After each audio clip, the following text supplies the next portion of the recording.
Damn it, I'm going to be late. Jiang Zhe's heart tightened. He snatched up his canvas bag, shouldered his way through the crowd in the corridor, and bolted outside. From the school to the 17th District Processing Center, he had to transfer twice on the hover bus. If he was delayed by even a few minutes, that bastard old son would definitely find an excuse to dock his pay. He had just rushed out the school gate when a shrill engine sonic boom exploded right behind his back. Every hair on Jiang Zhe's body stood on end, and he slammed his feet to a halt. A scarlet maglev sports car forced adrift, its front bumper scraping past his knees as it stopped sideways.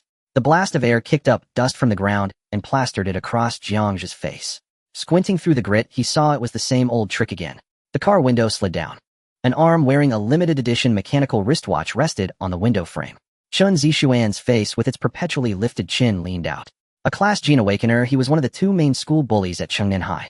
His genetic talent truly wasn't that high, yet he insisted on flaunting his superiority before those weaker than himself. Background car watch women trotting each one out for display. Yo, isn't this our school's impurity gene? Chen Zixuan whistled, running in such a hurry, rushing off to reincarnate. The students leaving school around them caught sight of the car's badge and immediately scattered. Suppressed snickers leaked out from the dispersing crowd. Jiang Zhe stared at his own slightly disheveled reflection in the car door. In the memories he had inherited, this kind of humiliation was an everyday occurrence. In this era where genes dictated destiny and impurity unable to awaken had to measure every breath against other people's faces. Oh, Ashwan, why bother with such lowborn trash? The woman in the passenger seat fanned her nose in disgust. You promised me yesterday you'd buy that necklace for me today. The stinging scent of her perfume drifted over on the wind. The reek made Jiang Zhe's whole body itch. If he struck now, at most he could take advantage of Chen Zixuan's carelessness, make him bleed a little, leave him with a bloody nose. But the other party was still a class awakener. There was no doubt he himself would be beaten down in return.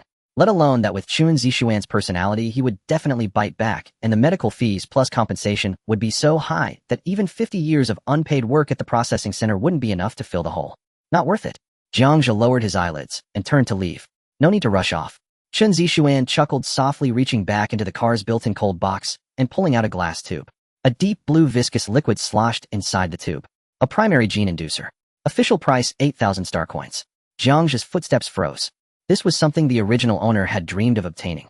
Just one dose might be enough to shatter his genetic lock and cast off the label of impurity. Want it? Chen Zixuan noticed Jiang Zhe's gaze pinched the glass tube between his fingers and let it dangle outside the window, gently rocking. I heard your deportation order has already been approved.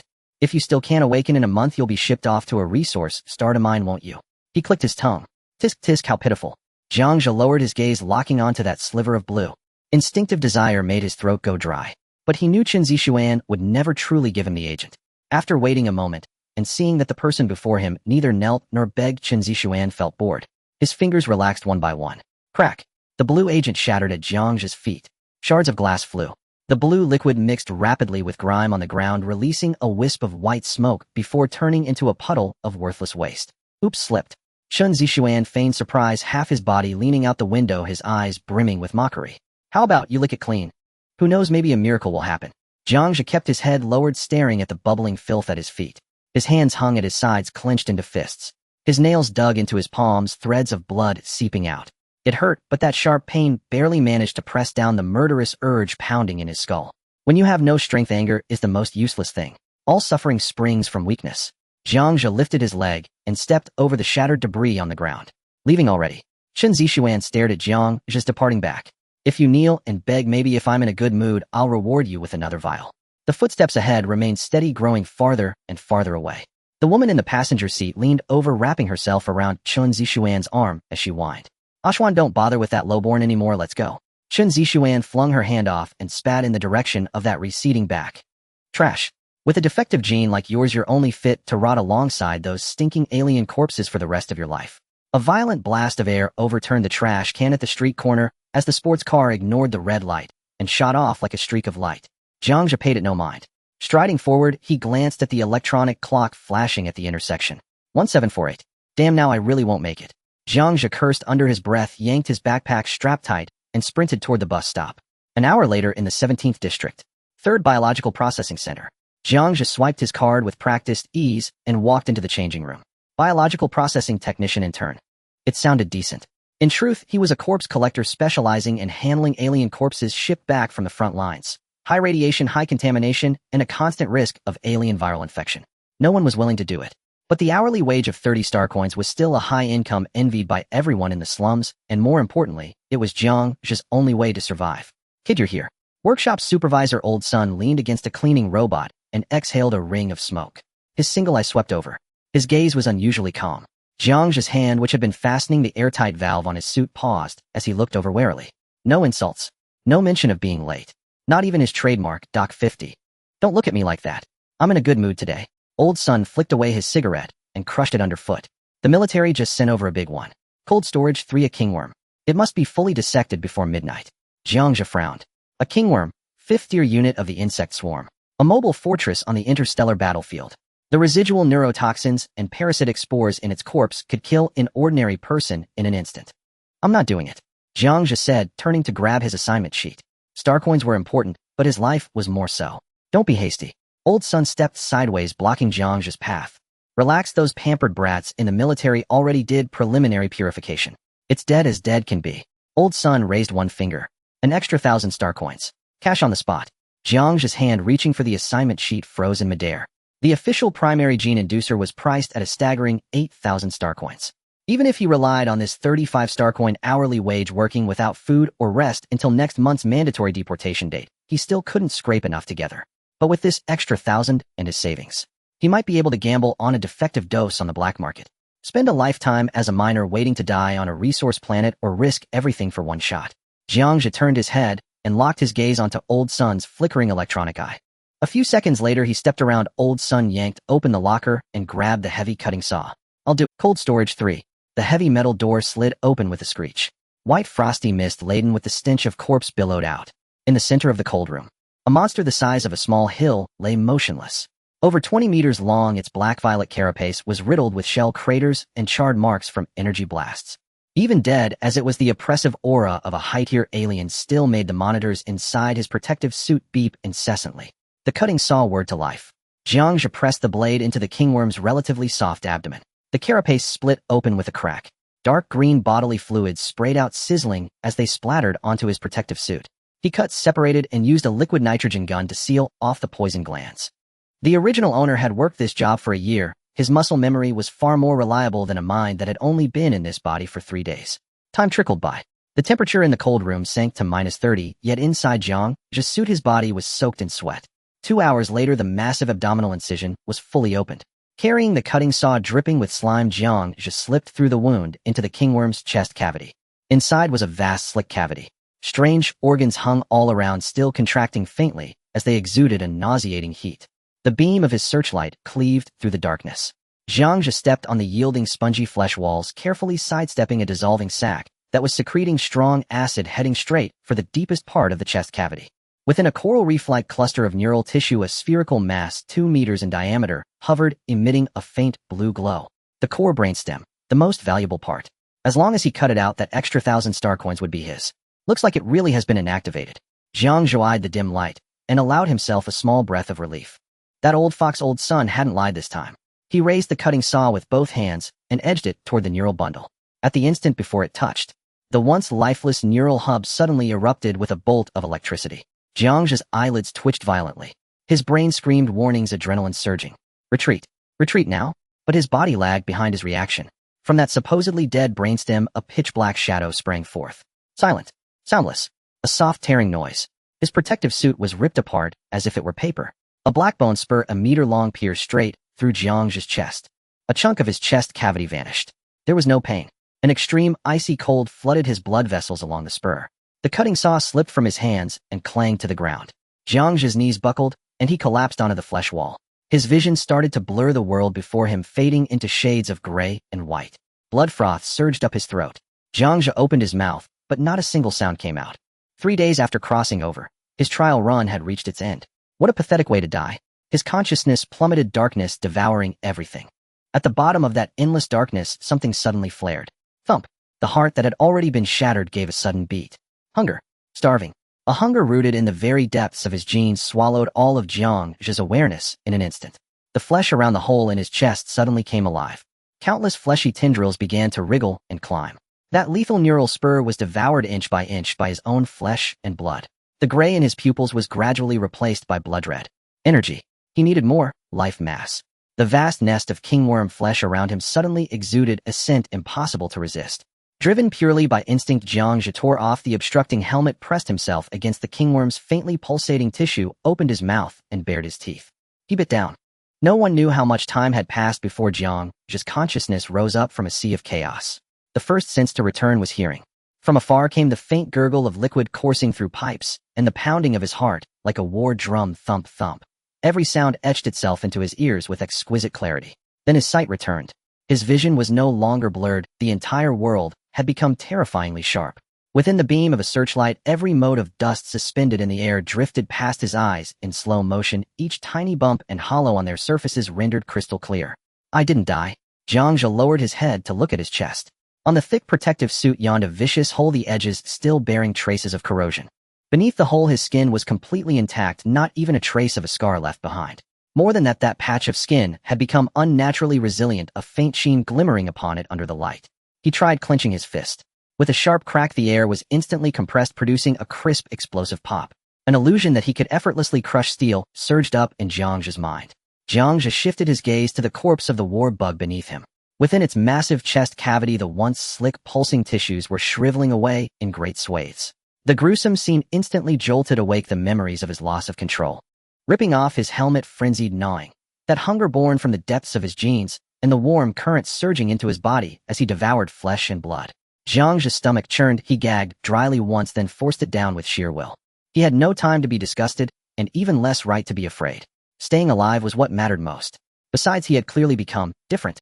Jiang Zhe closed his eyes once more, carefully sensing the changes within his body. There was no system that every transmigrator supposedly possessed, nor any data panel hovering before his eyes. Yet he could see his own genes. The double helix chain that represented a human being was now entwined by a third pitch-black strand. So that was it. The war bug's life essence had been converted into energy by this black spiral chain, repairing his heart and remolding his flesh. This was the secret hidden within his genes. Not an impurity nor a defect, but a talent that required foreign energy to awaken. Devour, absorb, evolve. So as long as there is sufficient biomass, I can grow stronger without limit. Jiang Zhe's heart pounded wildly, yet his mind cooled in an instant. No, this was not the time to rejoice. He had no idea how long he had been out of control, and Lao Sun might walk in to check at any moment. He had to clean up the scene at once, then leave as he always did. A secret before one had the strength to protect it could only remain a secret. Jiang Zhe swiftly picked up the cutting saw that had fallen to the side. The shrill whine rose once more. This time the cumbersome tool felt as light as a chopstick in his hand. Jiang Zhe aimed at the remaining parts of the war bug and began a rapid disassembly. Core, brainstem, energy, crystal, nucleus, chitinous carapace. His movements were several times faster than before. In no time at all, every valuable component had been packed into a specialized alloy chest. After finishing everything, Jiang Zhe peeled off the damaged protective suit along with the blood-soaked undershirt and the torn helmet and shoved them all into the nearby high-temperature incinerator for biological waste. The evidence had to be erased. Watching the garments being gradually swallowed by the flames, Jiang Zhe drew in a deep breath and pushed the man-sized alloy chest out of cold storage. No. 3. The thick metal door slowly sealed shut behind him. In the workshop, Lao Sun was dozing in a chair. Hearing the commotion, he cracked an eye open toward the digital clock on the wall, a flicker of surprise flashing through his gaze. There was still more than an hour until midnight. That brat was actually still alive. He had originally planned that if Jiang Zhe died inside, he could use an accident caused by an intern's operational error as an excuse to delay the delivery by a day. Now it seemed that plan had fallen through. Kid, not bad. You really managed to pull it off. Lao Sun stood up, his tone betraying neither joy nor anger. Everything's there, right? Jiang Zhe feigned unsteady steps, shakily pushing the alloy chest over.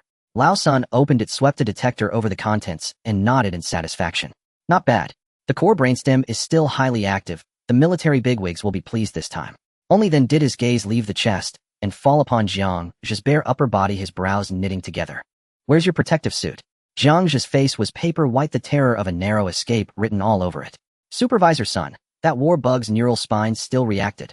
It suddenly flicked when I was handling the brainstem. The suit was corroded clean through on the spot. I was scared out of my wits. Afraid there might be toxins left on it, I just threw it straight into the incinerator. It was an explanation he had already prepared. 9 parts truth, 1 part lie. Lao Sun's single eye bored into Jiang Zhe's face.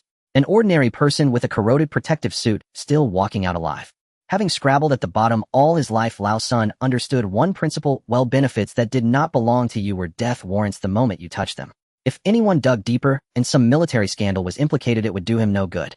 But what if this brat had simply stumbled into some stroke of fortune? If that secret could be kept under his control. At the thought, the suspicion in Lao Sun's eyes was replaced in a flash by greed. Scrapped, huh? Lao Sun deliberately drew out his words. That sealed protective suit cost 3,000 star coins. You've basically worked for nothing this time. The 1,000 star coins I promised you as a bonus will go toward covering the center's losses. With that, Lao Sun lit a cigarette and fixed his gaze on Jiang Zhe, trying to catch any flaw in his expression. Despair and unwillingness flooded Jiang Zhe's eyes. Supervisor Sun, don't. I almost lost my life doing this. That 1,000 was my only hope of buying a gene induction agent. He took a step closer as if about to throw himself at Lao Sun in supplication, yet seemed cowed by the man's authority, freezing in place, hands and feet at a loss, even his lips trembling. Seeing this pitiful, poverty-stricken display, Lao Sun's doubts eased somewhat. Yes, this was how a lowborn wretch ought to react. He waved impatiently. Enough. You're lucky to still be breathing, and you're still thinking about money. Your salary for the month will be paid on time. Now get lost. Jiang Zhe nodded hollow-eyed and left, looking back every few steps. Watching his silhouette vanish at the doorway, Lao Sun stroked his chin, blew out a plume of smoke, and turned toward the recently sealed cold storage No. 3. Leaving the processing center, the icy night wind brushed his face, yet Jiang Zhe felt no trace of cold. He looked back once at the brightly lit workshop. Lao Sun, thank you for your greed. 1,000 star coins. Compared to a canteen that could make him infinitely stronger, what did that amount to? Jiang Zhe strode swiftly into the night, his figure soon swallowed by the labyrinthine alleys of the subterranean hive. A trip that normally took an hour cost him less than 20 minutes this time. He returned to District 16, to the home of under 10 square meters cobbled together from an abandoned shipping container. Jiang Zhe bolted the thin sheet metal door and walked over to the corner where a second-hand strength tester mottled with rust stood. The original owner had spent all his savings on it, intending to monitor that pitiful strength and dreaming that one day he might break past the limits of an ordinary man. Drawing in a deep breath, he suddenly drove his right fist forward. A dull bang reverberated. The aging machine, rated to withstand up to 500 kilograms of punching force, let out a groan of protest. The digits on the display soared wildly before finally freezing at a glaring red number, 824 kilograms. A heartbeat later, the entire machine spat sparks and died completely. Staring at the number, Jiang Zhe's breathing stalled for a heartbeat. In his previous life, an average adult male's punching force was about 80 kilograms, a trained soldier's 200, and the threshold for a first-tier awakened was 500. Jiang Zhe immediately rushed to the corner, powered up the second-hand optical terminal that could fail at any moment, and typed a line into the search bar: Federal Gene Sequence Archives. On the screen of the holographic computer, a torrent of data flashed rapidly. Genetic talent category: devouring, exotic energy, genetic mutation, evolution direction. Jiang Zhe constantly changed the keywords, but the results were largely the same. The Federal Gene Database recorded thousands of talents with the derived subgenetic talents number in the hundreds of thousands. Just the talents related to devouring alone had thousands of entries. Jiang Zhe patiently scrolled through each entry. The top-ranked was the A-level talent Gluttonous Monarch, which allowed one to store energy in the body after devouring food, enabling an explosive burst during combat. Very powerful, but different from his own. Further down, there were talents like Tao Tai Stomach Energy Assimilation Big Eater. Various talents all centered around converting food into energy. Yet none matched his ability to directly devour the flesh and blood of other species and claim their life essence as his own. He continued searching until a red bold warning pop-up appeared. Warning: you are accessing the Federal Forbidden Knowledge Database. According to Article 17 of the Gene Safety Act, any research related to genetic plunder or genetic fusion is classified as a top-level crime. Please stop your actions immediately. Jiang Zhe raised an eyebrow. Although he knew this was likely a phishing site set up by the Federation, and that even if he clicked and he wouldn't see anything, he still decisively closed the interface. Genetic plunder. It certainly sounds like an unseemly talent. Clearly the Federation's stance is very clear: anything is permissible, but one cannot consume other species and claim their genes. This touches upon the bottom line of species stability and ethics. Jiang Zhe leaned against the metal wall, his gaze profound. Indeed, pretending to be meek in front of Old Sun was the right decision. If he had revealed his abilities back, then the Federation's agents would probably have already come knocking. The best outcome would likely be confinement, becoming a tool for the military or a certain consortium. At that point, whether he was dissected or met with a humane end would depend entirely on their mood. Jiang Zhe shut down the holographic computer, and darkness once again enveloped the small room. He needed to plan his next steps. First, he could not cease his work at the school and the processing center. This was currently his best disguise. A mixed gene struggling at the edge of survival would not attract the attention of any major figures. Secondly, there were two imminent troubles: Chen Zixuan and Old Sun. The humiliation from Chen Zixuan was trivial, but such people were like flies buzzing incessantly and annoying. They would eventually cause trouble. Old Sun, on the other hand, was more dangerous. His greed would inevitably lead him to commit even more outrageous acts. He needed to come up with a way to solve this once and for all. Of course not now. He had to figure out just how far his talent could go. Would devouring different exotic species yield different effects? The king worm is a 5th-tier unit. What about lower-tier ones? What differences would arise after devouring them? Would he only recover stamina, or could he gain something else? Everything was an unknown. Jiang Zhe lay on the steel bed, feeling the power within him. Suddenly, a very practical question crossed his mind. He could skip tonight's nutritional paste. Moreover, if he could come into contact with the corpses of exotic species, would he no longer have to worry about food? The thought of those consortium heirs spending exorbitant amounts on energy potions while he could simply go to the processing center for a free buffet brightened his mood considerably. This could be considered an unexpected gain. The next morning, Jiang Zhe walked on his way to school. The power originating from the king worm had stabilized within him. His mind was still in deep thought. He needed a plan that would keep Chen Zixuan preoccupied and cause him to forget about this minor character. Where was the knife he could use against Chen Zixuan?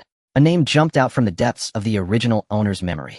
Li Meng, a sports special student level strength enhancement talent, hot-tempered and simple-minded. A rival gang from Southern City Middle School, they have always been arch-enemies of Chen Zixuan. Li Meng and his crew made a living off protection fees. Whenever Chen Zixuan saw them, he would mock them as muscular beggars. When it came to real fights, the school security would always favor Chen Zixuan. Li Meng had pent-up frustration and seized every opportunity to want to beat him up. Jiang Zhe turned and entered the narrow commercial alley near the school. According to the original owner's memory, Chen Zixuan's girlfriend Lily had been pestering him to buy the silver chain displayed in the window. It wasn't worth much to Chen Zixuan, but Lily had taken a liking to it and kept mentioning it. That girl was inherently suspicious and jealous. Any slight disturbance could cause an uproar. Moreover, Li Meng and his group of athletes would pass through this alley every day after their morning exercises at 715 to have breakfast. It was exactly 7:00. Jiang Zhe reached the door of a gift shop, extended his finger, and quickly wrote a line on the frosted glass of the display window. Chen Zixuan, where's the necklace you promised me? After finishing everything, Jiang Zhe arrived at the breakfast stand at the mouth of the alley and bought a synthesized flatbread for 3-star coins. While taking big bites of the coarse flatbread, he kept an eye on the alley entrance with his peripheral vision. Could it work? Jiang Zhe was actually unsure. He was simply betting on a coincidence. After all, the cost was just a bit of moisture from his fingertips. If it worked, he could enjoy peace for several days and focus on studying his abilities. If it didn't, he could simply finish this breakfast and think of another plan.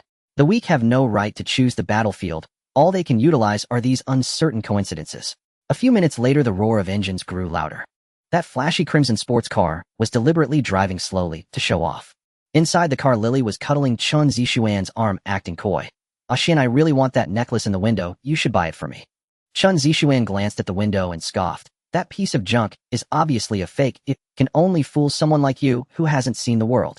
Lily pouted her lips, angrily staring at the display window. Her gaze suddenly froze. "Chen Zixuan, where's the necklace you promised me?" She hadn't written that. If it wasn't her writing, then whose was it? She couldn't help but recall how Chen Zixuan had been acting secretively while using the holographic computer these past few days. When she asked who he was chatting with, Chen Zixuan would say it was his mother looking for him. She hadn't thought much of it at the time. Turns out he was looking for a vixen. Suddenly, a string in Lily's mind snapped. "Chen Zixuan, pull over." Chen Zixuan impatiently stopped the car in the middle of the alley. "What are you going crazy about so early in the morning?" "Me going crazy?" Lily pointed outside, shaking with anger. "Look for yourself. How many vixens have you been keeping behind my back?" "Huh, what do you take me for? What nonsense?" The two began to argue, the sports car blocking the narrow alley completely. At that moment, a cacophony of footsteps echoed from the alley entrance. A group of muscular men sweating profusely approached. Li Meng was starving, his stomach pressed against his back, just wanting to eat, but the road was blocked. Upon closer inspection, it was that broken sports car again, along with that couple. Li Meng's temper flared instantly. "Chen Zixuan, are you sick? What are you doing blocking the road with your pathetic drama? Do you think this is your living room?" Chen Zixuan was already annoyed by Lily's shouting. Now being publicly mocked by his arch-nemesis made his temper explode. He leaned out and pointed at Li Meng, yelling, "Li Meng, who do you think you are? What I do is none of your business." "Is it my business?" Li Meng, known for his violent temper, wasted no words. He charged in and threw a punch at Chen Zixuan's face. Bang! A muffled thud. Chen Zixuan, along with the car, swayed 3 times, blood gushing from his nose. He was left dizzy, crashing into the car door. Lily's scream instantly pierced through the air. "Are you all insane? Do you know who his father is? Dare to touch Xian Ge." Chen Zixuan's subordinates rushed forward at this sight. "Brothers, let's take them down." Li Meng's group of athletes also surged forward. The two bully gangs began to brawl in this narrow alley for a completely nonsensical reason. Amidst the chaos, no one noticed Jiang Zhe in the corner. He swallowed the last bite of flatbread, watching as Chun Zixuan was dragged out of the car and rubbed against the ground. Lucky him, although this farce would leave Chun Zixuan in a mess for a few days. But that was enough. Jiang Zhe turned and squeezed through the crowd heading towards the school gate. Once he figured out the limits of his talent, he would completely resolve the trouble that was Chun Zixuan. District 14 of Donghai City, Chengnan Middle School. Its name sounds respectable, yet in truth, it is a third-tier institution. It caters primarily to ordinary students from impoverished districts, and to affluent second-generation heirs like Chun Zixuan, those possessing modest talent but far greater ambition to rule as local bullies. Jiang Zhe had barely stepped into the teaching building when an ear-splitting clamor erupted, so deafening it seemed capable of tearing the roof from its beams. A student brandished a battered second-hand powered X-Orm high above his head, nearly thrusting it into another's face, drawing awed gasps from onlookers unaccustomed to such technology. In a shadowed corner, a cluster of students huddled around a neural interface, watching an underground bare-knuckle fight stream. Blood and flesh splattered across the screen, yet their eyes gleamed with feverish excitement, howling in frenzied delight. Jiang Zhe kept his head low, threading silently through the chaos until he reached his classroom, where disorder reigned even more fiercely. At the rear, 7 or 8 students surrounded a single desk, slapping playing cards down with sharp percussive cracks. Damn it, lost again. Huh, pay up, pay up. My luck's on fire today. Curses and table-pounding collided with shrill starstruck shrieks from girls fawning over virtual idols. Just as Jiang Zhe approached his seat, a commotion erupted in the corridor. Chun Zixuan's here. Whoa, what happened to his face? Looks like he got beaten up. The classroom's din instantly halved. Dozens of eyes snapped toward the doorway, fixed and unblinking. Bang! The door exploded inward as Chun Zixuan stormed in, flanked by his sycophantic entourage, cursing under his breath. Students who moments before had been shouting and posturing fell utterly silent, bending over textbooks with feigned concentration while their ears pricked upright like startled rabbits. Jiang Zhe lifted his gaze, glancing once coolly and appraisingly. Good heavens! That face, once passably handsome, was now grotesquely swollen, puffed up like a freshly steamed, over-leavened bun. A deep bruise encircled his left eye socket, swelling it shut to a narrow slit. Dried blood crusted beneath his nose, and a jagged gash split his lower lip. It was absurdly comical. Jiang Zhe clenched his jaw, biting hard into his cheek to suppress a laugh. This outcome surpassed even his own expectations. What are you staring at? Keep looking and I'll pluck your eyes out and stomp them into paste. Chun Zixuan dropped heavily into his chair, then recoiled with a sharp hiss as the movement wrenched his wounds. Shit. Fuck. His lackeys rushed forward, instantly eager to curry favor. Brother Xian, should we take you to the medical center? Medical center? Huh, that dumb Oxley Meng. I'll cripple him one day, mark my words. Rage mounting, Chun Zixuan slammed a fist onto the desk, sending textbooks leaping into the air. And that scum who wrote on the shop window. Don't let me catch him, or I'll chop him into mincemeat. His cronies scrambled to echo his fury, desperate to deflect blame. Brother Xian, don't worry. We've already sent someone to retrieve the store's surveillance footage. Right? Anyone who dares mock Brother Xian dares mock us all. Kill him. Around them, students exchanged covert glances, eyes alight with undisguised schadenfreude. A rich boy who'd long swaggered through school with impunity had just been humiliated, flattened by an ordinary civilian. Such spectacles were perennial favorites among the downtrodden, their most cherished form of entertainment. Jiang Zhe opened a history textbook and raised it before his face, shielding himself behind its pages. Surveillance footage. District 14 lay outside the inner city. Its public monitoring infrastructure was sparse at best.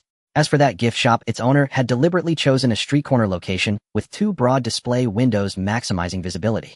Yet such shops installed cameras exclusively indoors, one trained on the cash register, another on the main entrance. A camera pointed outward toward the windows. Outdoor wiring was unsightly, insecure, and vulnerable, exposed to wind and rain, and newly installed units rarely lasted long before being vandalized by mischievous students. No prudent proprietor would waste resources on redundant protection when existing measures already safeguarded their assets. As for eyewitnesses, he'd entered the alley early when foot traffic was minimal. He'd paused before the shop window for no more than 10 seconds. Even if someone had glimpsed him, they'd have registered only an ordinary student passing by. Who would ever connect a so-called impure genome outcast with such a petty act of mischief? And finally, the most decisive point. Even with all Chun Zixuan's influence, tracking down an anonymous nobody would take time. And that time was precisely what Jiang Zhe needed to grow stronger. The bell chimed. An elderly history teacher with silver-streaked hair entered. Class begins. His voice was weary and indifferent to whether anyone listened. Without pause, he activated the holographic projector. Large characters materialized federal power structure. Today we continue our study of the Federation's power structure. On paper it operates as a council-based system, but in reality, a tripartite balance. Government, military, corporations. When the word corporations lit up, the teacher paused deliberately. 30 years ago, the insectoid invasion began, a war that raged for a full decade. The Federation military fought to the last man, sacrificing millions of soldiers to hold the Xenos at the frontier star systems. He took a sip of water and continued. When the war ended, humanity was broken. Then the corporations emerged. They monopolized energy, genetic engineering, and stellar gate routes, devouring every ounce of post-war prosperity. The nutrient paste we eat, the crumbling apartment blocks we inhabit, even the very air we breathe, each demands tribute paid to them. His voice grew increasingly fervent, his face flushing crimson. Exactly. A burly boy in the back mid-game of cards slammed them down and snarled. Those blood-sucking parasites.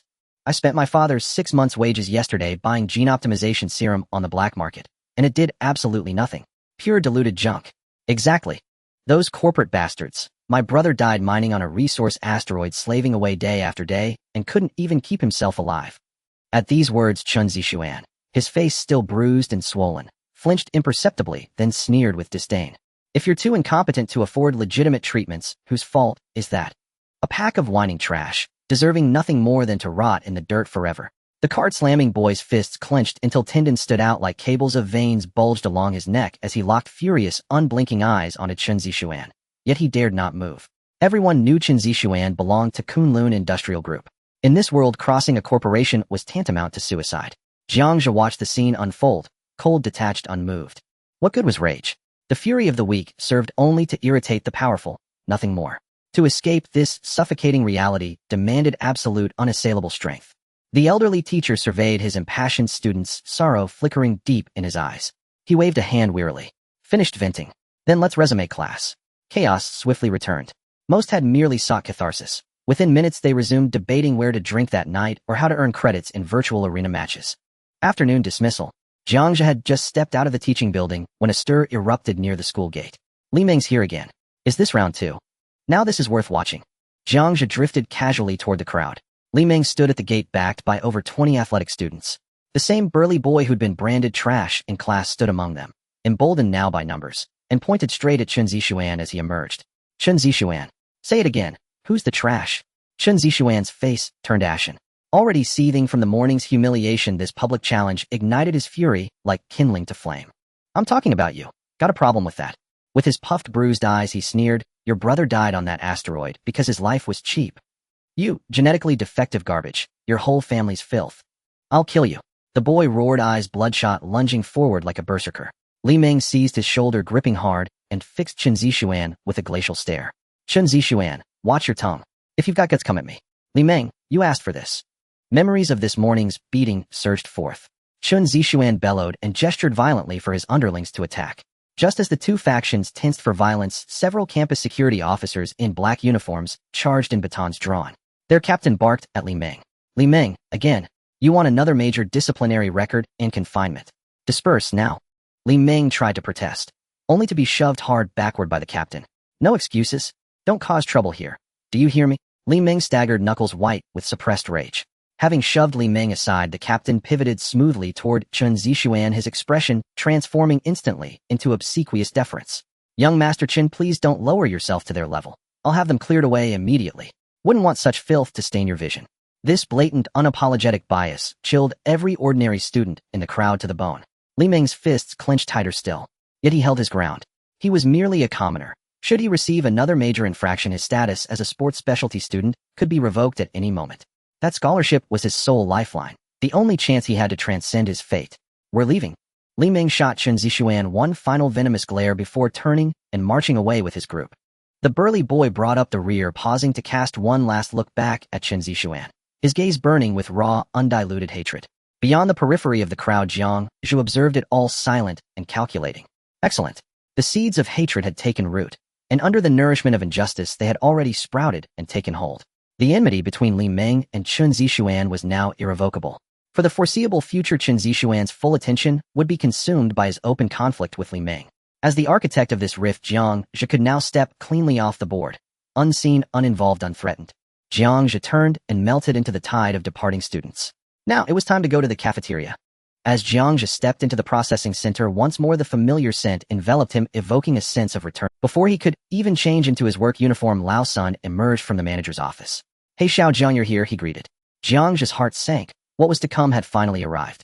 "Manager Sun," he replied, lowering his head, feigning a demeanor still shaken from the previous night's fright. "So how did you sleep last night? No nightmares, I hope." Lao Sun approached and affectionately patted Jiang Zhe's shoulder with his rough hand.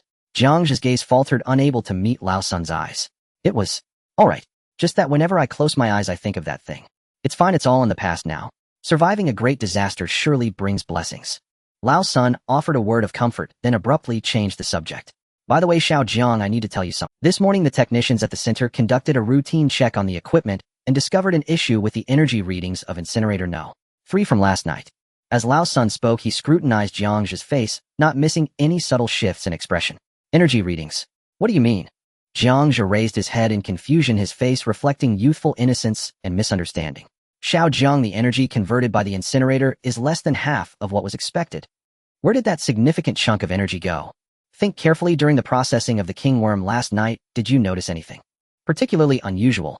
Jiang Zhe cursed internally, realizing he had been careless. This old fox even checked the incinerator's data. At this moment, any hint of hesitation could lead to dire consequences. Manager Sun, I don't know. That king worm's bodily fluid was too corrosive. My protective suit got a huge tear in the chest. It scared me to death. After I pushed it into the incinerator, my mind went blank, and I just randomly pressed that incineration button. It seemed like the fire was much larger than usual. Manager Sun, I truly didn't mean to. I was just too scared. Please don't dock my salary. I need to save up for gene induction agents." Jiang Zhe's voice grew softer as he confessed the mistake made out of fear. Lao Sun stared at Jiang Zhe's face for a good 10 seconds. Ultimately, the sharpness and scrutiny in Lao Sun's eyes were slowly replaced by a hint of disappointment and disdain. He had initially thought that this kid had stumbled upon some treasure. Now it seemed he was merely a coward, so frightened that he had completely forgotten the common sense that urgent pressure incineration would greatly reduce energy conversion rates. So it's like this. I knew it." Lao Sun sighed, patting Jiang Zhe's shoulder again, this time much like, All right, it's fine. You're just lucky to be alive, but you're too timid to achieve anything. Here's the deal. Today you'll go to cold storage No. 2 and clean up the batch of newly delivered small variant corpses.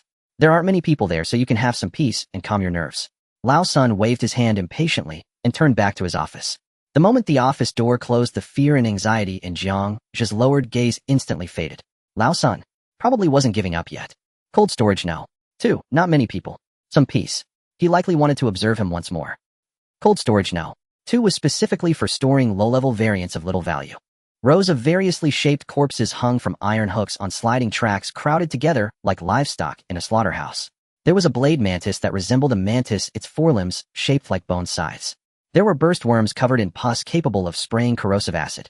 For ordinary people, this place was a nightmare. For Jiang Zhe at present, it was a rich and diverse free buffet. But he was well aware that at this moment there were undoubtedly eyes watching him from the shadows. The hunger rooted deep in his genes constantly disturbed Jiang Zhe's mind, especially the corpses of those blade mantises exuding a highly tempting aroma. Hold on, Jiang Zhe silently admonished himself. It wasn't the right time yet. The cost of exposure was one he couldn't afford. Skillfully, he donned his protective suit and mask, pushing a specialized processing cart, and began his work.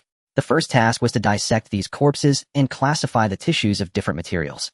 Jiang Zhe used a specially designed scalpel to slice open the chest of a blade mantis, avoiding the already rotting internal organs, separating its hard chitinous shell from the relatively intact muscle tissue.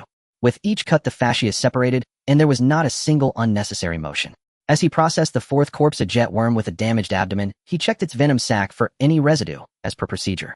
As his fingers brushed against a particularly hard small object while probing the worm's decayed, blackened abdominal tissues, he paused for a moment, then continued to operate nonchalantly using tweezers to clear the surrounding flesh. A crystal the size of a grain of rice and entirely emerald green lay quietly among the flesh. A toxin crystal nucleus. This was the essence of the toxins within the jet worm, a material for crafting biochemical agents and weapons. On the black market, such a small piece is worth at least 5,000 star coins, enough to buy the most basic gene optimization liquid. According to federal regulations, all valuable biological materials must be collected by specialized logistical teams before being transported to the processing center. Such things should absolutely not appear here. Just then, a heavy set of footsteps suddenly echoed outside the cold storage door. Jiang Zhe's heart skipped a beat. Without time to think, he quickly used the tweezers to place the toxin crystal nucleus back in its original position, covering it with surrounding decayed flesh to restore its appearance. Then he straightened up, picked up his tools, and resumed the semblance of a weary worker lost in his tasks. Creak. The door of cold storage No. 2 was pushed open a crack. Lao Sun peeked in through the door, casually scanning the cold storage. Seeing Jiang Zhe dazed in front of a pile of rotten worm flesh emitting a putrid stench, he nodded in satisfaction. Work faster, finish up, and get off early. Lao Sun tossed a remark before closing the door, his footsteps fading away. Jiang Zhe's tense body finally relaxed slowly. Lao Sun's unexpected visit made him realize a critical point. The king worm from yesterday was indeed a private job arranged by Lao Sun. Today's toxin crystal nucleus was also something that shouldn't have appeared here. It had been hidden within a low-level variant corpse brought in. This indicated a complete process behind the scenes. Someone from the military was systematically smuggling materials through the processing center, and Lao Sun was very likely the inside man, or one of the inside men, taking the crystal nucleus directly. No way. Since Lao Sun was the inside man, he must have a rough idea of what items were in each batch of goods, even if he wasn't fully aware. If one crystal nucleus went missing, he would be the prime suspect. The individuals behind this smuggling ring were certainly no fools. It would be utterly foolish to expose the secret of his evolutionary consumption just for a mere 5,000 star coins, attracting the attention of the wolves in this trade. This crystal nucleus was something he could not take. However, while he couldn't take it, he could maximize its value beyond 5,000 star coins. Knock knock. Jiang Zhe rapped on the door of the supervisor's office. Come in. As he pushed the door open, the pungent smell of low-quality synthetic cigarettes hit him, making his head throb. Old Sun was slouched in his chair, the holographic screen displaying several women dressed scantily, twisting their waists to the latest provocative dance. Upon seeing Jiang Zhe, the disdain in his singular eye was barely concealed. Finished your work? If you're done, hurry up and get lost. You're just an eyesore here. Instead of bowing and scraping as usual, Jiang Zhe stepped forward briskly, pulling a cloth bag from his pocket and carefully placing it on Old Sun's desk. Supervisor Sun, I was lucky today. While dealing with a batch of jet worms, I found this. Jiang Zhe lowered his head, putting on a face that showed both eagerness for praise and a hint of fear. I thought it didn't look like an ordinary stone, so I dared not keep it for myself and brought it to you at the first opportunity. This statement conveyed loyalty while hinting at his good fortune. He also positioned himself as a subordinate who didn't understand valuable items but recognized their preciousness. The impatience on Old Sun's face vanished instantly. He casually shut off the holographic screen, plunging the office into darkness. His singular eye narrowed slightly, its sharp gaze sweeping over Jiang Zhe's face. His fingers tapped unconsciously on the desk. Tap, tap, tap. Jiang Zhe could sense that if he showed even the slightest flaw, this old fox would see right through him. He maintained his bowed posture, controlling his heartbeat and breathing vividly, portraying the anxiety and unease of a low-level youth. After a full half-minute, Old Sun finally seemed to lose patience, reluctantly extending his hand to open the cloth bag. The moment the toxic crystal nucleus came into view of his singular eye, a glimmer of satisfaction finally emerged deep within Old Sun's eye. This crystal nucleus was actually placed there on purpose by him. Half an hour ago, he had specifically visited the second cold storage to confirm whether that worm corpse hiding the crystal nucleus had been discovered by this kid. Last night's incident with the Wong worm made him feel that Jiang Zhe was somewhat uncanny. As someone who had navigated the gray areas of life for half his life, he never believed in luck, only in things he could control. He set up this trap to test two things. First, to see whether this kid was sharp enough, or if his luck was truly. Second, and most crucially, to test whether this kid would choose to keep it for himself once he discovered it. It seemed Jiang Zhe had passed both tests. Not only had he found it, but he also dutifully reported it immediately.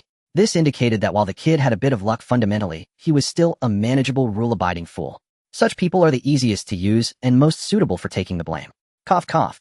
Old Sun cleared his throat, his tones softening considerably. Well, Xiaozhang, you did quite well. Very considerate. Feigning surprise, he pinched the crystal nucleus between two fingers, scrutinized it, then discreetly pocketed it. This thing is not a good item. Getting involved with it can lead to big trouble. It's wise that you didn't keep it for yourself. Only smart people can live comfortably. Old Sun pulled out a chip card worth 1,000 star coins from his drawer and casually tossed it on the desk. This is your bonus. Today's events stay between us. In the future, if you have such luck again, report it immediately. You will not miss out on the benefits. A crystal nucleus worth 5,000, and he only received 1,000. This was both a warning and a reminder. It told Jiang Zhe who the boss was and who would distribute the cake. Thank you, Supervisor. Thank you, Supervisor. Jiang Zhe displayed an expression of overwhelming gratitude, tightly clutching the chip card in his hand. Old Sun nodded in satisfaction. All right, you kid, you're quite clever. In the future, don't squeeze in with those fools in the hall. Isn't cold storage no. 5 empty.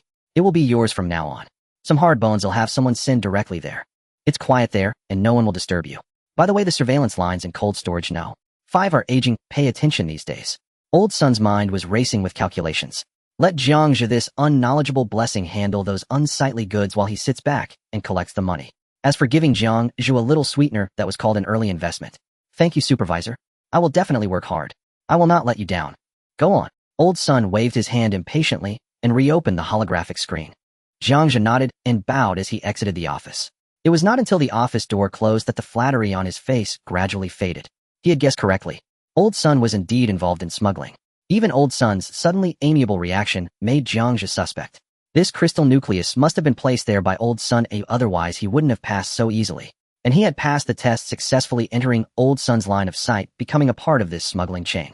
Jiang Zhe looked down at his hands, unable to suppress the smile creeping up the corners of his mouth. No one wanted to deal with the hard bones. That usually meant more advanced and complete alien corpses. While it might be a hassle for others, to him it was a feast opened just for him. The next afternoon, Jiang Zhe appeared at the processing center on time as usual. He greeted a few colleagues he was slightly familiar with, not pausing his steps, and walked straight towards the depths of the workshop. Other processors looked on with a hint of envy. They all knew that Jiang Zhe had struck it lucky, being favored by Old Sun, monopolizing the lucrative job of cold storage No. 5, where he could access high-grade goods. Jiang Zhe pushed open the heavy metal door of cold storage No. 5A, and a cold gust mixed with frost and blood rushed at him. In the center of the cold storage, a strangely shaped alien corpse lay silently on the metal processing table. This creature was nearly 3 meters long, its body streamlined, resembling a giant dragonfly without wings. Its head occupied nearly a third of its body, and its eyes, the size of grinding discs, had lost their luster. This was the hard bone promised by Old Sun, a corpse of a third-tier phantom fly. This alien species is renowned for its super-strong dynamic vision and high-speed flying ability, a nightmare for low-altitude reconnaissance and raids on the battlefield. Its value was far beyond what those previous beetles and jet worms could compare to. Jiang Zhe felt a stir in his heart. Old Sun truly regarded him as a blessing, even bringing in such a high-level item for him to process. He did not rush to take action, but first walked to the door to check the lock. After confirming that it could not be easily opened from the outside, he turned back, his gaze landing on the surveillance camera in the corner of the cold storage. The indicator light of the camera had indeed gone out. This was not a precaution for safety, it was clearly allowing him to act freely. Jiang Zhe donned protective gloves and a face shield, took up the heavy high-pressure cutting gun hanging nearby. The cutter split open the hard carapace of the Yuyan flying insect, neatly extracting its most valuable compound eye structures and the main optic nerve bundle, specimens required to be surrendered. He handled everything with meticulous care, placing the parts into a dedicated low-temperature sealed chest. When the initial processing was complete, and only the slit carcass remained in the cold storage, a familiar craving slowly awakened within him. Hunger, stronger than yesterday, urged him to feed at once. Jiang Zhe knew this was a signal of evolution. He set down the cutting gun and picked up a finer set of dissection tools from the bench. The cool handle in his grip forced down the genetic frenzy that threatened to surge up. Jiang Zhe, your body may mutate, but not your soul, he murmured, a warning to himself and the tether that kept his reason intact. He drew a deep breath, and the muddled thoughts cleared slightly. His gaze roved across the open thorax of the Yuyan insect. The bloodied organs seemed to his eyes like labeled delicacies. The blade brushed aside clusters of worthless fat until a pectoral muscle attached to the wing root appeared. With a flash of steel, he removed a piece of muscle threaded with fine nerve endings. It was tender pink in hue, its texture oddly reminiscent of prime tuna belly. He raised his shield, exposed his lips, lifted the flesh with the tip of the blade, and slowly put it into his mouth. It was not the metallic taste he had imagined, but a curious coldness followed by an electric numbness that detonated. The flesh melted on his tongue without chewing. A piquant surge of energy burst forth like a 96-degree liquor burning down his esophagus into his stomach. The texture, spicy with a powerful aftershock, Jiang Zhe murmured as a faint sanguine light bloomed in his eyes. He could feel every cell trembling with pleasure under the onslaught of that force. Yet his hand remained steady. He did not continue savoring the muscle, but turned to the visual nerve bundle connected to the compound eyes. That was the true main course. He carefully cut off a small section and placed it in his mouth. If the muscle had been a strong spirit, this nerve was a cola frozen with liquid nitrogen. An extreme cold energy invaded his brain, making him shudder. He could clearly sense his inky gene chain spinning wildly, ravenously parsing that frigid energy. After consuming roughly another tenth of the precious tissue, Jiang Zhe stopped decisively. A fierce fullness rose from his stomach. He knew his bolus absorption had reached its limit. To eat more would cause energy to overflow, not only wasteful, but likely to leave anomalous readings when the carcass was incinerated, inviting unnecessary trouble. No sooner had he belched in satisfaction than a sharp pain stabbed his eyes, as if two glowing steel pins were forcefully driving into his eyeballs and wrenching inward. He involuntarily let out a pained sound and slammed his eyes shut, but the agony only intensified. This is fusion after gene predation. A chill ran through him as he sank into inner sight. He saw fragments of the Yuyan insect's genes on his dark gene chain being forcibly assimilated by his own genetic line. Masses of bioenergy were drawn off toward his ocular nerves and retinas, rebuilding them. Only after more than 10 tense seconds did the searing pain, almost as if his eyes were melting, begin to ease. Gasping, Jiang Zhe carefully opened his eyes. The world had changed again. The metal walls, the processing table, the sealed chests had become blurred gray outlines. Beneath those outlines, he saw halos of different colors and intensities. The cold storage refrigeration pipes glowed as deep blue bands radiating frigid energy fluctuations. His own body registered as a bright orange-eared humanoid aura, the heart and brain positions shining like torches. Heat-sensing vision. The thought flashed through his mind. He had acquired an ability like thermal imaging, and it seemed more advanced than ordinary, capable of seeing the flow of energy. He immediately tried to direct his sight toward the cold room's metal door. The thick walls and low temperature caused considerable interference. The view outside was somewhat blurred. He could only make out several dim, moving humanoid life forms, likely other colleagues passing by. It seemed low temperatures and obstacles weakened the effect. Suppressing his elation, Jiang Zhe swiftly cleaned the scene. He tossed the insect remains and all trimmed offal into the incinerator chute and started the destruction protocol. After finishing, he removed his work clothes and entered the staff locker room. It was empty. Most colleagues were still busy on the shop floor. Jiang Zhe quietly reactivated his heat-sensing vision. This time, without the cold room's barrier, his field of walls became semi-transparent gray. He could clearly see wires and pipes within each giving off faint energy reactions. His gaze swept past the lockers to the supervisor's office diagonally opposite. He could plainly see two humanoid heat sources glowing brightly inside. One silhouette was familiar, likely Lao Sun. He stood sideways, apparently speaking to the person across. The other kept a striding stance, hands behind his back. His internal energy registered as an intensely compact golden glow. Lao Sun drew a flat object from his pocket and handed it over, apparently a chip card. The other took it without looking and tucked it into an inner pocket. The instant the chip disappeared into the pocket, the golden light abruptly turned its head toward Jiang Zhe's direction. A cold knot formed in his gut, his scalp prickled, and he shut off the thermal sight. He did not wait a second further, stepping into the adjacent shower and turning on the faucet. Cold water streamed over his head as he wiped his face and raced through what he had just seen. That level of energy and posture must be military, he thought. The card Lao Sun handed over was probably a chip. He's indeed part of the smuggling chain, and it appears he hands proceeds to the military. Jiang Zhe closed his eyes under the cold rush. Was I seen, he wondered.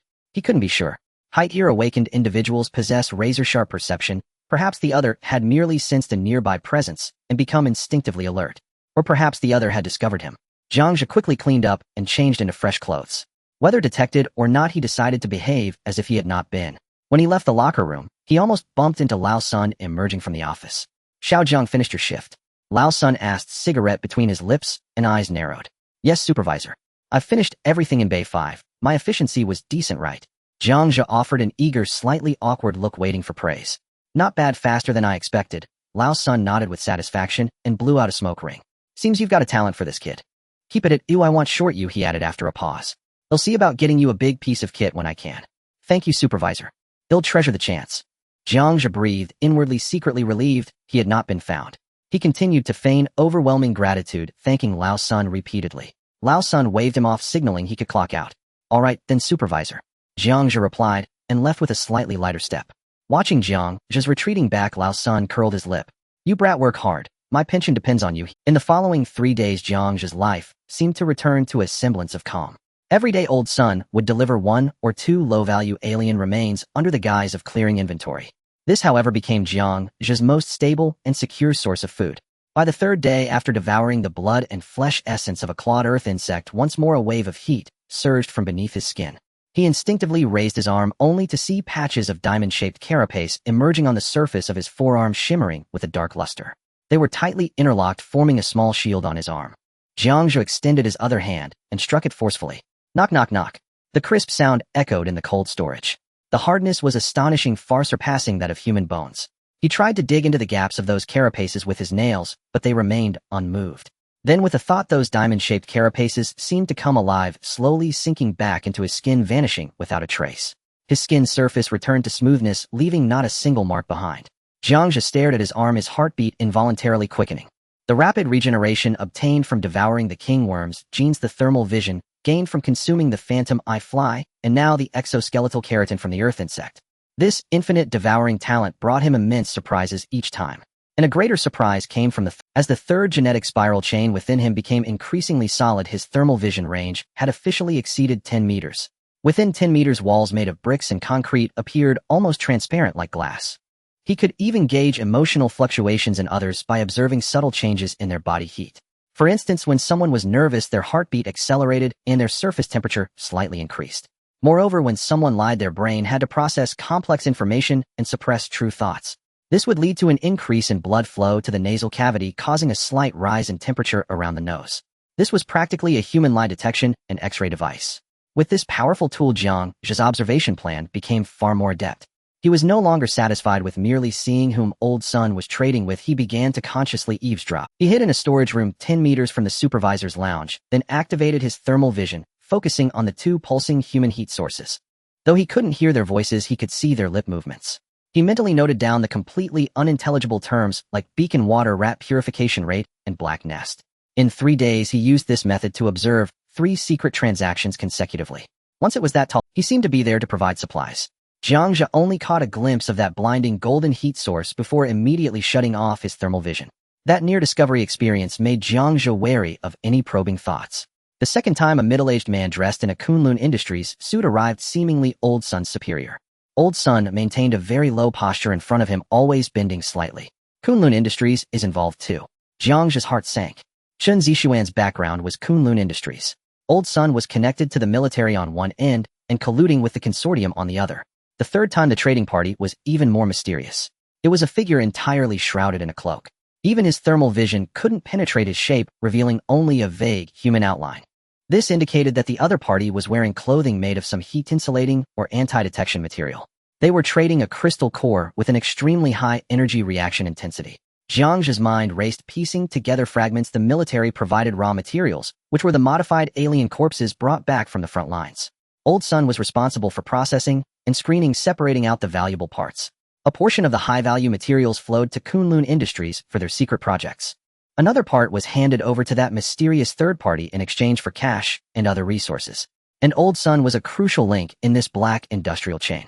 He was an insider responsible for cleaning up the stolen goods. Jiang Zhe realized he had to be more cautious. The military consortium's mysterious organizations. Every strand in this web was connected to a colossal entity he couldn't afford to provoke. Yet at the same time, he saw an opportunity. The more complex the interest chain, the easier it was to exploit. If he identified the right entry point, leveraging small gains against larger ones to shift the entire situation wasn't impossible. After work, Jiang Zhe returned to his cramped container. He opened his light brain and input all the coded terms he had noted down over the past few days into an encrypted search engine. Soon a map of the underground world unfolded before him. Beacon referred to alien corpses implanted with micro-trackers used to monitor the flow of goods and prevent internal personnel from embezzling. Water rat was slang for those responsible for handling corpses, the low-level personnel who could die at any moment. Jiang Zhe chuckled self-deprecatingly. The term was indeed apt. In the eyes of those bigwigs, these people were indeed no different from sewer rats. They were all expendable commodities ready to be sacrificed at any time. Purification rate referred to the purity of refined biological materials, directly impacting price. The repeatedly mentioned Black Nest pointed to a specific location. Black Nest Marketplace. The search results from the light brain indicated that this was a vast ruin located outside the city. It was once a bustling commercial satellite city established by the Federation. In reality, 30 years ago during the insect invasion, it was used as bait for the concentrated onslaught of the insect tide, and now it was left with countless precarious skyscraper ruins. Due to the complex terrain, this place had long been taken over by underground forces and transformed into the largest underground trading hub in Donghai City. Smugglers, mercenaries, information dealers, fugitives. A myriad of people mingled within, forming an underground order independent of Federation laws. Jiang Zhe stared at the gray block on the screen, his eyes flashing with a dangerous glint. With his 18th birthday approaching, time was running out for him. If he couldn't forge a reasonable awakened identity for himself, he would eventually be dispatched to a resource star due to his impure genes. Purchasing high-quality gene inducers to fake an awakening was undoubtedly best done at the Black Nest. But the problem was, as an unknown nobody, how could he enter that place? Even if he were lucky enough to get in, being unfamiliar with the place, he might not even know how he died. He needed a guide who was familiar with the rules and could provide him with protection. Jiang Zhe's mind immediately conjured up the face of old Sun, who always had a cigarette in his mouth. This greedy, cunning, and selfish old man was undoubtedly the best springboard he could currently access. The next afternoon, the No. 5 cold storage was cleaned up. Jiang Zhe stood outside the supervisor's lounge adjusting his breath. His fingers repeatedly rubbed against the stack of star coins in his pocket, the edges of the bills slightly dampened by sweat. 3,125 coins. This was all he had, his only bargaining chip. Jiang Zhe closed his eyes, mentally going through the script. Every expression, every pause, every tremor and tone had to be precise. Once he was ready, he pushed open the door to the supervisor's lounge. Old Sun was leaning back in a chair, his legs propped up high, a half-burnt low-quality cigarette dangling from his mouth. "Supervisor Sun," Jiang Zhe said, standing at the door, not daring to enter directly. "My." Old Sun didn't even lift his eyelids, continuing to stare at the portable light brain in his hands. "Well, Supervisor, I've been working here for quite some time." Jiang Zhe swallowed hard, his voice tight. "I'm almost 18. If I don't awaken soon, my life will be over." Only then did Old Sun lift his eyelids, exhaling a thick cloud of smoke.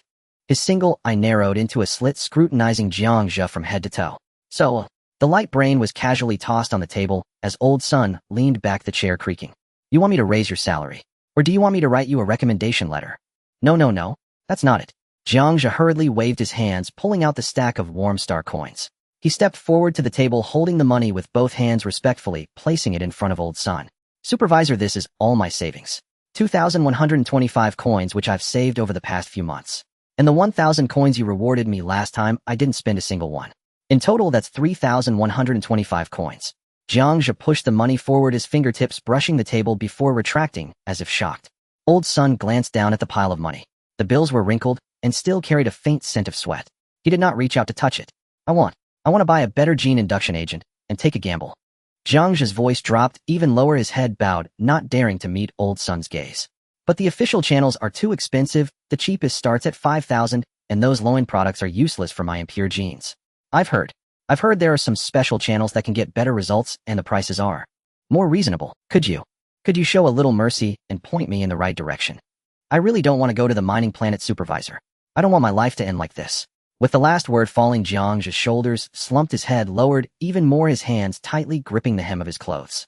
His entire posture conveyed the image of a desperate underling pinning all his hopes on his superior. Old Sun remained silent. He took a deep breath of smoke and slowly exhaled. The swirling smoke obscured his view, and that single eye scrutinized Jiang Zhe for a full 10 seconds in complete silence. Jiang Zhe maintained his bowed posture, motionless. Only his shoulders trembled slightly, his breathing quickening. Old Sun had an inkling of what was going on in his mind. This kid was truly at his wit's end. More than 3,000 coins was already all his wealth as a lower-class person. But Old Sun had been observing Jiang Zhe's performance over the past few days. He worked efficiently, kept his mouth shut, never asked unnecessary questions, nor spoke out of turn. Last time he handled the Wong worm core without dying, and in the past few days he cleaned up the tough stuff in the No. 5 cold storage with efficiency more than double that of the previous water rats. The key point was, this kid was obedient and understood the rules. Old Sun flicked the ash off his cigarette, the ash landing beside the pile of star coins on the table. If he helped him out, would it be a loss? Of course not. An awakened water rat was far more useful than an ordinary. They could handle dirtier jobs and manage tricky items with beacons. Those things that ordinary people would die from, an awakened individual could withstand. Moreover, this kid was someone he had personally promoted. Helping him now would be a favor. Investing in him was not a loss. It could even be said to be quite a profit. Thinking of this, Old Sun stubbed out the cigarette, but in the ashtray his voice low. "You kid. It seems you took my previous words to heart." Jiang Zhe's body stiffened, and he suddenly raised his head. The despair on his face instantly transformed into a mixture of fear and hope. "Supervisor, I just don't want to die in the mining planet without a clue. I know I have impure genes, I'm a waste, but I really don't want it to end like this. I'm still young, I still want to live." All right. Old Sun waved his hand impatiently to interrupt. "Don't moan in front of me, it's annoying to hear." He reached out and pushed the pile of star coins back toward Jiang Zhe. "Take the money back." Jiang Zhe was stunned, his expression bewildered, even tinged with a hint of fear of being abandoned. "Supervisor, what are you? The black market is very deep." Old Sun leaned back in his chair, crossing his legs. "With this amount of money, you won't even make a sound when you go down. Those selling drugs will see you as a greenhorn and quote 10 times the price. With your 3,000 at most, you can buy a placebo." Jiang Zhe's face turned pale, his lips trembling. "Then, what should I? I'm not unwilling to help you." Old Sun opened a drawer and pulled out an old portable light brain. It was a device that had been in use for at least 10 years with scratches and dents all over its casing. He operated it for a moment. The screen quickly displayed a string of encrypted characters. It was all gibberish and symbols making no discernible pattern. Write it down. Old Sun turned the light-brain screen towards Jiang Zhe. This is a semi-public entrance. Once you enter, don't say I introduced, you've got it.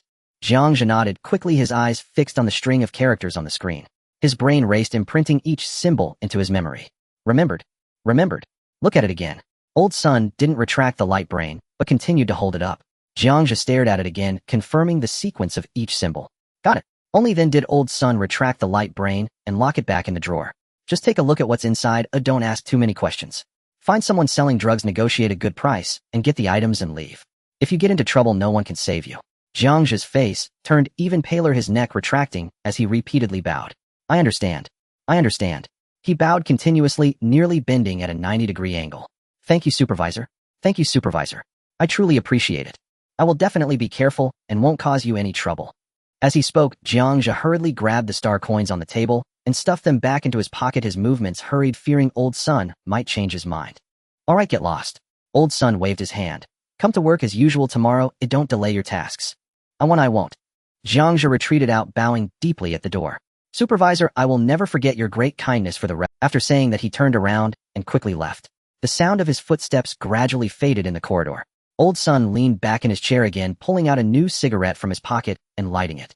What he gave Jiang Zhe was merely an entry point to a broker forum on the outskirts of the black market. Inside it was a mixed bag with 10 times more frauds than genuine goods. Whether this kid could find something reliable would depend on his luck. If he was lucky enough to buy a low-quality induction agent and awaken an E or D level talent, he would become a useful tool in the future. If his luck was poor, Old Sun flicked the ash off his cigarette. Then it would just be a lesson for this kid. Upon returning to his container home, Jiang Zhe immediately locked the door. The interior was instantly shrouded in darkness, illuminated only by the faint blue glow emanating from the light brain screen. Jiang Zhe entered the encrypted characters given to him by Old Sun into the light brain.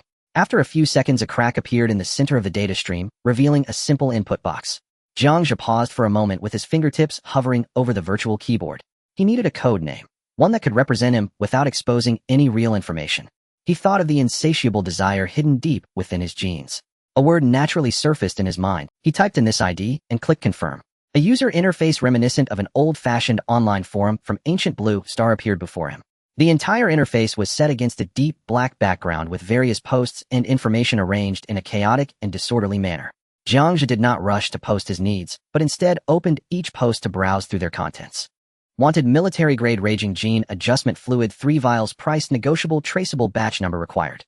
For sale, star pirate black sail route map, covering the Meteor Sea area, highest bidder wins. Bounty target District 7 Security Officer Zhao Hai of East Sea City, request to create an accident to ensure he forever remains silent. Reward 500,000 star coins. Recruitment seeking an information hacker skilled in breaking through corporate firewalls to collaborate on developing privacy data for the Sky Dome affluent area, profit split 70-30. Illegal gene drugs, smuggled intelligence, hired, killings, commercial crimes. Jiang Zhe felt a slight chill, but more so he was excited. This place was like paradise for him. His future development was inextricably linked to it. He spent over an hour meticulously studying the forum's hidden rules. He discovered that while chaotic, there was an order to it. Both parties in a transaction typically used various coded languages and slang, and certified accounts were extremely concerned about their reputation. An ID with a ruined reputation would be instantly blacklisted by everyone unable to stand here any longer. For newcomers, this place was filled with traps. Many posts were baits specifically waiting for naive newcomers to fall for them, draining their finances and even resorting to online tracking for offline extortion. After grasping the fundamentals of this place, Jiang Zhe finally began to take action. He created a new post, the title concise and to the point. Wanted high-quality gene inducer for personal use as a student, budget limited, no scammers. Jiang Zhe intentionally portrayed himself as an eager yet financially constrained student. This would minimize the potential seller's wariness. As soon as the post was published, he instantly received dozens of "Brother, I have the latest model leaked from the military laboratory, guaranteed to take effect with 1 injection, talent guaranteed at grade. Only 10,000 star coins. Since you're a student, I'll give you a 20% discount. Don't believe the ones above. Military items are not that easy to obtain. I have a special version from the corporate insiders. Although the success rate isn't 100%, it's stable and has no side effects. A fixed price of 5,000. Little brother, heed my advice, don't touch those dubious medications. I have one from legitimate channels. It's a nearly expired clearance item, but the effect is absolutely guaranteed. Only 3,005. Let's be friends."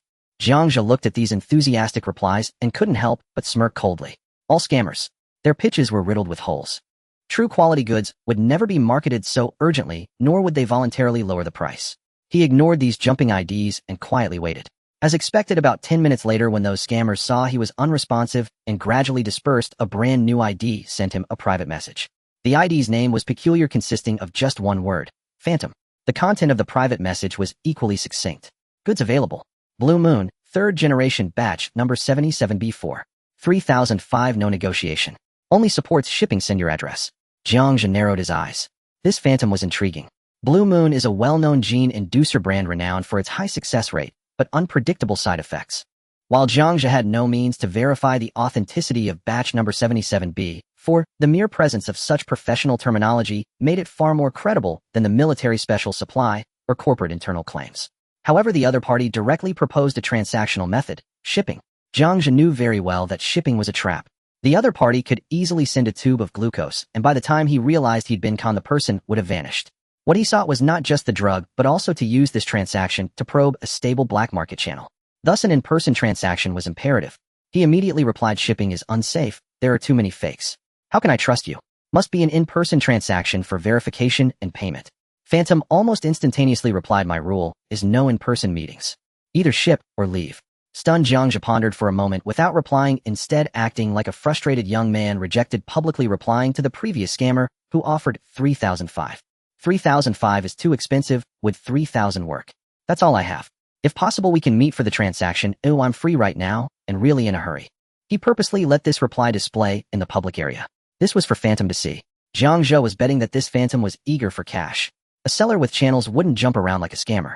But if he was short on cash and saw a potential deal slipping away, his mentality would shift. Sure enough, within 30 seconds, Phantom's second private message arrived. 3,000. I'll send you the location of transaction in 1 hour. No waiting beyond that. Success. Jiang Zhe felt a surge of joy. The other party's quick concession proved two things. First, they indeed needed money, and urgently. Second, the other party's bottom line was around 3,000, and he had perfectly hit their psychological price point. A seller in urgent need of cash often finds themselves in a more passive position during transactions. This immediately put Jiang Zhe in a position of advantage. Soon Phantom sent him a coordinate. East Sea City District, 18 Rusty Alley. It was a typical slum, a mix of people with scarce surveillance, making it an excellent location for underground transactions. See you in 1 hour. Jiang Zhe decisively shut down the light brain after replying. He stood up and dragged out a box from under the bed. The box contained no weapons, only a few pieces of worn clothing, a cap, an ordinary breathing mask, and a roll of industrial-grade high-strength tape.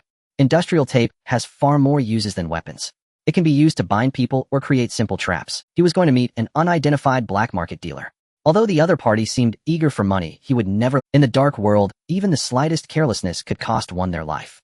What he needed to do was not just but to firmly grasp this Phantom line in his hands through this transaction. Area 18, Rusted Alley. The alley is so narrow that only 2 people can walk side by side. Jiang Zhe arrived 15 minutes early. He climbed to the top of an abandoned shipping container at the alley's entrance, using the night to observe the entire terrain. This is one of the survival rules he learned as a traverser amid the information bombardment of his past life: never trust the environment presented by others. The garbage recycling station is located in the middle of the alley, a semi-abandoned metal shed with a door that has long rotted away, leaving only a frame. Behind the shed there is a pile of discarded ventilation pipes that can conceal a person. At the other end of the alley is a dead end sealed off by a 3-meter-high concrete wall. This is the only way in and out. Jiang Zhe felt reassured. If the other party brought people or set up an ambush, it would be immediately apparent. Time ticked by. A figure appeared at the other end of the alley 1 minute before the agreed time. The person was completely wrapped in a loose black cloak with a tight mask and goggles covering their face. They were about 1.6 meters tall, very thin, and walked lightly, the hem of the cloak barely swaying. Jiang Zhe slightly closed his eyes, activating his thermal vision. The world instantly faded, transforming into shades of light and temperature. That black cloak appeared to him as a dim figure of thermal energy. The surface temperature was normal, the heartbeat steady, and there were no high heat areas of energy flow within the body. Jiang Zhe's lips curled slightly upwards. An ordinary person, then it would be easy. Anyone who can mingle in the black market forum is hardly a good person. Everyone is in the same boat. No one can pretend to be clean. If the other party is uncooperative, he wouldn't mind switching masks, firmly holding this line in his hands. The other party was very alert, not approaching the trading point directly, but standing at the alley entrance for nearly a minute, turning their head left and right, observing the surroundings. Only after confirming safety did they slowly walk into the alley. When they reached the recycling station, they stopped again. This time they lingered for an even longer 2 minutes. Jiang Zhe could see the fluctuations of the other party's thermal source quickening, and their heartbeat had also increased compared to earlier. Tension. 2 minutes later, the person finally walked behind the recycling station and leaned against the wall. Jiang Zhe remained still, waiting for another 5 minutes. For 5 minutes, the person stood there. The thermal fluctuations became increasingly evident. Only then did Jiang Zhe slide down from the container. He deliberately took a longer route, walking from the other end of the alley. He intended to be intentionally late. The more patience he had, the more initiative he would gain. The ghostly figure heard the footsteps and immediately turned around. "You're late." The voice was processed through an electronic synthesizer, making it impossible to discern gender or emotion. "I had some issues on the way." Jiang Zhe intentionally lowered his voice. "Where's the stuff?" He didn't get too close, maintaining a safe distance of about 3 meters. This distance was enough for him to react in any unforeseen situation. The ghost wasted no words, extending a gloved hand from the cloak, holding a metal test tube. Inside the test tube, a blue liquid faintly glowed under the dim light. "Blue Moon 3rd generation, verify it yourself." The ghost tossed the test tube over. Jiang Zhe caught it and immediately stuffed it into his pocket, then took out 3,000 star coins from another pocket and tossed them over. 3,000, count it. The ghost caught the money, quickly counted it while bowing her head. After counting, she stuffed the money into her cloak, disregarding whether Jiang Zhe verified the goods, and nodded. "Pleasure to cooperate. If you need anything in the future, you can contact me through the forum." After speaking, she turned to leave. "Wait." Jiang Zhe suddenly spoke up.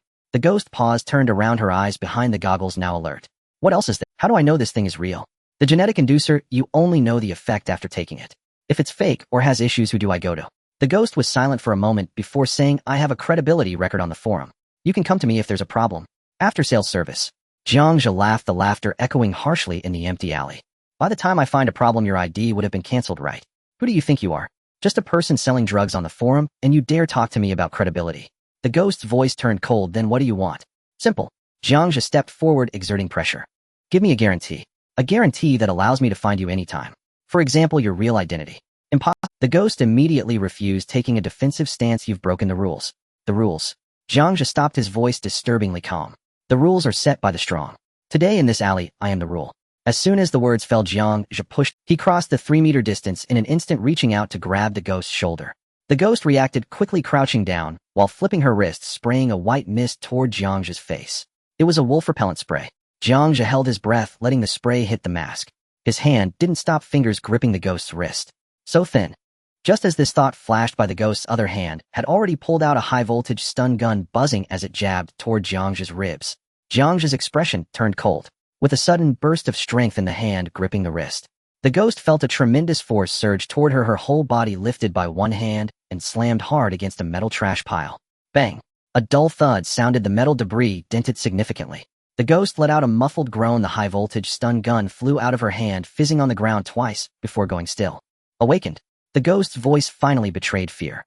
She tried to struggle, but Jiang Zhe already had one hand pressing down on her shoulder with enough force to make her bones groan. Jiang Zhe reached out with his other hand, forcefully pulling off the mask and goggles. Beneath the mask was a delicate, pale face. Her black hair was somewhat disheveled, and her large eyes were deep, filled with fear and defiance. A girl.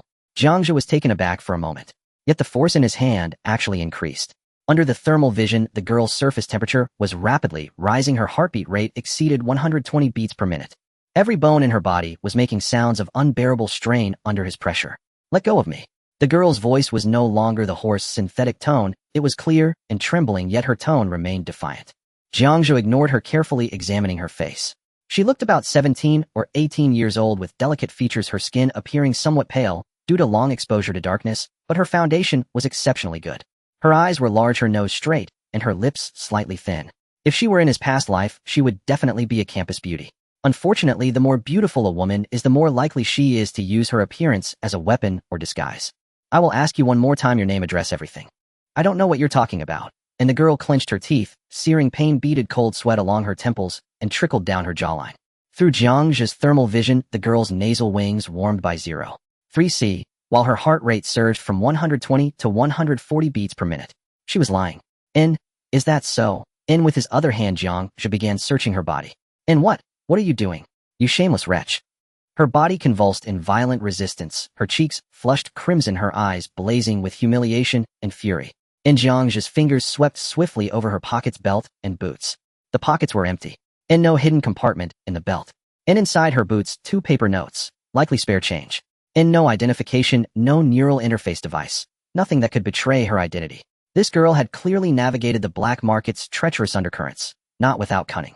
In, you seem remarkably uncooperative. In finding nothing, Jiang Zhe's gaze sharpened into something far more dangerous. Since you refuse to speak, I'll have to extract the truth my own way. And he seized her arm and dragged her deep. Where are you taking me? Let me go. And she panicked.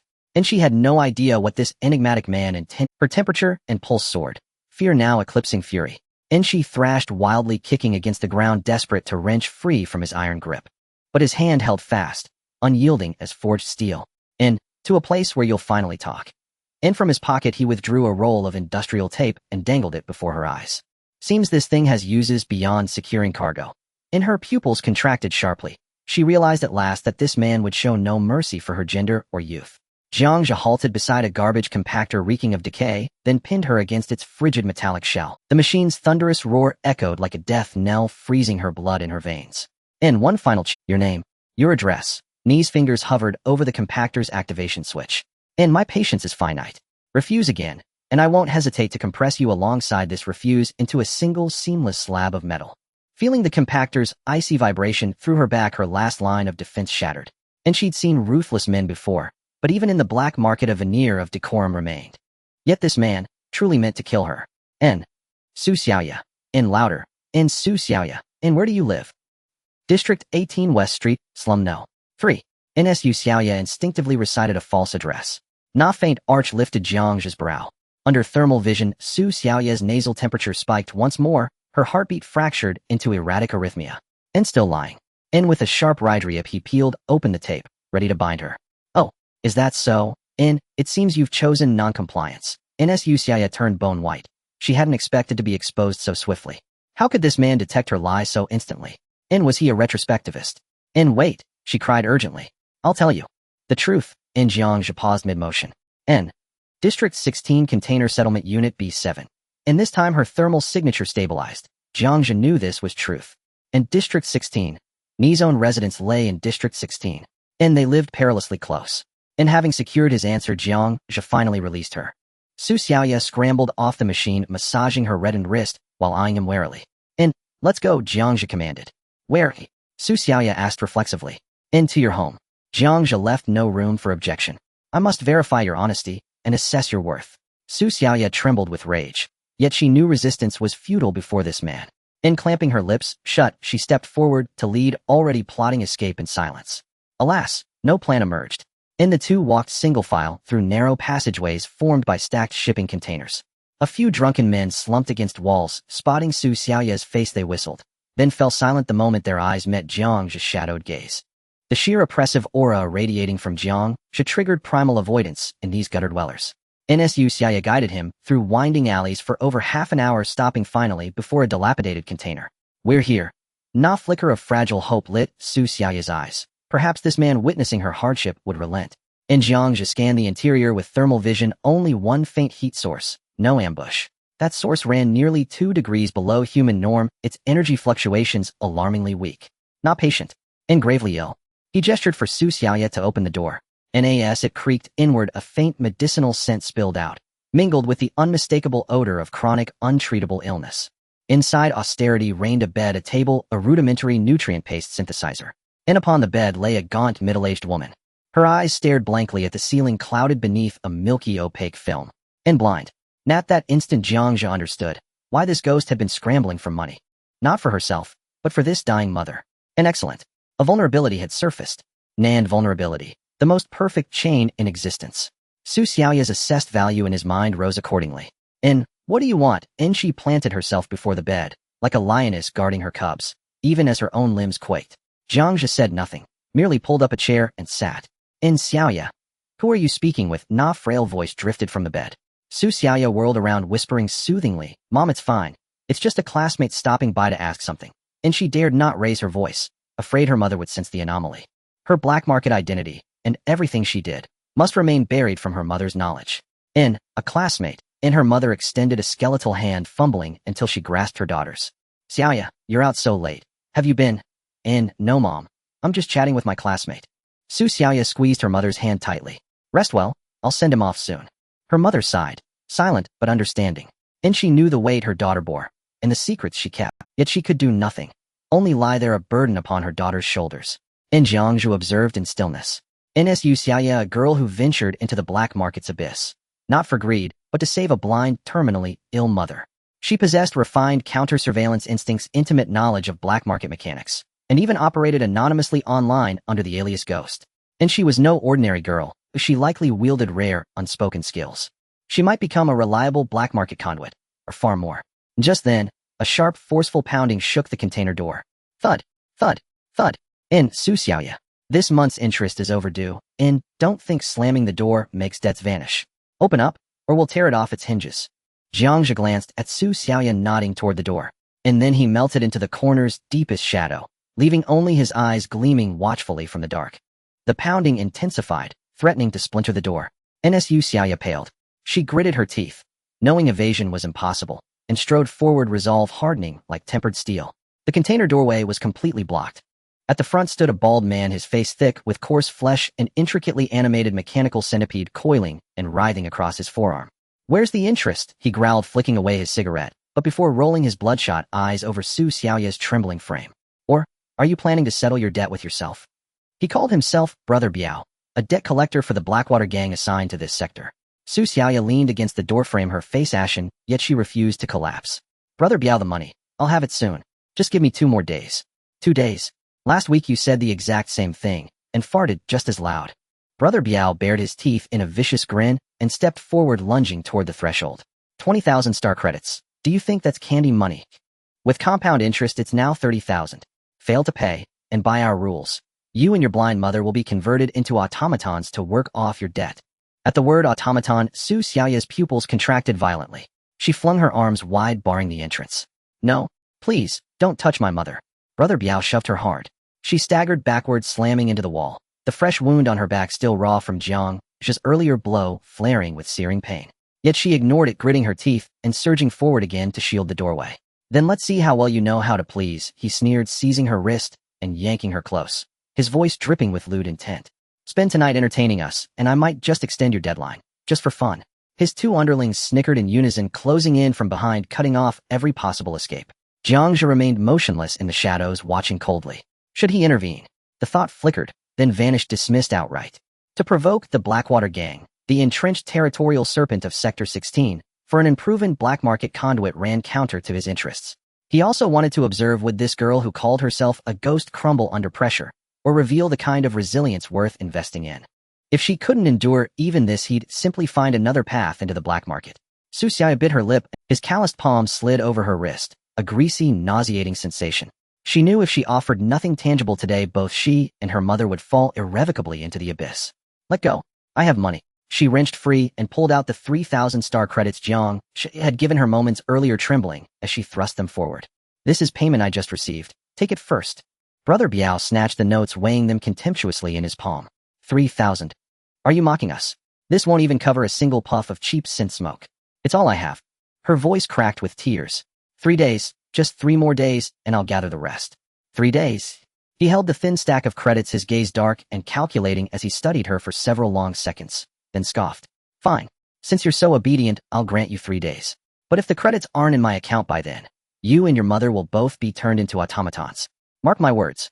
With a sharp wave of his hand, Brother Biao turned and strode off with his men, pausing only to rake one last ravenous glance over Su Xiaoya's shuddering form.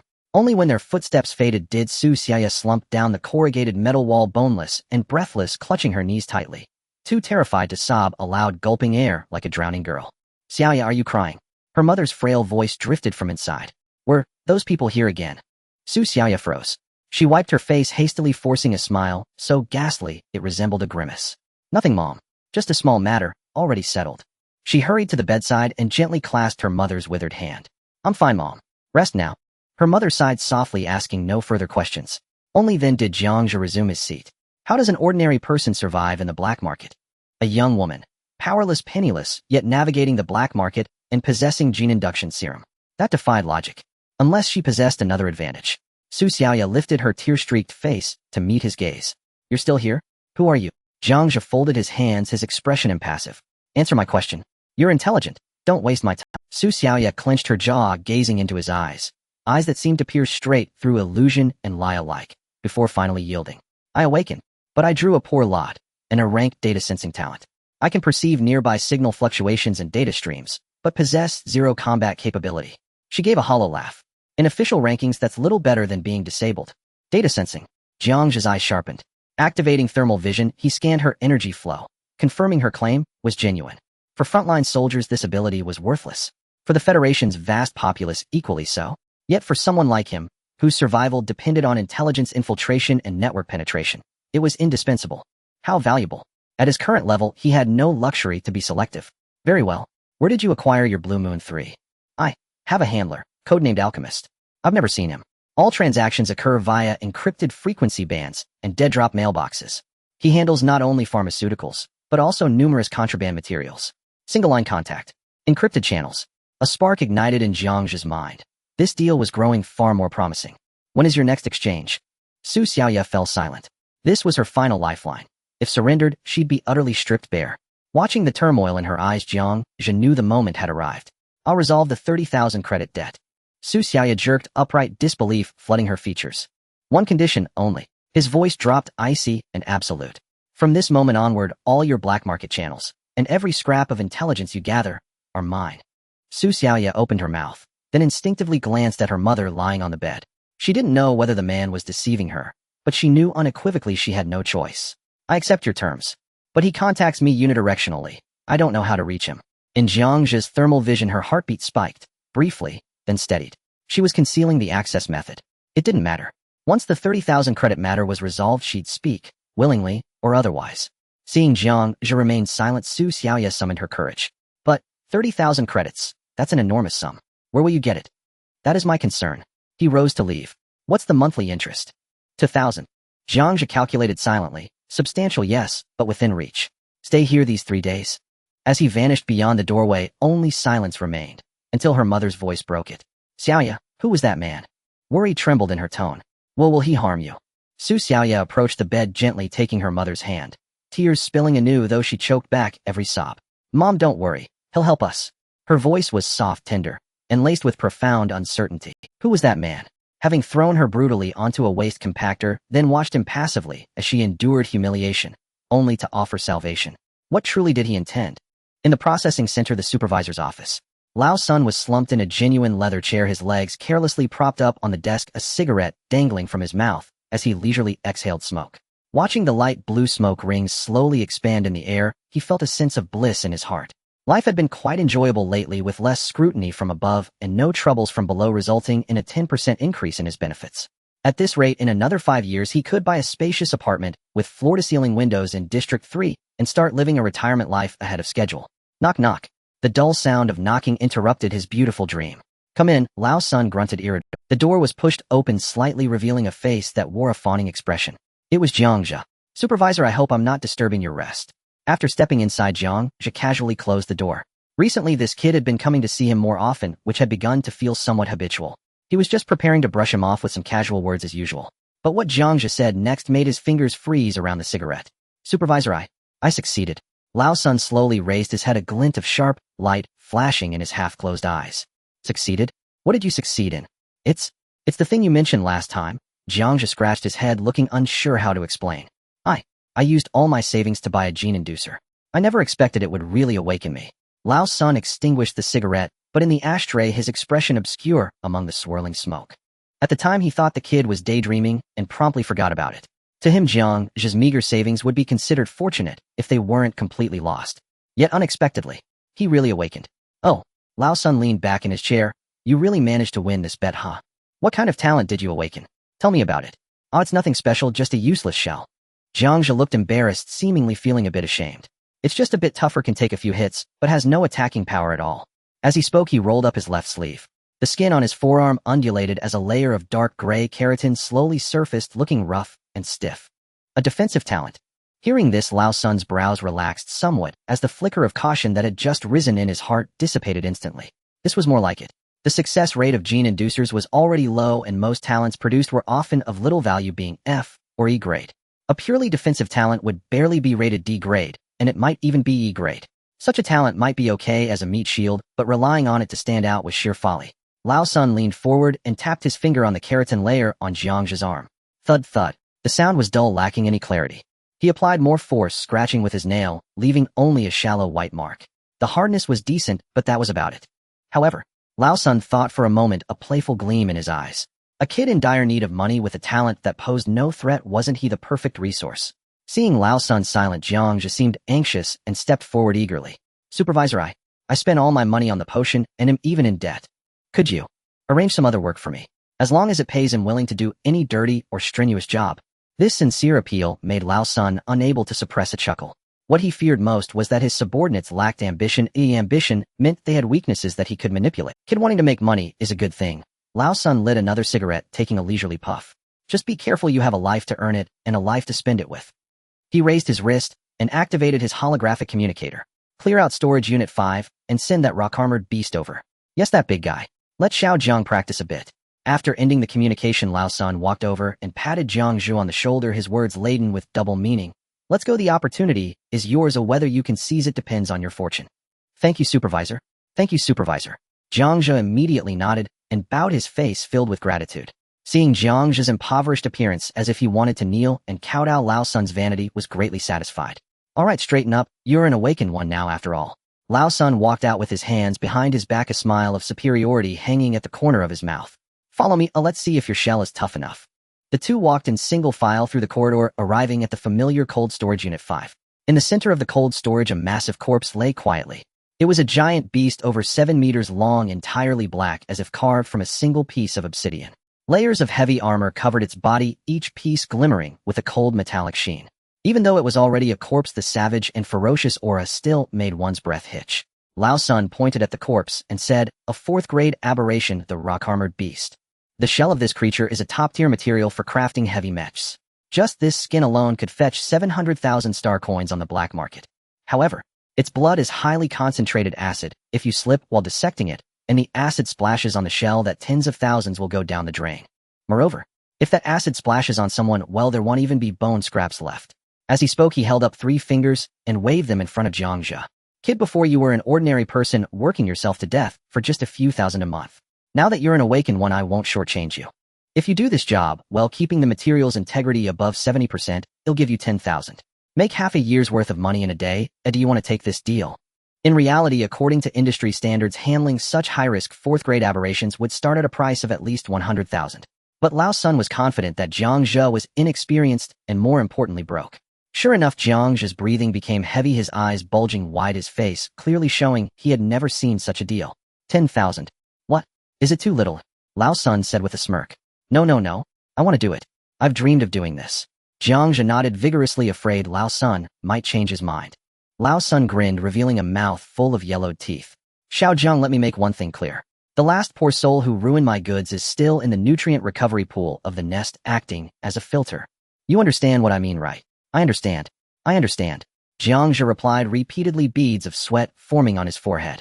Thank you, Supervisor, for your guidance. I will do my utmost to handle it. Seeing Jiang Zhe's fearful yet grateful demeanor, Lao Sun nodded in satisfaction. This kind of naive kid was the easiest to use and the cheapest. Do your best. Lao Sun hummed an unknown tune, strolling out with his hands behind his back. As Lao Sun's back disappeared, the heavy alloy door slowly closed. Jiang Zhe straightened up and activated the internal emergency locking mechanism. Click. A light sound indicated that unless released from the inside, this door would not be opened by anyone from the outside for the next few hours. After completing all this, he still felt uneasy and activated thermal vision again, carefully scanning every corner of the cold storage. Confirming that the surveillance cameras were indeed off and there were no hidden life sources, Jiang Zhe turned around, his gaze fixed on the massive rock-armored beast. This was not a corpse, it was clearly a feast. He walked slowly around the carcass, reaching out to gently knock on the beast's thick back armor. Clang. A clear sound akin to metal striking resonated. Lao Sun was right. This was indeed a tough nut, its hardness even surpassing that of the previous 5th-grade king insect. However, Jiang Zhe licked his slightly chapped lips, a hint of red light flickering in his eyes. The stronger it is, the more it will replenish me when consumed. Caution is Jiang Zhe's first principle. A clever hunter, even when stealing, must do so elegantly. Jiang Zhe found a clean metal tray from the shelf and placed it at the edge of the workbench, then activated the high-frequency particle cutter equipped in the cold storage. Buzz. The blade trembled and subtle ripples spread through the air. In his mind, the anatomy of exotic creatures he learned from the processing center flashed rapidly. Jiang Zhe held his breath, the cutter steady in his hands like a rock, the blade tip gliding along the seams of the shell. Sizzle. As soon as the back shell loosened, a spray of dark green blood mist burst forth. Jiang Zhe held his breath, the cutter steady in his hands like a rock, the blade tip gliding along the seams of the shell. Sizzle. As soon as the back shell loosened, a spray of dark green blood mist burst forth. But Jiang Zhe simply shook his hand casually, and the strong acid that could corrode metal left only a faint red mark on his skin. This level of acidity is acceptable.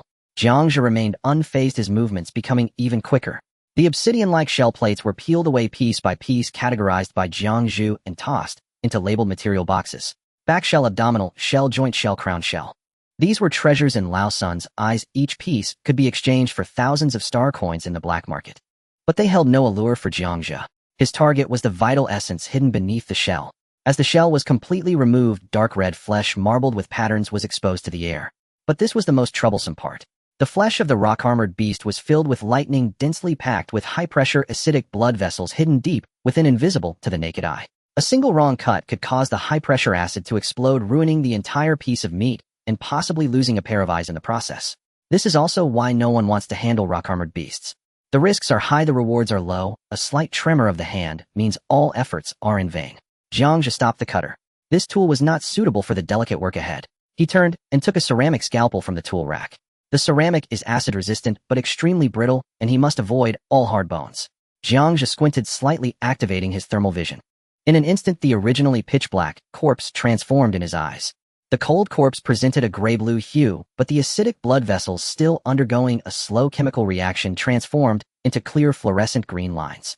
Where to cut, where the danger zones lay, was immediately apparent. Fortunately, the blood vessel distribution of this rock-armored beast is not overly abnormal. Jiang Zhe's wrist turned, the ceramic knife weaving between the green tubes layer by layer, peeling off the tightly packed muscles while not harming a single blood vessel. 1 minute, 2 minutes. A complete core muscle group was excised, gently resting on the tray. Main dish, high explosive muscle fibers.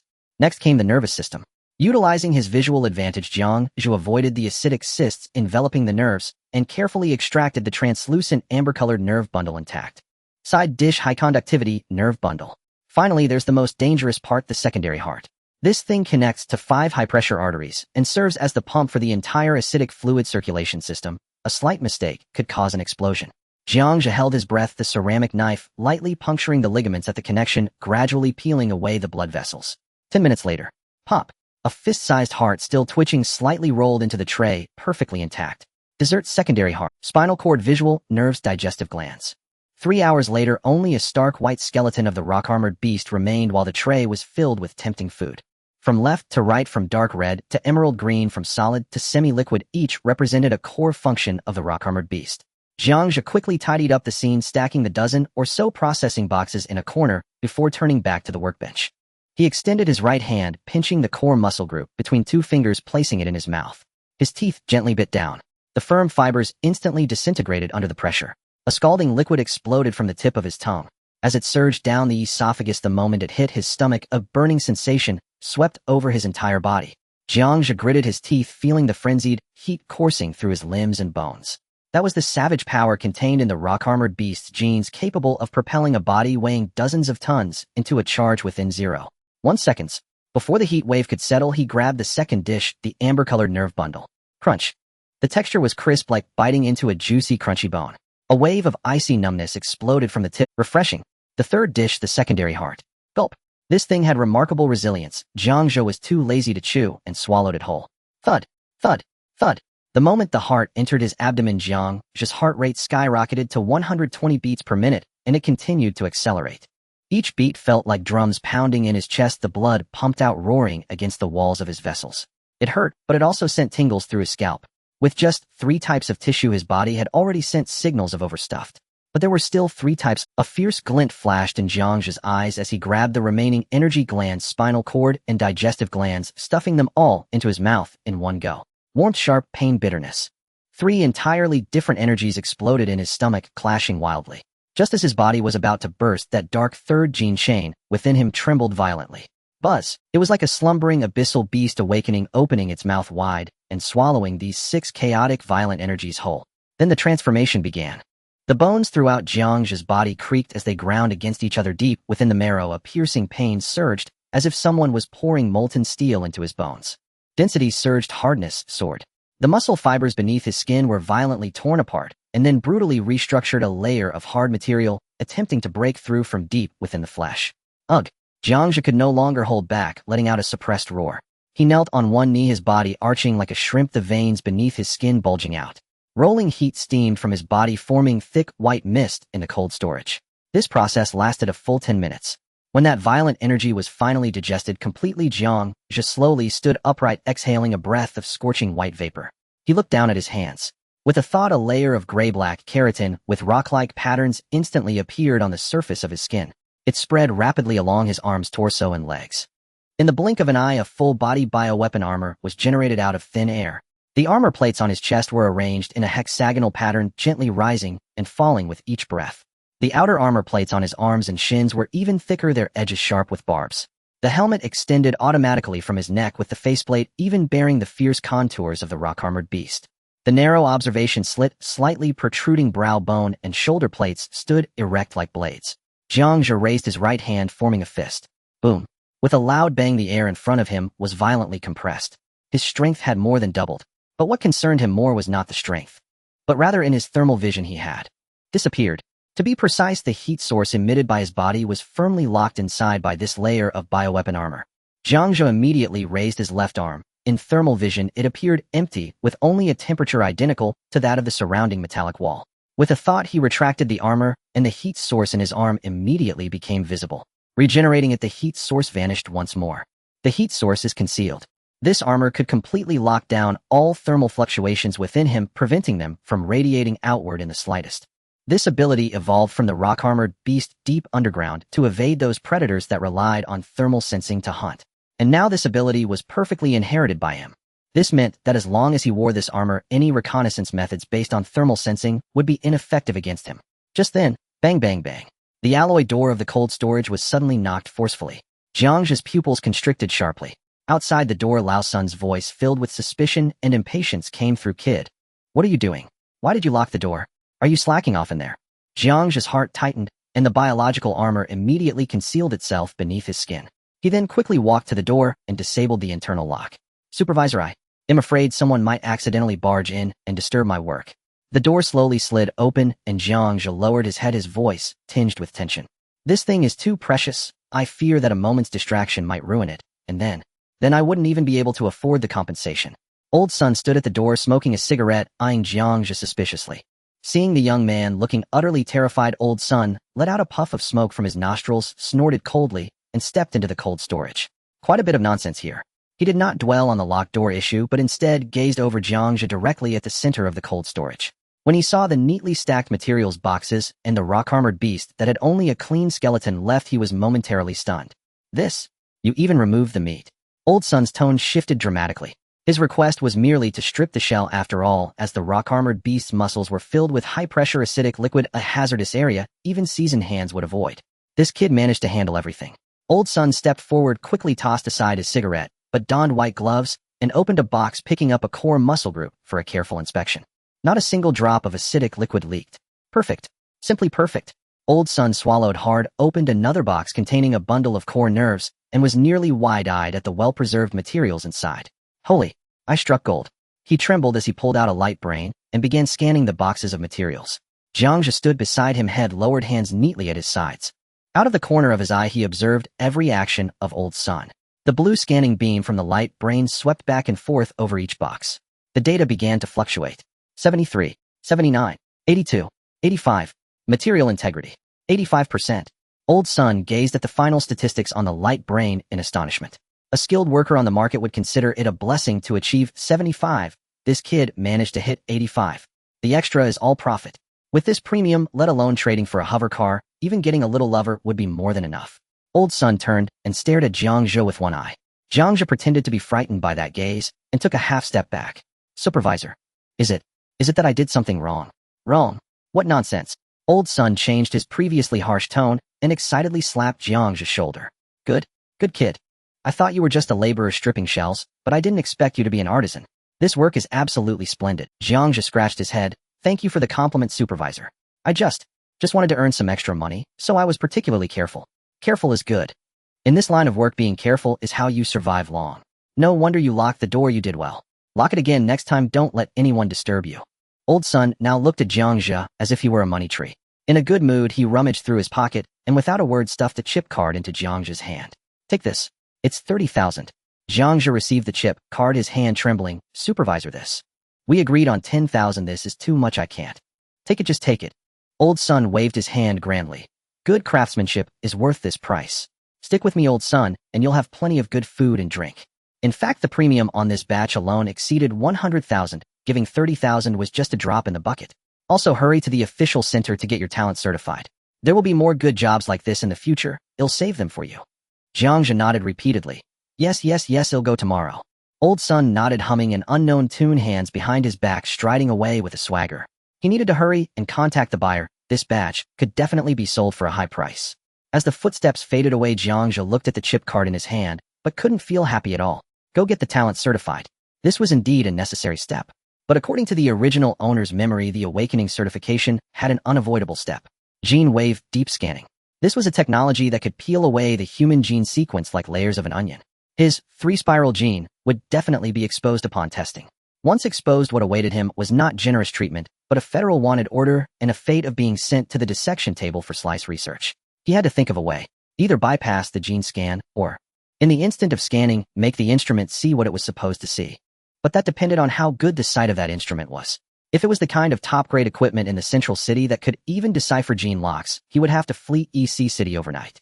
But if it was just some second-rate equipment used to fool the sewers of the slums, a figure flashed through Jiang Zhe's mind. Su Xiaoya, the girl with E-class data sensing talent. An ability that seemed only useful for piggybacking on the internet and being a liaison, but at this moment it became his only hope to break the deadlock. Half an hour later in District 16, at the container settlement, Jiang Zhe stood before the rusty iron door of B7, raising his hand to knock. Knock, knock, knock, knock, knock. 3 long and 2 short, this was the agreed signal. A few seconds later the door creaked open, revealing a pair of vigilant eyes.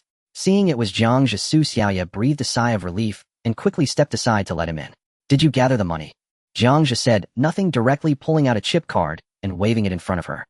Su Xiaoya's breath quickened instantly. She reached out to grab it, but stopped midair, looking up at Jiang Zhe, forcing herself to calm down. There's 20,000 in here. Jiang Zhe pulled over a chair, sat down, and placed the chip card on the table, but his finger pressed firmly on one corner of it. Now help me with one thing. If you do it well, this money will be yours. Su Xiaoya bit her lip, forcing herself to calm down. What do you want? I want to know the specific model of the gene detection equipment used by the Awakener Management Bureau in District 12. Su Xiaoya was taken aback for a moment, instinctively responding, most of these devices are supplied uniformly by the Federation. I want the exact model, not your guess. Not only the model, but also its detection precision parameters. Especially, is it whole genome sequencing, or just threshold scanning for dominant gene waves? Su Xiaoya was somewhat bewildered by this series of technical terms. Although she didn't know why Jiang Zhe wanted to check this, she sensed a whiff of danger. Can you check? Su Xiaoya bit her lip, directly sitting in front of the light brain and connecting an external data interface. The Bureau's internal network uses military-grade firewalls. As I speak, my fingers are flying over the virtual keyboard. If I hack in directly, you'll be locked out in 3 seconds, and we both will be doomed. On the light brain screen, countless data streams cascaded past. Jiang Zhe did not urge her, but quietly watched her silhouette. His fingers gently tapped the table. Tap, tap again, waiting for the final answer that would determine his life or death. If it were federal military-grade I or research-grade deep diver, he would immediately take this card and flee EC City overnight, becoming a fugitive from then on. But if it were, however, Su Xiaoya's tone shifted, a glimmer of cunning and confidence flashing in her eyes. Their equipment maintenance logs were outsourced to a third-party company called Blue Sky Technology. And the servers of this company are practically like a sieve full of backdoors. Jiang Zhe's fingers stopped tapping. On the screen, the data stream suddenly accelerated. Folder after folder was opened and then closed. By reverse searching hardware information through the maintenance logs. District 12 Awakener Management Bureau Gene Detection Room, device number A7721. Got it.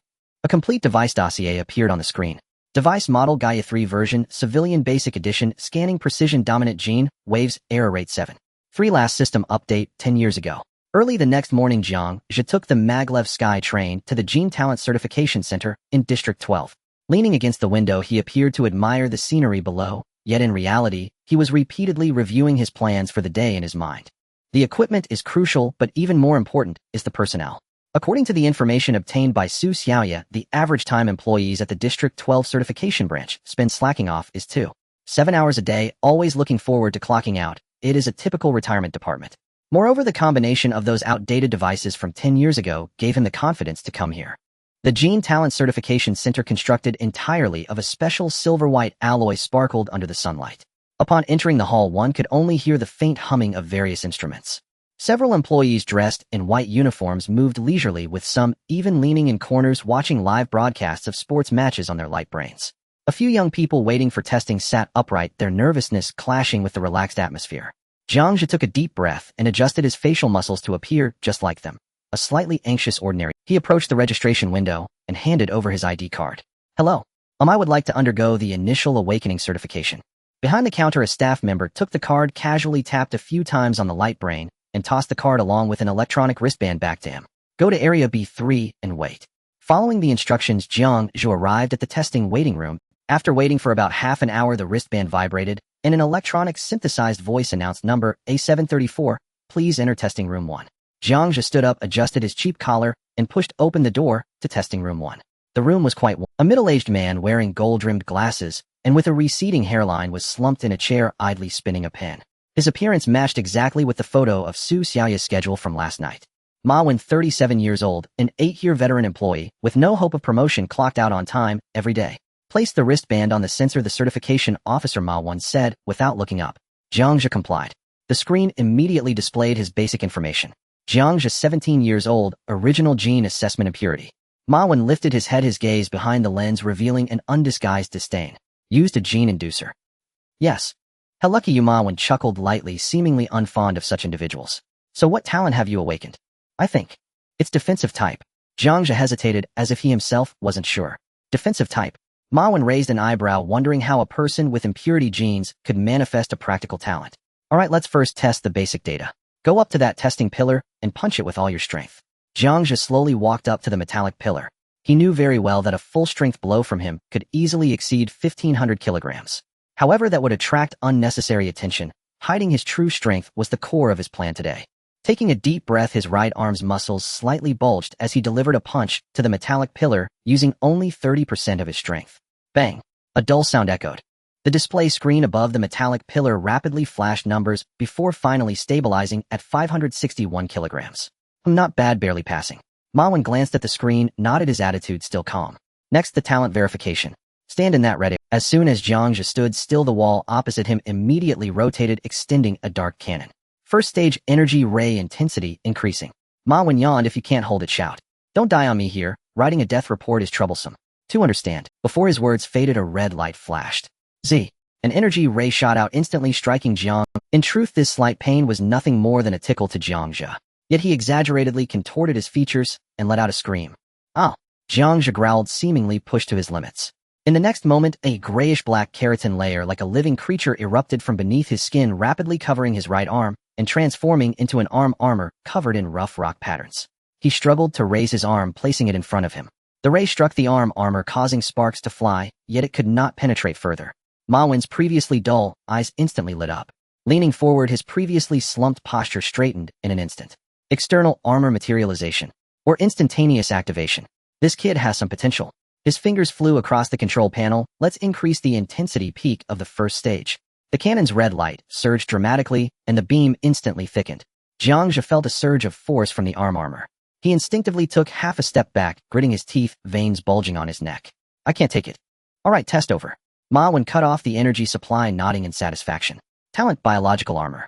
Initial assessment, C grade. Evaluation, considerable hardness, extremely high plasticity. He typed a line of text on the light brain, and his gaze towards Jiang Zhe became much more amiable. Kid, you're lucky. With this talent, you could work as a bodyguard for a consortium or serve as a heavy infantryman in the army. You'd have a solid job for life. Gasping for breath, Jiang Zhe removed the arm armor, revealing a silly smile of someone who survived a disaster. Thank you, officer. Alright, just one last item. Ma Wen pointed to a nearby sleep pod. Lie down inside, it will just scan your gene sequence, and you'll be done. Jiang Zhe's heart sank, realizing the most critical part was about to come. He complied and laid down in the pod. As the door closed, cold gel poured in, completely submerging him. Countless tiny nanoprobes pierced his skin as if thousands of cold little hands were wandering inside him, trying to uncover all his secrets. The process was not painful, but the feeling of being thoroughly examined from the inside out made Jiang Zhe extremely uncomfortable. In front of the control panel, Ma Wen rested his chin on one hand, gazing at the double helix diagram slowly unfurling on the screen. The blue-green data stream flowed smoothly. Everything is normal. Ma Wen had already begun contemplating what to eat for dinner, his finger hovering above the confirm pass button, ready to end the day's work. Just then, beep. Warning. Unknown data fragments detected. Unable to parse. Cannot classify. Ma Wen was startled, his hand shaking as he nearly knocked over his coffee cup. In the double helix gene diagram and shadow area appeared that the instruments could not read. What? What is this thing?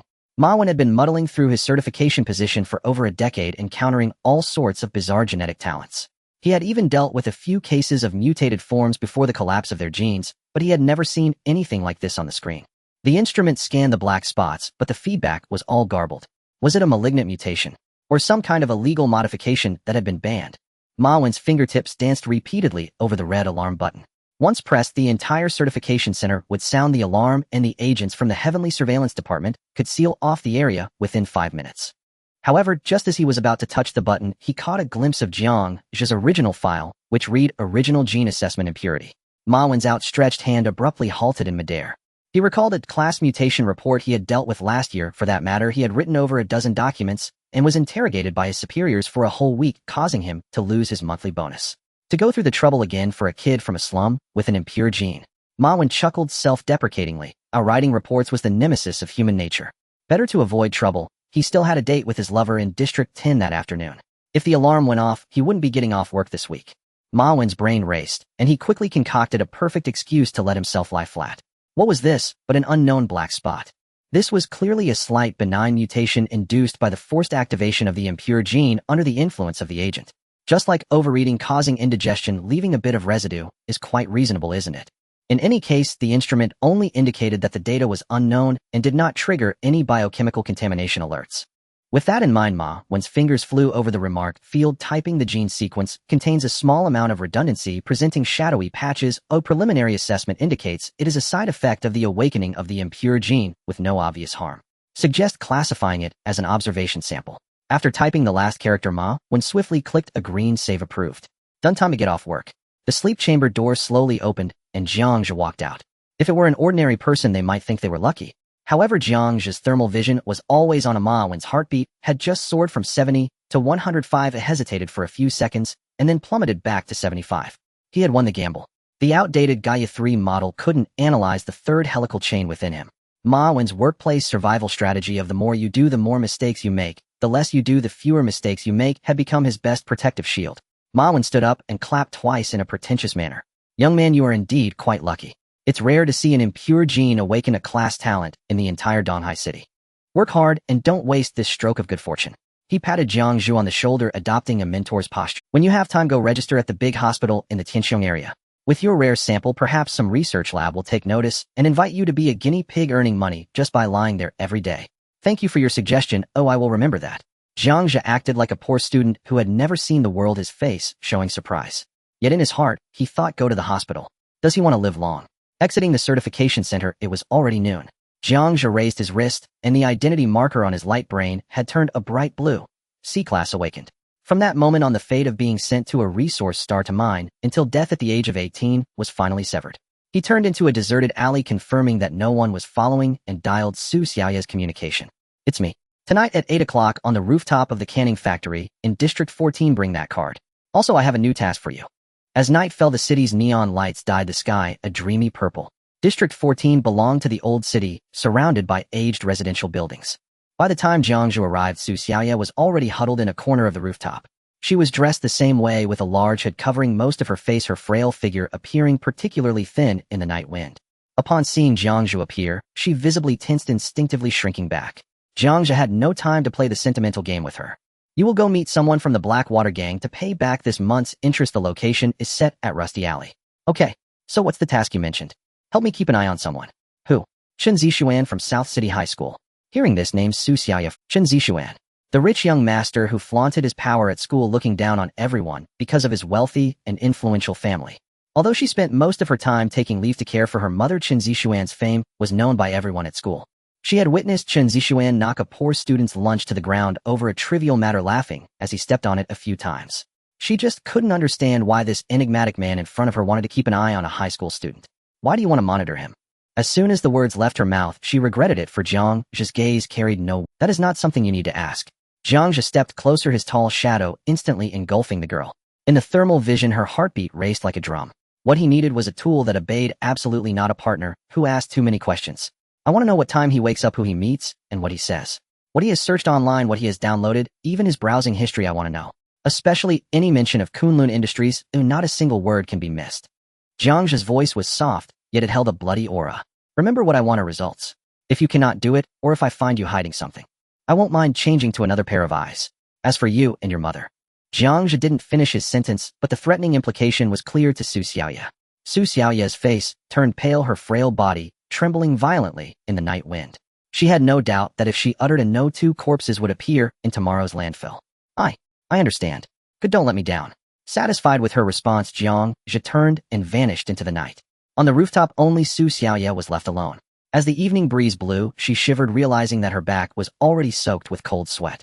She opened her palm, looking at the chip card, then glanced in the direction Jiang Zhe had left, her expression a complex blend of emotions. Fear, repression, and an indescribable sense of dependence intertwined in her heart. Who exactly was this man with the codename Gourmet? Why did he want to deal with Chen Zixuan? What was his connection to Kunlun Industries? She didn't know, nor did she dare to think. All she could do now was cling tightly to this thorny straw, even if it meant her hands were drenched in blood. The air in Rusty Alley is always filled with a musty odor, just like the cheapness of the lives here. Su Xiaoya stepped through the dirty water and entered the deadened alley that haunted her nightmares. Biao Gu was puffing smoke with 2 lackeys, the flickering cigarette but illuminating the nauseating mockery on them. Seeing Su Xiaoya all alone, Biao Gu flicked the cigarette, but to the ground, his face shaking with a grin that revealed his gluttonous features. Oh, little Yue, you're quite punctual, aren't you? Have you gathered the money? Or are you planning for flesh repayment? The 2 lackeys behind him laughed lewdly, their eyes lewdly raking over her. Su Xiaoya ignored their filthy words as she had grown numb to them.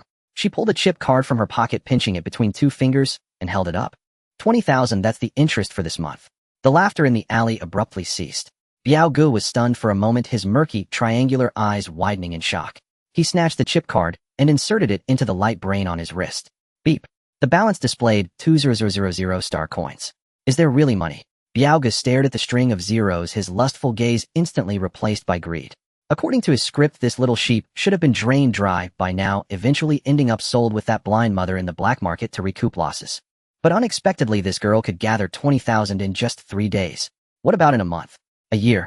The 300,000 principal would soon be returned with interest, and even more could be earned.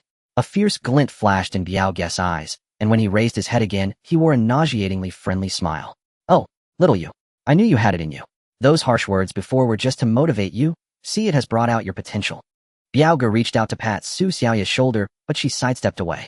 Since you've paid the interest, then we are. Biao Gu wasn't embarrassed. He withdrew his hand and rubbed it. There's no rush about the principal, take your time to repay it. As long as you pay the interest on time every month, I guarantee that no one in this area will dare to lay a finger on you or your aunt. Su Xiaoya lowered her head, her fist hidden in her sleeve, turning white, her voice cold and hard. Can I leave now? Of course you can leave. Just remember to keep in touch, sis. Watching Su Xiaoya quickly disappear at the alley's mouth, one of the lackeys couldn't help but lean in, whispering, Biao Gu, are we just letting her go like that? That woman definitely has something going on, gathering 20,000 in 3 days. Isn't she possibly on the list of big spenders? Yeah, Biao Gu, why don't we follow her and take a look? Maybe we can score a big one. Slap. Biao Gu backhanded the lackey on the forehead, scolding, idiot. Do you understand what it means to fish for big fish with a long line? He lit another cigarette, taking a deep puff, his eyes dark and venomous. This girl is now a hen that lays golden eggs. If you scare her away, where will I find such a good cash cow again? So, are we just letting it go? The lackey was somewhat reluctant. Let it go? Biao Gu sneered. How could it? Let her pay a few months of interest first. Once I figure out her background, I'll take her and the channel in one fell swoop. By then, we'll squeeze every bit of oil and water from her and send her and that blind mother to the factory to become human dolls. This is called maximizing value. Got it? Idiot. Biao Gu is brilliant. Biao Gu is the best. The 2 lackeys suddenly understood, giving a thumbs up, their faces filled with lewd grins. The 3 turned and left, linking arms, lost in dreams of wealth. They were unaware that behind the worn-out window on the 2nd floor, a pair of dark red eyes coldly observed everything. Jiang Zhe leaned against the wall. In his thermal vision, the 3 red humanoid silhouettes were gradually moving away. How pathetic. Greed has already written your epitaph. In his eyes, these 3 people were no different from the mutant corpses processed in the disposal center. He tapped on the light brain and sent a message. Su Xiaoya walked quickly, almost fleeing from this neighborhood. Although she knew Biao Gu's friendliness was feigned, at least the crisis for this month was resolved. Buzz. Her wrist vibrated. Su Xiaoya opened the light brain. It was Foodie. Put Chen Zixuan's matter on hold.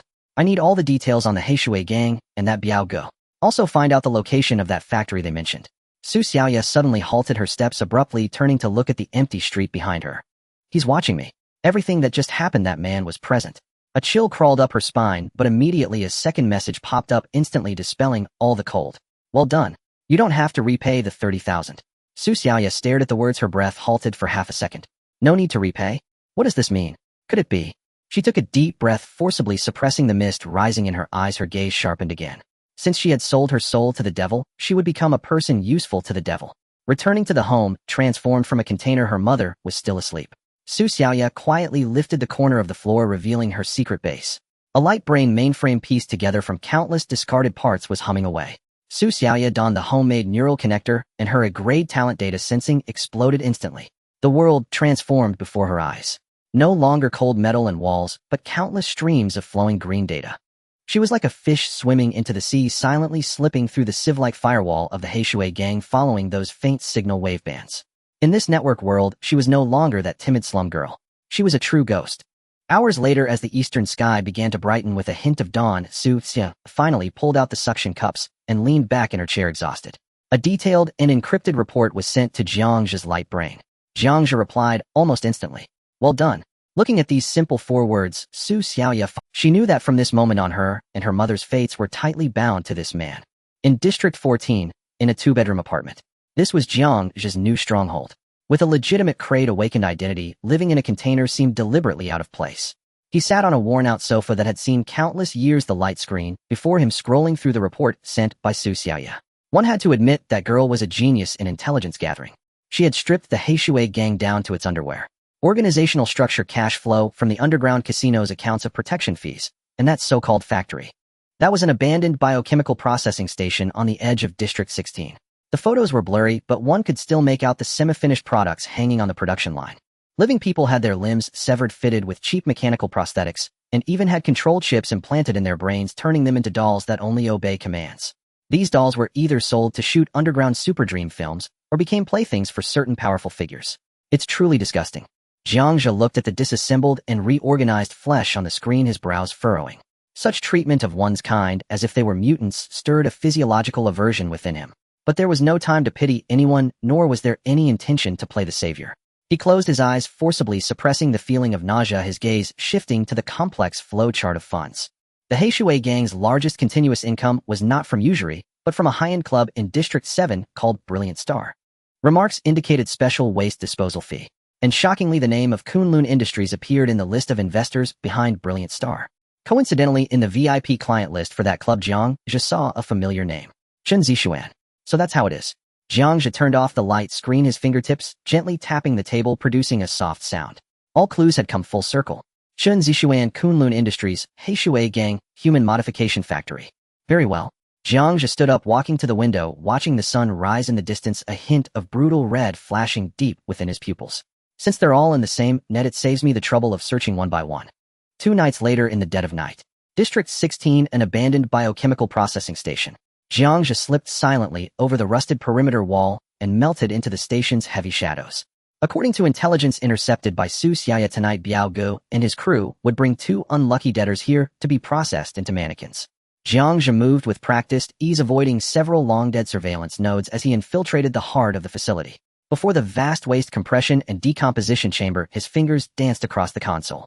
As an outstanding intern of the processing center, the machines were child's play to him. In his sight, a fine crack of metal fatigue at an old pressure valve coupling stood out starkly. This will do.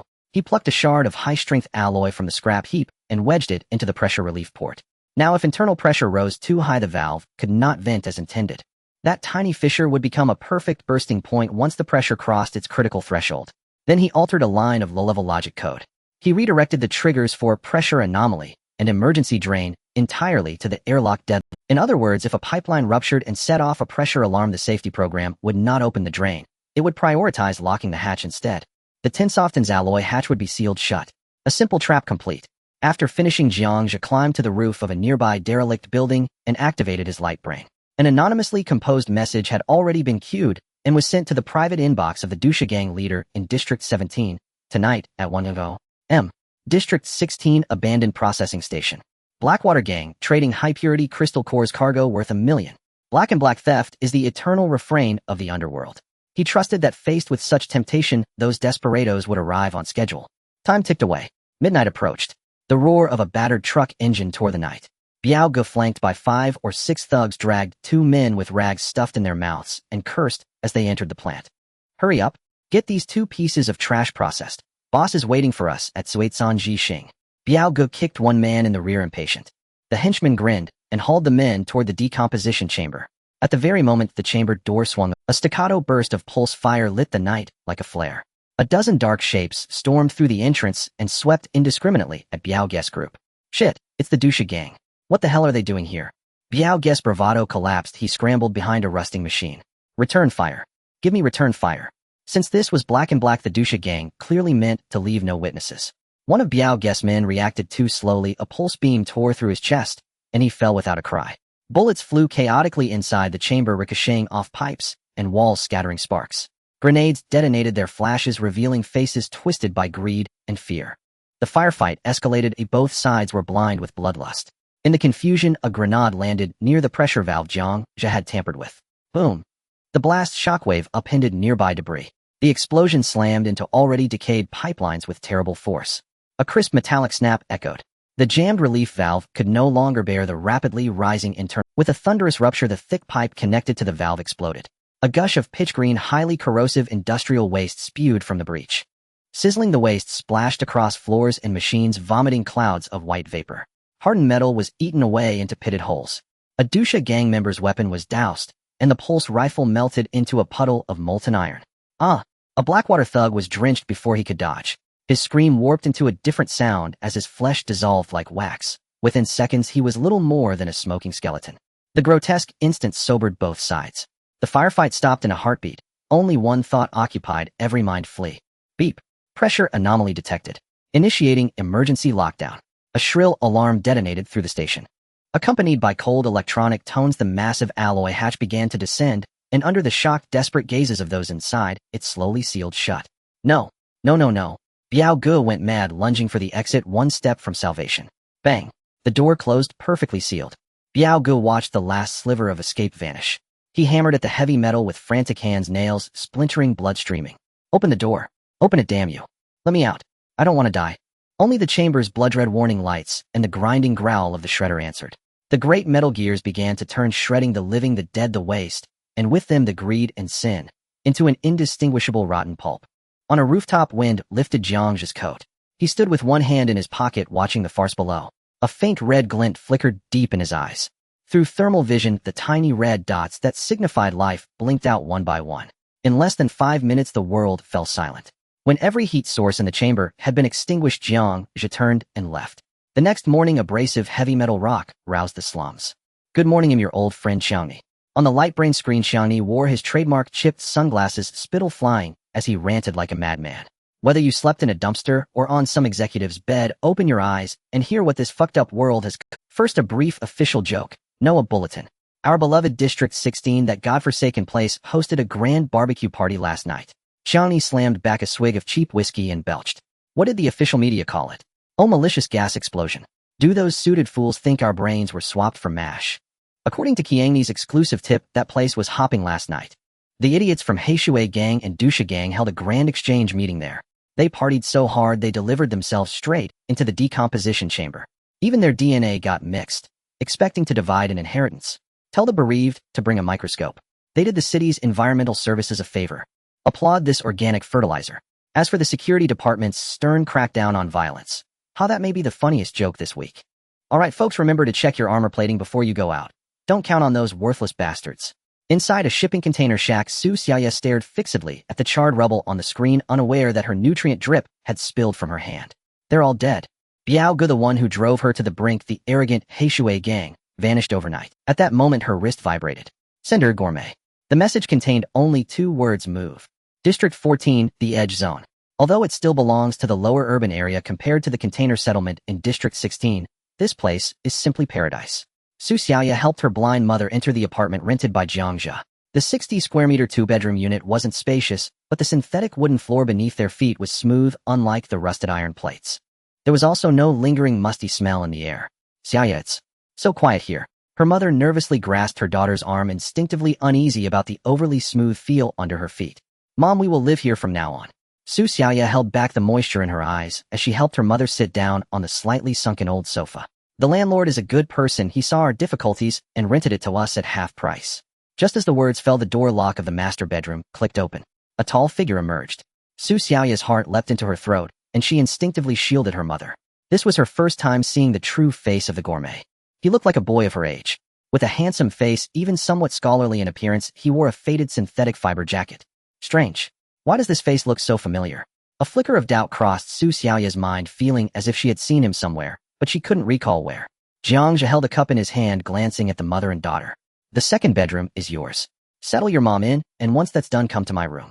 After saying that, he walked straight to the kitchen to get a glass of water, turned back into the room, and closed the door. He didn't say a single unnecessary word. Su Xiaoya's hand trembled slightly as she supported her mother. Get settled, come to my room. Xiaoya, was that the landlord just now? Her mother's ears perked up. His voice sounds like a child. Yes. He's a student. Su Xiaoya forced a smile. Mom, you should rest first. I will go discuss the rent with the landlord. She didn't dare to tell her mother the truth. Like comforting a child, she helped her mother wash up, settled her into the second bedroom, and carefully tucked in the blanket. At the moment she closed the door, Su Xiaoya leaned against the door panel, her body sliding down along the door gap. There's no such thing as a free lunch in this world, nor is there a kind-hearted stranger who will help someone pay off 300,000 in debts for no reason. She was a cautious ghost in the black market, but in front of that monster who wiped out the Blackwater gang, she had no bargaining chips. No matter what the other party wanted, even if it was this 100 pounds of flesh, she had to give it. 10 minutes later, Su Xiaoya, wrapped in a bath towel, stepped barefoot onto the cold floor. Her damp hair clung to her collarbone, water droplets sliding down her skin. Taking a deep breath as if heading to the gallows, she knocked on the master bedroom door. Come in. The door was unlocked. Su Xiaoya pushed the door open, clutching the edge of her towel with both hands, her head lowered, not daring to look around. The room was quiet, only the faint buzzing of the light brain operating. She secretly lifted her eyelids and saw Jiang Zhe sitting at the table, facing away from her, intensely focused on the screen of the light brain. On the screen were several windows titled Federal Gene Talent Database and C-Class Talent Biological Armor Application Details. Close the door. Jiang Zhe's voice pulled her back from her daze. What has Chen Zixuan been up to these past few days? What? Su Xiaoya thought she had misheard. She was prepared for everything except that the opening line would be this. Hearing this stupid question, Jiang Zhe turned around, his brow slightly furrowing. If there's a problem with your hearing, I don't mind changing to a more clever partner. Or do you think this appearance will enhance your intelligence value? Su Xiaoya's face instantly flushed red. A mix of shame and an inexplicable relief surged within her, making her want to find a crack in the ground to hide. It turned out she had overdramatized. To this monster, she was probably just a useful tool. Even her biological attributes as a woman were ignored. Her experience of surviving in the black market forced her to calm down quickly, though her face still burned. I'm sorry.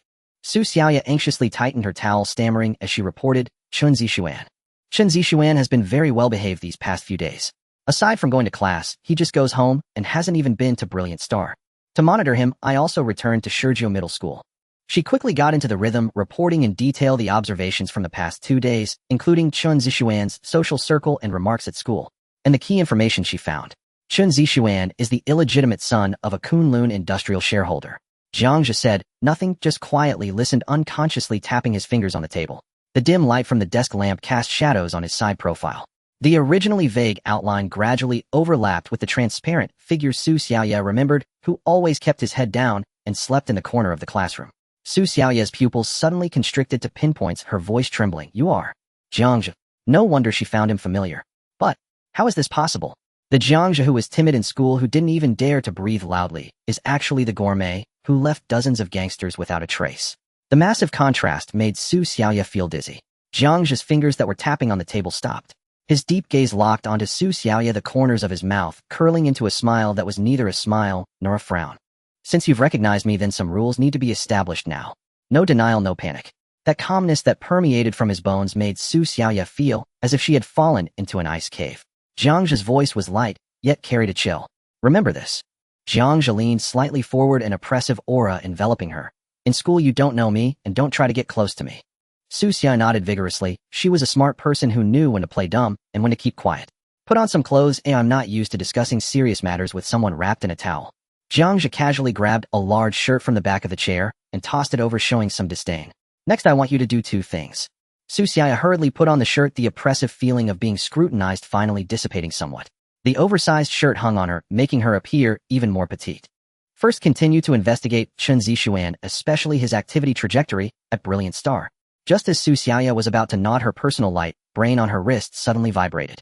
She glanced at the screen, her expression changing drastically. What's wrong? Jiang Zhe asked. Something happened. Su Xiaya raised her head, her voice dry. I set up public opinion keywords regarding the biochemical processing station. Just received an urgent push from the black market. Get to the point. Kunlun Industrial doesn't believe this is a simple gang conflict. They have applied to the Tianjin Bureau to mobilize a retracer. Retracing is a rare perceptive talent, one that can, by reading residual biomagnetic fields or shards of genetic material at a scene, faintly reconstruct what transpired. Before such an investigative method, ordinary attempts to destroy a body or erase traces are utterly useless.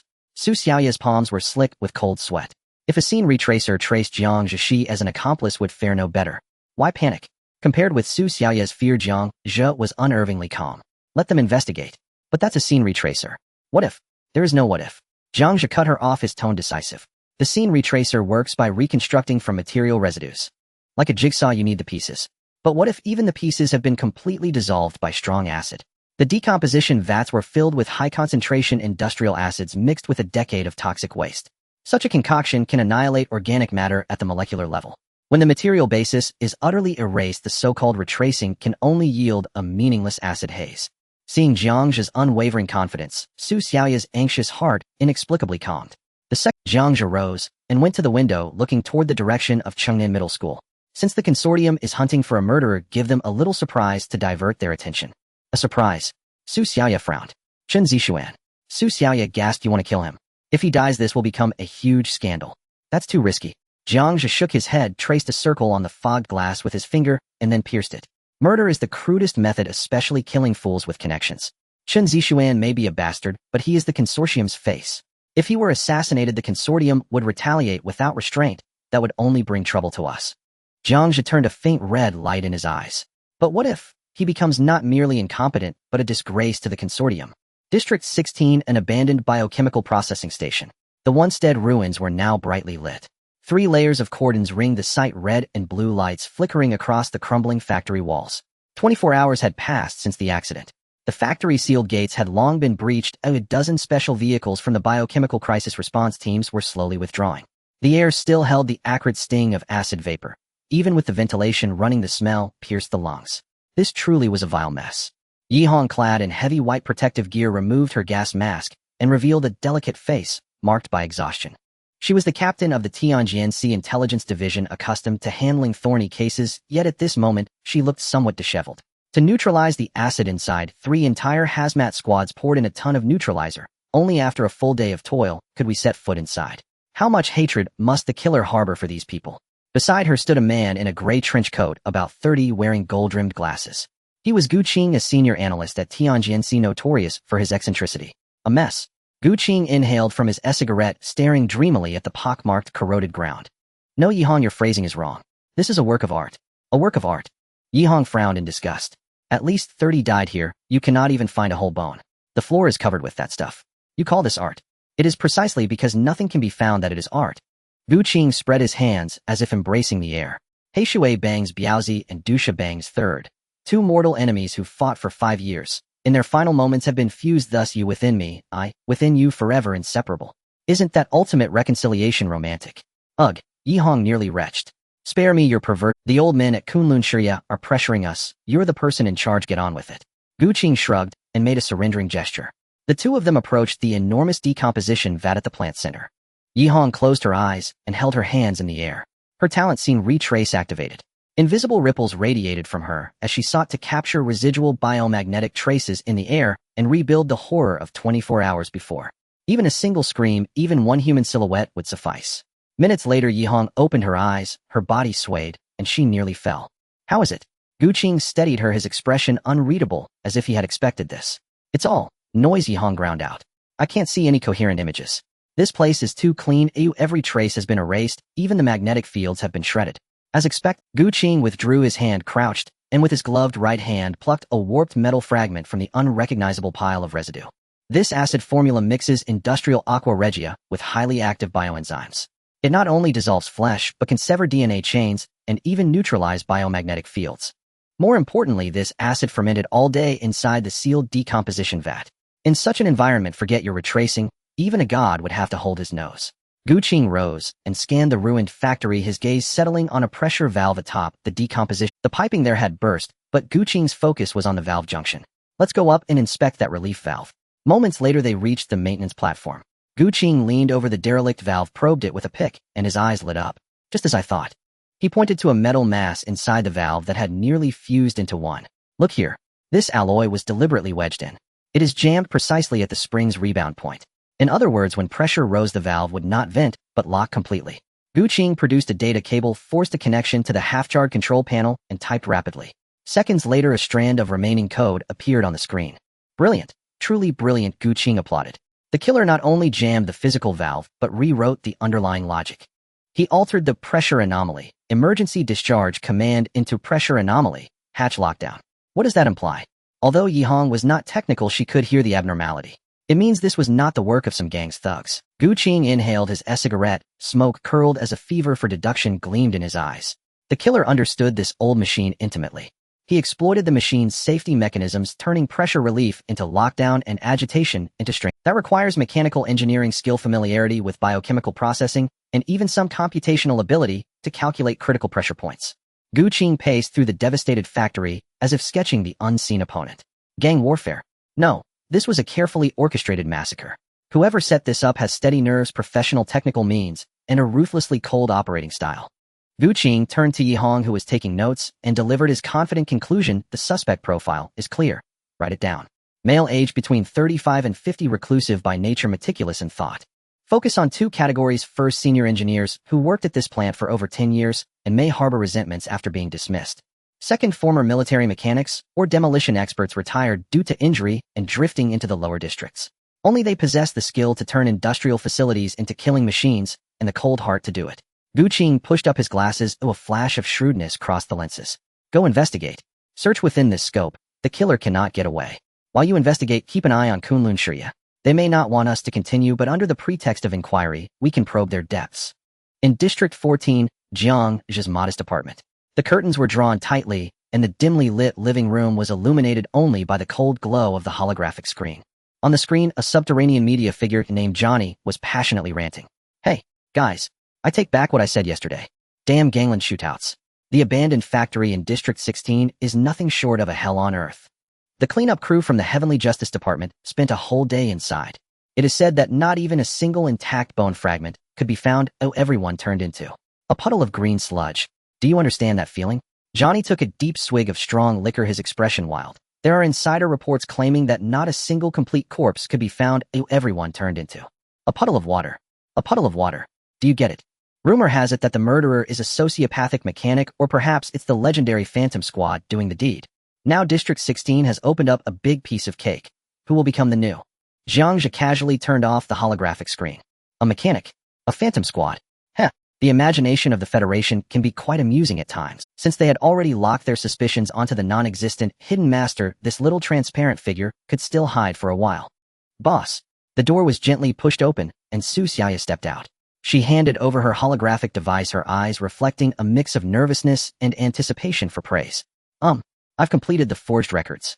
I added just a slight bit of detail according to your thoughts.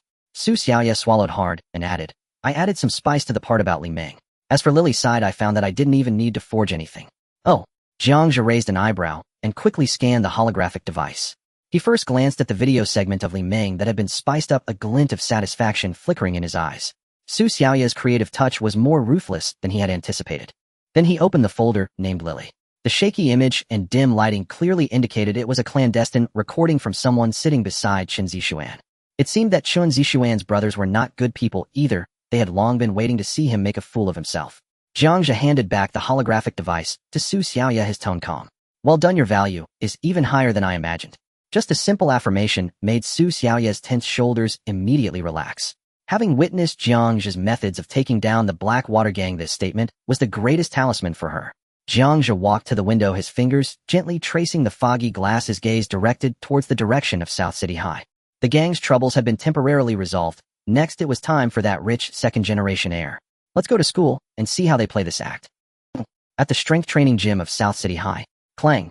A loud crash shook the floor as a 320-kilogram barbell crashed down onto the rubber mat. Li Ming straightened his back, his bronzed muscles glistening under the lights. He grabbed a towel from a nearby rack and wiped his face haphazardly.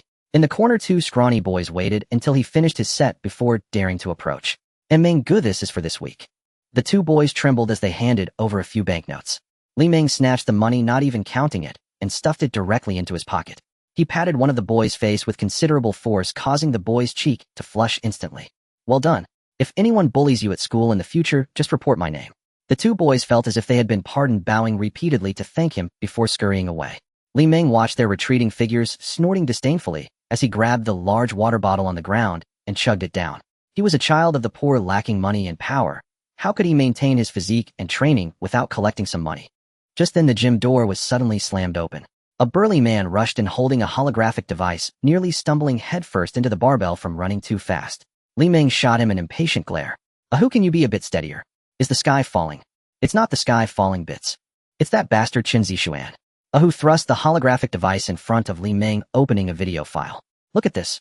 Someone secretly filmed this in the bathroom last night." In the video, Chen Zixuan was fixing his hairstyle in front of the mirror, a cigarette hanging from his mouth as he bragged mockingly to someone beside him. "Li Ming, had that muscle-bound idiot. Do you really think his muscles were built through training? That's laughable. I had someone investigate. That poor bastard has been secretly using frenzied beast transformation agent.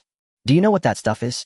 It's a banned substance used for mutated beasts in underground fighting arenas. Cheap, powerful, and the only side effect is brain atrophy." Chen Zixuan grinned at the mirror. "No wonder he looks like an idiot. He grew up on feed." At the end of the video, Chen Zixuan exhaled a puff of smoke and sneered. "I've already contacted the board of trustees. The materials will be submitted tomorrow morning. Arrange a surprise physical examination and directly cancel his special student status, forcing him back to the slums to scavenge for garbage." The video abruptly cut off. Li Ming's breathing became heavy instantly. Crack! A holographic device was crushed under Li Ming's thumb. A surge of violent bloodlust surged towards the heavens. The qualification for sports special students was his only way out. What Chen Zixuan was doing was not only trampling his face to the ground, but also cutting off his means of survival. Where did this video come from? Li Ming glared at his eyes filled with terrifying bloodshot veins. An anonymous account sent it saying they couldn't stand Chen Zixuan's show-off. Meng Gu could learn that attitude from Chen Zixuan in this video. He said he wanted the materials submitted this morning if they really arrange for a physical examination. Boom! Li Ming kicked over a nearby squat rack. The several hundred kilograms of iron plates rolled loudly onto the ground. "He dares." Li Ming let out a beast-like roar and turned to charge out the door. "Meng Gu, where are you going?" Ahu was terrified and quickly hugged his waist. "The school gate is full of security, and that bunch of bastards are all siding with Chen Zixuan. If you go now, it's a death wish." "Let go." Li Ming struggled fiercely, nearly tossing the 180-pound Ahu away. "Meng Gu, don't be impulsive. We can think of another way or find someone to plead for mercy." "Plead for what?" Li Ming's eyes were bloodshot, his entire being on the brink of losing control. If Chen Zixuan wanted to kill him, then before dying, he would take down Chen Zixuan first. As for the security, fighting one is fighting, and fighting a group is also fighting. "Meng Gu, you really— let's endure for a bit, just a bit longer." Ahu clutched Li Ming's arm tightly, being dragged on the ground as he kept murmuring the word endure. Endure. Li Ming stopped in his tracks, grabbed Ahu by the collar, and lifted him into the air with one hand. "You want me to endure? Ahu, have you forgotten how that bastard insulted your brother? He said your brother's life is worthless. Said your whole family are dregs. You can endure that." Ahu instantly froze. He opened his mouth, but all the words of persuasion got stuck in his— The news of his brother's tragic death on the mining planet intertwined wildly with Chen Zixuan's arrogant and mocking face in his mind. Shame, anger, cowardice. A mix of emotions surged, causing this burly man's eyes to redden instantly, his lips trembling, yet he could no longer utter a single word of endure. Li Ming threw him aside and strode to the locker. Bang! The iron locker door was dented by a punch, and Li Ming pulled out a pair of glinting tiger claws from his bag, slowly putting them on. "You're a coward." "Oh, I am not." Li Ming grinned, revealing a fierce smile. "Did he not say that I take beast? Then I'll let him see with his own eyes how a beast bites." At the girls' restroom of Chengnan Middle School, Lily occupied the central position of the sink, meticulously applying lipstick to her nearly flawless red lips in front of the mirror. Waking up an hour early every day to fuss over her face had become a non-negotiable routine for her. She had even intentionally shortened the hem of her school uniform skirt by 5 centimeters, paired with her long legs clad in white stockings, giving her a bit of flaunting capital. The limited edition from the Stardust series, Chun Zixuan promised to secure it for me next week. Lily pressed her lips together, making the lipstick appear even more even. There are only 3 spots for the entire Donghai city, and one of them is about to be mine. The girl with short hair beside her immediately showered her with flattery, her tone exaggerated. Of course it's Sister Lily, even that rich second generation, like young Master Chun, who looks down on everyone, is completely under your thumb. Right, Sister Lily, how did you manage that? Another girl chimed in. The feeling of being the center of attention like this made Lily quite pleased. She put down her lipstick and picked up an eyebrow pencil, her tone laced with the superiority of someone with experience. Men are just fundamentally foolish. The more you ignore him, the more obsessed he becomes. Chun Zixuan might be tough outside, but in front of me, he's as obedient as a cat. Of course, who doesn't know that young Master Chun listens to Sister Lily the most in school? Sister Lily, if young Master Chun organizes something in the future, don't forget to bring your sisters along. Don't worry, we are all sisters. Just then the short-haired girl's light brain suddenly vibrated. She looked down for a glance, and her whole demeanor froze. Her face quickly transitioned from shock to peculiarity, finally morphing into an uncontrollable excitement. She quickly tapped a few times and forwarded the video to a small group named the Joyful Planet without Lily. Buzz, buzz, buzz. Around her, several girls' light brains vibrated almost simultaneously. Lily was still imparting her ways to manage men in front of the mirror. Actually, it's not that difficult. The key is to control the sense of distance, making him feel that you are unattainable. No one responded. The previously noisy girls' restroom suddenly fell silent. The long-haired girl next to Lily was the first to click on the video. After just 3 seconds, she hurriedly covered her mouth, her pupils igniting with the gossiping fire of watching the show. What's wrong with you guys? Lily finally sensed that something was off and turned her head in confusion. Nothing. Nothing at all. The long-haired girl fumbled to hide her light brain behind her, but the wildly curling corners of her mouth could not be suppressed. It's just a funny video, quite amusing. What video? Let me see it. Lily frowned and reached out her hand. Really, it's nothing, Sister Lily. Class is about to start. We should. Give it to me. Lily's heart sank as she grabbed the long-haired girl's wrist. The long-haired girl struggled symbolically for a moment before she let go. On the light brain screen, the video had just finished playing. Lily, puzzled, clicked on replay. The background was a luxurious box at the brilliant star where her proud boyfriend prominently appeared in the center of the screen. Chun Zixuan was clearly drunk, his shirt collar wide open with a hot-bodied bunny girl in his arms, and his hand was shamelessly roaming around her waist. Lily. Don't mention that idiot. Chun Zixuan said, a look of disdain spilling out of the screen. Lily's hands trembled uncontrollably. That stupid woman really thinks I like her. Chun Zixuan pinched the bunny girl's face hard. If it weren't for her being somewhat loose and her performance decent, I would have kicked her out long ago. A few tens of thousands of star coins a month, I could raise a dog that would wag its tail for me, and she dares to put on airs pretending to be a pure and innocent girl. Laughter echoed in the video. Someone teased, Xiangu, what if you get tired of her? Hearing this, Chun Zixuan chuckled disdainfully, casually pinching the bunny girl's neckline, making her let out a delicate whimper. Get tired of her? I'd just give her away. That woman is very vain, as long as you pay, she'd kneel and bark like a dog. By then the brothers can line up, everyone gets a share. We focus on resource sharing. Xiangu is generous. The video abruptly cut off. With a thud, the light brain fell to the ground, the screen cracking. Lily trembled with anger, raising her head to look at the few friends who usually addressed her as sister. Their eyes no longer held the previous admiration, only excitement at her misfortune. The short-haired girl no longer pretended, speaking with a sarcastic tone. It seems young Master Chun really is generous to you, several tens of thousands a month. That price must be top tier, right? Yeah, after all, it's a matter of queuing hard-earned money. Another girl chimed in, her tone frivolous. Someone couldn't hold back and laughed out loud. That laugh completely shattered Lily's last bit of sanity. Lily let out a piercing scream and dashed out of the restroom. Behind her, the unrestrained laughter surged like a tide. I always said she was a green tea. Yet pretending to be real. Quick, post it on the forum, let everyone see. Hearing the discussions behind her, the scalding tears poured out of Lily's eyes, ruining her carefully applied makeup. All that remained in her mind was a single thought: to confront Chun Zixuan for clarity. In the classroom, the morning reading session had not yet ended. Jiang Zhe sat in the corner of the last row holding a book titled Modern History of the Federation. Though his gaze was on the pages, his peripheral vision remained attentive to the door. 8:15. Chun Zixuan finally arrived. This young Master Chun appeared disheveled after a hangover, with puffy eye bags, dressed like a vagabond, the tie askew and buttons misaligned. Clearly the wild party at the Brilliant Star last night had drained a lot of his energy. Shut up. Everyone shut the hell up. Chun Zixuan kicked aside a chair that was blocking his way, which crashed loudly against a desk. The surrounding classmates immediately quieted down, fearing they would catch his attention. Chun Zixuan grumbled as he walked to his seat, carelessly tossing his backpack and slumping down, ready to catch up on sleep. In the corner, Jiang Zhe turned a page of his book, the corners of his mouth slightly rising. The good show was about to start. 2 minutes later. Bang! The classroom's front door was violently slammed open. Chen Zixuan. You bastard. Lily rushed in with disheveled hair, her once exquisite makeup already smeared from tears. The black mascara ran down her face with the tears leaving 2 dark streaks that made her look both disheveled and fierce. The entire class was stunned. A few bold students had already quietly pulled out their light brains adjusting their filming angles. Chen Zixuan with a splitting headache was immediately roused by her scream and his anger surged. Damn it. What the hell are you going crazy about so early in the morning? I'm going crazy. Lily rushed to Chen Zixuan's front and raised her hand for a slap. Slap. The crisp sound of the slap echoed in the classroom. Everyone gasped in shock. Chen Zixuan was stunned, holding his face, and it took him 2 seconds to react, his expression instantly turning fierce. You dare hit me? What do you take me for? Huh?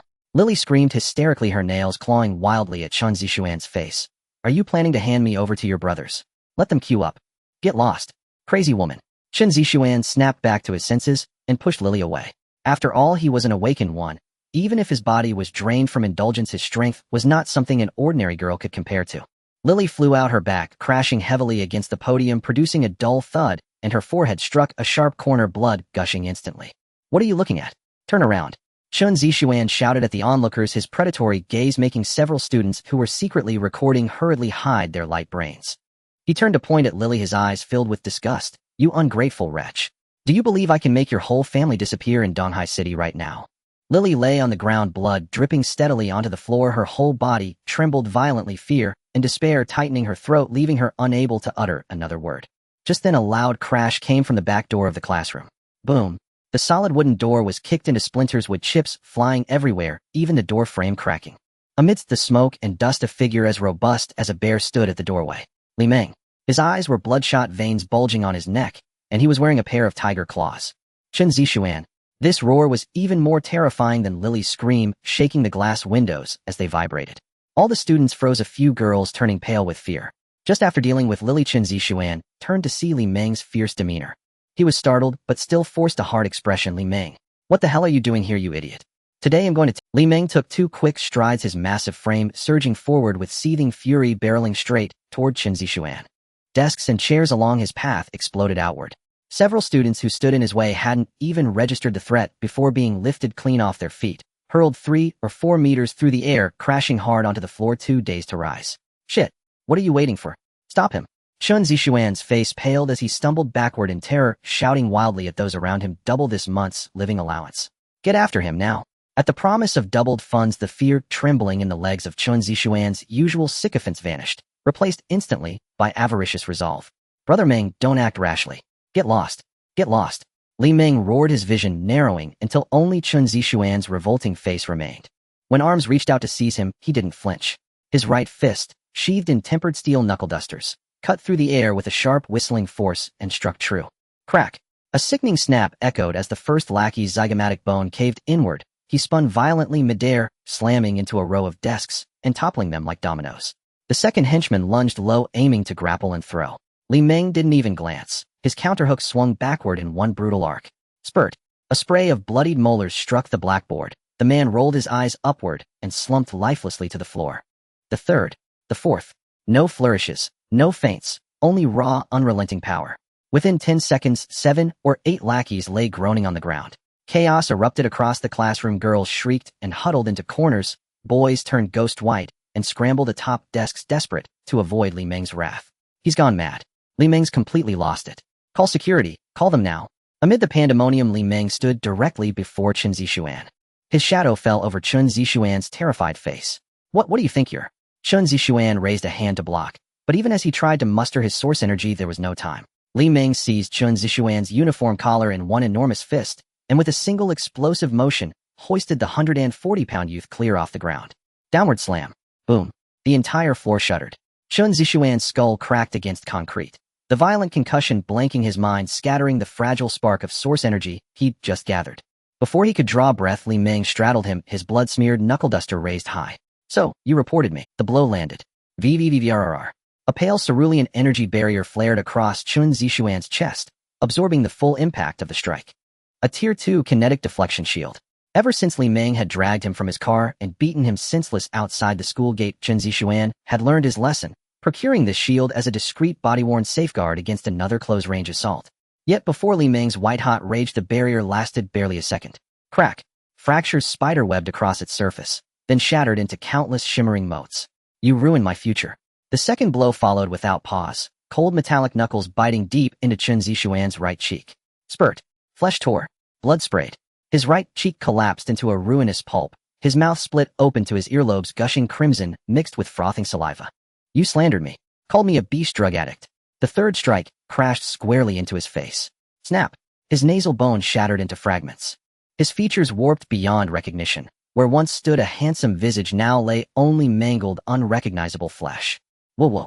His hands flailed blindly, guttural incoherent pleas bubbled from his throat, thick with silence swallowed the classroom. Students frozen stunned by the sheer brutality. Stop. All of you stop now. Hasty footsteps pounded down the corridor outside.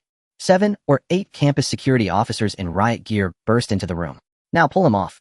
At the squad leader's command, 4 crackling high-voltage batons stabbed simultaneously into Li Meng's back and flank. ZZZT.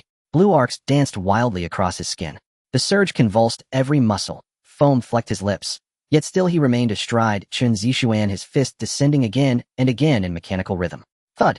A 2-inch gash split open across Chen Zixuan's forehead, bone gleaming beneath. Boost the voltage. Knock him unconscious. The squad leader panicked. 2 more batons slammed into Li Meng's torso. Under 6-fold voltage sustained, his limbs finally went slack, dragged away by 4 officers working in unison. I'll kill you. Pressed face down, Li Meng's eyes blazed crimson, his limbs twitched uncontrollably, yet his voice rasped like a cornered beast. Elsewhere, Chen Zixuan lay in a widening pool of blood, his body jerking spasmodically. Only after several long seconds did he claw his way back from the edge of oblivion. Pain. Excruciating soul-deep pain. Trembling, he touched his face, his fingers slick with warm viscous fluid. Ah! A shrill, agonized scream tore from his throat as, supported by 2 officers, he staggered upright. Through eyes swollen, nearly shut, he saw Li Meng pinned to the floor. Fuck you. How dare you hit me? He shoved aside the officers holding him and lurched forward, unsteady but determined. In the far corner of the classroom, Jiang Zhe closed his copy of Modern History of the Federation. His gaze flickered toward Chen Zixuan, unsteady, advancing to deliver the final blow, and his brow furrowed slightly. That fool still hadn't learned. Men like Chen Zixuan wore arrogance like armor, to conceal the deep-seated shame of illegitimacy. To erase the humiliation of today, he would lash out at every witness, including Jiang Zhe, the unnoticed bystander. Once marked by such a rabid dog, Jiang Zhe's own fragile secrets, too easily unraveled, would risk exposure. Too troublesome. Better to silence him permanently, reduce him to a broken shell stripped forever of that hollow sense of superiority. Jiang Zhe's fingertip traced the rim of an ice-chilled cup on his desk. A shard of irregular ice clung to his skin, 2 grams razor-edged. He did not look at Chen Zixuan. His eyes appeared fixed on the book's cover, yet within his mind a flawless ballistic trajectory had already formed. Wind speed 0. Obstacles the narrow gap between 2 officers' legs. Target 3 centimeters below the pubic symphysis, centered precisely between Chen Zixuan's thighs. His finger twitched. Whip. An almost imperceptible whisper, drowned utterly by Li Meng's roar and the surrounding din. The ice shard shot forth, cleaving the air, threading the gap between the officer's legs, skimming inches above Li Meng's thrashing boot. Chen Zixuan froze mid-lift, his foot suspended ready to kick. Plop. A sound like a shattering egg, swallowed whole by Li Meng's bellow. His venomous expression locked rigid. Then with terrifying speed his swollen face drained of all color, turning deathly pale. His eyes bulged outward, his jaw dropped wide open. HHH. Beyond neural tolerance, pain robbed him of even a scream, leaving only ragged guttural gasps forced up from his throat. Thump. He dropped to his knees, straight down, hands clamped over his groin, curling into a tight A dark spreading stain bloomed across his crotch, blood seeping down his pant leg, dripping steadily onto the floor. Drip. Each drop glared against the tiles, brutally vivid. The nearby officers recoiled in shock. What the hell happened? The squad leader glanced down, saw the grotesque crimson stain, and his face went ashen. He'd seen countless injuries, but this... Fuck. His voice cracked.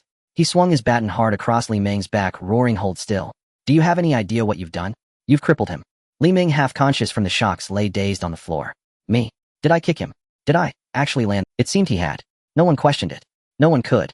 To every witness, it was Li Meng's final furious blow, sealed in blood and silence. The classroom held its breath. Every male student instinctively clenched his thighs, phantom agony rippling through their loins. Too cruel. This was true, irreversible castration. Li Ming is finished. Kunlun Industrial won't let this go. Amid the chaos and dread, Jiang Zhe slung his backpack over one shoulder and slipped modern history of the Federation inside. He exited silently through the rear door. Outside, the wail of a medical hovercraft pierced the air, the drone of its rotors growing louder as it descended from the sky. Jiang Zhe glanced at his wrist display. 835 A.M. By standard protocol, Chen Zixuan would be rushed to trauma center, Li Ming detained by enforcement division. Except for a faint puddle of melting water on the floor, no trace remained of Jiang Zhe's involvement. Could Chen Zixuan salvage that organ? Complete fragmentation, beyond even divine intervention. As for how Kunlun Industrial would retaliate against Li Ming, that was no longer his concern. At 7 in the evening, Jiang Zhe took out a light blue nutrient solution and pushed it in front of Su Xiaoya. Well done. This is for your mother. This is a grade cell repair solution worth 5,000 star coins on the market. For someone like Su Xiaoya's mother who has long suffered from malnutrition, it is a lifesaver. Su Xiaoya's lips moved slightly as she quietly said, "This is too precious. The intelligence you provided is worth this price." Jiang Zhe's tone was steady. "What I need are useful tools. Continue to prove your value, and you will receive more tools." This word made Su Xiaoya's heart flutter, but she still reached out and grasped the repair solution in her hand. A valuable tool is always better than a discardable waste. "Thank you, boss." "No need to thank me, it's just an equivalent exchange." Jiang Zhe turned his gaze to the holographic screen. "How is Chen Zixuan's progress?" Mentioning her professional field, Su Xiaoya immediately regained her confidence. "I hacked into his personal account this morning amid the chaos. His account has substantial funds locked by iris and genetic locks. I couldn't access it. However, in several small accounts he used for entertainment, I found 53,000 star coins. Find a black market channel to wash it. The handling fee is 10%, and you can get over 40,000.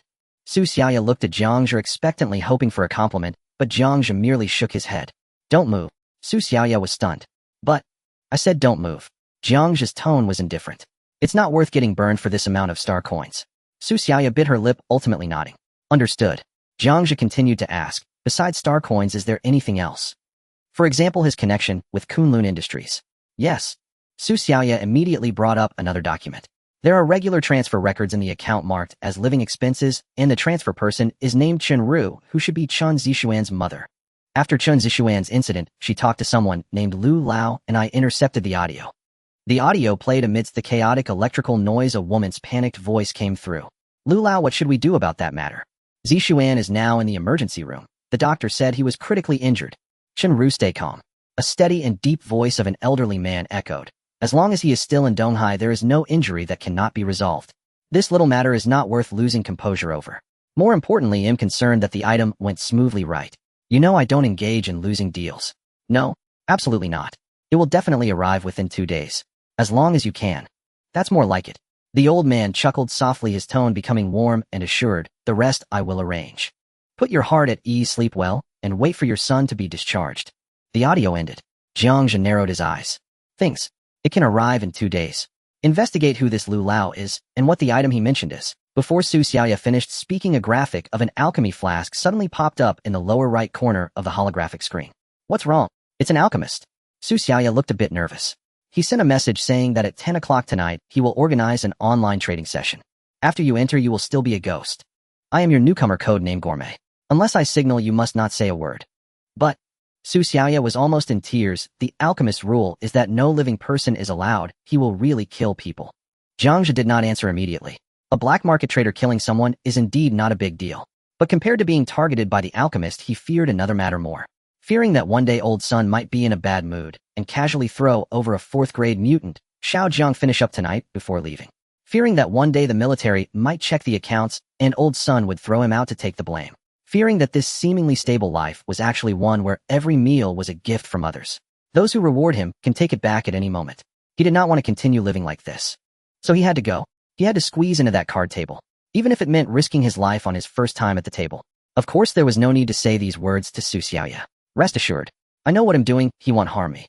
Su Xiaoya was stunned, wanting to persuade him again, but upon seeing Jiang Zhe's gaze, she could only helplessly put on the brainwave connector. After passing through layers of firewalls and data mazes, the view suddenly opened up. A gigantic circular stone platform hovered in the virtual universe. In the center of the stone platform stood a figure cloaked in a dark robe. Around the edges, 7 or 8 indistinct shadows had long taken their positions. As soon as the projections of Jiang Zhe and Su Xiaoya solidified, several gazes focused on them. Ghost. The alchemist slowly raised a hand pointing at Jiang Zhe behind Su Xiaoya. Explain, when did I allow outsiders? Just being pointed at by that finger made Su Xiaoya feel a wave of... Just as she was about to explain, Jiang Zhe stepped forward, blocking her in front. I brought her here. Jiang Zhe's voice was also disguised deep and hoarse. Alchemist, I've heard you have work to offer. Huh. A rotund shadow by the stone platform couldn't help but laugh. Newcomer. What idiot did Ghost find? Didn't she tell you the rules here? The alchemist did not laugh. It seems Ghost... In my place, those who don't understand the rules usually don't live long. The surrounding shadows began to stir, seemingly anticipating an execution performance. The rules are to filter out the waste and ensure stability. Jiang Zhe showed no fear and even stepped forward, taking the initiative. If the value I bring exceeds the cost of breaking the rules, then do the rules still matter? As soon as his words fell, he waved his hand. A stream of filtered information was directly thrown in front of the alchemist. Codename Gourmet Talent Certification, C-Level Bioarmor Defensive Status, Awakener Level 1, an officially certified Awakener. Although it is only defensive, it is enough to serve as a thug in a medium-sized gang in the black market. The alchemist fell silent. The other shadows also ceased their agitation, re-evaluating this newcomer. A thug, is this your value? The alchemist's tone softened slightly, but remained cold. No, a thug is... Jiang Zhe chuckled lightly and said, I've heard that District 16 has been quite lively lately. The Blackwater Gang and the Venomous Snake Gang, dozens of people vanished without a trace overnight, and the scene was so clean that even the Time Inspection Bureau's retracers found nothing. Now various small gangs are fighting fiercely for that territory. And I have a way to secure that territory. Are you interested in this value? Jiang Zhe knew that saying this might make the other party think he was behind the matter in District 16. But in a place like the black market, to make people take him seriously, he had to first show something that would make them wary. As a black market trader, the alchemist certainly knew about that incident. The man claiming to be Gourmet, bringing it up at this moment, was he implying? What are you trying to say? Don't get me wrong, that matter was not done by me. But I do have the capability to secure that. After a long silence, the alchemist spoke again. Interesting, daring to mention the Blackwater Gang's affair here, yet claiming it wasn't your doing. You are indeed a clever one. However, I am not interested in that territory. I am somewhat interested in you. If you want to play at my table, that's fine. The alchemist flipped his wrist, and a piece of information appeared out of thin air in front of Jiang Zhe. You need to hand over a ticket. Or a letter of introduction. Jiang Zhe opened the file. Lines of information floated up. Task interception target: a batch of goods transported by Silverwing Logistics about to arrive at Blacktooth Port Dock 7. Owner Kunlun Industries Donghai City Branch. Task requirements: retrieve an unregistered sample before the goods are handed over. Do not alert the seller, and do not let Kunlun Industries find out. Task reward: 100,000 star coins in my trust. A blurry image was attached at the bottom of the document. It was a silver suitcase marked with a special biohazard symbol. Su Xiaoya looked at the task content, feeling a bit terrified. Very well. I admire your courage, Gourmand. But in the black market, mere bravery won't get you a seat at the table. The alchemist raised his hand, his fingertips tracing the air. The screen shattered. Jiang Zhe removed the connector and casually tossed it onto the table. Not even a goodbye. How arrogant. At Blackfang Port Dock No. 7, goods from Kunlun Industries. 100,000 star coins plus the trust of a black market dealer.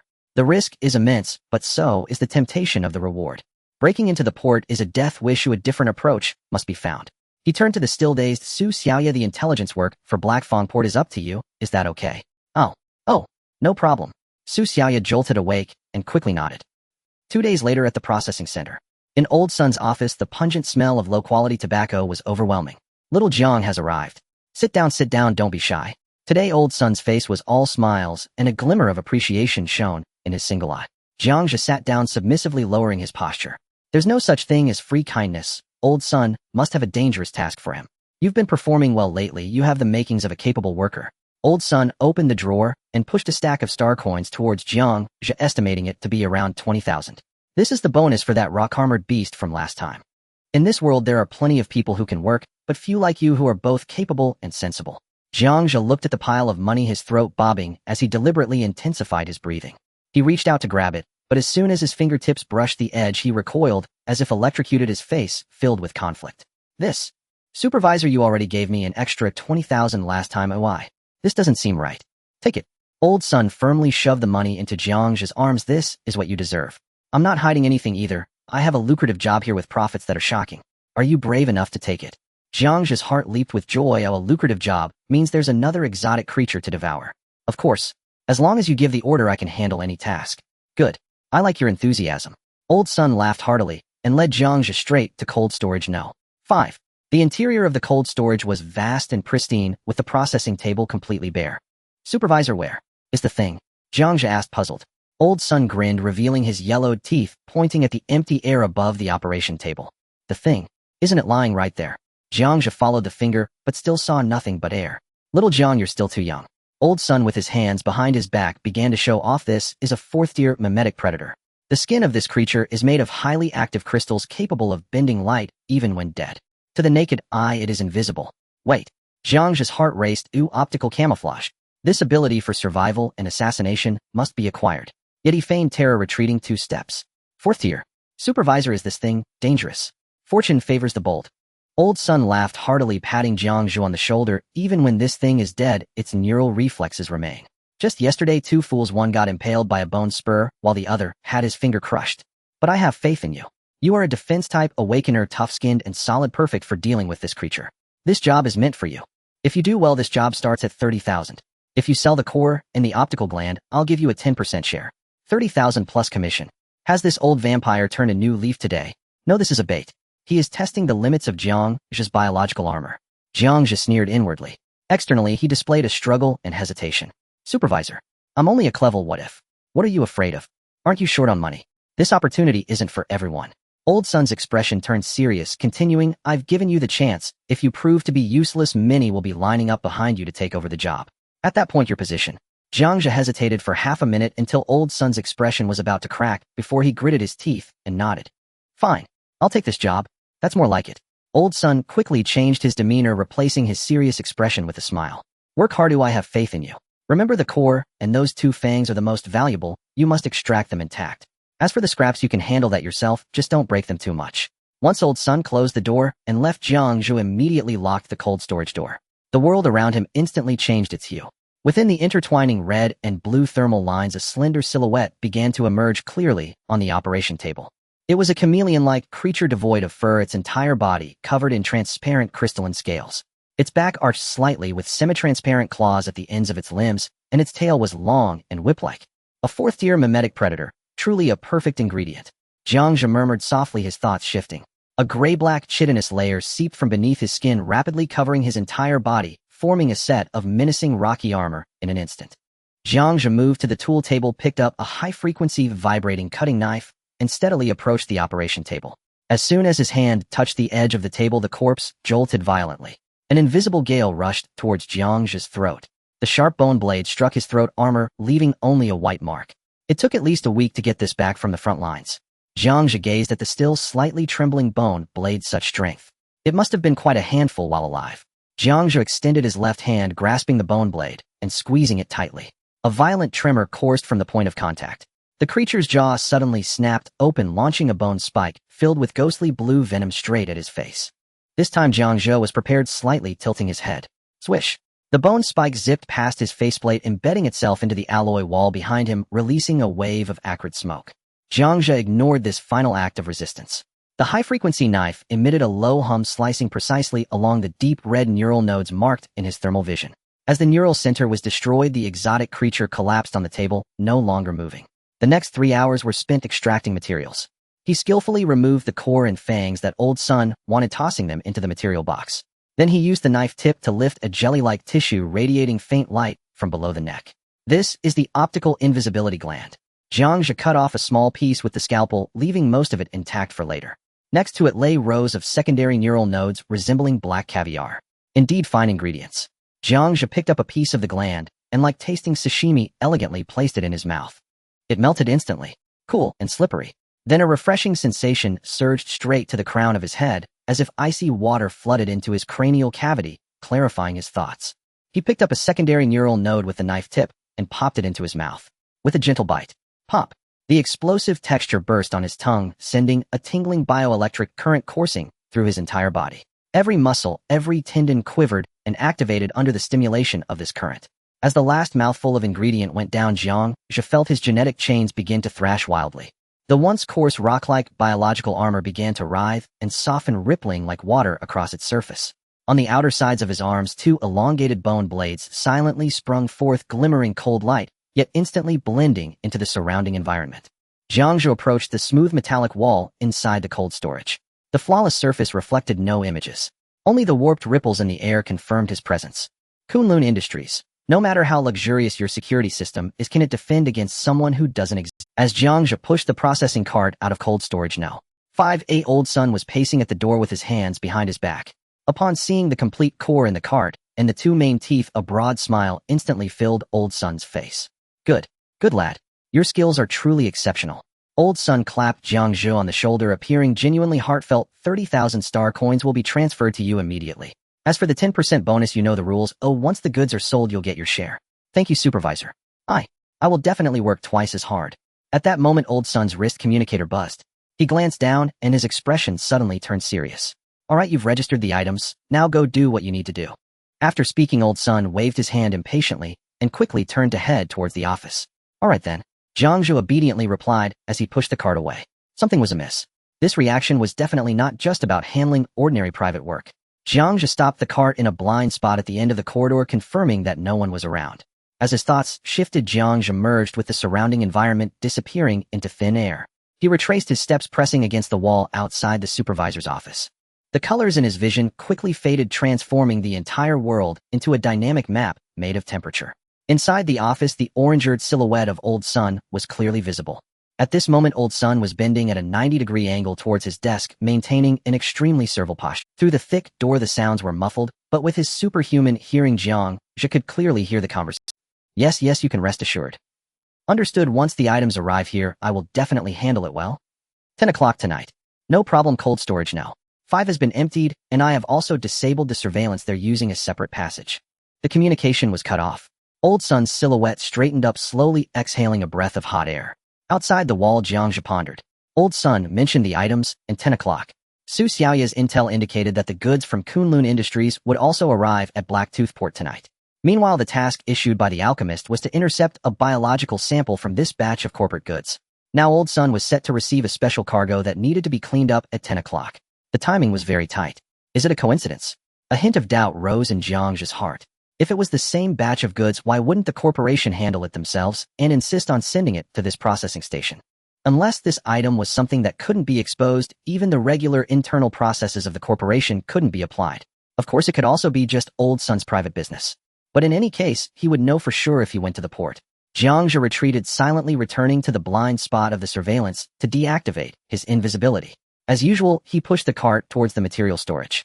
Registration, clocking, and finishing work. None drew anyone's attention. Just as he arrived at the apartment building, old son's urgent call came through. Where have you been? There's a big job today. Get back here right now. Jiang Zhe answered the communicator, his tone a mix of panic and helplessness. Supervisor, I just got home, or I haven't even had a bite to eat yet. Stop the nonsense. If I don't see you before 10 o'clock, you're fired. Yes, I will definitely be there early, you can rest assured. After hanging up the communication, Jiang Zhe's expression returned to calm. 10 o'clock meant he had 3 hours left. That would be enough. Back at the apartment, a smell of synthetic meat mixed with rice wafted in. Su Xiaoya emerged from the kitchen holding a plate of freshly stir-fried rice. Seeing him, she nervously wiped her hands on her apron, her eyes glinting with a hint of anticipation. Would you like to eat? I added some synthetic meat today. Jiang Zhe took the plate, wearing a facade of fatigue as he rubbed his forehead. I'll take it in to eat. I'm too tired today, and I'll need to catch up on sleep after eating, as I have to go back for overtime at 10. Don't knock on my door unless it's something important. Su Xiaoya watched his retreating figure, the glimmer in her eyes quickly dimming. She opened her mouth as if to say something, but in the end she merely lowered her head and silently turned to clean the stove. In the bedroom, Jiang Zhe placed the plate on the table, quickly took a couple of bites with a spoon, then discarded some to create the appearance of having eaten. Then he approached the window. The night outside was thick as ink, and the light pollution from neon signs dyed the sky a purplish red. With another shift in thought, his figure gradually faded in the air until it completely dissolved. The window slid open silently, and an invisible figure leapt out, carefully closing the window behind him. He slid down the cold outer wall pipe into the dark alley below. Jiang Zhe did not take the main road, but moved through the shadows of the city's lower levels. The optical camouflage allowed him to evade all surveillance cameras. Even the patrolling security robots passed by him without reacting. He skimmed over the filthy back alleys, leaping onto a rusted fire escape, swiftly running atop the complex network of buildings. 30 minutes later, at Blacktooth Port on the outskirts of Dock No. 7, Jiang Zhe crouched atop a several-meter-high gantry crane overlooking the brightly lit dock below. Several powerful searchlights illuminated the dock blindingly as a massive starship was unloading cargo. Surrounding the cargo ship, 3 fully armed Black Shark security teams were conducting cross patrols. Jiang Zhe's vision had long switched to thermal mode. On a distant high ground formed by containers, several blue silhouettes emitting low temperatures lay motionless, snipers clad in cold source camouflage. At the four corners of the dock, 48 automatic vigilance machine guns were scanning back and forth at fixed intervals. This level of security is enough for transporting gold bricks. Jiang Zhe's gaze swept past the patrol teams, ultimately locking onto a silver-gray special container that had just been lowered by the crane. Surrounding the container were security personnel, twice as numerous as in other areas. On the side of the container, besides the corporation's emblem, there was also a prominent red triangular symbol. That was the sign for highly hazardous biological materials. Beneath the code, there was another line of numbers only industry insiders would understand, D13. That was the receiving code for the 13th biological processing station. The target of the alchemist's mission was a briefcase. The size disparity between the two was immense, suggesting they were not the same item. However, from such a long distance, it was impossible to determine whether the briefcase was hidden inside this container. It would only be clear upon getting closer. But what could be in that container that warranted such a large-scale operation from the corporation? Jiang Zhe recorded the patrol path time differences and blind spots in his mind, overlapping them with the three-dimensional map of the port provided by Su Xiaoya. A route that maximally utilized shadows while also testing the biological armor's thermal insulation capabilities quickly took shape. He slid down the steel structure of the gantry crane, landing silently. He moved along the shadow of the container. The first corner was safe. Under the second surveillance camera, he paused for a moment before moving directly through. Jiang Zhe glanced back at the thermal imaging camera high above. The red lens swept over his position without any reaction. The biological armor obtained from the devourer rock-armored beast effectively controlled his surface temperature to match the surrounding environment. Confirming this, Jiang Zhe felt a sense of relief just as he crossed an open area preparing to enter the next stack of containers. Woof, woof. A sharp dog bark shattered the dock's tranquility. He turned abruptly to see a tactical vested police dog barking furiously at the empty space where he stood. Damn. After all the calculations to evade thermal imaging, dynamic capture, and optical radar, I never expected to be discovered by the most primitive biological detector. The biological armor could insulate heat and refract light, but it couldn't mask the scent of a living person. There's something. Over there. Area A3. Second team head over for a check immediately. Dozens of security personnel quickly assembled, raising their guns, while several blinding tactical flashlights swept toward the container area where Jiang Zhe was. Jiang Zhe pressed his back tightly against the cold container wall, remaining motionless. The thermal imaging could not detect him, and as long as he did not lose his composure, he would be fine.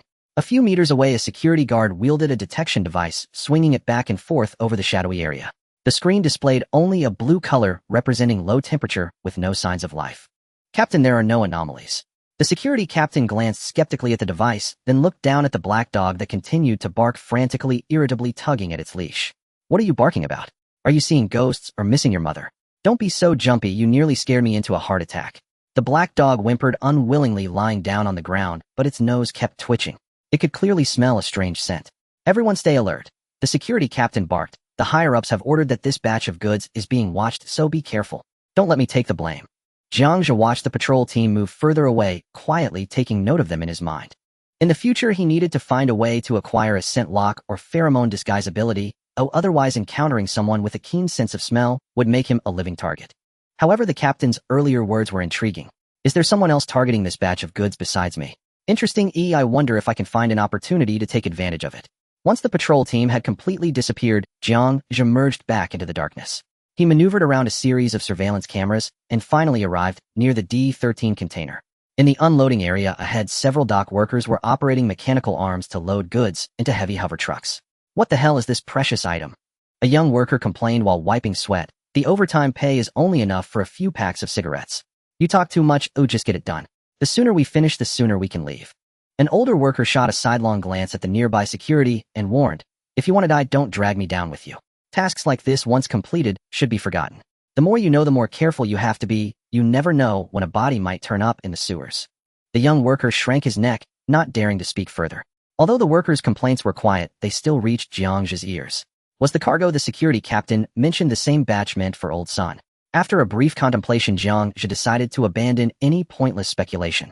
Time was precious. He needed to prioritize confirming the whereabouts of the items the alchemist wanted. Switching his perspective, the entire world instantly transformed into a dynamic map made of temperature. Around the container marked D13, the thermal reactions from the security personnel were considerable, at least 20 of them at the second tier or above. Yet the items the alchemist wanted were not there. Jiang Zhe patiently explored each vehicle. Finally, on the fourth transport truck, he spotted a metal box emitting a blue glow being loaded onto the vehicle. Beside the truck stood only 2 ordinary security guards with weak life energy. This made things easier. Just as Jiang Zhe was planning how to sneak into the transport truck. Boom! A deafening explosion instantly tore through the night at Haya Port. From the direction of Area A, an orange-eared mushroom cloud soared into the sky, and a violent shockwave sent debris crashing onto the containers. The piercing alarm sounded instantly. The red warning lights dyed the entire port a bloody crimson. Enemy attack. The third gate of Area A has been blown open. Repeat, the third gate of Area A has been blown open. Armed personnel have invaded. Unknown numbers. Requesting backup. The docking area was thrown into chaos. Tat, tat, tat, tat. The sound of gunfire was incessant. Energy beams wove a net across the night sky. Go, hurry to support. Leave 2 people to watch. Everyone else follow me. The originally tightly packed security forces suddenly lost more than half of their numbers, most of them charging towards the firefight with guns drawn. The 2 security guards responsible for guarding the 4th transport truck were also thrown into disarray. One of them took off with the larger group. The other remained standing on tiptoe and craning his neck to look in the direction of the explosion. Jiang Zhe looked at the solitary figure, a slight smile forming at the corners of his mouth. What a good opportunity. Who was attacking the port was unimportant. What mattered was that they had cleared the area for him. Jiang Zhe quickly circled around to the other side of the transport truck, his step silent. The remaining security guard was lost in thought, muttering, "Who is so bold as to cause trouble at Haya Port?" Before he could finish his sentence, a sense of crisis surged from behind, causing the hairs on his body to stand on end. Just as he turned to raise his gun, a hand covered in a gray-black keratin layer reached out from behind, covering his mouth and nose. A powerful force pulled him backward, and he lost his balance. The security guard struggled violently, trying to elbow backward, but he was met with a cold, sharp glint. A bone blade protruded from Jiang Zhe's right palm, piercing through the security guard's back and into his chest, impaling his heart. Ugh! The security guard's pupils dilated as he incredulously looked down, seeing a blood-stained bone blade protruding from his chest. Life energy rapidly drained away with the rupture of his heart.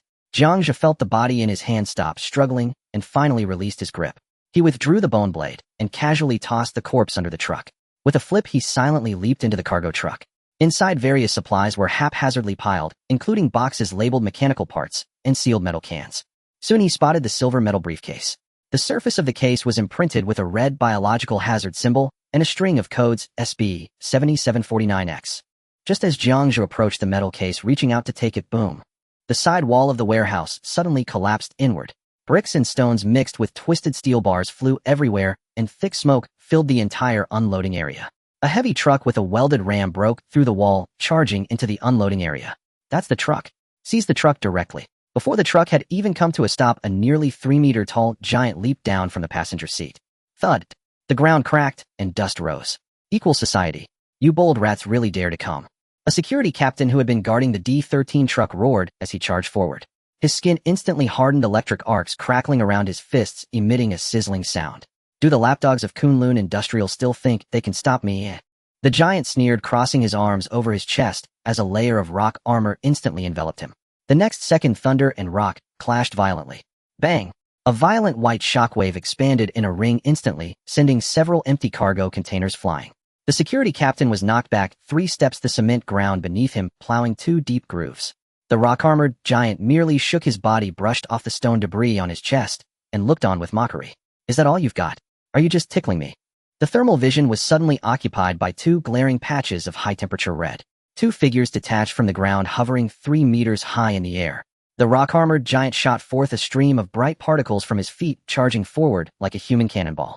Meanwhile, the security captain across the way was engulfed in blue and white electric currents, transforming into a piercing cold light, leaving afterimages in the air. Boom! The electricity surged through the gaps in the rock armor, exploding into a scorched wave of heat.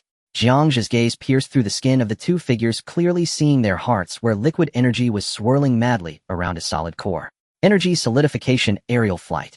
A hallmark of a 4th stage awakened. This is a clash of immortals. Jiang Zhe narrowed his eyes. Let them fight. The more vicious, the better. As long as it doesn't involve me, you can knock each other's brains out. However, these people are definitely not easy opponents, as they can face Kunlun Industries Hedon. I need to have Su Xiaoya investigate their background thoroughly later. But for now, the mission takes priority. Jiang Zhe grabbed his briefcase, but found it had not blended into the optical camouflage. The silver metallic surface stood out conspicuously amidst the chaotic flames. Does the optical camouflage only work on parts that are in direct contact with my body? He glanced at the battlefield in the distance, which had been completely turned into a meat grinder, where energy beams intertwined with physical projectiles and explosions echoed endlessly. Jiang Zhe glanced at the sewer entrance 20 meters away. Exposure was inevitable. In a melee of this level, the sky was filled with lasers and dismembered limbs. Who would care about a fleeting supernatural phenomenon? Furthermore, there were plenty of scapegoats on the scene. Jiang Zhe hesitated, no longer grabbing his case and swiftly rushing towards the sewer entrance. On the battlefield's flank, a security guard crouched behind cover, firing an energy rifle to suppress the fire from the direction of the truck. In the moment he was changing magazines, his peripheral vision caught a glimpse of a scene that made him question life. A silver briefcase was floating half a meter off the ground, seemingly floating towards the depths of the dock. What the hell is that? An invisible person? Or some strange ability? His gun instinctively veered off target, pointing toward the briefcase. What are you dazed for? Are you seeking deaths? A teammate beside him suddenly yanked him, pushing him into the mud. A stray bullet whizzed past his scalp, drilling into the container behind him, creating a shower of sparks. Hiss! The security guard gasped, feeling the cold sweat on his head. When he looked up again to find the floating briefcase, it had already vanished. Am I seeing things? Or did this group of old rats arrange someone to steal things in addition to their frontal attack? He harbored doubts, but the intense gunfire left him no time to think further, forcing him to re-engage in battle. Jiang Zhe sensed that he had just been spotted, but it didn't matter. This burden would have to be shared by the Equality Society. He sidestepped and charged to the manhole, kicking aside the corpse of an Equality Society member that was pressed above it. This unfortunate fellow had his chest blown apart. Lift the lid, jump, and close the lid. The entire sequence was completed in under 3 seconds. Plop! His feet sank into the cold, foul sewage, and the sounds of explosions overhead suddenly grew muffled and distant. The sewer was pitch black, with only a sliver of faint light filtering in from a distant vent. Jiang Zhe discerned the vague maintenance markings on the wall, confirming the direction toward Zone 14A, and his figure swiftly melded into the darkness. 2 minutes later, a more violent tremor and explosions reverberated from above. Boom, boom, boom. The entire sewer shuddered, with debris and dust cascading down from above. It seemed something even more terrifying had joined the fray. Jiang Zhe's steps showed no signs of slowing. Let them fight. The more ruckus they create, the more time I have. It would be best to blow the entire Black Fawn port to smithereens, that way no one would notice a briefcase was missing.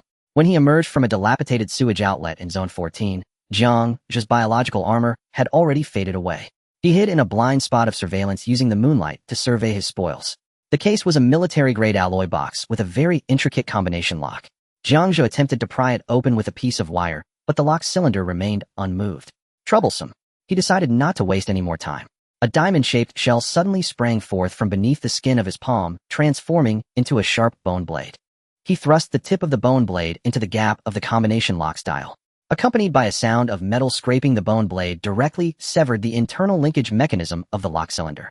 Click! The combination lock sprang open. Inside the box, a soft black, cushioning material enveloped a ghostly blue test tube. Is this the thing the alchemist wanted? Jiang Zhe picked up the test tube, but as he brought it closer to examine, a strong sense of nausea suddenly surged from within his third gene chain. Jiang Zhe instantly understood that this thing was of no use to him, and might even be harmful. Since it was useless, he decided to trade it. He wrapped the test tube in waterproof cloth, securing it close to him. As for the damaged briefcase, who knows if it has a tracking device? Better to be cautious. Jiang Zhe directly tossed the briefcase into the turbulent dark currents of the sewer, watching it instantly swallowed by the murky sewage rushing towards the depths of the city's underground pipeline. After doing all this, Jiang Zhe used the cover of night to swiftly return to his apartment in Zone 14. He climbed up the fire escape on the back of the apartment building to his floor, and then climbed through the window. He stuffed the cloth bag containing the potion into a hidden compartment under the bed, and made the bed messy, creating the illusion that he had been sleeping soundly. After that, he took off the clothes soaked with the stench of the sewer, tossed them in a sealed bag, and walked into the bathroom without a stitch on. Splash! Cold water cascaded down from above, washing away the grime and smell of gunpowder from his skin. 10 minutes later, Jiang Zhe emerged from the bathroom, a towel wrapped around his waist, rubbing his damp hair while pushing the bathroom door open. As soon as he stepped out, he saw a slender figure standing at the bathroom door, as if she had been there for a while. Jiang Zhe's gaze sharpened instantly, but quickly returned to calm. Su Xiaoya, hearing the sound of water stop, looked up awkwardly. You're awake.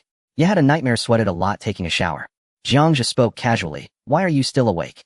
I have to go to the center for overtime later. Su Xiaoya gazed at the tips of his still dripping hair, the scent of shower gel lingering around her nose, and her previously tense heart relaxed. He was home. He had always been home.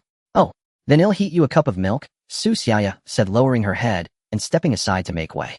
Jiang Zhe brushed past her, and his heart immediately settled. She didn't realize he had gone out. This was for the best. The less she knew, the longer she would live. Her ignorance was both her shield and his safeguard. At 9:30 in the evening, Jiang Zhe hurried to the processing center. As soon as he entered, he saw Supervisor Lao Sun pacing back and forth at the entrance. Upon seeing Jiang Zhe, the impatience on Lao Sun's face eased slightly. "You're here?" "Yes, Supervisor." Jiang Zhe yawned, his gaze dazed, looking as if he had just woken up. "Are you expecting some big job? You seem quite anxious." "Big job? Humph." Lao Sun snorted, exhaling a rough breath from his nose, scolding him harshly. "The job is still stuck in traffic. You little brat, just go wait in cold storage now." 5. "There's a tough nut for you to crack today." "Got it." Jiang Zhe nodded and bowed as he turned to head towards the cold storage. For the next few hours, Jiang Zhe paced between the cold storage and the entrance. Meanwhile, Lao Sun was like an ant on a hot pot, rushing into the office again and again, closing the door and bowing to the light brain. Before Jiang Zhe even got close, he could see the orange-eared humanoid silhouette inside the office with his thermal vision, its temperature fluctuating wildly, clearly indicating unstable emotions. "The goods are secured." Good. Manager Liu, you can rest assured I'm here waiting. I guarantee that the goods will be processed at the first moment they arrive. Absolutely won't delay your affairs. Will it arrive by 12? All right, we're already in position, just waiting for the things to come. All of this was captured by Jiang Zhe. It seemed that the Equality Society had not succeeded. However, at least he could finally find out what exactly was being Time passed by second. Finally, as midnight approached, a heavily dented and charred heavy transport truck slowly drove into the processing center, escorted by several security vehicles. Old Sun, who had been pacing at the entrance, was more excited upon seeing that container than he would be at the revival of a long-lost father. He rushed over, directing the workers and shouting at Jiang Zhe, "What are you standing there for? Hurry to warehouse now. 5 to prepare. Everyone else quickly unload the cargo for me." Under Old Sun's roar, Jiang Zhe was the first to arrive at warehouse no. 5. Before long, several workers brought in a massive object covered with a black cloth using a floating trolley. Even before it was unveiled, a strong smell of blood invaded Jiang Zhe's nostrils. Jiang Zhe's nostrils flared slightly. This scent ignited a deep-seated desire within him. After the workers set it down, Old Sun immediately shooed them away. Click. The heavy alloy doors slowly closed, isolating everything from the outside world. Old Sun yanked off the black cloth. A massive beast appeared before Jiang Zhe. It had a ferocious dragon head, powerful limbs, and its entire body was covered with a thick obsidian-like the Xuanjia Earth Spirit Turtle, a fourth-tier mutant famous for its defense and vitality. At this moment, this powerful mutant lay gasping on the ground, each breath heavy and labored. A large chunk of its hardest shell was shattered, revealing the writhing red flesh and stark white bone beneath. Clearly, it had sustained serious injuries in a battle at the port. Huff. As long as it's still alive, that's good enough. Old Sun looked at the giant turtle and let out a long sigh of relief. Kid, this thing is meant to prolong the life of a big shot from Kunlun Industries. Especially its heart's blood, it must be drawn while it is still alive to ensure its vitality. Not a single drop can be wasted. As he spoke, he shoved a special blood extraction and preservation device into Jiang Zhe's hands. Quick, those big shots can't wait. Prolong life. A big shot from Kunlun Industries. Jiang Zhe accepted the device, his mind racing. Chun Zixuan was incapacitated. Chun Ru inheritance rights Lu Lao. It turned out this was the great gift Chun Ru was preparing for her son. But he couldn't help but wonder what they needed this for. Could it be that they too wanted this to extend their lives? Jiang Zhe raised his head, looking at the ailing giant turtle, his throat involuntarily tightening. Yet he quickly lowered his eyelids, forcibly suppressing the crimson that flared in his pupils. He had to remain calm. Old Sun was watching from the side, evidently to prevent any mistakes with this life-prolonging medicine. He had to endure until the right moment came. What are you dawdling for? Get moving. Old Sun, seeing Jiang Zhe in a daze, slapped his forehead. Jiang Zhe tightened his grip on the blood extraction device, silently taking note. He climbed step by step onto the raised shell of the Xuanjia Earth Spirit Turtle. The hard and cold sensation underfoot, even though this giant beast was on the brink of death, the terrifying pressure of a fourth-tier creature still seeped out from the gaps in its shell, sending chills down his spine. Move faster. What are you stalling for? Old Sun was anxiously pacing below, wishing he could rush up himself, but fearing the dying giant beast's potential counterattack, he could only gesture from 3 meters away. Not a single drop can be wasted. Did you hear me? Jiang Zhe glanced up at Old Sun and nodded obediently. Rest assured, Supervisor, I know what I'm doing. He turned around, locating the dark red area exposed beneath the shattered shell. Gripping the long needle tightly, he aimed at the heart and thrust it down with force. The moment the needle pierced the tough muscle, an unexpected change occurred. The Earth Spirit Turtle, which had its eyes tightly shut, suddenly opened its murky vertical pupils. Roar! A muffled roar exploded in the cold storage. A wave of earthy yellow shockwaves erupted from the turtle's back. Jiang Zhe felt a massive force hit him instantly, losing his balance and being flung away. Bang! His back crashed heavily against the icy wall, producing a dull thud. The long needle in his hand also clattered to the ground. Damn it! Jiang Zhe, hold it together. Old Sun's face turned pale with fright, his voice cracking. If you mess it, we'll both end up in the recycling pit. Jiang Zhe clumsily got up from the ground, a trickle of blood at the corner of his mouth, intentionally putting on a panicked expression. Supervisor, this beast is too strong. I can't hold on. You have to hold on. Aren't you some sort of defensive talent? Use it. Even if you have to take it heat and draw that blood for me. Jiang Zhe sneered inwardly. Indeed, this was the boss. Gritting his teeth, he picked up the long needle and charged toward the turtle's back again. This time the Xuanjia Earth Spirit Turtle sensed the threat above it, gathering its remaining energy at the wound on its back. The shattered shell's edges glowed with a thick, earthy yellow aura. Jiang Zhe's gaze sharpened. He could no longer hide his capabilities, but he also couldn't reveal everything. With a thought, a layer of gray-black carapace instantly spread from his chest, covering his right arm all the way to his fingertips. What the? Old Sun's eye widened. He had seen many class awaken once, but the texture of Jiang Zhe's armor. It looked nothing like an ordinary defensive talent. This kid really has good luck. Jiang Zhe ignored Old Sun's gaze. Clenching his fingers, he transformed his fist into a hammer and brought it down hard onto the earthy yellow defense. Boom. The collision of fist and shield created a shockwave. Old Sun was blown back, his hair disheveled, forcing him to squint. This punch must have weighed at least 1,000 pounds. How could this kid be so strong? Jiang Zhe's right arm trembled violently, the web of his hand splitting, blood seeping out. Even though this fourth-tier mutant was on its last breath, its defensive power far exceeded his expectations. In a purely physical clash, he gained no advantage whatsoever. Just when Old Sun thought he would be sent flying again, a diamond-shaped shell suddenly popped out from beneath the skin of Jiang Zhe's left palm, glowing with a dark luster. It transformed into a sharp bone blade. Aimed at the exposed flesh of the Earth Spirit Turtle, it plunged in fiercely. Uffed. The sound of the bone blade piercing flesh rang clear. Roar. The intense pain caused the Earth Spirit Turtle's energy defenses to momentarily collapse. Seizing the opportunity, Jiang Zhe poured all his strength into his right arm and slammed down again with a heavy fist. Crack. The earthy yellow glow shattered in response, turning into countless light particles. Jiang Zhe flipped his wrist, retracting the bone blade into his body, grabbing the long needle and inserting it into the wound cut open by the bone blade. This time it was unimpeded. The long needle pierced directly into the heart. Roar. The Earth Spirit Turtle emitted a long and sorrowful wail, its massive body suddenly arching up and then crashing heavily to the ground, shaking the entire cold storage. Jiang Zhe firmly pressed down on the syringe's plunger, watching the heart's blood, tinged with a hint of golden light, slowly flow out through the conduit and into the nearby low-temperature storage box. The blood flowed continuously. The spark in the Earth Spirit Turtle's eyes quickly faded, eventually extinguished. Huff! Huff! Jiang Zhe was completely exhausted, slumping onto the icy back of the turtle, gasping for air, his clothes soaked in cold sweat. This time half of it was genuinely tiring. The defense of a fourth-tier mutant was indeed hard and unyielding. Buzz! As the indicator light of the low-temperature storage box turned green, Old Sun rushed over and snatched the box from him. After confirming the weight was adequate, a wild joy finally broke out on his round face. Good. Well done. Jiang Zhe, it was worth raising you. Old Sun hugged the box and turned to run out of the cold storage, leaving behind just one remark. The rest is up to you. You know the rules. Core materials must be submitted, and the rest. You handle it yourself. Bang. The heavy alloy door slammed shut once more. Jiang Zhe sat atop the colossal turtle carcass, staring down at his own trembling hands. Or that old Lu. Jiang Zhe flicked his tongue across his cracked lips. A flash of crimson light flared and vanished deep within his eyes. He gazed downward. Or that old Lu. Jiang Zhe flicked his tongue across his cracked lips. A flash of crimson light flared and vanished deep within his eyes. He gazed downward, fixated upon the immense mountain of flesh beneath his feet. He wondered how much this life-extending divine medicine would elevate his power. Rising to his feet, Jiang Zhe strode to the edge of the cold storage chamber and retrieved the high-frequency cutter. With practiced precision, he sliced off the damaged carapace fragment and placed it into the material bin. Then, strictly adhering to protocol, he excised several tissue samples meeting official submission standards.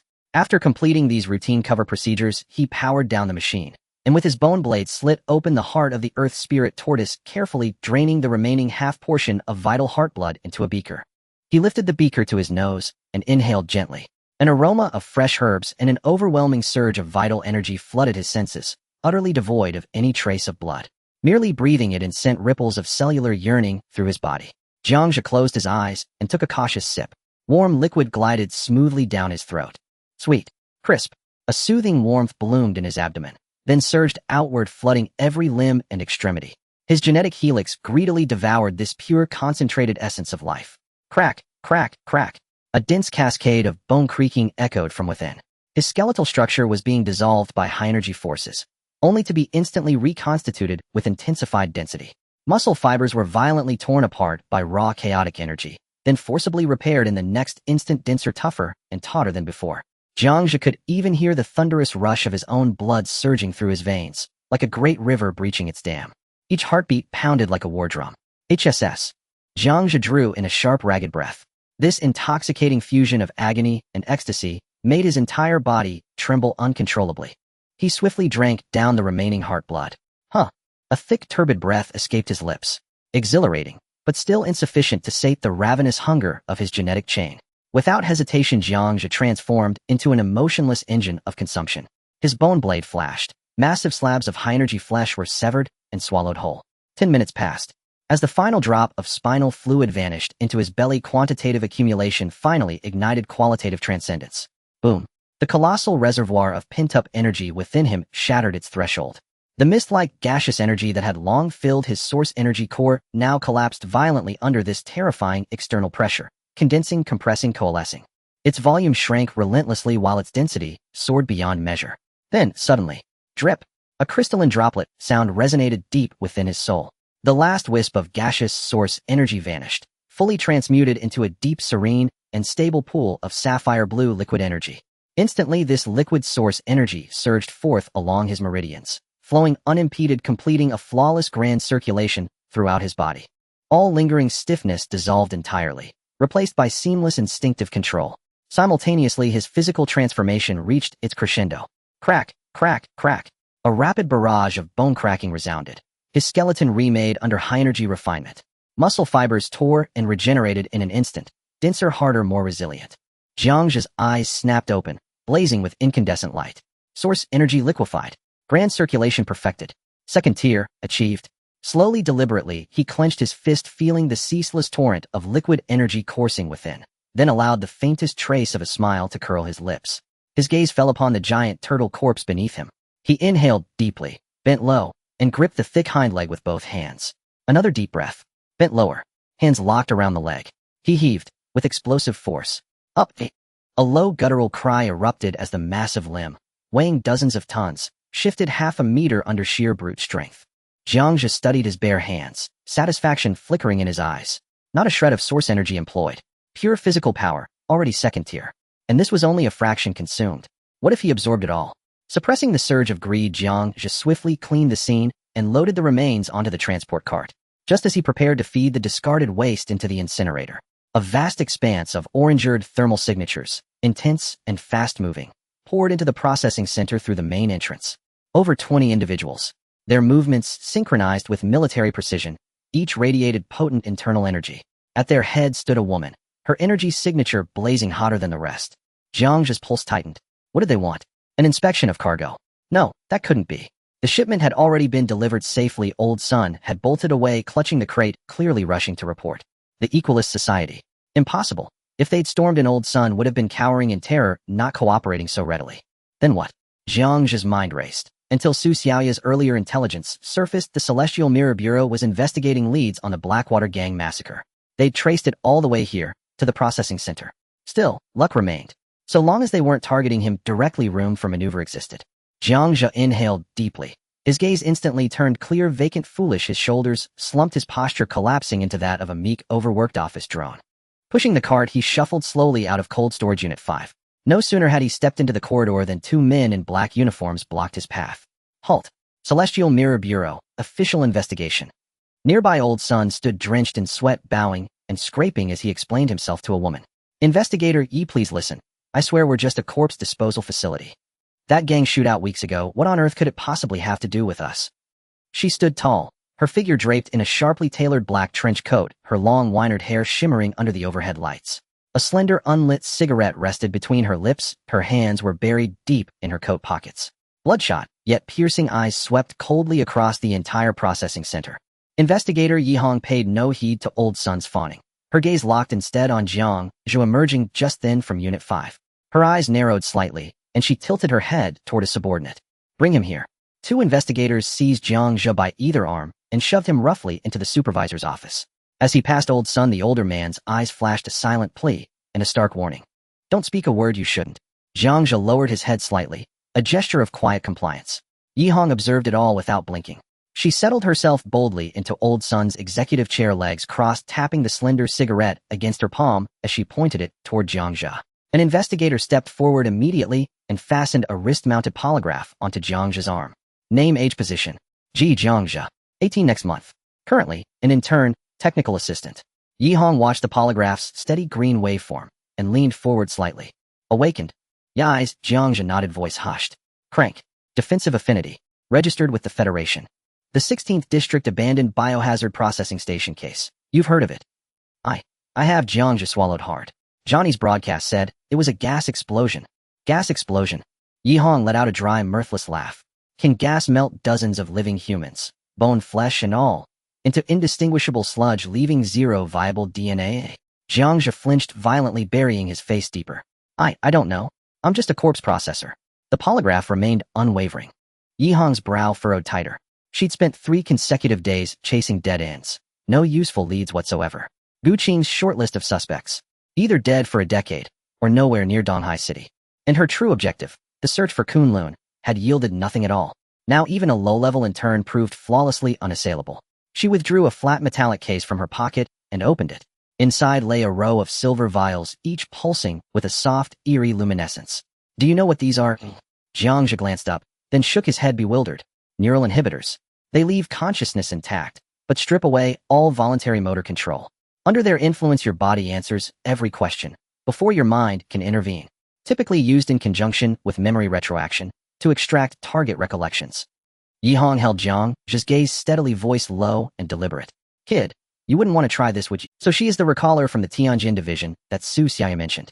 Jiang Zhe's mind rang alarm bells as his brain raced to analyze the essence and weaknesses of the recalling ability.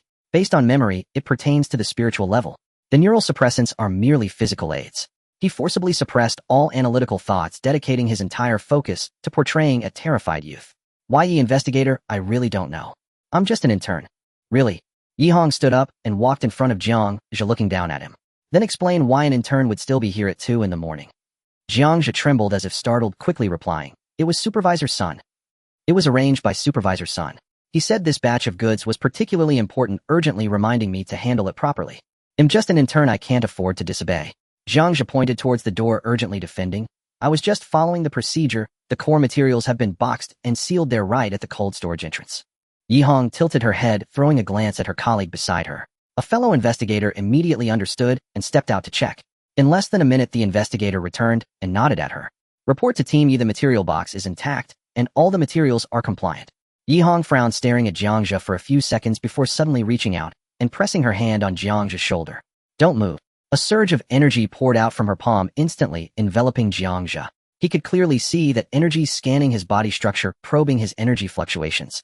The third gene spiral chain within him sensed the external probing and instinctively wanted to retaliate, aiming to completely consume this energy. Jiang Zhe's back was instantly drenched in cold sweat. Push it down. Go back. If exposed now, I'll be dead. In those fleeting seconds, Jiang Zhe felt as if he was rolling in a pot of oil. He had to muster all his strength to suppress the gene chain that wanted to choose a host and devour it while maintaining a look of sheer terror. Yi Hong retracted her hand, a hint of confusion flashing in her eyes. Clever defensive. The fluctuations match. At that moment, she had clearly sensed a chilling shadow, yet it vanished in the blink of an eye. Was it an illusion? She glanced at the polygraph beside her, which still displayed a steady green waveform. Yi Hong remained silent for a few seconds before finally waving her hand in impatience. Take him outside to wait. Jiang Zhe was escorted out of the office by 2 investigators. He could feel Yi Hong still observing him. In the office, Yi Hong sat back in her chair, rubbing her temples. A subordinate quietly asked, Team Yi, should we conduct a deeper call on him? Pull up his file.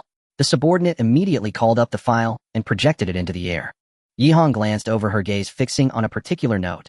Gene sequence shows minor redundancy, presenting as shadow patches preliminarily determined to be residual effects of impurity. Gene awakening with no significant harm, suggested to be listed as an observation sample.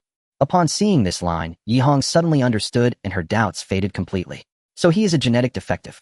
No wonder she felt something was off during the probe. It was likely energy congestion caused by gene impurities. Alright, this kid has nothing to do with it. Yihong stood up fiddling with a lighter she pulled from her pocket. Besides, if I conduct a deep recall, I'll be bettered in for 3 days.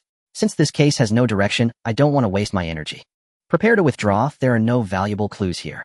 Just as Jiang Zhe steadied himself in the corridor, a commotion erupted at the main entrance. A black floating luxury car stopped at the processing center's entrance, and a middle-aged man in a tailored suit stepped out.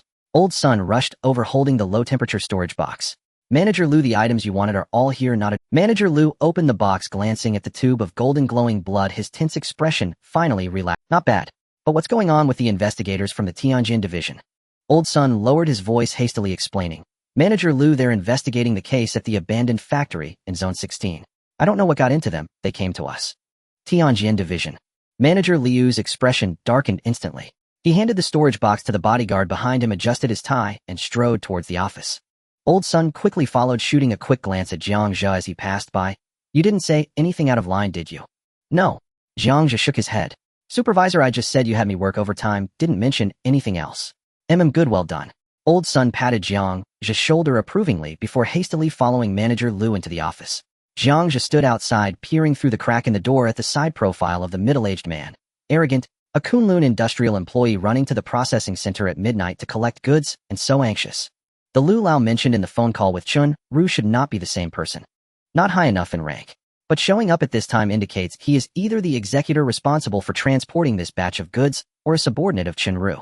Regardless, this face is worth remembering. In the office, just as Yihong was preparing to leave with her team, Lu Qingji barged in without knocking, and her brows immediately furrowed. Who are you? Kunlun Industrial Logistics, Department Manager Lu Qingji. Yi investigator, the case of the abandoned factory was commissioned by our Kunlun Industrial for you to investigate. But what is this? Are you helping us investigate the case or investigating us? Yihong chuckled.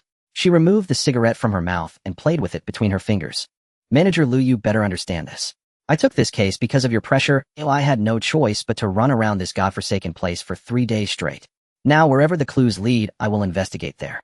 She pointed the cigarette at Lu Qingji. If you think I'm going in the wrong direction, you can withdraw the commission right now. Perfect, I also don't want to deal with your mess. Lu Qingji's face turned grim. He usually dealt with the officials courteously, never expecting to encounter such a rude young person. Yi investigator, watch your attitude. Kunlun Industrial is the victim, not the suspect. Yihong waved her hand impatiently.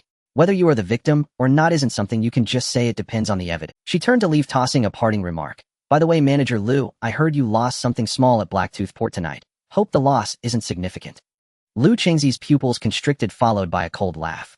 Ye investigator, since you are so diligent, shouldn't your Tianjin division also look into those mad dogs causing a ruckus at the port? Yihong paused. She turned her head, looking at Lu Qingji with an expression of disdain. Manager Liu, I'm very busy right now and have no time to deal with your problems at the port. How about this, let's call it quits on this case, and you resolve it yourselves, eh? Lu Qingzi's expression changed. Ye investigator, what do you mean? The literal meaning. Yihong shrugged. I'm just a worker. If the higher-ups tell me to investigate, I will. If they don't require it, I can't be bothered. If Kunlun Industrial feels that there's no need for the Tianjin division's involvement, I can withdraw right now. After saying this, she didn't wait for Lu Qingji to respond, and directly left with her team. Lu Qingji stood in place, his face darkened frighteningly. Unappreciative. He snorted coldly, and also turned to leave the processing center. In the corridor, only Old Sun and Jiang Zhe remained. Old Sun let out a long sigh of relief, wiping the cold sweat from his forehead. Damn it, I was scared to death. He turned to Jiang Zhe, managing a satisfied smile on his still shocked face. Not bad, kid, you performed well today, clever enough not to cause me trouble. Let's head back, I'll work as usual tomorrow. Jiang Zhe hesitated for a moment and cautiously asked, Supervisor, I haven't eaten meat for a long time. Can I take some of the turtle scraps back? Old Sun was taken aback for a moment, then burst into laughter. You kid really know how to live. Take it. Take as much as you want. It's already been accounted for. The remaining scraps will just go into the incinerator. Take as much as you can eat. I'll also cut some to take back for soup. Jiang Zhe's eyes lit up. Thank you, Supervisor. He turned and hurried towards cold storage No. 5, his steps noticeably lighter. Old Sun watched his hungry figure, shaking his head. He had been a little worried that this kid might develop ulterior motives. It seems he had worried for nothing. A young man who was grateful for a few scraps, what kind of scheming could he have? Young people are just greedy, he thought, taking out his light brain and looking at the payment from Lu Qingji that just arrived, a satisfied smile on his face. But it's also good, the more honest this kid is, the easier he will be to use. Morning. Jiang Zhe stood before the induction stove, slicing the turtle meat with practiced hands into even oblique chunks. He placed them into cold water and blanched them to remove the fishy odor. As the water warmed, a sheet of grayish-white scum rolled to the surface. Jiang Zhe deftly skimmed it away, retrieved the meat, refilled the pot with fresh water, tossed in a few cheap, genetically modified radishes, and set it to a gentle simmer over medium heat. Half an hour later, a rich meat fragrance mingled with vegetal freshness and filled the apartment. Jiang Zhe stirred with a ladle. The broth had turned milky white, a sheen of golden fat floating on its surface. At that moment, faint footsteps sounded at the door. "Come in," Jiang Zhe said without turning, stirring the ladle. Su Xiaoya pushed the door open, swallowed, and stood rooted in the doorway. The aroma was unbearably tempting. After years on nutrient paste, it felt like a crime. "What are you standing there for?" Jiang Zhe fetched 3 large bowls from the cabinet. "Serve yourself." "Aye." Su Xiaoya faltered, her eyes briefly distant. "What is this?" "Leftover trimmings from last." Jiang Zhe ladled a bowl for himself, blew aside the floating oil, and tasted it. The broth slid warm and smooth down his throat. The meat was so tender it required almost no chewing, leaving a subtle lingering sweetness. Yet when he set the bowl down, his expression darkened. The 3 gene helix strands inside him registered no meaningful reaction, only perfunctory token turns. The energy assimilated was negligible. This was bad. The cooked exotic meat was almost useless to him. High heat had destroyed the active structure of the alien genes. For him, this nourishing broth was little different from plain water. "What a waste." "Boss," Su Xiaoya suddenly said, breaking his thoughts. "There was an incident at Haya Port last." She activated the light brain and pulled up a black market file. "Members of Pingding, we fought Kunlun Shiryes guards for 2 hours," she reported. "How many died?" "Official reports say 30, but the black market claims casualties exceeded 100. Su Xiaoya paused and opened a covert video. The entire dock was turned to ruins. The footage revealed towering flames. Half the dock was ablaze. Containers had melted into molten metal, charred human remains mixed with shattered cargo, making it impossible to tell who was who. Kunlun Shiryes posted bounties on the black market for Pingding Hui members' heads. Su Xiaoya opened the listings. 50,000 for ordinary members, 200,000 for core members. No time limit, dead or alive. Jiang Zhe nodded and asked, "Has Pingding Hui reacted?" "Yes." Su Xiaoya swiped to the next page. "A counter bounty has been posted. For every Kunlun Shiryes transport line, hijack a shipment and get at least 50,000, capture an executive, and the reward doubles." Jiang Zhe scanned the dense list of tasks on the screen. Kunlun Shiryes routes, warehouse locations, and guard deployments were all meticulously marked by Pingding Hui. They were preparing for a protracted campaign. "Also, I intercepted a new call from Chunru." "Play it." Su Xiaoya pressed play. After a hiss of static, Chunru's ingratiating voice came through. "Lu Lao, the shipment arrived. Are you satisfied?" "Ha, little Chun, you are considerate. I didn't expect this old frame of mine to feel 10 years younger." "That's good. At the year-end shareholders meeting, please continue your support, Lu Lao. Rest assured, though your son is useless, as long as the dividends are preserved, your later years will be secure." "Thank you, Lu Lao. That's all I hope for, to keep the life I have now." Jiang Zhe kept drinking his soup as his thoughts began to turn rapidly. So that was it. The 4th-tier exotic heart blood Chen had obtained through such effort was not to heal her son, but to prolong the lives of the board's ancient, undying elders, trading vitality for political leverage. A shrewd bargain. But it was not his concern. He had no seat at the consortium's high table. His immediate obstacle was Lao Sun. That one-eyed dragon Lao Sun was both greedier and craftier than most. He always forced Jiang Zhe to perform under surveillance and demanded the choicest portions. It wore on Jiang Zhe's patience. He needed a restaurant entirely his own, not to continue pilfering under someone else's watch. "Jiang Zhe," Su Xiaoya called cautiously when he remained silent. Jiang Zhe returned to himself and ladled 2 large bowls, handing them over. "Take these to your mother. The remaining bowl is for you." Su Xiaoya was stunned. She looked down at the milky broth, the golden fat floating on the surface, the aroma burrowing into her nose. Tears welled up in her eyes. "Aye, take it." Jiang Zhe's tone was cool. "This will do her good. For your mother, it could be life-saving medicine. I won't have my employees distracted by family troubles." Su Xiaoya bit her lip and nodded, hard voice thick with emotion. "Thank you, boss." She gathered the bowls and hurried away, footsteps quick as if afraid it might be a dream. After the door closed, Jiang Zhe retrieved the remaining pieces and ate them one by one. The taste was undeniably top tier. The meat was firm, the juices rich, far superior to the synthetic proteins on the market. Yet in his mouth it tasted like wax. Jiang Zhe walked to the window and watched the slums waking below, the distant shouts and cries drifting up to him. To become stronger, he would have to keep eating raw. But how could he preserve efficiency without appearing as a barbaric monster who survives on raw flesh? He was a man, not a monster. At the very least, he needed to look human. Perhaps he should learn how to prepare sashimi. Half an hour later, Su Xiaoya returned. The gloom on her face had lifted. Tear tracks still marked her cheeks, but her eyes shone with a new light. "My mother drank the soup. She looks much better. She even managed to stand and walk a few steps." She said, "She wants to meet you." Jiang Zhe glanced at her without replying. "She said you're a good person." "I'm not," he said flatly. Jiang Zhe replied indifferently, "We're merely exchanging favors." Don't hand me a good person label. I don't care for that. Su Xiaoya's mouth opened, the light in her eyes dimmed briefly, but then hardened again. Regardless of his words, the bowl of soup was warm. That was enough. Enough talk. Business to attend to. Jiang Zhe waved and took out the light brain to compose a message make sure Jia goods received. Tonight for a face-to-face exchange, we can also discuss future cooperation. In less than 10 seconds a reply arrived. Lianjin Shushi, 10 o'clock tonight, District 18 9th, abandoned metro station exit C3. Don't bring tales. Jiang Zhe read the message, and the corner of his mouth twitched. Finally, he would meet the mysterious Lianjin Shushi. He shut off the light brain and looked at Su Xiaoya. Go pull up everything on Pingdang Hui, the more detailed the better. Su Xiaoya nodded and began searching. She had grown accustomed to Jiang Zhe's style, no explanations, only orders. Jiang Zhe stared out at the slums, his gaze growing deep and contemplative. The Lao Sun problem had to be resolved swiftly. The alchemist might become an asset. Smart transactions were never as simple as cash for goods. He would certainly probe Jiang Zhe's depths and might even lay a trap. Yet that too was an opportunity. Jiang Zhe's mind raced through strategic responses. What mattered most to the alchemist? Profit and rare materials. He wanted a partner who could continuously produce high-value goods, not a one-time tool. Therefore, Jiang Zhe had to display sufficient strength and potential to intimidate, while revealing as little as possible. Above all, the secret of the three-helix gene. Found it, Su Xiaoya's voice interrupted his thoughts. She enlarged the light brain projection. The screen displayed detailed information about Pingdang Hui. Pingdang Hui is one of the 3 major underground forces dedicated to resisting corporate exploitation. Their creed is break class barriers so the underclass can live like people. Their members span all walks of life from street thugs to officials. Their emblem is an inverted triangle with an eye engraved inside. Their methods are radical and ruthless. They have long-standing enmity with Kunlun Shirya. Jiang Zhe studied the dossier, carefully memorizing the key points. If the alchemist asked about the Hayaport incident, he could steer the conversation and pin the blame on Pingdang Hui. There would be no need for outright lies. He only needed to speak a few ambiguous phrases at the right moment and let the other side fill in the blanks. After all, the most perfect lies are often assembled from fragments of the truth. As night fell, Jiang Zhe left home 2 hours early. Changing into a set of worn work clothes, he smeared some machine oil on his face in a haphazard manner. Amidst the distorted light, his optical camouflage activated, blending him into the darkness like a drop of ink.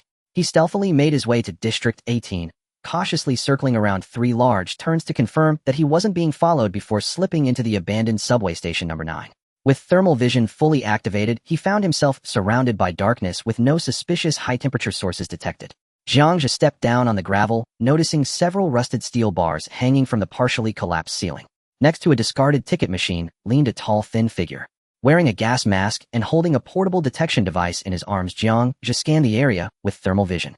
The energy fluctuation from this person was around the 3rd tier, far inferior to the 4th tier lightning security he encountered at Blacktooth Harbor. Even if things turned hostile, he could definitely retreat safely. He dissipated the optical camouflage and stepped out from the shadow of a load-bearing pillar. Seeing this person suddenly appear, the alchemist was clearly startled. You are the gourmet. Where's the ghost? It's me. Jiang Zhe stopped 3 meters away. The fewer people, the safer it is, right? The alchemist fell silent for 2 seconds, letting out an ambiguous laugh. That makes sense. I enjoy dealing with smart people. Where's the stuff? Jiang Zhe pulled out the azure test tube and tossed it casually. The alchemist caught it steadily and inserted it into the slot of the detection device. The screen flashed green and a dense line of analysis data popped up. Staring at the screen for a few seconds, the alchemist suddenly raised his head, his tone chilling. Did you open the outer box? A box that might contain a tracker, Jiang Zhe chuckled. Are you trying to get me killed on the way? Young man, too much curiosity is not a good habit. Before he finished speaking, a pale blue energy surged from the alchemist's right hand. The energy quickly condensed in the air into a translucent blade, its tip aimed directly at Jiang Zhe's throat. Jiang Zhe's expression turned cold. Then let's try it. In an instant, his entire body was covered with gray-black biological armor, and the diamond-shaped shells on his hands pierced through his flesh, causing 2 sharp bone blades to spring forth. The atmosphere grew tense as both men exploded into action. The alchemist's energy blade left afterimages, while Jiang Zhe exerted his waist strength to tilt his head away at the last moment, narrowly avoiding a cut to his carotid artery that severed a few strands of hair. Quick, but not quick enough. As he dodged the throat strike, Jiang Zhe leveraged the violent force of his twist, thrusting his left-hand bone blade upward, targeting the opponent's heart. The alchemist clearly did not expect Jiang Zhe's counterattack to be so swift and hurriedly stepped back half a step. He pulled the energy blade back in front of him. With a crisp sound, he barely managed to block the strike. Seeing the opponent temporarily retreat, Jiang Zhe stomped and leaped onto the discarded ticket machine. Transforming the bone blade from a stab to a slash, he brought it down with a piercing wind. A flicker of seriousness flashed in the alchemist's eyes. He flipped his hand over, rapidly expanding the energy blade into a half-meter-wide light blue energy shield, holding it firmly above his head. Clang! The bone blade struck fiercely against the energy shield, causing a blinding blue shockwave to explode. The violent airwave sent fragments of gravel flying everywhere, crashing against the walls with a loud crackle. Jiang Zhe used the recoil to perform a backflip in midair, and the moment his feet hit the ground, he stomped the thick concrete floor, creating a spiderweb-like crack. Without even a second of hesitation, his thigh muscles bulged again, transforming into a black shadow that collided head-on. The alchemist had no opportunity to catch his breath, instantly retracting his shield with both hands empty. Two energy light blades manifested out of thin air, crossing in a cruciform pattern, directly generating a deadly beam that sliced through the air. This time Jiang Zhe couldn't be bothered to dodge. His armored right arm suddenly lifted, bracing against the cross slash. Clang! A piercing sound of friction erupted, with countless sparks flying off the armor's surface. Two intersecting white marks were drawn on the biological armor, but it did not breach the defense. Seizing the moment when the opponent's strength waned, Jiang Zhe flicked his left hand, the sharp bone blade slicing straight for the alchemist's waist. The alchemist reacted swiftly, kicking towards Jiang Zhe's knee, using the reaction force to forcibly twist his body away half a meter. Slish! Ultimately, it was a beat too slow. The bone blade cut through the tactical suit, drawing a trail of blood from his side waist. With a successful strike, Jiang Zhe immediately retreated and jumped back. The two quickly created a 5-meter safety distance, standing in a tense standoff in the dim underground. The alchemist glanced down at the bleeding wound at his side, then at the healing white mark on Jiang Zhe's right arm. Silently dissipating the energy blade, the amplifier in the gas mask emitted a few rough breaths. Interesting. Truly interesting. Class defense type, yet possessing power and speed comparable to an assault trooper. That's right, the alchemist clapped his hands lightly. You've passed the test. Jiang Zhe did not lower his guard, still locking onto the opponent's vital points with his bone blade. As long as the opponent made any sudden moves, he would explode into action immediately. The alchemist, seeing this, was not angry, pulling out an anonymous black card from his pocket and flicking it over. 100,000, that's the agreed reward. Jiang Zhe caught the flying black card with one hand, scanned the balance with his light brain to confirm it was correct, then sheathed his bone blade and shed the heavy biological armor. Just a quick question, what exactly is that potion? The alchemist did not answer, instead looking at Jiang Zhe with a scrutinizing gaze. Are you from the Equal Society? Jiang Zhe thought to himself that this was indeed the case, keeping his face expressionless. What do you think? No wonder the alchemist nodded, seemingly piecing together the answer himself. Only you lunatics would dare to clash head-on with Kunlun Industries. However, I heard you suffered considerable losses at Blacktooth Harbor. As he spoke, he turned and walked towards a maintenance passage leading deeper inside. Let's go, we can chat in a different place. My lab can block signals. Jiang Zhe followed at a safe distance. I'm just responsible for execution. I have no authority to question the decisions made above. Since the transaction is complete, I'd like to discuss future business. The alchemist stopped in front of a metal door. Let's stop here. No matter how you deal with Kunlun Industries, I won't get involved. I'm just a businessman. I seek profit and do not take sides. Jiang Zhe chuckled. No one is asking you to risk your life. What I want to discuss is the supply. I have a stable source of exotic materials. Every week, I can provide at least 3 to 5 core materials above the second tier. The alchemist's finger paused, which was about to input the password. He turned around, reassessing the guy known as Gourmet. Why would the Equal Society look for me? You should have your own channels for processing. Jiang Zhe let out a light laugh. The organization's bowl belongs to the organization. It can't feed everyone. I need to fill my own pocket too, right? The alchemist was taken aback for a moment, a significant amount of his wariness dissipating. If the other party had lofty ideals, he would immediately terminate the transaction to avoid unnecessary trouble. But if it was for personal gain, then this business would be too stable. Those who betray the organization are the best partners to work with because they have no way out. Ha ha ha. So you want to eat alone? How bold. Don't rush to praise me. Jiang Zhe interrupted his laughter and got straight to the point. Just tell me, can your channel handle it? How would the split be calculated? If it can be handled, seeing is believing. The alchemist turned and quickly inputted the password. Let's take a look at my lab first, then we'll discuss the price. The alloy door silently slid into the wall, revealing a cold, white-lit metallic passageway. Following the alchemist inside, Jiang Zhe discovered a hidden paradise. Centrifuges, high-dimensional gene sequence analyzers, constant temperature material synthesis platforms. Various expensive equipment was all present. However, Jiang Zhe noticed something was off with a glance. Although the entire workshop was luxuriously equipped, it only barely qualified as a private research institute, utterly insufficient to support the operation of handling a massive supply. This was most likely just a stronghold for the alchemist, or perhaps merely a facade for meeting clients. The alchemist spread his arms wide, his tone exuding absolute confidence. This lab of mine can easily... Not bad. Jiang Zhe nodded, but his vigilance rose another level in his heart. The alchemist walked over to a metallic workbench and leaned against it. Since our cards are on the table, let's talk about the price. According to black market rules, I take 60%. I'm responsible for providing the channel, finding buyers laundering money, and helping you clear any potential trouble that could expose you. That's too high. Jiang Zhe directly shook his head. I'll take 70 and you 30. This is what I've painstakingly extracted while risking being hunted by the organization. The alchemist's voice instantly turned cold. Young man, don't be too greedy. Without my channel, your goods are just a pile of time bombs. If the equal society finds you, you're done for. I won't budge an inch. Jiang Zhe insisted. I'll take 60 and you 40. That's my bottom line. If you think it's too little, I'll find someone else. I believe there should be plenty of people in the black market wanting to make this deal. See Lu, this is your final chance. The alchemist crossed his arms and leaned forward, eyes locked unflinchingly on Jiang Zhe. If you refuse, I won't hesitate to file a quiet report with the Equilibrium Guild. I'll inform them that one of their own intends to convert the guild's spoils into personal fortune. Go ahead. At those words, Jiang Zhe stepped forward, just one deliberate stride shattering the safe distance between them.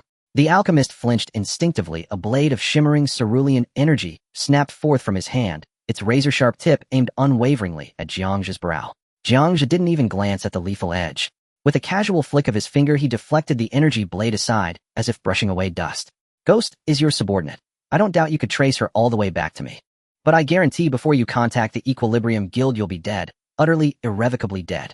A corpse so thoroughly erased that even the Tianjin Bureau's retrospection adepts couldn't reconstruct a single thread of your existence. The alchemist fell silent. Through the respirator's amplifier, only his increasingly ragged, labored breathing. And what precisely do you gain by reporting me? Jiang Zhe spread his hands wide, his tone laced with quiet derision. That hollow prestige of the black market. Don't be absurd. Reporting me would sever your most reliable revenue stream. At a stroke. In this world where even breath carries a price, what could possibly matter more than Stella's? They held each other's gaze, unblinking, for a full 10 seconds. The alchemist's bioenergy signature surged and receded violently, a storm of inner turmoil raging beneath his stillness. Jiang Zhe remained impassive, yet beneath his skin his biomechanical armor had already risen in silent readiness, and the osseous blade coiled within his left palm waited poised to strike. He was gambling, betting that the black market's vaunted code of conduct meant less than toilet paper when real currency was on the table. A long, heavy silence followed. Ha ha! A low, guttural chuckle escaped the alchemist, then swelled, twisting into a wild, hysterical laugh that made his respirator tremble with resonance. Fine. A true madman. You ask what could possibly outweigh Stella's. There is something. Yes, absolutely. The alchemist retracted his energy blade and raised a gloved hand to the latch of his respirator mask. Click. With a soft hiss of pressure released, the mask came away. Jiang Zhe's gaze tightened, sharpened, on the face beneath. The left side bore the features of a distinguished, scholarly man, refined, intelligent, calm. But the right side looked as though doused in concentrated acid. Purplish red flesh melted and congealed like cooling wax, grotesque beyond measure. His original right eye, eyelid long gone, was replaced by a clouded gray prosthetic. His mouth, warped and torn, gaped open unnaturally, the fissure stretching all the way to his ear. A subtle shift stirred within Jiang Zhe. In the Federation's current era of medical mastery, even severed limbs could be regenerated with sufficient credits, let alone mere facial scarring. This man had chosen not to heal. Either his identity was too dangerous to expose, even in a clinic, or he had deliberately preserved this ruined visage. Shocked, the alchemist tossed the respirator onto the workbench and withdrew a relatively clean square cloth, wiping the ruined half of his face with slow, deliberate strokes. Let me introduce myself. I am Li Wei. 5 years ago, I was professor of biogenetic engineering at Shanghai University. That name rang a faint bell in Jiang Zhe's memory. He'd encountered it before, while reviewing the Federation's genomic archives. Li Wei, a prodigy who shook the scientific world, lead architect of the 8th-generation genetic stabilization serum. Yet the official record ended thus: fatal chain explosion caused by unauthorized lab procedures. Entire family perished. That explosion wasn't an accident. An accident? Li Wei's lips twisted into something monstrous. He turned, retrieved a bottle of harsh liquor from the chilled cabinet, and uncorked it, draining it straight from the neck. Burning alcohol spilled from his mangled mouth, dripping steadily onto the floor. Olsen Biotech wanted to purchase my patent-pending 9th-generation genetic stabilization serum technology. I refused, so they bribed the security chief and planted military-grade explosives beneath my lab bench. He jabbed a trembling finger hard into the ruin of his own face. That day was my daughter's 6th birthday. They'd come just to deliver a birthday cake. His voice cracked, shattered. By the end of veins bulged like cables across his knuckles as he gripped the bottle. When I clawed my way out of the rubble, I wore this. And they? Li Wei closed his mouth, tilted his head back, and swallowed another burning, defiant gulp. Jiang Zhe listened in silence, his expression unchanged. In this world, tragedy unfolded daily, like weather. Yet he understood the meaning behind Li Wei's words, raw, unquenchable hatred. Indeed, in this man's eyes there existed something far more precious than Stella's. So you agreed to meet, not for the vial but to test me, to probe my foundations. Precisely. Li Wei set down the bottle. His milky artificial eye fixed unblinkingly on Jiang Zhe. You're ruthless. You're greedy. And, most importantly, you stand backed by them, the true fanatics. Jiang Zhe mentally raised a silent, approving thumb. So, the man truly believed him to be a radical operative of the Equilibrium Guild. That misconception was exquisite. Jiang Zhe had no intention, none whatsoever, of correcting it. Shared interest and shared enemies formed bonds stronger than any oath. Li Wei continued, almost convincing himself, only your kind, those who dare wage open war against the conglomerates, have the power to help me exact vengeance. 50-50 split. Li Wei thrust up 5 fingers, his voice hoarse, but ironclad. My final concession. I need credits, astronomical sums, to rebuild my lab, to pave the path of my revenge. And you need capital and access, to feed your ambition. We are by nature perfect partners. Jiang Zhe extended his hand, into which Li Wei placed his own, scarred and blistered. But I have one additional condition. Speak. I need you to orchestrate a deception. Jiang Zhe's gaze turned glacial. I intend to dismantle a man, one insatiably greedy one who stands directly in my path. The processing center's director. Sun Dazhuang, your intelligence network runs deeper than I imagined. Jiang Zhe offered no denial. A minor figure, Li Wei dismissed with a contemptuous wave. So long as I remain offstage, I can provide technical support, fabricate evidence, even synthesize odorless, tasteless custom neurotoxins. All within reach. No need for you to act directly. Jiang Zhe released Li Wei's hand and removed his hat, revealing without pretense his youthful face. I only require your cooperation in a performance, a carefully staged illusion, one that will convince him his remaining years will be spent in effortless comfort. Li Wei smiled, a grimace of twisted scars that rendered his face even more terrifying. In exchange, when the time comes for me to collect blood debts from the vermin at Olsen Biotech, I ask a small favor of you, or rather of your Equilibrium Guild. Provided the terms are fair, nothing is beyond negotiation. With that, Jiang Zhe resettled his hat and turned, walking deliberately toward the dark, narrow exit tunnel. Pleasure doing business, Professor. A rasping voice followed him from behind. Call me the alchemist. After school, Jiang Zhe clocked in as usual at the processing center. The door to the supervisor's office was half ajar, and Lao Sun was comfortably sunk into his boss chair, crossing his legs. Holding a purple clay teapot stained with tea residue, he hummed an unknown local tune. Hearing Jiang Zhe enter, Lao Sun lifted his eyelids and unexpectedly offered a friendly smile. Xiao Zhang is here. Lao Sun pointed to the chair opposite his desk. Sit down. Jiang Zhe seemed a bit flattered, barely perching on the edge of the chair. Supervisor, you called me in such a hurry. Is there something big to take care of? Not urgent. Lao Sun took a sip of tea, looking at Jiang Zhe with a half smile. How was that big turtle? That was a 4th-tier exotic, a good thing that can't even be bought with money outside. Jiang Zhe swallowed hard, pretending to savor the flavor. Supervisor, that taste was simply exquisite. I've never eaten such fragrant meat in my life. After eating, I felt all warm inside, like I had boundless energy for work today. Thank you so much, Supervisor. Of course, sticking with me means you won't suffer losses. Lao Sun waved his hand proudly. This casual act of sharing leftover scraps gave him a sense of superiority over the lower ranks, which he relished.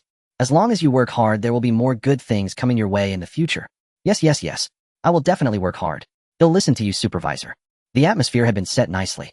Suddenly, Jiang Zhe paused mid-sentence, his eyes darting around, looking conflicted, as if he had something to hide, but was too afraid to speak. Lao Sun immediately noticed Jiang Zhe's odd behavior. What's the meaning of this? If you've got something to say, spit it out. Why are you hiding it from me? Supervisor, actually, there's something I don't know if I should mention. Jiang Zhe lowered his voice, nervously checking if the door was tightly shut. Lao Sun frowned impatiently. If you're going to say it, say it. If not, get lost. It's just, you gave me that black market forum last time, right? I've been browsing it aimlessly these past few days and I found a section that seems to be specifically collecting exotic materials. Lao Sun's hand holding the teapot suddenly paused, but quickly returned to normal. However, he did not show any urgency, and said in a tone that taught a younger person, collecting materials. There are plenty of scammers in the black market. Why would we collect those scraps from the processing center? To feed dogs. I thought the same. Jiang Zhe quickly agreed, but I noticed that the replies to that post were particularly numerous, and the prices they offered were a bit shocking. I was thinking we burn so much at the processing center every day, isn't that a bit too wasteful? The office fell silent for a few seconds. Lao Sun's fingers tapped lightly on the table absent-mindedly. This kid was too honest. So honest that it bordered on foolishness. If it were someone else saying this, Lao Sun would definitely suspect they were trying to drag him down with them, or that they knew some insider info. But Jiang Zhe, This kid would even look at his own face before sneaking a bite. How could he have any ulterior motives? He was probably just scared of being poor, seeing money and getting greedy with a little crooked thought. Lao Sun deliberately put on a stern face. This is against the rules. If you get caught, you'll end up in jail. Upon hearing the word jail, Jiang Zhe was frightened, his neck shrinking and his face turned pale. This? Is it that serious? Then I won't say anything. Supervisor, just pretend I didn't mention it. He hurriedly stood up, ready to leave. Stop right there, Lao Sun called out to Jiang Zhe. What's the hurry? First show me which guy has the guts to do this. Jiang Zhe quickly handed over the second-hand wristband light brain he had just bought. On the screen, a pinned black post titled Deep Sea Resource Recovery was displayed. Long-term acquisition of high-activity exotic limbs and mutated organs starting from second-tier bulk orders, preferred credibility guaranteed. Lao Sun glanced at it, and his mind began to stir. The materials destroyed by the processing center every day piled up like a mountain, and most of them were ordinary exotics, but the quantity was substantial. Moreover, many times the so-called destruction was merely a matter of filling out a form. If this could be manipulated. After all, he had been in the game for many years, and he remained outwardly steady as an old dog, casually tossing the light brain back to Jiang Zhe. Xiao Jiang, you're still young. Don't let these numbers blind you. Be careful not to earn your life away. You're right, Supervisor. Jiang Zhe looked terrified. Then he'll delete it right now, and I won't look at it again in the future. Hey, wait a minute. Lao Sun cleared his throat, finding a way to step down. Since it's to grasp market trends, it's fine to keep it for observation. Write that contact information down for me. I want to see who's daring enough to play tricks here. Jiang Zhe obediently pulled up a string of encrypted communication codes and sent them to Lao Sun's device. All right, don't linger here. Go out and work. In the future, stop having crooked thoughts. Just follow me honestly, and you won't go hungry. Okay, he'll listen to you, Supervisor. Jiang Zhe nodded repeatedly and turned to leave. Looking at the closed door, Lao Sun did not rush to contact that number. Surviving after the insect race invasion and becoming a supervisor being suspicious was his survival rule. He first checked through the smuggling channel, confirming that there were no large joint law enforcement actions recently, and then logged into the credibility checking system of the black market, inputting that ID, Deep Sea. The search results took him by surprise. ID Deep Sea credibility level A grade gold diamond certification, recent transaction amount 1 star coins, buyer evaluation, few words, lots of money, straightforward, big shark. 12 million. And that's recent turnover. Lao Sun felt his throat go dry and gulped down 2 mouthfuls from the purple clay pot. To evade regulation, the black market system's recent only counts the last 7 days. Over 10 million in a week. That's definitely a big fish. He rolled around in his boss chair for a while, lit a cigarette, took a deep drag, and finally input that string of codes into the light brain. Lao Sun, are you there? The message was sent out, sinking into the sea. After waiting for several hours, just before the end of work, Lao Sun's light brain vibrated. Deep Sea busy. Speak. Simple, arrogant. This kind of high and mighty attitude made Lao Sun feel a bit more trustworthy. That's more like it. A big shark should have this kind of temperament. Lao Sun quickly pondered his wording in reply. I have a batch of stable exotic materials, enough from 2nd tier to 3rd tier, and occasionally some 4th tier good stuff. Is the boss interested? This time the response from the other side was quicker. Deep Sea, where's the goods? Be clear. Not accepting individual sellers, too dirty and troublesome. Lao Sun felt delighted. This was more like it. Not accepting individual sellers meant the other party wanted volume, which was simply tailored to him. Son. Lao Sun from the processing center. Absolutely first-hand source, large quantities guaranteed. The other side remained silent for a long time, long enough for Lao Sun to think this deal was going south. Deep Sea official channel. Too risky. Not taking it. Lao Sun was furious. How could this not be accepted? Isn't this like taking the fat meat stuffed in your mouth and spitting it out? Brother, listen to me. Since I dare to approach you, I have 1,000 ways to clean this batch of goods thoroughly. And rest assured I have a say in this territory. As for the price, everything is negotiable. Another 5 minutes passed. Deep Sea, am busy, no time for chatter. They'll pull you into an internal group. You can see the rules yourself. Immediately after, an invitation to join a group popped up. Biological Materials Exchange Group, Group 7. Lao Sun hesitated for a moment and clicked to accept. The group was terrifyingly quiet, with only 5 or 6 people in total, and not a single one was bubbling. For the next 2 entire days, Lao Sun went to work without any spirit, refreshing this group whenever he had free time. On the first day, the group was lifeless. Lao Sun's instinctive vigilance kicked in again, thinking, could this really be a shell for a scam? But on the second night, a message suddenly popped up in the group. Specializing in underbelly, Deep Sea boss, the market isn't good lately, we haven't made much money. Another person named Sudden Wealth, Xiao Li, immediately chimed in, who says, the cake is only this big, us few brothers can't even get enough to share. Sudden Wealth, Xiao Li, oh? How come a newcomer has mixed in? Deep Sea boss, you better not pull just any cat or dog into our circle, or you'll drag us down later. Lao Sun immediately became angry upon seeing this. What does this mean? Lao Sun Dezhuang had mixed in the black market for half his life. Oh, who dared to not give him some face? Now he was looked down upon by this group of small fry he had never even seen. Lao Sun's face flushed with anger as he breathed heavily. But he held back the urge to curse and did not type a response, continuing to lurk, his gaze filled with ferocity. Fine, you bunch of frogs at the bottom of the well who have never seen the world. You look down on me as an individual seller. Wait until I get rich and bury you with star coins. On the third night, the guy known as Rich Little Lee casually posted a blurry screenshot of an account in the group. Although it was quickly retracted after just a flash, he followed up with a message, "My hand slipped, please forgive me." But Old Sun saw it clearly. There were at least 6 zeros behind that string of numbers. At that moment, Old Sun could no longer sit still. He clicked on the profile of the person called Rich Little Lee. The latest post featured a photo of him holding the steering wheel of the latest magnetic suspension sports car with one hand. On his wrist, he wore a limited edition holographic device from the Xingyao Group. The reflection from its deep blue dial was even more dazzling than the dashboard of the sports car. The caption was even more infuriating. "This month has been unlucky. I only made 8 million. What a drag. 8 million in a month." Old Sun stared at the numbers on the screen, his eyes reddening. He had been working like an underling at the processing center for 20 years. Through shady dealings, kickbacks, and trading in the cracks, he had cautiously saved up a mere tens of millions of star coins. He had connections with the military and the financial groups. But those big shots were all like wolves that eat people without spitting out the bones. Every time he made connections, it felt like they were skinning him alive. Occasionally taking on some unsavory tasks, he could only manage a few 100,000 in profit at most. He also knew a few big bosses in the black market. But what they wanted were pure glands and complete energy crystals. Like those mutated chunks of meat and shattered bones that the processing center pushed into the incinerator every day. No one would even glance at them. This stuff loses its activity very quickly and comes with toxins. The processing cost is higher than the meat itself. Yet now someone was crazily sweeping up this garbage. And the profits were absurdly high.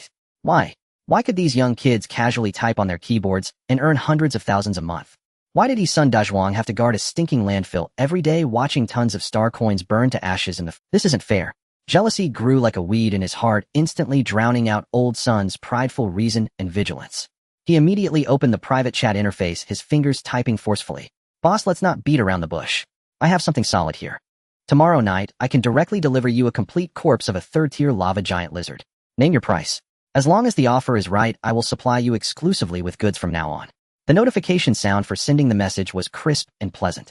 Old Sun leaned back in his boss chair, as if a rain of shimmering star coins was already falling before him. At the same time, in an abandoned subway station in a dim underground laboratory, Li Wei looked at the message that popped up on his holographic screen, a mocking smile tugging at the corners of his mouth.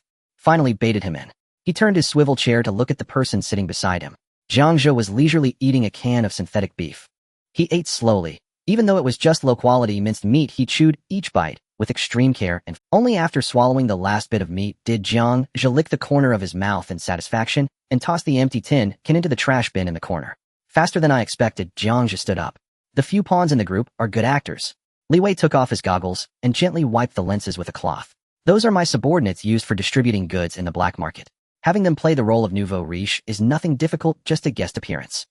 Professional actors often charge a hefty fee." Jiang Zhe put on his hood, the shadow obscuring most of his face. But fortunately, the audience, blinded by greed, often comes with their own filters. They will convince themselves. Then let's prepare for the next step. Li Wei put his glasses back on. "Tomorrow night, proceed as planned." The next afternoon at 6 o'clock, Old Sun at this time would usually be in the office brewing health tea while enjoying images of beautiful women. But today he not only arrived at the unloading area, but even unexpectedly changed into a protective suit. On the specially made high-temperature transport platform lay the corpse of a third-tier exotic, a lava giant lizard.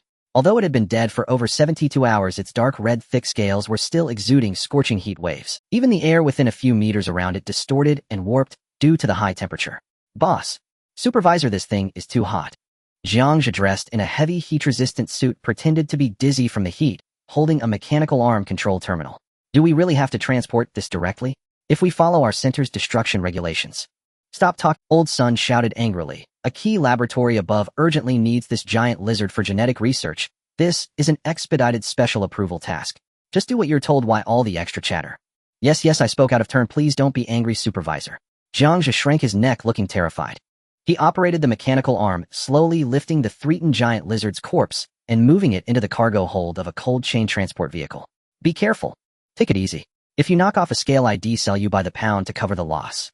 Old Sun was jumping up and down beside him, looking as anxious as if the vehicle contained not a dead lizard but the ashes of his own father.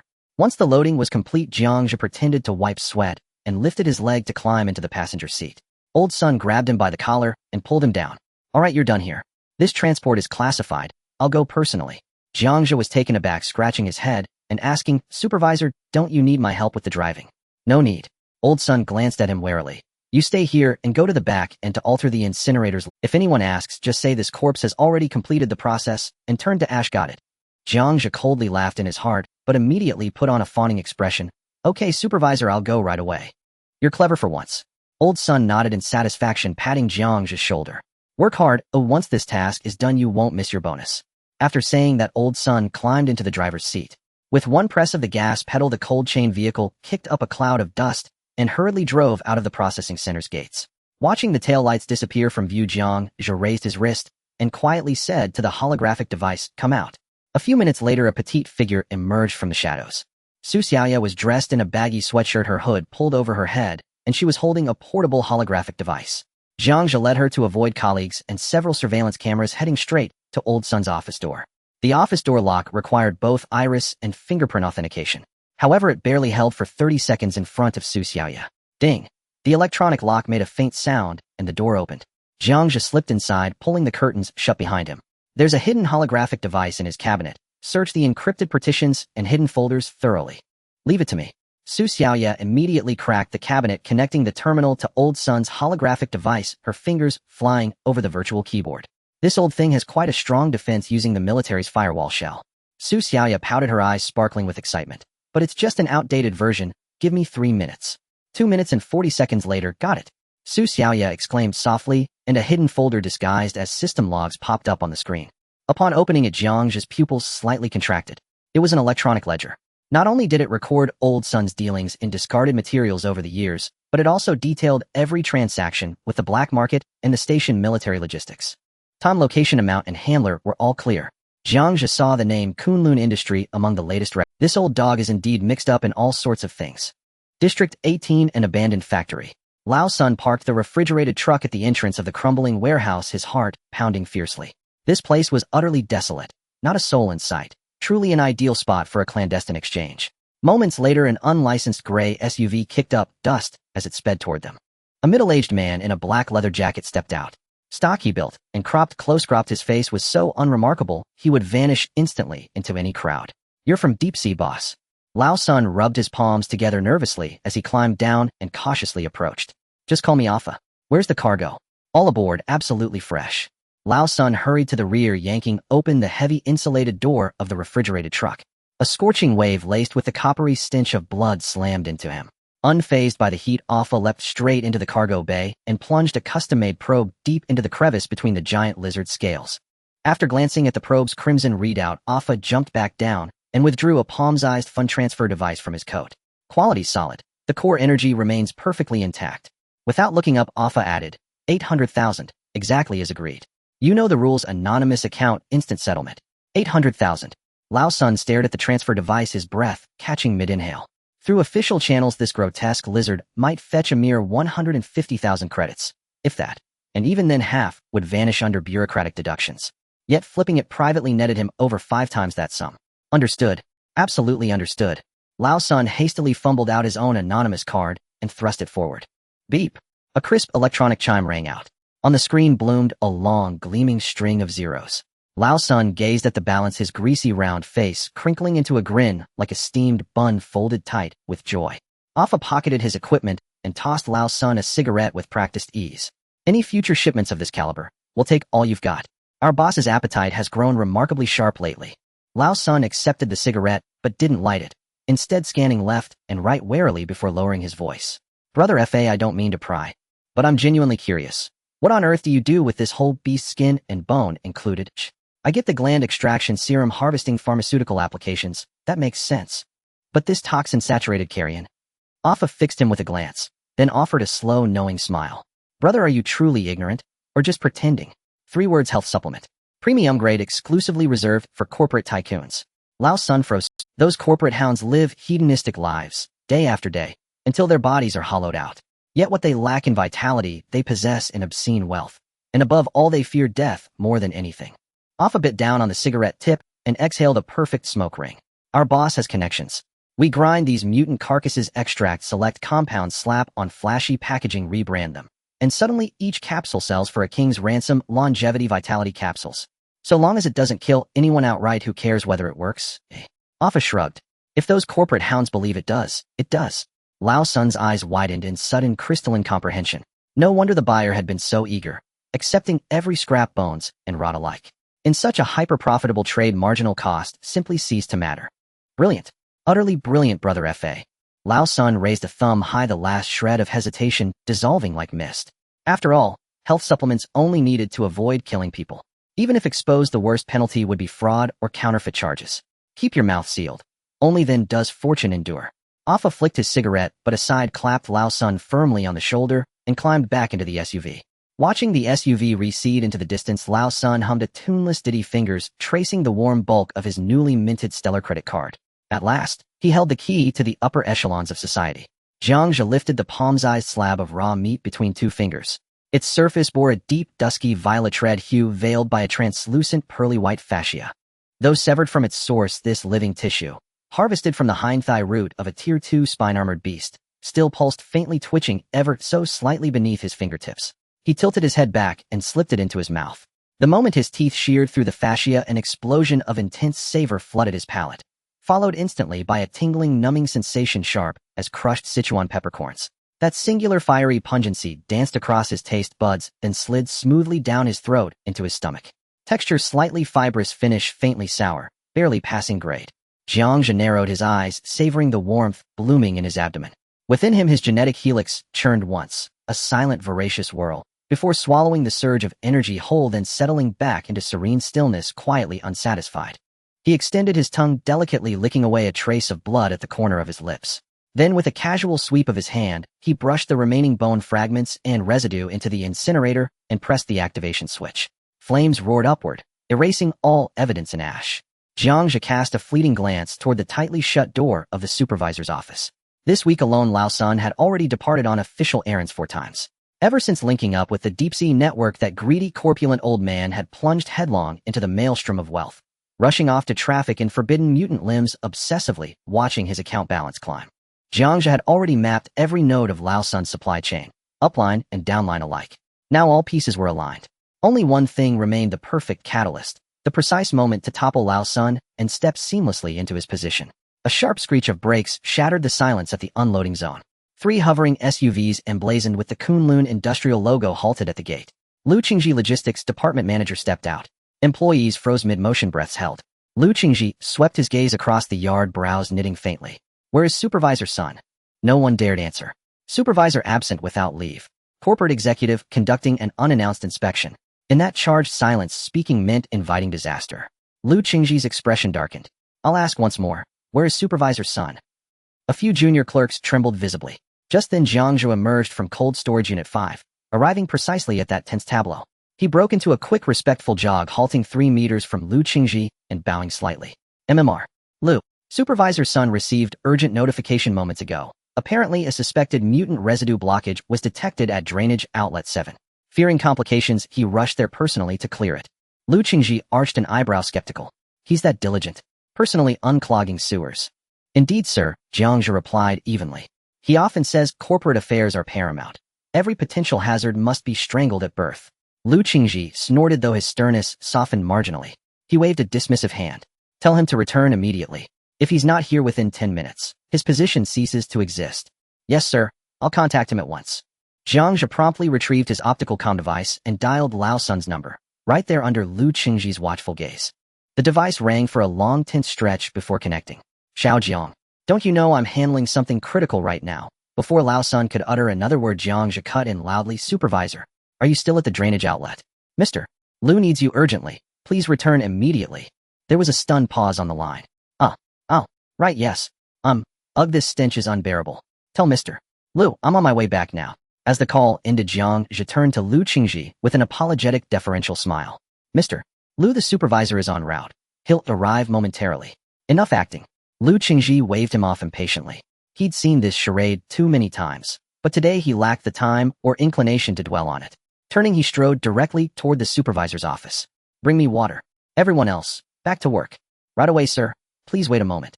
Jiang Zhe pivoted toward the staff lounge, simultaneously activating his thermal vision interface. His gaze pierced effortlessly through the lounge wall. Inside the office, Lu Chengji's agitated thermal signature paced back and forth. Jiang Zhe moved deftly as he brewed tea all while locking his focus onto the heat pattern around Lu Chengji's mouth, decoding every subtle lip movement. Yes, I'm at the processing center. Sun Dazhuang isn't here. Dead. No, not dead. Though frankly I wish he were. Cleaner that way. The test subject has malfunctioned. Samples must be destroyed immediately. Yes, no traces whatsoever. The Heaven Inspecting Bureau's hounds have been sniffing too closely lately. We'll use the incinerator here. I know. If word leaks, we're all finished. That's precisely why I came in person, to oversee it myself. Jiang Zhe understood. Lu Qingji was here to destroy evidence, and Old Sun happened to mess up at this crucial moment. This was an opportunity, wasn't it? Jiang Zhe held the brewed tea and knocked on the office door. Come in. Jiang Zhe pushed the door open and gently placed the teacup on the table. Manager Lu, please have some tea. Lu Qingji sat in Old Sun's leather chair, sizing up Jiang Zhe. What's your... Manager Lu, my name is Jiang Zhe, and I am the intern technician at our center. Intern 8. Lu Qingji was somewhat surprised, and suddenly threw out a question. The cover for Sun Dazhuang you provided earlier, did you come up with it yourself, or did he teach you that? This was a life-threatening question. Admitting it was his own fabrication would imply deep cunning and make him untrustworthy. Saying it was taught by Old Sun would indicate he was foolish and of little use. Denying it altogether was the only way to survive in the workplace. Jiang Zhe raised his head, his gaze clear and sincere. Manager Lu, you're joking. He really went to deal with the hidden dangers. Even if I had 10 times more courage, I wouldn't dare to deceive you about such matters. Lu Qingji non-committally hummed, standing up. Let's go see the scene. In the second cold storage, there were more than a dozen mutant corpses piled up like a small mountain. Lu Qingji glanced around and frowned. Why are there still so many that haven't been processed? Several old employees lowered their heads, not daring to speak. Jiang Zhe took the opportunity to say, report to the manager, this batch contains a few third-tier mutants. The toxicity and residual energy reaction are too intense, and the acidic blood inside can easily splash and hurt people. In the center, there are not many who dare to directly handle the disassembly. Not many. Lu Qingji laughed in anger, his gaze sweeping over the obedient old hands. Then how about you? I handle more than half of this here. Lu Qingji didn't take Jiang Zhe's words seriously. He stepped past the crowd and looked directly at the disassembly table closest to him. On the table lay the corpse of a third-tier lava giant lizard. Although it had been dead for more than 72 hours, the high temperature it emitted still distorted the surrounding air. Several employees were gathered around it, but no one dared to take action. What are you all standing there for? Lu Qingji shouted. An old employee named Old Li, unable to avoid it, stammered, Manager Lu, this thing's body temperature is at least 200 degrees. Moreover, its scales are too hard. Cutting it now could cause the high-pressure steam to scald someone instantly. We have to wait until it cools completely before we can use a knife. Wait until it cools. Until when? Tomorrow. Lu Qingji interrupted rudely, turning to Jiang Zhe, pointing with his chin. You go ahead. Jiang Zhe didn't waste words. He picked up a high-frequency cutting saw, fastened the protective mask, and strode towards the disassembly table. In his thermal vision, the energy conduits and skeletal structure of the giant lizard were clearly visible. With a swift motion, the saw descended. Zzz. The high-speed rotating teeth sliced into flesh, and scalding white steam erupted instantly. The surrounding employees gasped in shock, instinctively retreating, fearing being caught in the scalding wave. Only Jiang Zhe slightly tilted his body, letting the steam brush past his protective suit, while the cutting saw followed the seam of the spinal bone, moving downstream. The sizzling smell of burning flesh spread in the air.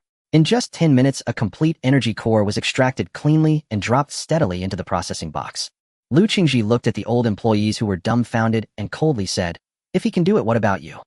Old Li's face turned red, and he reluctantly took the cutting saw, gesturing at another mutant for a long time, but ultimately didn't dare to make a cut. All right. Lu Qingji waved his hand irritably and turned to walk back to the office. As he passed by Jiang Zhe, his footsteps paused for a moment. You come with me. Back in the office, Lu Qingji sat back in his chair, and his attitude had noticeably softened. How many people are there in the processing center? 17, including Supervisor Sun, 18 in total. Are they all like earlier? Jiang Zhe pondered slightly and gave a fair assessment. Old Li and Achang can actually handle low-tier mutants without any issues, but for third-tier ones, the process for applying for work injury compensation is quite troublesome. What about Sun Dazhuang? Supervisor, he mainly coordinates various relations and handles external communications. Heck, coordinating relations. Lu Qingji didn't ask more. He already had an idea in his heart.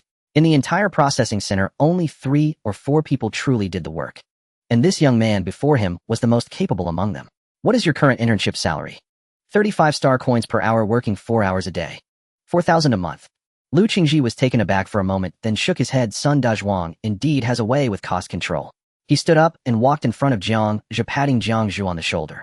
Little Jiang, right? Work hard. Kunlun Industries has always treated capable people well. Jiang Zhe stood up straight in complete cooperation. Thank you, Manager Lu. I will definitely cooperate fully with Supervisor Sun's work. Hearing this, a hint of mockery flashed in Lu Chengzi's eyes. Loyalty is a good thing. But if the object of that loyalty is a fool on the verge of being eliminated, then it becomes foolish. However, this kind of foolishness is precisely what they like the most. All right, you can go now. Have Sun Dazhuang come to see me in the office as soon as he returns. Yes. Jiang Zhe bowed and exited, gently closing the door. Traitors will never be trusted anywhere. But a loyal person who can still support his superior in a crisis and has solid business capabilities is an irreplaceable asset for any leader. Suddenly, hurried footsteps echoed from the end of the corridor. Old Sun rushed over, panting heavily, sweat pouring down his face, his one eye filled with panic. Xiao Jiang. Old Sun grabbed Jiang Zhe's arm. Is Manager Lu inside? What did he say? Did he get angry? Jiang Zhe supported Old Sun with his hand. Supervisor, you finally returned. Manager Lu has been waiting for you for almost 20 minutes, but don't worry, although Manager Lu is angry, he didn't say anything harsh. Really? Old Sun wiped the cold sweat from his forehead. Good boy. You're quite clever. If we get through this, I definitely won't forget you. Supervisor, you should go in quickly. Don't keep the leader waiting. Right, I'll go in now. Old Sun adjusted his breathing, donned a flattering smile, and pushed open the office door. What a sin, what a sin. The subordinates didn't understand and caused the sewage system to be blocked too severely, making you wait for too long. As the door closed, Jiang Zhe stood in the corridor listening to the angry scolding and Old Sun's humble apologies from inside the corners of his mouth, slightly raised. He lightly tapped the confirmation key of the light brain in his pants pocket. On the other end of the light brain, Su Xiaoya was already prepared. A 30-page evidence chain awaited. It contained the transaction records of Old Sun selling materials over the past half-month, disguised as deliveries to the Equality Committee. All documents were packaged, encrypted through several layers, and sent to the public reporting mailbox of Kunlun Industries Security Department. After completing all this, Jiang Zhe withdrew his hands, still wearing that obedient expression. 2 minutes later. Click. Lu Qingji strode out of the office. Old Sun hunched over, following closely behind, his face full of ingratiating smiles. Manager Lu, this way, please watch your step. Lu Qingji completely ignored him, and when he reached the corner of the corridor, he suddenly stopped, glancing at Jiang Zhe standing by the wall. You follow me? Yes. Jiang Zhe shrank his neck and quickly jogged to catch up. The three men strode down the corridor and entered Cold Storage Unit 5. At its center stood a 2-meter-tall black metal crate. No markings adorned its surface. Only a single row of red warning lights pulsed rhythmically. Lu Qingji pointed at the crate and gestured to Lao Sun. Open it. Lao Sun dared not hesitate. He dashed forward, gripped the heavy pneumatic latches on either side of the crate, and wrenched them outward with all his strength. HSSSS.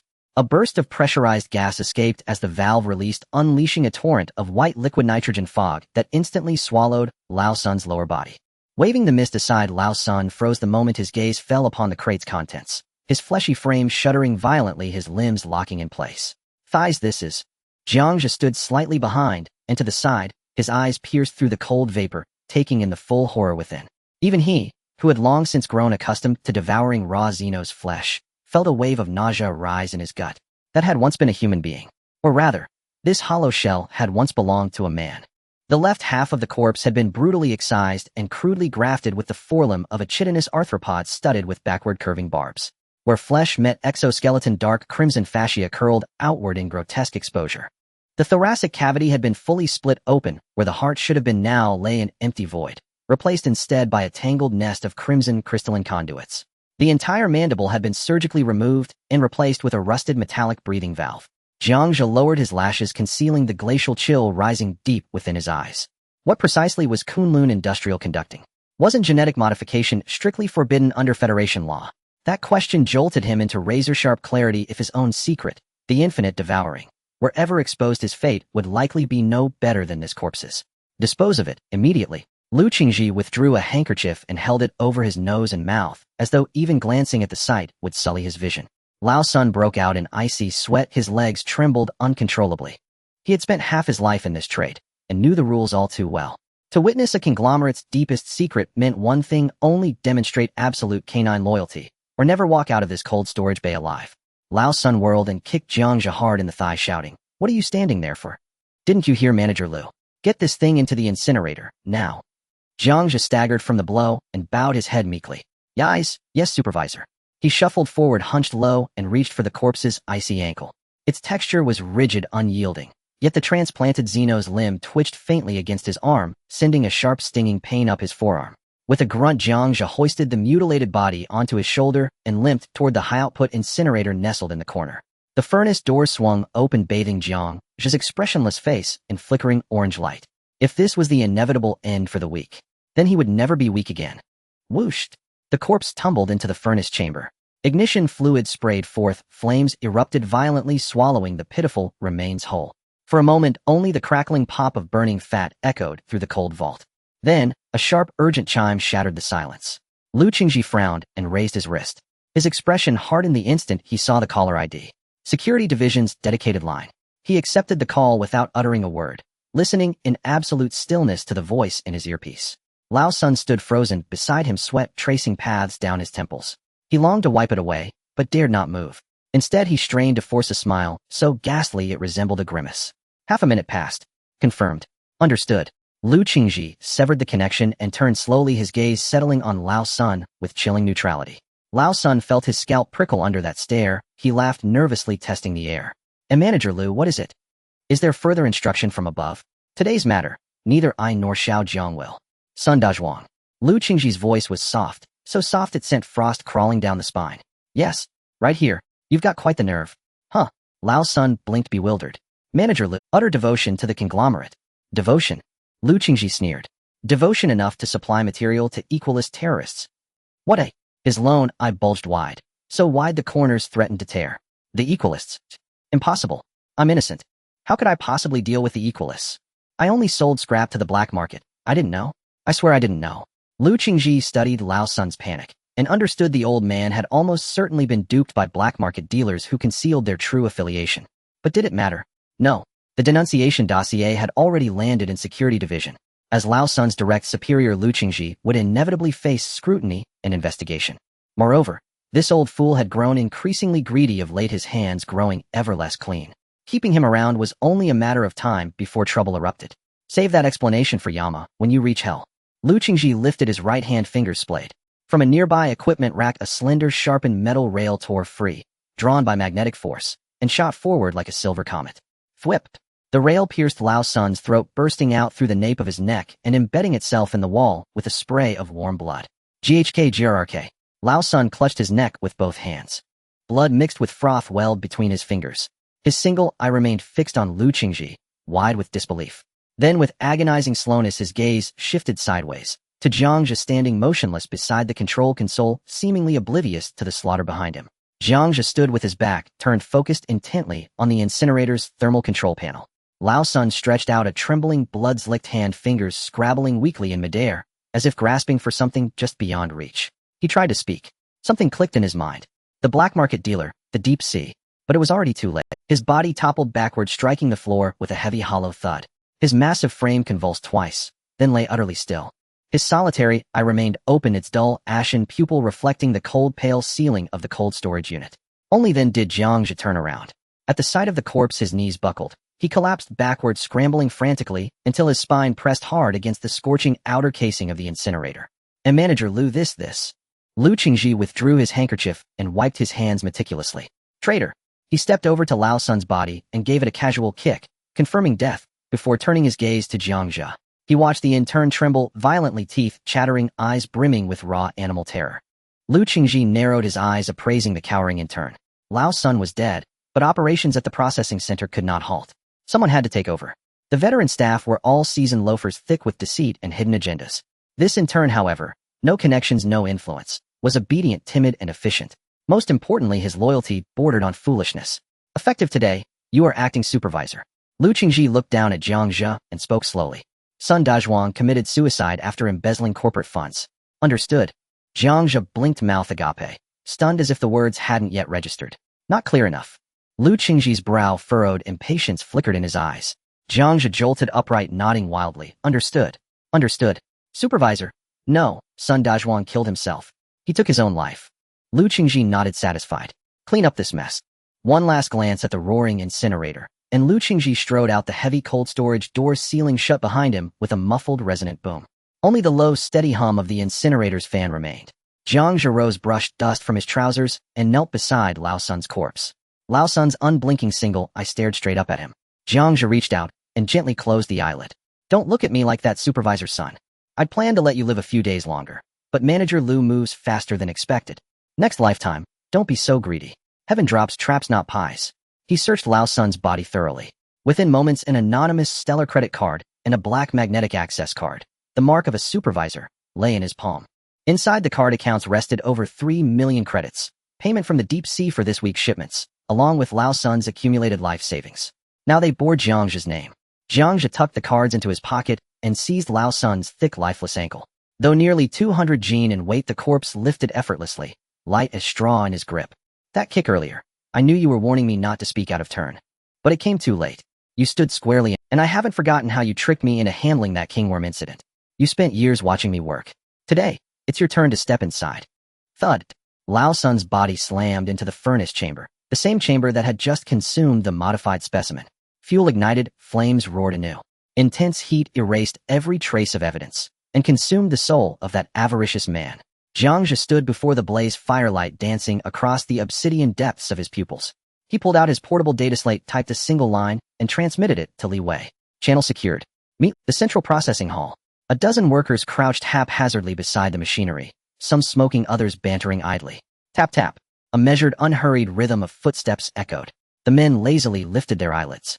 It was Jiang Zhe, the intern who in ordinary days spoke in whispers and dared not even draw a full breath. Old Li spat out his cigarette but crushed the ember beneath his shoe sole and bellowed, Xiao Jiang, where's old son? Did he duck out the moment Manager Lu stepped out the door? While the rest of us wait to get back to work, is he going to cover our lost wages? A chorus of laughter rippled through the crowd. Son Boppy must have wet himself after Lu's scolding, probably scrubbing shame off in the toilet right now. Normally at moments like this, Jiang Zhe would shrink into himself and slip away along the wall, head bowed. But today he stood rigidly at the very center of the hall. Under the dim yellow glow of the ceiling lamp, his youthful face was eerily calm. He raised his hand and clapped, softly, deliberately. Clap, clap, clap. The crisp echoes reverberated across the cavernous factory floor. Conversations dwindled, then faded into absolute silence. The workers exchanged uneasy glances, suddenly realizing the meek, cringing aura that had always clung to Jiang Zhe had vanished entirely. Sun Dazhuang is dead. A heavy silence fell. Old Li scratched his ear as if doubting his own hearing. What? Dead? How? Jiang Zhe continued, voice level and unshaken. He embezzled company funds, exposed by higher-ups, and took his own life in fear of prosecution. Sui killed himself. The crowd erupted. Dead? Does that affect this month's pay? Damn right. He's been dirty all along. Served him right. We're doomed. Our supervisor's gone. Will headquarters shut down this station outright? Are we all about? For laborers from the lower district, whether their supervisor lived or died mattered little. Their livelihoods hung by a thread. Old Li, ever the shrewdest, shoved through the crowd and rushed before Jiang Zhe, urgent and pleading. Xiao Jiang, no, brother Jiang. So what's the plan now? Has headquarters appointed a new supervisor? What about our jobs, our meals? Jiang Zhe smiled faintly, reached into his pocket, and withdrew the black magnetic card signifying authority, then pinned it squarely over his chest. I've been appointed acting supervisor. Everything proceeds as usual. Work continues without delay. All performance deductions imposed by Old Sun will be fully reimbursed by finance at month end. At the words, full reimbursement, the restless crowd stilled instantly. Old Li's furrowed brow smoothed in relief. Yes, Supervisor Jiang. I always knew you. You, I mean. Were born for greatness. Long live Supervisor Jiang. These seasoned laborers shifted allegiance faster than a turning page. Suddenly, a deafening crash rang from the corner. A heavy steel pipe wrench slammed onto the concrete floor, sending sparks flying. Zhao Hu, foreman of the hauling team, rose to his feet. Standing nearly 2 meters tall, his body coiled with dense muscle, a thick copper chain hung around his thick neck. His jowls trembled with every step he took. And frank strength awakened Zhao, who had ruled the processing center unchallenged. Even Old Sun had yielded him wide berth. Now he swaggered forward with 2 lackeys in tow, stopping directly before Jiang Zhe. Acting supervisor. You.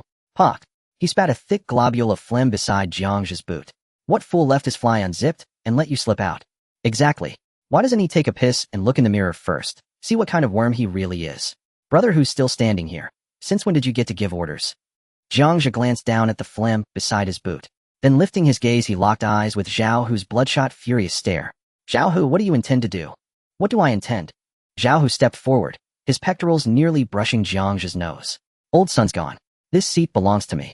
Either you march straight up there and tell them to hand it over, right now. Or, the rules change. Starting today, hauling teams commission doubles. This was the law of the lower district survival of the strongest. Might dictated meat, and if Jiang Zhe retreated even half a step today, tomorrow he wouldn't even gnaw on a bone. Jiang Zhe nodded thoughtfully, pulled out his light computer, and tapped swiftly across its screen. You're right. It is time the rules changed. Zhao Hu, Wang Er, Zhang San, you are all dismissed. Zhao Hu blinked, then exploded into raucous, tearful laughter. Dismissed. Huh, have you drowned your brain in sewage? Who'll haul dozens of tons of dead weight each day without me? If you want to die, just say so. You may try. Jiang Zhe slipped the light computer away and pointed toward the exit. Now leave. The laughter died mid-breath. Zhao Hu's jowls twitched, a murderous fury blazed in his eyes. Little bastard who spits on grace. With a roar, his palm, broad as a shovel, lashed out like a whip, aiming straight for Jiang Zhe's throat. A single enraged strike from a strength awakened could snap an ordinary man's cervical vertebrae as easily as crushing a biscuit. Yet just as that massive hand neared Jiang Zhe's collar, Jiang Zhe's fingers snapped open and seized Zhao Hu's wrist in a vice-like grip. So fast no one present could track the motion. Thud, a muffled, sickening sound. Zhao Hu's sneer froze on his face. Terror flooded his eyes. He strained with all his might, yet that slender, seemingly soft hand held him immovable, as if forged from hydraulic steel. Impossible. This boy couldn't even lift a small crate without gasping. Jiang Zhe tilted his chin upward slightly. Deep within his obsidian pupils a flash of crimson flared and vanished. I said leave. His fingertips tightened, suddenly devastatingly. Crack. A sharp, brittle snap pierced every eardrum. The radius and ulna shattered under unbearable pressure, splintered bone erupting through flesh, spraying crimson. An inhuman shriek tore through the hall. Zhao Hu's knees buckled, he collapsed hard before Jiang Zhe, drenched in cold sweat, his face contorted beyond recognition by agony. Every eye widened in disbelief. This timid intern, had he just pulverized the bones of a strength awakened? Jiang Zhe released his grip and flicked blood droplets from his fingers with distaste. He swept his gaze across the room, locking eyes with each stunned face. Any objections? Not a breath stirred. Wang Er and Zhang San trembled violently, knees knocking. No threats remained. They dragged and hauled the screaming Zhao Hu out the gate, scrambling headlong into the night. Jiang Zhe turned his gaze toward old Li, who stood utterly dumbstruck beside him. Why are you spacing out? Don't want to work anymore. Old Li jolted upright, nodding frantically. Work? Yes, we're working. Right away. 3 cargo trucks arrived today, all second-tier aberrants. Move quickly. As he spoke, Jiang Zhe rolled up his work sleeves and strode calmly toward a nearby heavy transport vehicle.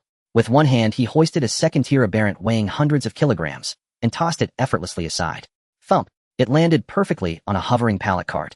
That sight struck harder than the earlier, bone-shattering.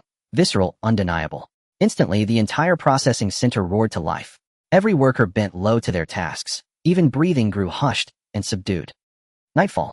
A narrow alley outside the processing center. Gales whipped rusted iron sheets against brick walls, clang-clang, echoing hollowly. Zhao Hu squatted trembling beside a derelict shipping container, biting down on a ragged cloth.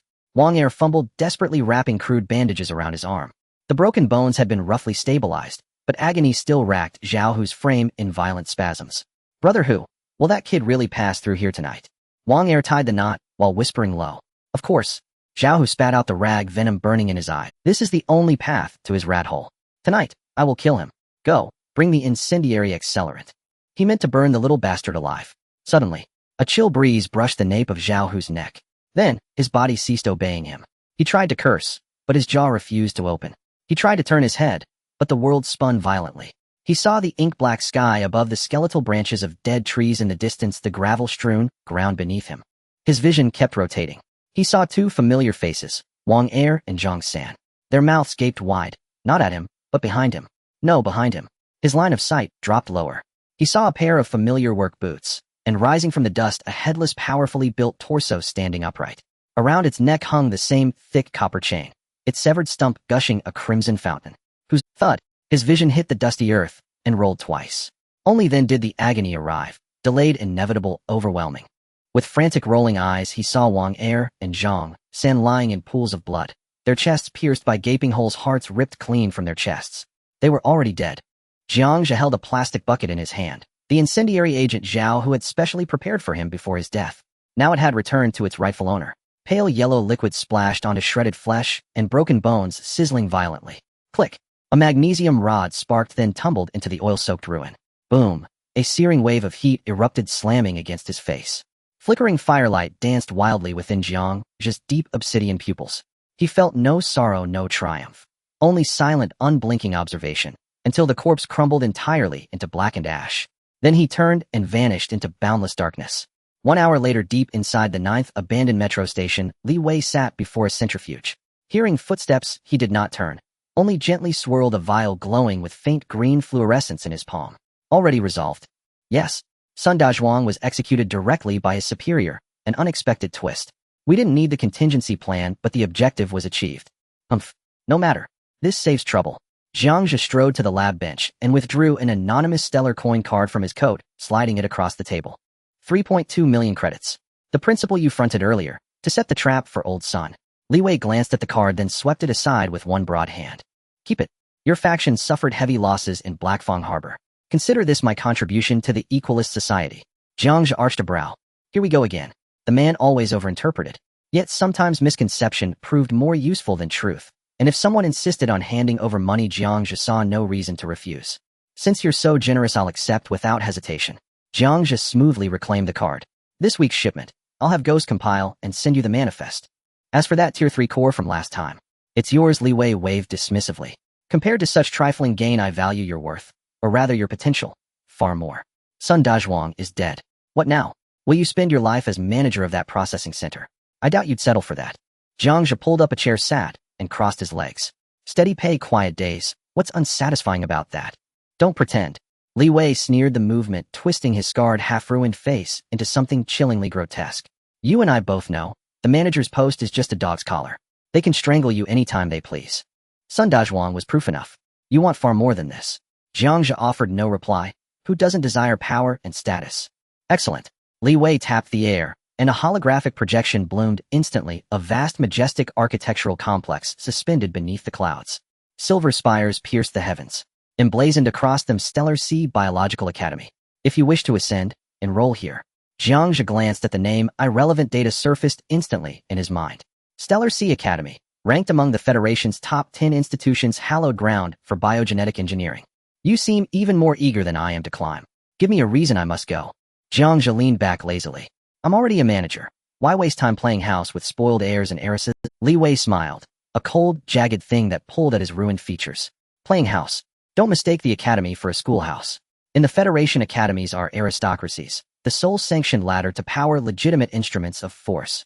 He pointed sharply at the hologram. Stellar Sea's Department of Biology houses the Federation's most advanced laboratories. Its alumni network permeates the military general staff, the political elite, and the executive echelons of every major conglomerate. Tell me, do you wish to become the next Sun Dazhuang, trembling until your superiors decide to crush you? Or do you dare touch the real world? Jiang Zhe watched Li Wei's rapid, agitated breathing and clapped twice dryly. Brilliant speech. Almost convinced me. Stellar Sea Academy. That's your former employer. And your personal hell, isn't it? That Olsen Bio, which blew you apart. They're deeply entwined with the academy, aren't they, eh? Jiang Zhe leaned forward, voice incisive. So, is this about sending me to study, or sending me to avenge you? Li Wei fell silent. After a pause, he nodded, calm and unflinching. Correct. That place is rotten to the core. Olsen Bio, and those elders entrenched within the academy, they bargain with devils for profit. They will pay. Toppling Sun Dazhuang was only the beginning of our partnership. Jiang Zhe rose, scoffing. I said the price must be negotiable, but where's your price? He turned to leave. Wait. Li Wei shot upright, urgency cracking his voice. This isn't exploitation. It's mutual. Jiang Zhe halted, turned back, tone laced with amusement. I don't oppose mutual gain, but only if the stakes are... Li Wei clenched his jaw. What do you demand? First, Jiang Zhe raised one finger. An institution like this won't admit me on merit alone. You have connections, don't you? Li Wei blinked. His rehearsed rebuttal stuck in his throat. He met Jiang Zhe's gaze, eyes flickering with evasion, then slowly shook his head. I cannot secure you a slot. Jiang Zhe's brow furrowed. Explain. Li Wei gestured to his ravaged face and gave a bitter smile. I'm officially dead. My recommendation would be a death warrant. The moment your file bears my name, Olsen Bio's assassins will find you by dawn. Seeing Jiang Zhe's expression darken, Li Wei shifted tactics. But there remains another path. Stellar Sea holds 100 special admission slots annually, the so-called Genius Tournament. Jiang Zhe rubbed his chin, frowning. Sounds tedious, brawling on stage with brats. Why expose myself? Li Wei choked, nearly breathless. He hadn't expected such caution from a man who seemed so ruthlessly Fine. Very well. Then don't blame me for failing to warn you. His fingers flew across the console. The hologram shifted instantly. The pristine ivory spires of the academy dissolved. In their place, a desolate blood-red wasteland under a starless sky. On screen, a four-tiered rift maw behemoth, 3 stories tall, roared toward the heavens. Its colossal maw, ringed with thousands of circular serrated teeth, slammed shut, crushing a fully armed mech into twisted scrap metal. The shriek of shearing alloy and the pilot's final guttural scream pierced even through the screen, making one's scalp crawl.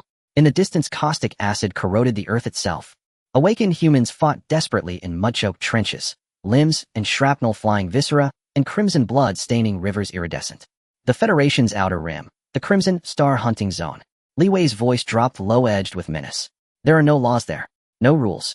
The only currency is alien heads, and combat points earned in bloodshed. Survive there long enough, earn sufficient points, and Stellar Sea must grant you admission. Though I should warn you, even if you live through it, those celestial prodigies will treat you as a mangy stray crawled from the muck. Even so, Li Wei trailed off. He stopped, because Jiang Zhe's reaction was wrong.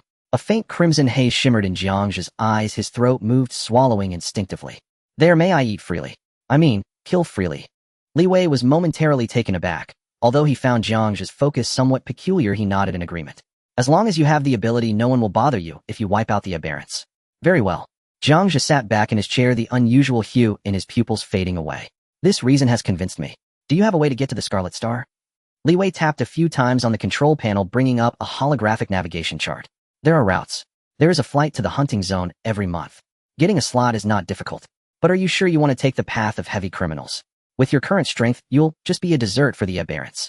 Jiang Zhe raised an eyebrow. Heavy criminals? What do you mean?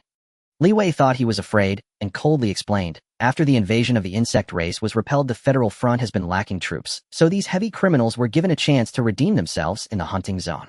After hearing this, Jiang Zhe felt a strange sense of calm. The criminal route meant fewer checks and a more chaotic environment. For someone like him who lived in the shadows, it was the perfect cover.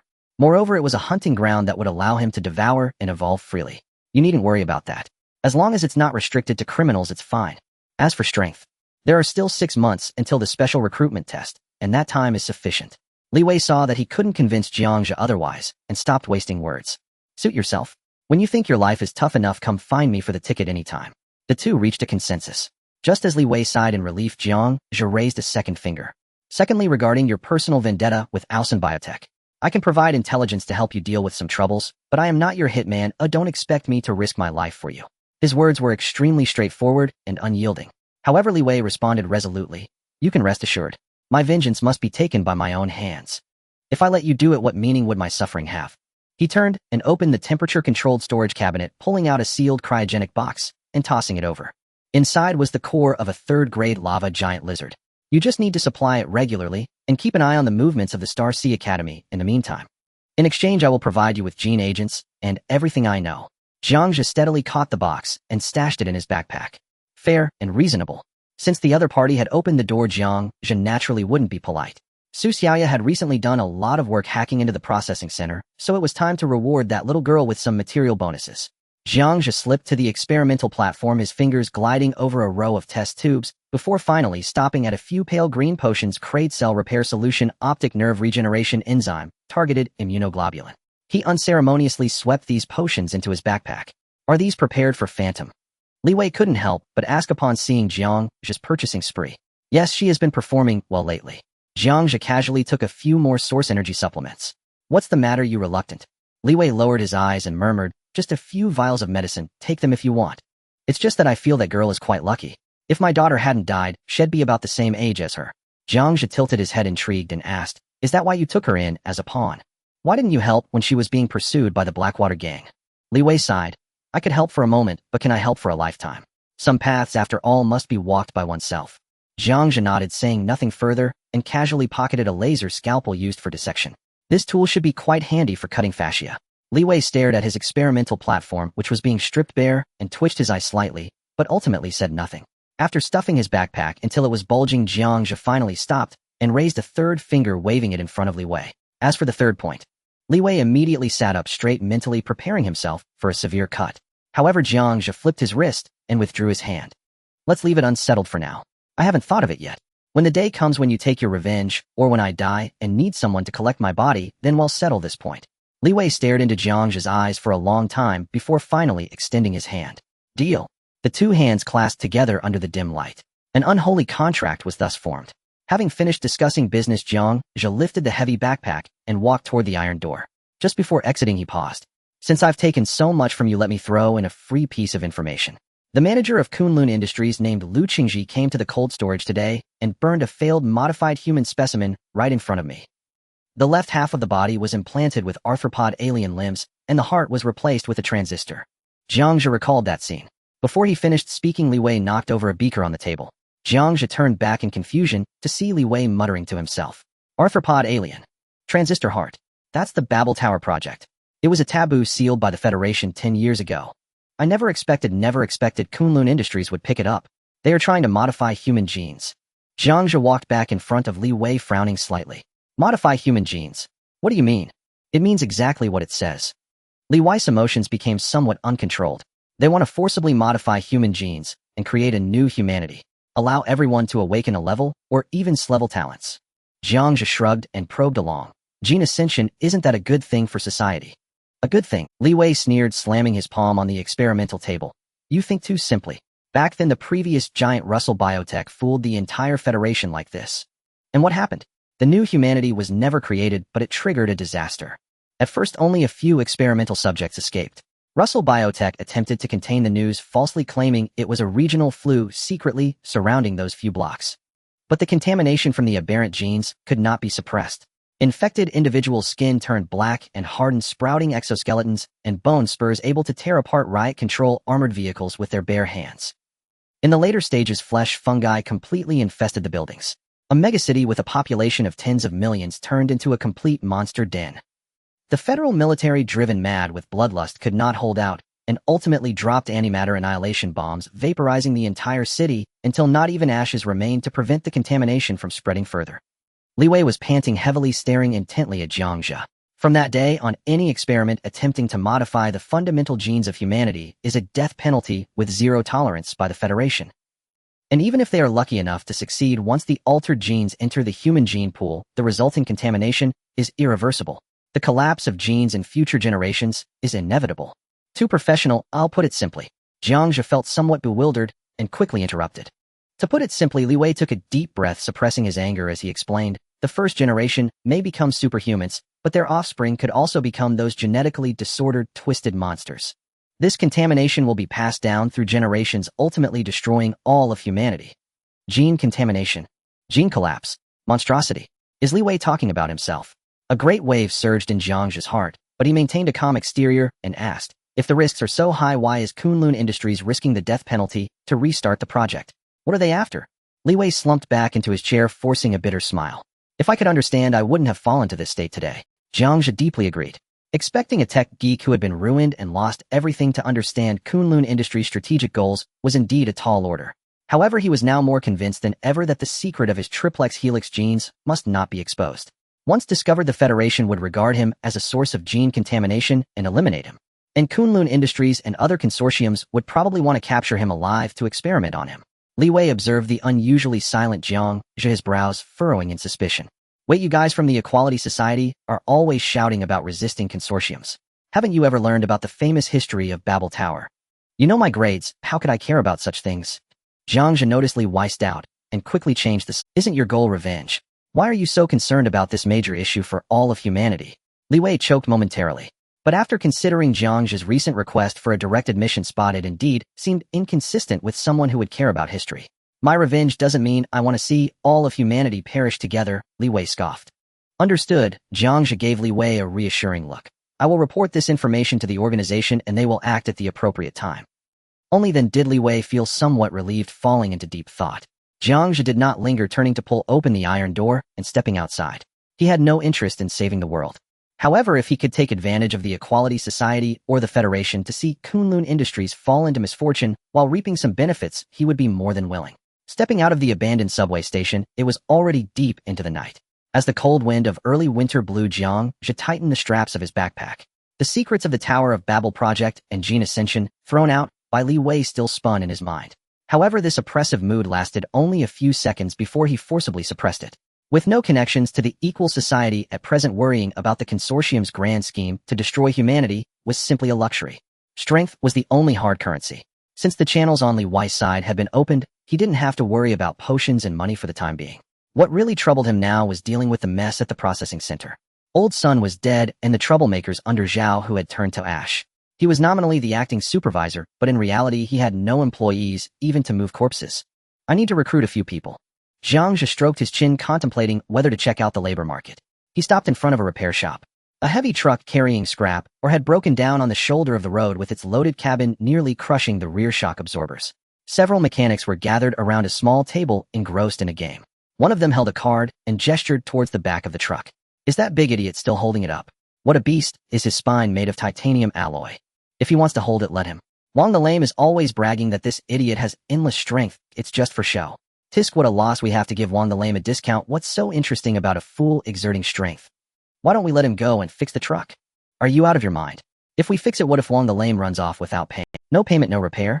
Jiang Zhe followed the gaze of the group and was taken aback. Beneath the rear beam of the truck, there was a muscular man like an iron tower. The big guy was somehow holding up the heavy cabin with just his broad shoulders. Sweat streamed down his back, pooling at his feet. His worn-out work boots had already cracked the asphalt surface into spiderweb-like fissures. This wasn't just a person, he was practically a human jack. Jiang Zhe calculated in his mind. This truck, along with the scrap, weighed at least 20 tons. The weight resting on the back was at least 3 to 4 tons. Judging by the amount of sweat on the ground, this man had held it for definitely more than 10 minutes. He may not seem particularly bright, but that explosive power and endurance. He was born to be an exceptional employee at the processing center dealing with exotic species. Jiang Zhe walked to the back of the truck and squatted down. Hey, big guy. The big guy slowly lifted his head, his eyes dull, veins in his neck pulsating. What? What do you want? How long have you been holding this? I don't remember. The big guy gasped for breath. The driver went to get parts and asked me to hold for a while. Said he'd give me 20 star coins. 20 star coins. Jiang Zhe couldn't help but laugh in anger. For such an outrageous weight-bearing job, moving goods at the starport would earn more than this in just an hour. That driver was clearly taking advantage of an honest person, and judging by the mechanic's attitude, the other party had no intention of returning to settle the bill. Stop holding it. That driver won't come back. No, I can't. The big guy shook his head stubbornly. I promised. If I let go, the truck breaks down. I'll have to pay. Tisk, still a stubborn one. But in this world that only values profit, sometimes a fool appears more likable than a clever person. Jiang Zhe didn't waste words, holding up 5 fingers. I'm looking for a porter. 50 per hour, paid daily. The big guy paused for a moment, his previously unfocused eyes suddenly sharpened, staring intently at those 5 fingers. 50. 50.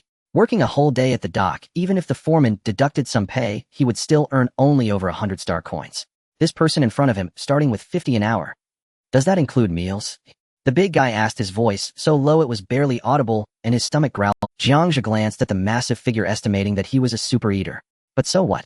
He had just taken over Old Sun's legacy, and still held Li Wei's cash flow channels. Even if this big guy ate a whole cow at once, he could afford it. You'll get enough to eat. As soon as he finished speaking, the light in the big guy's eyes seemed to overflow. Then, what about this truck? I hired you, your time belongs to me. Whether this truck is broken or not has nothing to do with you.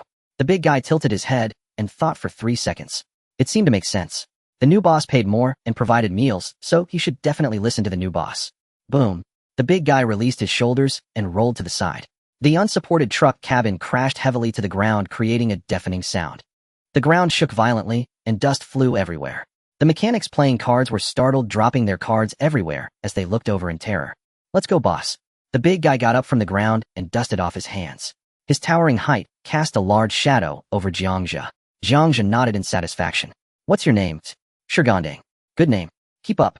Returning to the apartment, Jiang Zhe pushed open the door and placed his backpack on the table. Su Xiaoya heard the noise and came out from the guest room. Just as she was about to greet him, she was taken aback by the huge man behind Jiang Zhe who filled the door frame. Who is this? The new porter, Shigandang. Jiang Zhe did not elaborate further and took out a metallic cold storage box from his backpack, tossing it to Su Xiaoya. Catch it. Su Xiaoya fumbled to catch it. Upon opening it, her breath quickened. Inside the box were more than a dozen vials of potions. Crade cell repair, liquid optic nerve regeneration enzyme, targeted immunoglobulin. Each one was a life-saving medicine she had checked countless times on the black market, but never dared to hope she could buy. When she looked up, her eyes were already red. These are all for me. Though they're not the best, they should be enough for your mother for a while. Jiang Zhe walked to the fridge, took out a bottle of water, and drank a mouthful. You've been doing well lately. This is what you deserve. Su Xiaoya held the box and deeply bowed. In a world where lives were as cheap as grass, those who could keep their promises were rare. Thank you. All right, enough sentimentality. Jiang Zhe waved his hand, pointing to Shigandong, who was still standing foolishly at the door. Get something to eat. This big guy is probably starving. Hey, sure. Su Xiaoya wiped her eyes, hugged the potions into the guest room, and then rushed to the kitchen. Boss, I'm not picky. As long as there's food. Shigandong grinned and scratched his head, carefully stepping into the room, afraid of breaking the somewhat aged composite. Jiang Zhe sat on the sofa watching Su Xiaoya busy in the kitchen and the awkward Shigandong, and said, Su Xiaoya, from now on the accounts of the processing center will be handed over to you. Su Xiaoya paused her movements, turning her head in surprise. Mastering the accounts meant controlling the flow of funds at the processing center. This trust was heavier than the whole box of potions earlier. Additionally, Jiang Zhe pulled out a nameless chip card from his pocket and casually flicked it onto the table. 200,000. Upgrade your light brain and decoding equipment. Is that enough? Su Xiaoya's eyes widened, hurriedly waving her hands. That's too much. I don't need this much. A 500,000 is enough to set up an information matrix. Take it. Jiang Zhe's tone was firm. Leave some budget. Use the best equipment. Don't let it fail. Su Xiaoya bit her lip, dried her hands, walked out, and solemnly put away the chip card. The channel I instructed you to check on before speed up the progress. Jiang Zhe glanced at Shigandong beside him, not elaborating further. Su Xiaoya understood and nodded seriously. Got it. Shigandong, you can make do in the living room tonight. I'll arrange a room for you tomorrow. All right, boss. Shigandong grinned widely, patting his chest. I can sleep on the floor. This is much better than a shipping container. If you work well with me, at least getting enough to eat won't be a problem. Working with the boss means there's meat to eat. Returning to the room, Jiang Zhe locked the door behind him. He took out the core of the lava giant lizard from his backpack. The core was the size of a fist, dark red, all over with lava-like patterns flowing on its surface. Jiang Zhe pulled out the laser scalpel he had borrowed from Li Wei and gently pressed the switch. The tip of the knife pressed against the surface of the core, making a small incision. Sizzle! High-temperature liquid immediately oozed out from the cut, and Jiang Zhe quickly brought the core to his mouth. It was a bit hot. It felt like swallowing a piece of freshly baked lava cake, the tip of his tongue instantly numbed by the high temperature. Immediately after, an extreme delicacy exploded in his mouth. It was like the marbled fat of Wagyu beef melting under high heat, the aroma of fat instantly filling his entire mouth. Jiang Zhe closed his eyes, savoring the flavor. As the core was slowly swallowed, the genetic spiral chain within him began to rotate at an accelerated pace. A faint dark red crack appeared on the surface of his skin, which vanished beneath the surface moments later. 10 minutes later, as the last trace of heat was drained, Jiang Zhe opened his eyes. A glint of crimson flashed in his pupils. He raised his right hand, a thought stirring within. A cluster of dark red flames quietly appeared in the palm of his hand. Unlike ordinary flames that flicker, it resembled a thick liquid adhering to the surface of his skin. Jiang Zhe closed his fingers. The flame did not extinguish, instead it flowed through the gaps between his fingers. He could vaguely sense that as long as he wished, this seemingly quiet liquid fire could instantly unleash temperatures capable of melting gold and iron. An elemental type, huh? He flipped his wrist, and the dark red flame extinguished instantly. Though he wanted to test the power of this flame, glancing around the narrow room, filled with flammable materials, Jiang Zhe held back. If he really set fire here, it would likely burn the house down, and then he would have to put it out, which would be too troublesome. Tomorrow I'll head to the processing center and find some exotic corpses to test properly. More importantly, I'm not far from the 3rd tier. As long as he devoured a few exotic creatures of tiers 3 or 4, breaking through would merely be a matter of time. Jiang Zhe walked to the bedside and collapsed onto the soft mattress. Today he had to deal with Lu Qingji, handle old son, and manage the inexplicable genetic modification body, as well as communicate with Li Wei. He was already very tired. He pulled the blanket over himself. Finally, I can sleep soundly. I'll take a shower. A few seconds later, even breathing sounds filled the room. Meanwhile, in the living room, just a wall away, Su Xiaoya walked out with a stainless steel basin. Sorry, there's not much good stuff at home. You'll have to make do with this. Before she could finish her polite words, she met the shining eyes of Shigandong. Enough. Way too much. The giant man took the basin without caring about the heat and began shoveling the contents into his mouth. In less than 3 minutes, a large basin of noodles, broth included, was all in his stomach. So satisfying. Shigandong burped contentedly, holding the empty basin, gazing eagerly at Su Xiaoya. Is there more? Su Xiaoya looked at the empty fridge and fell into silence. The pot of noodles she had cooked was enough for her and her mother to eat for 2 days. Wait, I'll go cook some more. In the next hour, Su Xiaoya witnessed what it meant to be a bottomless pit. 5 kilograms of instant noodles, 15 synthetic eggs, 3 cans of synthetic meat, all went into Shigandong's stomach. Su Xiaoya stared at the empty fridge, lost. Sorry for the trouble. Shirgandang scratched his head sheepishly. I eat a lot, but I digest it quickly too. Back when I worked at the dock, the foreman always scolded me for being a good for-nothing who only eats. Su Xiaoya looked at this honest giant, suddenly curious. How did the boss discover you? Oh, it's quite a... Shirgandang perked up immediately. Tonight, I was helping a driver at the repair shop to hold the car. The car was loaded with over 20 tons of, or the rear wheel was broken, and the driver said he would give me 20 yuan to hold it while he went to buy parts. And then I just kept holding it, Shirgandang replied matter-of-factly. If I promise someone, I have to keep my word. I don't know, but it was dark by the time I was done. Shirgandang thought for a moment, maybe 2 or 3 hours. I'm not too sure, but my legs went numb. Su Xiaoya gasped. Over 20 tons of weight. Even considering the lever principle, the weight pressing down on his shoulders was definitely astronomical. This guy actually endured it for 2 or 3 hours. Later the boss passed by and said that driver wouldn't be back, so I didn't need to hold it anymore. Shirgandang grinned widely. At first I didn't believe it. Then the boss said he wanted to hire me for 50 an hour and provide meals. I calculated, and wow, this is way better than holding cars. So I went with the boss. Su Xiaoya rubbed her temples. She abandoned the idea of continuing down this giant's logic. By the way, what did the testing center say about your talent? Talent, huh? Shirgandang couldn't help but scratch his head, feeling a bit embarrassed. I'm not too sure either, but they said I'm a D-level gravity adaptation. D-level? Su Xiaoya frowned. D-level isn't much better than her A-level. No wonder he could only work as a laborer at the dock. Yeah, just level, Shirgandang sighed. The evaluator explained it clearly. This talent is useless except for carrying goods. Su Xiaoya was silent for a moment. The boss wouldn't just pick a bottomless pit for no reason. She stared at Shirgandang's broad shoulders. Giant, did you just say you held that heavy truck for 2 or 3 hours? Yeah, that's a truck. Even a first-tier strength awakened person would have their bones broken under that weight. Huh, is that so? Shirgandang was taken aback. He had never thought about it this way. Maybe. I can endure more than others. I was always hungry at the orphanage when I was a child, so I developed some endurance. Su Xiaoya fell silent.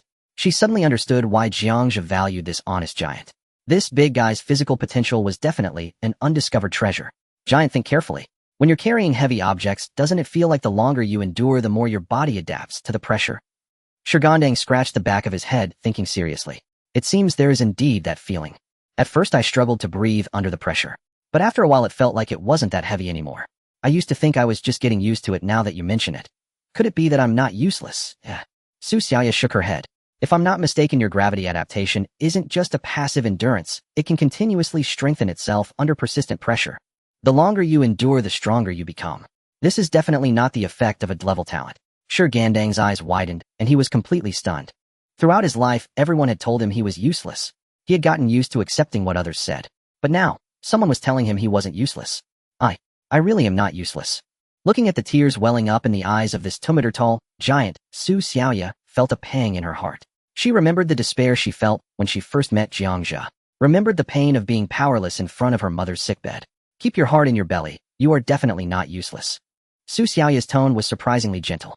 What kind of vision does the boss have? Since he brought you back, it means you have. As long as you perform well, the boss won't treat you unfairly.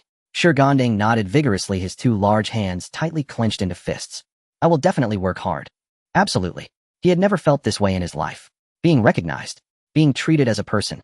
By the way, the boss wants you to stay in the living room. Don't mind it. Su Xiaoya turned around and pulled out a clean set of bedding from the cabinet. Tomorrow I'll ask the boss if I can rent a single room nearby. No need, no need. Shirgandang hurriedly waved his hand. The living room is just fine. Really, it's 100 times better than a shipping container. Plus, I can keep watch for the boss. If any bad guys come, I can spot them first. Su Xiaoya burst into laughter. This goofy was quite self-aware. All right, then you'll be the gatekeeper tonight. I've got it covered. Shirgandang happily took the bedding and spread it out. After Su Xiaoya closed the door and returned to her room, he lay flat on the floor, staring blankly at the ceiling. This feeling is really good. He turned his head to look at the closed door. Boss, I will definitely work hard. Shirgandang silently vowed in his heart, then closed his eyes. 3 seconds later. Who? Su Xiaoya, who had just lain down, felt completely unwell. 10 seconds later. She threw off the blanket and sat at the desk. Opening her light brain, she found a cold storage box filled with potions beside her, along with a 200,000 anonymous star currency card. She had to select the new equipment before dawn. The tapping sound quickly blended into the thunderous snoring. The next morning, Jiang Zhe finished washing up and stepped out of his room. After Sun Dazwang's death, even the air in the apartment seemed to be a bit lighter. In the living room, Shirgandang was getting up from the floor, rubbing his bleary eyes. Good morning, boss. It's so comfortable to sleep here. Jiang Zhe smiled faintly. As long as you're comfortable. Wash your face, and it'll take you to your workplace later. The kitchen door was pushed open, and Su Xiaoya came out holding 2 cups of soy milk. The girl's eyes were shadowed, looking somewhat haggard. Thank you, boss. My mom took those medications, and she looks much better this morning. She should be able to go for a checkup at the hospital soon. Jiang Zhe took a sip of the soy milk. It tasted average, but was warm. That's what you deserve, no need to thank me. He paused, looking at Su Xiaoya's dark circles. What happened to your eyes? Did you not rest well? Su Xiaoya forced a smile, glancing at Shi Gandong. It's nothing. It's just that this brother Shi was a bit loud last night, and I hardly slept all night. Shi Gandong scratched his head, grinning foolishly. Did I snore? Sorry. It's a small matter. Jiang Zhe waved his hand. We'll charge it to the company today and rent him a single room nearby. And tidy up a bit, then we'll head to the processing center together. Su Xiaoya was taken aback and looked at Jiang Zhe with confusion. Boss, aren't you going to school today? Not going anymore.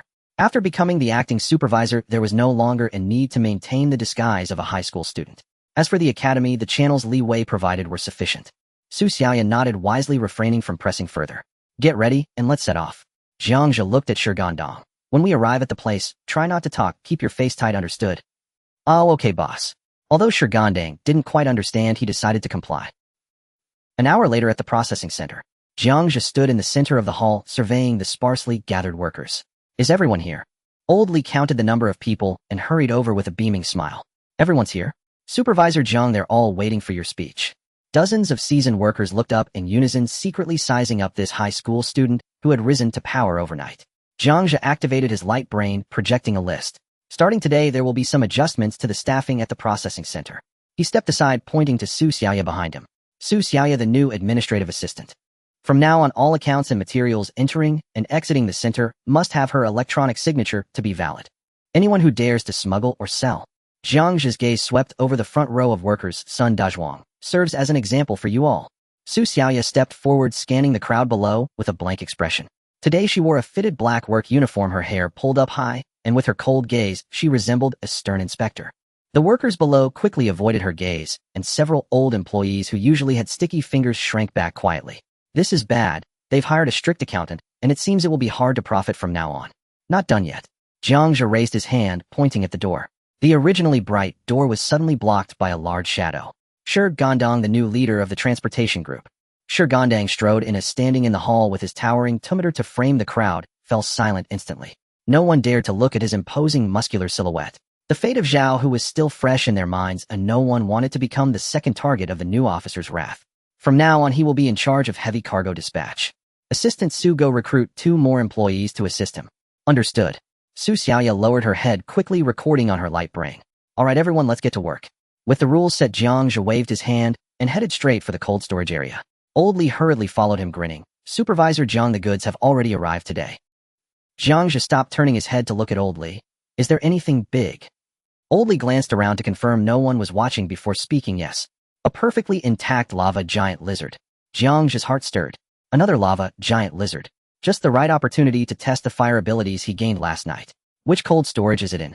Number 5, the one reserved for you. Old Li smiled apologetically. Do you need me to help you prepare tools? No need, I can handle it myself. Jiang Zhe quickly walked to cold storage number 5 and pushed open the heavy metal door. A 5-meter-long dark red lizard corpse was lying on the stainless steel dissection table. Jiang Zhe licked his dry lips. The triple helix genes within him began to stir, instinctively preparing to take action. Clang! The alloy door behind him was suddenly pushed open from the outside. Old Li poked his head in anxiously. Jiang, Supervisor Jiang. The people from the Tianjin division have arrived. Jiang Zhe's heart sank, cursing himself for being careless. After becoming the supervisor, he had developed an unwarranted sense of ease, even forgetting basic precautions like locking the door before eating. Thankfully, he hadn't started yet, otherwise the consequences would be dire. But the Tianjin division. They're back.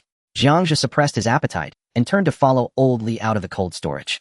At the entrance of the hall stood a man and a woman. The woman was familiar investigator Yi Hong. She looked like a corporate worker exhausted from staying up late. The other was a man who appeared to be around 30, dressed in a sharp black trench coat, wearing silver-framed glasses, and his neatly combed hair slicked back. Jiang Zhe's gaze darkened slightly. This guy is not simple. Long time no see. Yi Hong weakly waved. Jiang Zhe put on a hearty smile and quickly approached. Officer Yi, what brings you here personally? Didn't you already investigate last time? I didn't want to come either. Yi Hong rubbed her temples and stepped aside slightly. It's this one who insisted on coming for a visit. Before she could finish, the man in the trench coat had already stepped past Yi Hong, extending his right hand towards Jiang Zhe. Gu Qing, senior analyst of the Tianjin division. Hello, Jiang Zhe. I've heard of your reputation. Jiang Zhe's internal alarm bells rang. What reputation? This was their first meeting. Furthermore, the way Gu Qing looked at him. Yet his smile showed no signs of faltering as he quickly reached out to shake hands. You flatter me, Officer Gu. I'm just an intern. Oh no, just got lucky and became the acting supervisor. I have no reputation at all. Their hands clasped together. Gu Qing's fingers were cold and dry with a moderate grip. However, Jiang Zhe sensed that the other party's thumb was pressing down on his radial artery. Was he measuring his pulse to detect lies? Or was he sensing the fluctuations of energy within him? Jiang Zhe slightly exerted force to pull back his hand, but surprisingly, he couldn't move it at first. He raised his head to meet that scrutinizing gaze, feeling a bit awkward. Officer Gu, what is this? Gu Qing stared at Jiang Zhe for 2 seconds before finally releasing his thumb. It's nothing.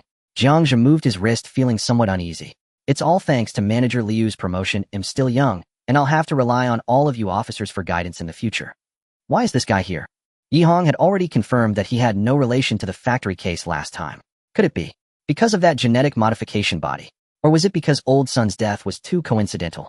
Officer Gu, is your visit this time for? Gu Qing chuckled lightly, said nothing, and turned to stroll slowly. His gaze swept over Shi Gandong, who was moving things, and then over the tightly shut cold storage doors. Yi Hong yawned and followed behind Gu Qing, weakly saying, Don't mind him, this guy has obsessive-compulsive disorder, and he sees everything as a crime scene. Jiang Zhe forced a few smiles following the two as they walked. Suddenly Gu Qing stopped, turned, and fixed his gaze on Jiang Zhe's eyes. Jiang Zhe, how did your predecessor's supervisor's son Dazhuang die?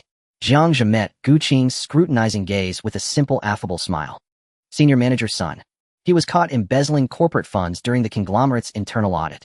After all, this is strictly the conglomerate's internal affair. Surely it doesn't warrant the Tianjin Bureau's intervention. Gu Qing adjusted his silver-rimmed glasses, his tone laced with quiet amusement.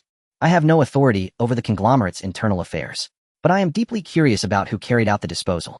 Could it possibly have been you? A chill ran through Jiang Zhe's spine. This man had clearly come for Lu Qingji, and for the destroyed genetically modified subject. Though he would gladly stir trouble for Kunlun Industrial, the existence of the modified subject must never be traced back to him. He shook his hands vigorously. Director Gu, you flatter me far too much. I lack such capability entirely. That day, Manager Liu was conducting an on-site inspection and accidentally uncovered Sun's embezzlement. As you know, the conglomerate's code is absolute. Manager Liu dealt with him on the spot. Gu Qing adjusted his silver-rimmed glasses again, his thoughts churning inwardly. Lu Qingji. So it was indeed him. The thread aligned perfectly. Yet something about this young man felt subtly dissonant. He turned instead toward Yi Hong, who stood nearby, stifling a yawn. Director Yi, during your previous investigation into the Blackwater Gang's factory case, did you notice anything suspicious about this Sun Dazhuang? Please, Senior Analyst Gu. I investigated a factory massacre, not a corruption scandal. Why on earth would I waste time auditing whether some low-level manager had skimmed funds? Then did you investigate this manager Jiang at the time? Gu Qing gestured toward Jiang Zhe. Where was he that day, and what was he doing? Of course I did. Yi Hong pulled out an unlit cigarette, clenching it between her teeth, as she replied impatiently. You've seen the file yourself. He's a Class C, awakened with impurities in his genome. Just an ordinary man blessed with improbable luck. And do you truly believe he could eliminate dozens of gang enforcers? An ordinary man. Gu Qing nodded slowly, his gaze settling once more upon Jiang Zhe. Jiang Zhe hastily produced his antiquated optical computer and waved it gently. Sir, ID actually finished work early that day. Just as I reached my apartment, senior manager's son called me back for overtime. All communications are logged. Since it wasn't late, I took a short nap at home to refresh myself before coming in. After all, if it's overtime, I ought to be fully alert, shouldn't I? Gu Qing narrowed his eyes, his mind racing. Logically, suspicion had been eliminated, but the dissonance lingered, stubborn and unshakable. Yi Hong, noticing Gu Qing's persistent scrutiny, irritably raked her fingers through her crimson hair. Fine, Father Gu. If you're truly convinced he's hiding something, I'll perform a deep retroactive scan on him. I'll peel back every layer, even the color of his underpants. But let me state this clearly up front, after deploying this ultimate technique, I demand 3 days of paid leave. No sooner had the words left her lips than an invisible wave of psychic force erupted from Yi Hong. Her normally black irises darkened instantly into abyssal leaden gray. Jiang Zhe's scalp prickled. If his memories were probed, his triple helix genome, and even the harrowing images of devouring alien entities, would remain utterly exposed. Kill. At the very thought, Jiang Zhe's peripheral vision flickered toward Gu Qing. This seemingly frail man appeared defenseless, yet radiated a danger far more profound than Yi Hong's. Moreover, violence would render the entire Federation a land of exile for him. Flee. With what? Could his legs outrun an electromagnetic rail cannon? Was today truly to be his end? No, absolutely not. Even in death, he would drag someone down with him. Just as Jiang Zhe braced himself for a final desperate gambit, a hand suddenly rose before Yihang. Wait! Yihang's gray irises gradually lightened. She glared at Gu Qing indignant. Are you mocking me? My psychic energy isn't free, you know. Gu Qing ignored her entirely, turning instead towards Su Xiaoya and Shi Gandang, standing tens of meters away, their faces etched with palpable anxiety. No, we continue the investigation. But not on him, on those around him. Indirect corroboration is often more revealing and more truthful than direct interrogation. Hearing this, Jiang Zhe's momentarily relaxed heart lurched anew. Investigating Shi Gandang posed no threat. He'd only met the giant yesterday and knew nothing. But Su Xiaoya, that very afternoon she had hacked Senior Manager Sun's optical computer for him. And she was extraordinarily sharp, if suspicion ever stirred within her memory. Fine, he'll follow your lead. After all, you are the superior officer. Yihang grumbled under her breath as she waved dismissively and strode toward Shi Gandang. Shi Gandang trembled visibly as the fierce red-haired woman approached, then stammered, Officer, I swear I haven't slacked off. I've already hauled several carts. Yihang didn't bother with words. Her eyes once again dissolved into lifeless, ash-gray voids. Seconds later, the haze receded. She rubbed her temples and glanced back at Jiang Zhe, her expression oddly inscrutable. Well, Manager Jiang, you're quite the philanthropist, aren't you? This giant worships you like a living bodhisattva. You feed him and rent him an apartment. Jiang Zhe scratched his head sheepishly. Not at all. I just saw he had strength and the center was short-handed, so I figured why not offer a meal. Life's hard for everyone. TCH. A soft-hearted fool. Yihang muttered under her breath, then fixed her gaze upon Su Xiaoya beside her. Jiang Zhe's palms broke into cold sweat. Su Xiaoya stood motionless, her face pale. She understood retroactive scanning intimately, and feared exposure of everything she'd done for her employer. Don't be afraid, little sister, Yihang said softly as she stepped forward, her voice unusually gentle. Just relax, it'll feel like falling asleep and dreaming. Her irises bloomed once more into deep spectral gray. This time the skin stretched unervingly long. 10 seconds. 20 seconds. Jiang Zhe's breathing nearly ceased. His mind raced through escape routes, retracing subway coordinates to Li Wei Station over and over. At the first sign of danger, he would trigger a dust explosion, then dive headlong into the treatment center's waste liquor vats. Perhaps only in the lawless expanse of Vermilion Star could he find a sliver of survival. At last the agonizing minute passed. Yihang's ashen irises faded, her pallor deepened. Clearly the effort had drained her severely. Yet when she turned to Jiang Zhe, her eyes gleamed with sly amusement. Impressive. You've been hiding your true colors well, she applauded lightly. Last time I truly misjudged you. Jiang Zhe's heart plummeted. It was over. Still he clung to one final desperate gambit. Director Yi, please don't speak so carelessly. People die from such words. Using this young woman's technical prowess to infiltrate your superior's optical computer, gather evidence, then orchestrate his elimination through the conglomerate's own hand. Tisk tisk. Yihang clicked her tongue, stepping closer until her index finger tapped Jiang Zhe's chest. That's ruthless. That's cunning. No wonder that fat manager met his end without complaint. I take back what I said earlier. You're no saint, not even close. Hearing this verdict, Jiang Zhe's suspended heart crashed heavily into his gut, yet his face remained a mask of terrified dismay. Director Yi, such words carry grave consequences. Enough acting. We're not arresting you. Yihang waved her hand dismissively, then drew a black matchbox-sized device from her belt and pressed it. A translucent holographic curtain snapped into place, encasing her and Gu Qing in absolute acoustic and visual isolation. Within the shimmering barrier, Gu Qing ignored Yihang's expectant, praise me now, expression and cut straight to the point. What precisely did you uncover? The giant's memories paint Jiang Zhe as a living bodhisattva, merciful, tireless, utterly dull. As for the young woman, now that's intriguing. On the night I conducted my inspection, he returned home, ate dinner, and went straight to bed. Before leaving, the girl even glimpsed him showering. But, Yihang's tone shifted sharply. Sun Dazhuang's death was orchestrated entirely by this young man. He engineered his superior's downfall to seize power. That said, such inter-conglomerate infighting erupts daily. So long as it poses no threat to Federation security, we needn't play moral arbiters for Kunlun Industrial. Still, her gaze sharpened. There's an unexpected bonus. The girl previously owed exorbitant debts to the Blackwater gang. I strongly suspect that even if she didn't personally carry out the bloodbath at that factory, she remains inextricably linked to it. Shall we intervene?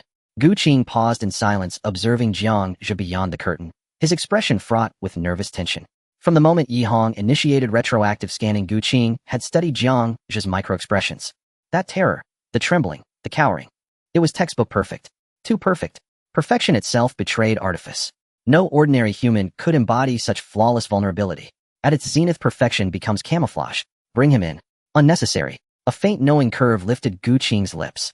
He possesses guile, mastery of deception, patience, and an instinctive understanding of how to manipulate the system. Moreover, his loyalties lie elsewhere, not with the conglomerate. Perhaps he could serve as our mole. And I sensed something else about him, a certain scent. Yi Hong sniffed the air deliberately. Blood. Rot. No. The scent of kinship. Pervert. Nai Hong rolled her eyes and tapped lightly on the black box, instantly dispelling the containment field. Gu Qing approached Jiang Zhe and suddenly smiled. It was a perfectly composed smile, yet it sent a chill crawling up Jiang Zhe's spine. Manager Jiang, congratulations. Your suspicion has been officially cleared. Gu Qing extended his hand and gently adjusted Jiang Zhe's slightly askew collar. Jiang Zhe exhaled audibly in relief. Thank you, sir, for your incisive discernment. However, Gu Qing leaned in close to Jiang Zhe's ear, lowering his voice to a near-silent murmur. Your method of disposing of waste was remarkably clean. No unnecessary traces remain. That's commendable. And if the opportunity arises, perhaps we could exchange insights on elevating the craft of cleaning into an art form. Jiang Zhe's pupils contracted faintly. And so, he had noticed something after all. He lowered his own voice, just as subtly you flatter me, sir. Children from humble homes learn responsibility early. Sweep long enough and one naturally learns how to hide dust beneath the rug. Still, my methods are rather crude, unfit for formal scrutiny, lest they sully your distinguished gaze. Yet should you ever encounter a particularly stubborn stain, I do possess a few rustic remedies. A spark flickered in Gu Qing's eyes. He clapped Jiang Zhe firmly on the shoulder, and a metallic card slipped unobtrusively into Jiang Zhe's inner pocket. And then he straightened, resuming his detached, by-the-book demeanor. Stand down. Nai Hong glanced between them, puzzled. Something felt off, but since Gu Qing had declared it resolved, she saw no reason to dwell further. They departed the processing center side by side, one leading the other following, vanishing beyond its outer gates. In watching their retreating figures, Jiang Zhe's affable mask slowly dissolved. Boss, are you all right? Nsu Xiaoya rushed over, eyes wide with concern. And that confrontation had left her certain Jiang Zhe would be taken away on the spot. Shi Gandang scratched his head and lumbered forward, his voice a low rumble. Boss, who were those two in uniform? Their presence was overwhelming. All routine inspection, nothing more. Jiang Zhe waved dismissively, signaling them to relax. Then glancing at the workers peering curiously from nearby, he spoke sharply. Finished your tasks. Do you still want today's performance bonus? At the mention of bonuses, the workers scattered like startled birds. Xiaoya Gandang, go supervise inventory intake. No slacking. Once they'd gone, Jiang Zhe turned and strode swiftly into Lao Sun's former office, locking the door behind him. Leaning back in the chair, he slid a finger into his pocket, brushing the cool metallic edge of the card, and sighed softly. He'd barely scraped through this trial, but the true crisis had only just begun. Gu Qing had offered contact. If Jiang Zhe feigned ignorance and ignored it, arrest warrants would likely arrive before dawn. A meeting was unavoidable. Yet before that, another threshold must be crossed: Lu Qingji. And since the Celestial Inspection Bureau had arrived openly, Lu Qingji would certainly have been alerted. Failure to report voluntarily would mark him as guilty and seal his fate. And he had to contact Lu Qingji immediately. And he would wield Gu Qing's card not as a threat, but as his sole protective talisman.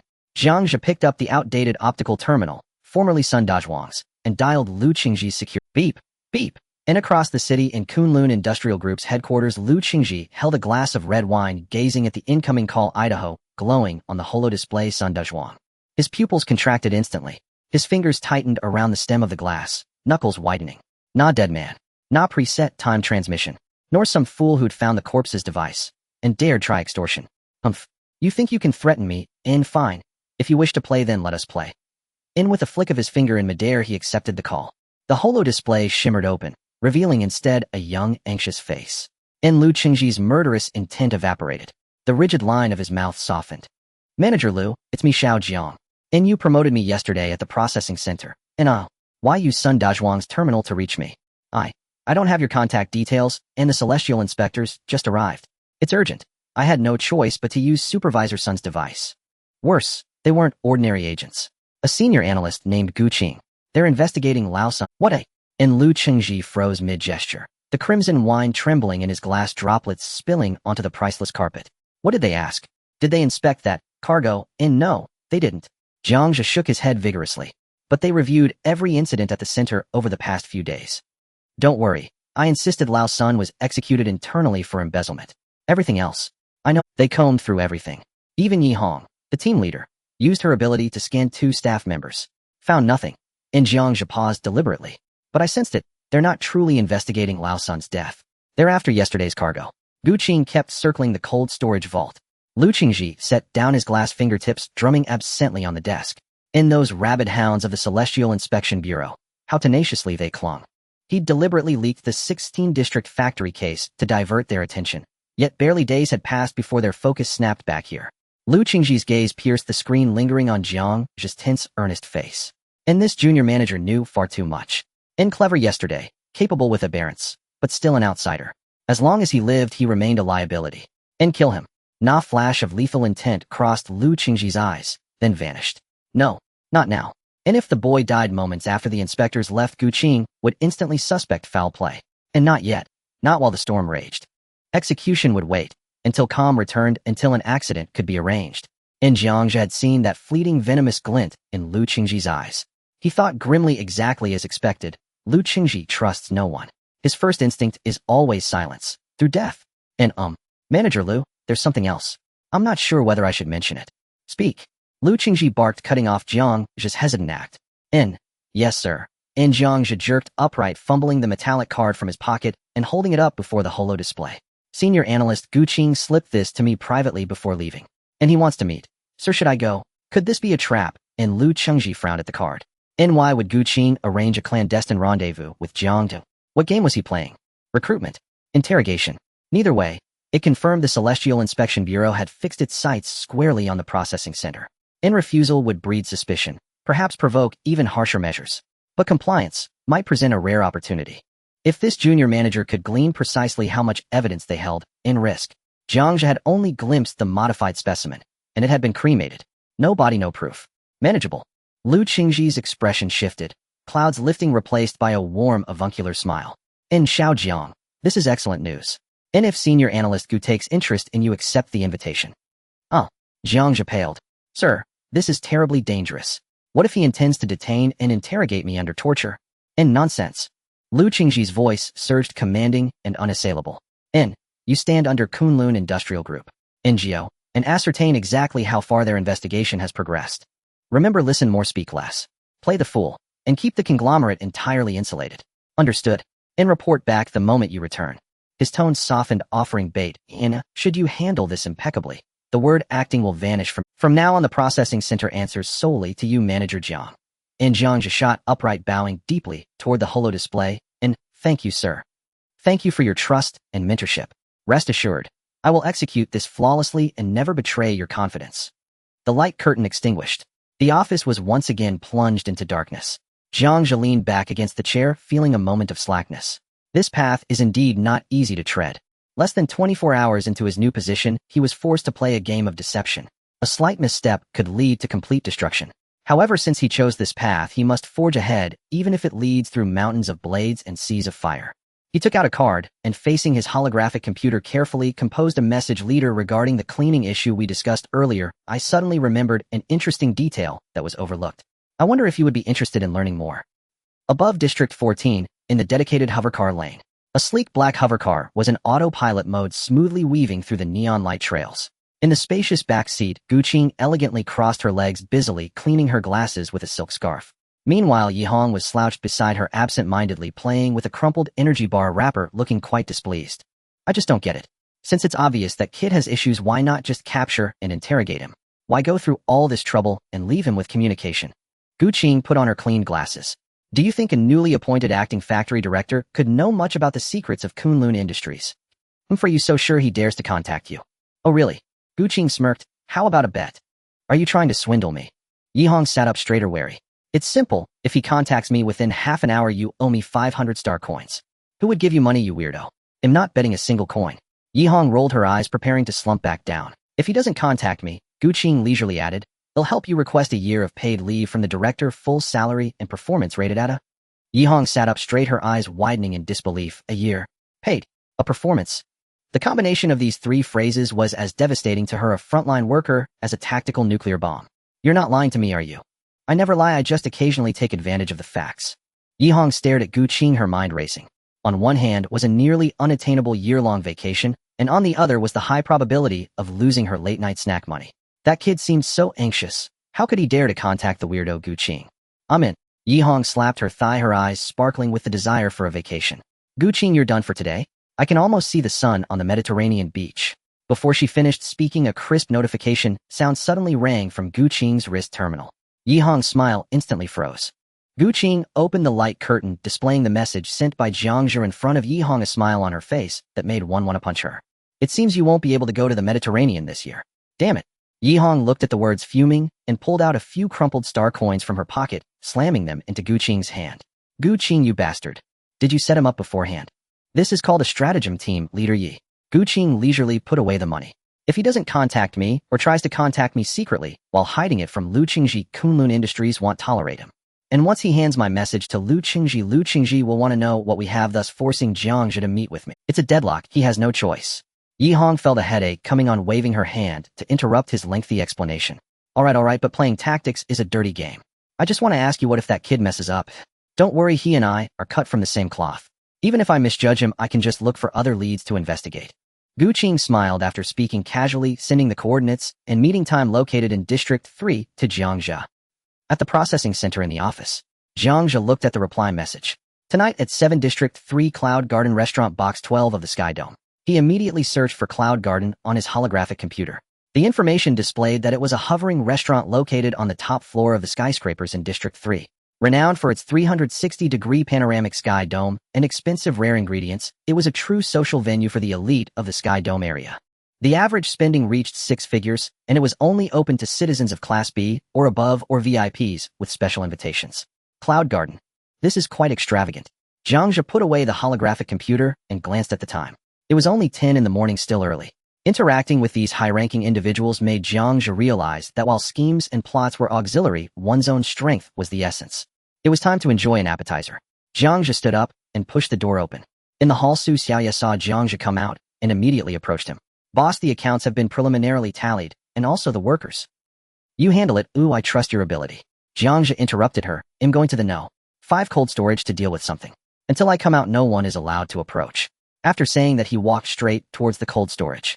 Click. Locking the heavy alloy door, Jiang Zhe walked to the corpse of a lava giant lizard and raised his right hand. A thick, dark red viscous liquid surged from his palm. New ability, Liquid Fire.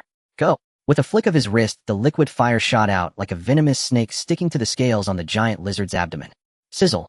The air twisted under the high temperature, and a burnt odor spread. However, that dark red scale was merely blackened slightly. Decent adhesion, but the power is too dispersed and the temperature isn't high enough. It barely qualifies as a first-tier level. Jiang Zhe shook his head, dissatisfied with the current power. He retracted his ability, took out the laser cutter from the cold storage, and pressed the switch. Buzz. A slender blue light blade shot forth. Following the muscle texture of the giant lizard's thigh, he cut off a piece of leg meat weighing at least 10 pounds. The meat was deep red in color. Even though it was already dead, the muscle fibers still twitched slightly. With a flick of his wrist, the light blade quickly cut that 10-pound piece of leg meat into hundreds of evenly sized chunks. Chunks of meat were continuously thrown into Jiang Zhe's mouth. The texture was slightly dry, lacking delicacy. As the meat slid down his throat, a warm, heated flow began to rise in his abdomen. The 3-spiral gene chain within him became incredibly active, greedily devouring this energy. After consuming 10 pounds of meat, Jiang Zhe felt his muscles cheering and his strength increased a notch. The appetizer was decent, but it's time for the main course. He aimed the laser cutter at the giant lizard's chest cavity, carefully cutting it open to extract the dark red core, still radiating warmth. The light blade made an incision at the top of the core, brought it to his lips, and tilted it slightly. A scalding liquid slowly flowed out from the opening, which Jiang Zhe drank mouthful by mouthful. As the last bit of liquid was swallowed, he raised his hand again, and the liquid fire, surging from his palm, now had a hint of blinding golden red. Go! The golden red fireball howled out, striking the giant lizard's shell. With a light hiss, the originally heavy scales were easily pierced, leaving a hole the size of a bowl. Not bad. Jiang Zhe grabbed a clean towel nearby and wiped the residual liquid from the corner of his mouth. Analyst Gu, I am now full. I wonder if the feast you prepared will satisfy me. In the office, Su Xiaoya was checking the account list. Upon seeing Jiang Zhe enter, she quickly stood up to report, Boss, the accounts are all cleared, and there are no major issues. However, a few veteran employees below think that your acting position won't last long, and that you will eventually be replaced. Jiang Zhe casually poured himself a glass of water. That's quite normal. No one wants to be managed suddenly by a young person. Should we give them a warning to make them realize the current situation? No need. Jiang Zhe blew on the hot cup. Let's wait until I remove the word acting. For now, maintaining stability is sufficient. Su Xiaoya nodded, understood. Also regarding Shirgande. Did someone try to extract information from him? Yes, a few seasoned employees want to get close. Su Xiaoya paused, a hint of admiration flashing in her eyes, but he remembered your advice from this morning. No matter what others say, he doesn't say a word, just focuses on his work. Moreover, with his physique, those people dare not act too recklessly. That's good. Jiang Zhe set down his glass. Keep an eye on it. Arrange accommodations for him, as you see fit. After delegating these trivial matters, Jiang Zhe glanced at the time. It was 3 in the afternoon. I need to step out for a moment. Su Xiaoya looked up in confusion. Who are you meeting? Is it a formal occasion? Jiang Zhe thought for a moment. Although it was a private request from Gu Qing, his attitude was still unclear, so he replied. I suppose it is formal. Su Xiaoya looked Jiang Zhe up and down. Boss, I must remind you that your outfit is not. Jiang Zhe looked down at his work clothes, which had some dust on them, and chuckled. You're right, I should go change. In the 3rd District Cloud Garden. This is the boundary between the Sky Dome District and the Rich District. A gravity-defying suspended building stands tall at 800 meters, piercing the sky. A massive disc-shaped restaurant quietly hovered above the clouds, the glass curtain walls reflecting cold and luxurious light, like the eye of a god overlooking the mortals. An unmanned taxi stopped at the entrance. The door opened, and a black cloth shoe stepped out first. The 2 attendants at the entrance clearly froze at this sight. Those who come here for a meal are either rich or powerful. However, the attire of the individual before them was something they had never seen before. Jiang Zhe wore a snug black zhongshan suit, the buttons fastened tightly all the way up to the top button. He exuded a heavy, upright, and stern aura. This outfit was something he had scavenged from a vintage clothing store from the old era. The moment he saw it, Jiang Zhe decided it was the one. When facing an armed officer from the Sky Watch, wearing any brand name clothing would only make one look like a nouveau riche. Only this vintage attire representing rules and order served as the best psychological armor. Sir, please show your reservation code. The attendant quickly concealed the astonishment in their eyes and approached with high professional courtesy. Jiang Zhe remained silent, simply pulling up his holographic computer and projecting the invitation letter. Upon seeing the invitation, the attendant bowed even deeper. Sky Dome Box 12, this way please. Those who can book the Sky Dome Box are no ordinary individuals. And those daring to dress like this in such a place are often more formidable than typical big shots. The transparent elevator rapidly ascended under the influence of gravitational waves, the dazzling city below, transforming into a flowing river of neon light. Jiang Zhe looked at his cold, hard reflection in the glass, slowly and steadily adjusting his breathing rhythm. He did not activate thermal vision to scan the building. In front of a high-level analyst like Gu Qing, any unnecessary source energy fluctuations or probing actions would be tantamount to self-detonation. Causing suspicion for the sake of confirming the environment would be counterproductive. Tonight, he could only rely on his wits until absolutely necessary. In the Sky Dome Box 12. Rather than a box, it could be described as a miniature garden built on the clouds. Outside the enormous floor-to-ceiling windows lay the starry sky and sea of clouds within reach. Gu Qing sat at the head of the round table, flipping through the menu. Upon hearing the sound of the door opening, Gu Qing raised his head, his gaze lingering on Jiang Zhe's zhongshan suit for 3 seconds. Interesting outfit. These days, not many people wrap themselves up so tightly. I stumbled upon it while passing through the scrap street and decided to buy it when I saw it. Jiang Zhe pulled out the chair opposite him and sat down calmly. The fabric is thick and sturdy, providing a sense of stability. Gu Qing smiled, faintly noncommittal. This outfit represented an attitude, orderly, even a rare sense of morality. Is this kid constructing a psychological defense line with his attire? Or is he hinting at something? Seeing that Gu Qing was merely sizing him up and not speaking, Jiang Zhe glanced around and took the initiative to break the silence. Is team leader Yi not coming? She is on leave. Deep retrospection places a heavy burden on the body, and you should have heard about this side effect on site. After finishing, Gu Qing closed the menu. Are you afraid I will set you up for a trap? You're joking, leader. Jiang Zhe waved his hands repeatedly, a hint of awkwardness appearing on his face. You are so friendly and have invited me to a place like this for dinner. I am grateful, not afraid. Friendly. Gu Qing chuckled lightly. All right, Jiang Zhe, enough acting. You entered the processing center as an intern a year ago and have always been invisible.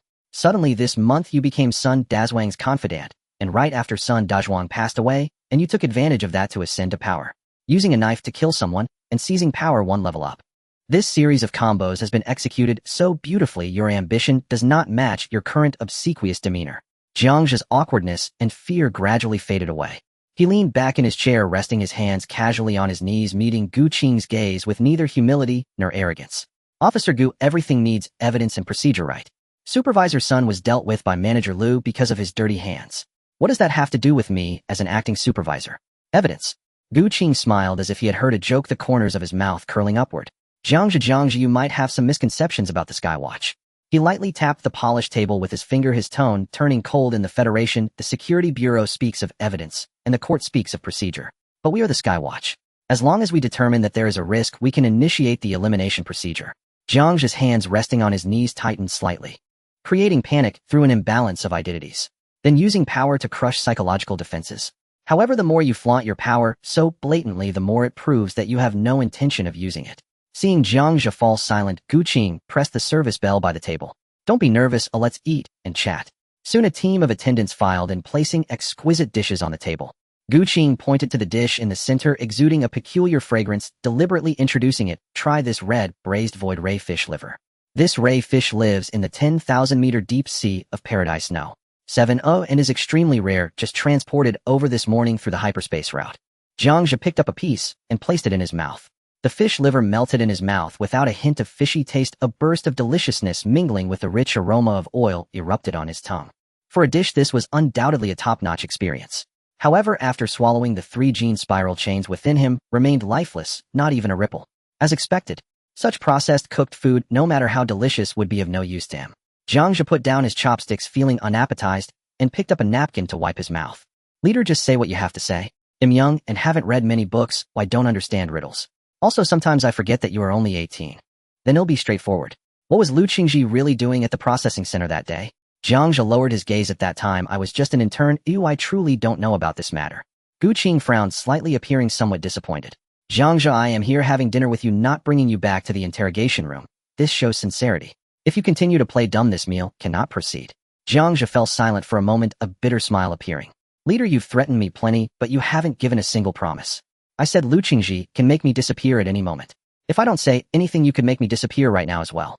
It's all death. What significance is there in my choices? Don't worry as long as you cooperate. Gu Qing leaned forward. The Skywatch will ensure your safety. I can provide you with resources to solidify your position as a supervisor or even higher. Ensure my safety. Jiang Zhe shook his head, chuckling lightly. Can you assign someone to protect me? Even if I could, having a Skywatch bodyguard beside me would immediately expose me. An exposed informant, does that still hold value for you? At this point, Jiang Zhe spread his hands, leaning back in his chair, completely dropping his disguise. Leader, don't hand out empty checks as wages. Let's be more practical, shall we?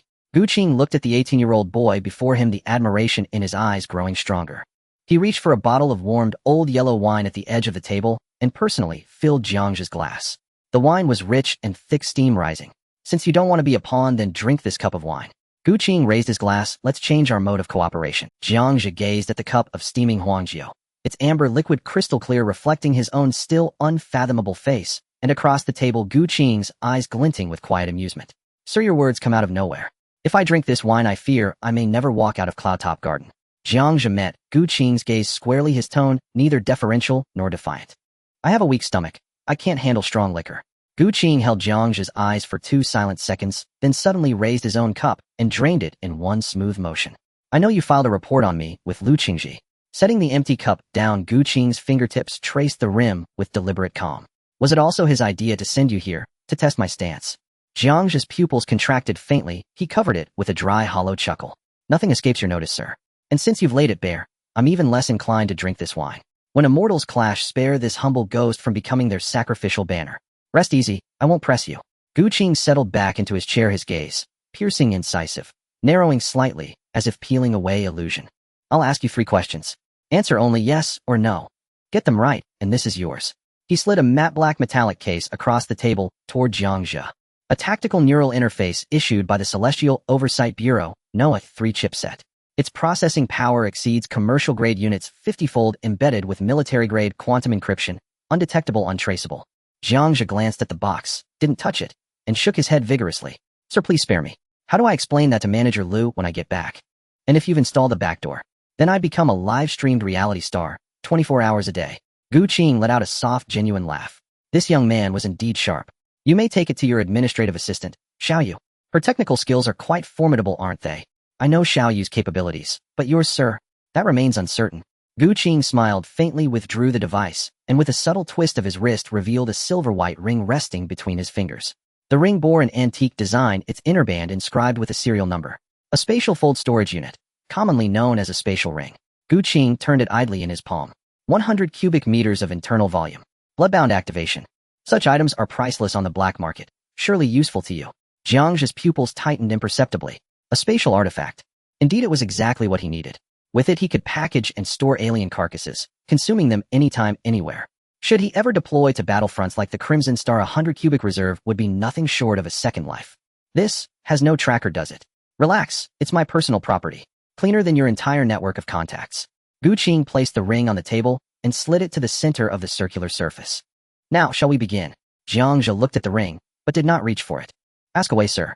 But let me be clear, I'm merely an acting supervisor, newly appointed with limited knowledge. If I stumble, don't hold it against me. Sufficient. Gu Qing raised one finger. Is there a classified project concealed within Kunlun Industrial Group? Jiang Zhe paused, weighing, calculating, then gave a slow, deliberate nod. Yes. Then quietly, sir, why ask such an obvious question? What major power operates without... Gu Qing offered a non-committal smile and lifted a second finger. Does this secret involve federal authorities? Jiang Zhe hesitated, shook his head, then nodded. That fleeting hesitation did not escape Gu Qing. Sir, I confess, I'm growing more bewildered by the moment. Jiang Zhe furrowed his brow, expression taut with conflicted uncertainty. How could any conglomerate move without some federal entanglement? Yet, official personnel, military or governmental, have never been seen entering or leaving. Gu Qing nodded thoughtfully. The shake meant no rebellion, no covert military collusion. The nod implied alignment with federal regulations or perhaps shared technologies. So, for now the research remained internal. No diffusion, no official mandate. Gu Qing leaned forward abruptly, chin resting on steepled fingers, the air around him chilling, sharpening. He raised his third finger. If exposed, would this secret benefit humanity or harm it? Jiang Zhe opened his mouth, then fell silent. Benefit? Harm? Ripping out a heart, grafting it into crimson crystal conduits, stitching it to arthropod aliens. How could that possibly be good? Yet he couldn't say harm outright. That would betray his precise knowledge of genetic reconfiguration. So Jiang Zhe simply spread his hands and replied, feigning helpless candor. Sir, this question is beyond my grade level. I didn't even finish high school. How should I judge its societal impact? I truly have no idea. Gu Qing held Jiang Zhe's gaze, 10 long, unblinking seconds. Jiang Zhe returned it openly, eyes clouded with genuine confusion and unmistakable longing for the ring. A low, amused hum escaped Gu Qing's lips. The silver ring seemed drawn by invisible force, sliding smoothly across the polished tabletop, stopping just beside Jiang Zhe's hand. Jiang Zhe pointed at the ring, glancing up at Gu Qing with quiet disbelief. Sir, is the interrogation concluded? It's yours. I've understood enough.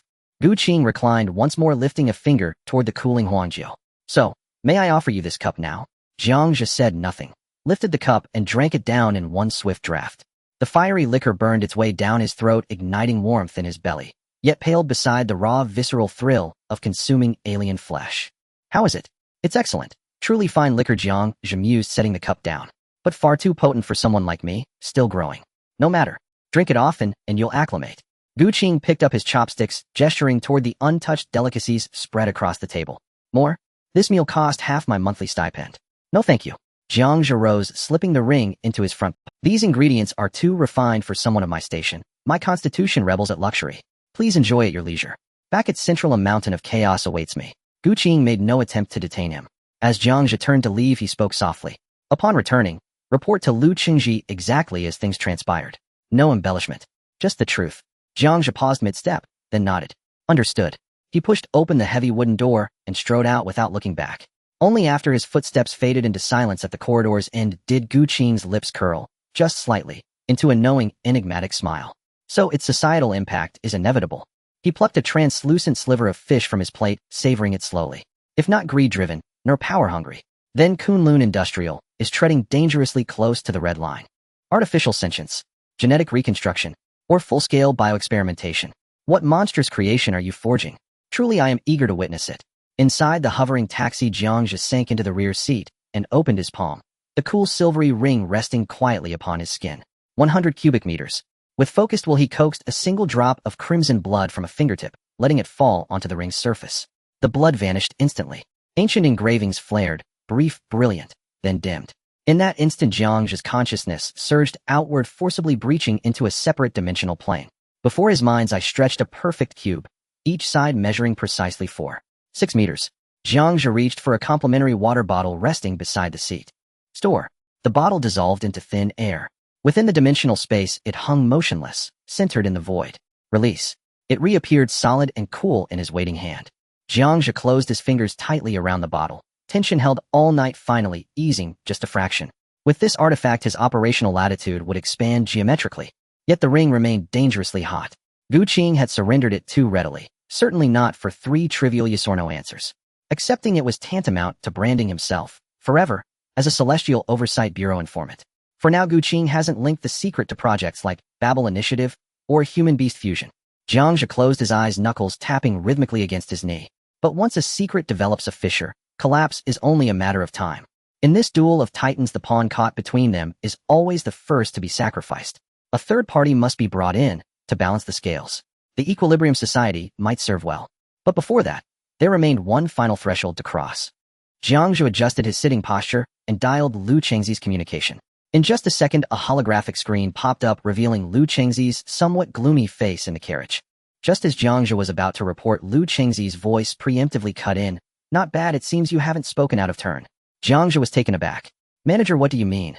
On the other end of the screen, Lu Chengxi scrutinized Jiang Zhe's naive expression, his tense nerves relaxing slightly. He wasn't actually monitoring. That statement was merely a bluff to test the kid. If Jiang Zhe had been seduced by the Tianjin division or exposed the secret of the modified body, his current response would certainly not be one of foolish confusion. "It's nothing." Lu Chengxi leaned back in his genuine leather swivel chair, fiddling with a metal pen. "Tell me, what did Gu Qing ask you?" "Word for word." "Ooh, I want to hear it exactly." "Yes." Jiang Zhe nodded hastily, sitting up straight. "Gu Qing asked me 3 questions. But I'm not very bright and didn't quite understand what he was trying to get at." "Go on." "The first question he asked me was if there was a secret project hidden within Kunlun Industries." While observing Lu Chengxi's expression, Jiang Zhe truthfully replied, "I thought that with such a large conglomerate, if we had no business secrets at all, he definitely wouldn't believe it. To avoid seeming guilty, I admitted it." Lu Chengxi slightly nodded, a hint of approval flashing in his eyes. "Well handled. The best cover is a mix of truth and falsehood. A direct denial would only raise suspicion." "What was the second question?" "The second question was whether this secret involved the federal authorities." Jiang Zhe looked troubled. "Manager, I really didn't know how to answer that." I hesitated for quite a while, first shaking my head, then nodding. In the end, I could only tell him that I hadn't seen any military personnel coming or going. Lu Chengxi scoffed disdainfully. This hesitation would perfectly mislead Gu Qing. Those in the Tianjin division, being naturally suspicious, would surely think the conglomerate was involved in some commercial monopoly or evading hefty taxes, thereby overlooking the true gene modification. As long as the investigative direction is skewed, there would still be ample time to maneuver. "What about the third question?" "The third question? He asked me if this secret, once exposed, would have a positive or negative impact on humanity." Jiang Zhe scratched his head. "I said this question was beyond my scope. I haven't even graduated from high school. How would I know what impact it would have on humanity? I just told him I didn't know." "Very good." Lu Chengxi casually tossed the pen onto the table, and the gloom in his eyes dissipated. These 3 answers seemed to reveal everything, yet in reality, they disclosed nothing. Admitting to having a secret in response to the first question was nonsense. The vague background provided by the second question would lead the Tianjin division to think wildly. The third question, playing dumb, only proved that Jiang Zhe was merely a peripheral figure with no access to core technology. Since Gu Qing's attention had been diverted to the processing center, why not? Jiang Zhe. "Yes. Tomorrow morning, the Human Resources Department will issue an official notice. Remove the word acting from your title. Starting tomorrow, you will be the official supervisor of the processing center in Zone 16. Do well, and as long as you don't break the rules of the conglomerate, a bright future awaits you."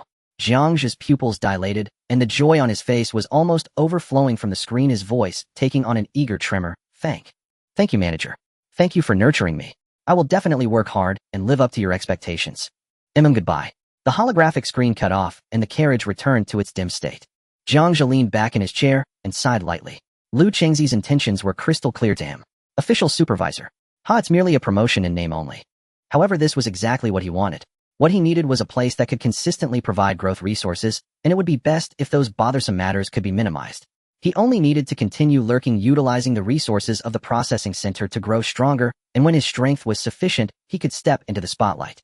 Meanwhile, on the other side of the city, after hanging up the communication, Lu Chengxi did not rest. He looked outside at the neon lights of the sky district, his gaze gradually turning sharp. Since Gu Qing insisted on following the trail, let this Jiang kid take the heat as a scapegoat. But some things just couldn't be sent to Zone 16.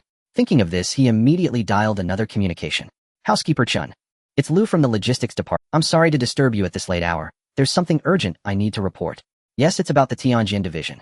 Returning to the old apartment in District 14, it was already past midnight. Upon opening the door, Su Xiaoya was sitting at the small table in the living room. Seeing Jiang Zhe return, she hurriedly stood up. Boss, the matter with Shirgandang has been taken care of. I rented a single room upstairs and that big guy seemed quite satisfied. Jiang Zhe casually responded as he changed his shoes and flopped his weary body onto the sofa. This day had been exceedingly long. The relentless pressure from the Tianjin division, Lu Chengxi's scheming coupled with the banquet at the Cloud Garden. Only after locking this door did he finally find a moment to catch his breath. He tilted his head back, closed his eyes, and pressed his hand firmly against his throbbing temples. Boss, have some water first.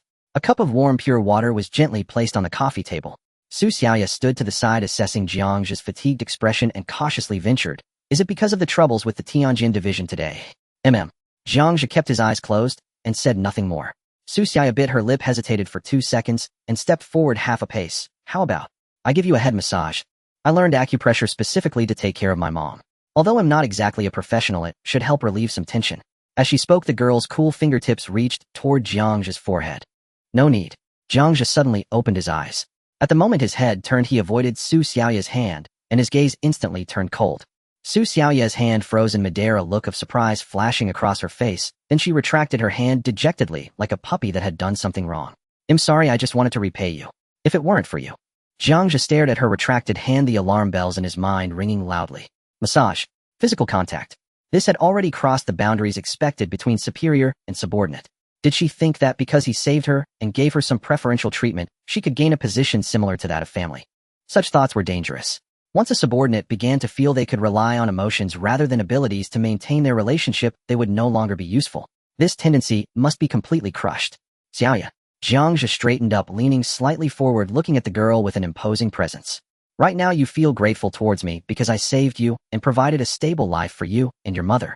This is a positive feedback based on an exchange of interests." Su Xiaoya stood there completely bewildered by why the boss was suddenly saying such cold words. "Boss, what do you mean?" "What I mean is, in this world there is no loyalty without reason." Jiang Zhe's gaze was deep as an ancient well devoid of warmth. "If one day you encounter a danger that I cannot resolve, or someone threatens your mother's life, and I am unable to, then it would be only natural for you to betray me."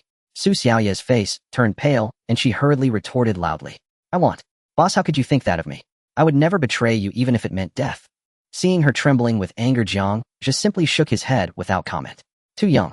Always habitually speaking too definitively, and placing too much weight on emotions. Don't be quick to draw conclusions. Jiang Zhe stood up, no longer looking at her, and walked straight towards his bedroom. In this world, surviving is the top priority. As for whether there will be betrayal. He paused at the door, glancing. "Let's leave that to time to verify. As for now, keep your position straight and gather intelligence as quickly as possible." The door was mercilessly slammed shut, leaving Su Xiaoya standing in the empty living room staring at the closed door, tears building up uncontrollably in her eyes. "I want," she stubbornly repeated to the air. "Time will prove everything, you cold-blooded bastard." Boss. The electronic bulletin board in the processing center's hall displayed a red announcement scrolling across the screen. "Personnel appointment notice. Jiang Zhe is hereby appointed as the official supervisor of the processing center in District 16, effective immediately." Several workers who had arrived early gathered around the bulletin board, their shock evident in their eyes. He really got promoted. That's way too fast. In just a few days he secured this position. Looks like this Jiang supervisor has someone backing him. Should keep it down. On the outskirts of the crowd, Old Li listened to the murmurs around him, feeling a bead of sweat trickle down his back. Thankfully he had chosen to back down that day. If he had confronted Zhao, who liked that hot-headed fool at his age, he could have been fired, and his whole family wouldn't even be able to afford nutritional paste. "What are you all chatting about? It's so lively this early in the morning." A gentle voice drifted in from the entrance. The previously noisy hall fell silent in an instant. The workers stiffly turned around. Jiang Zhe appeared holding 2 buns, looking at them with a warm smile. "Good morning, Supervisor Jiang." Someone stuttered out the greeting, and soon a chorus of greetings followed. Jiang Zhe paid no mind to their evasive glances and casually waved his hand.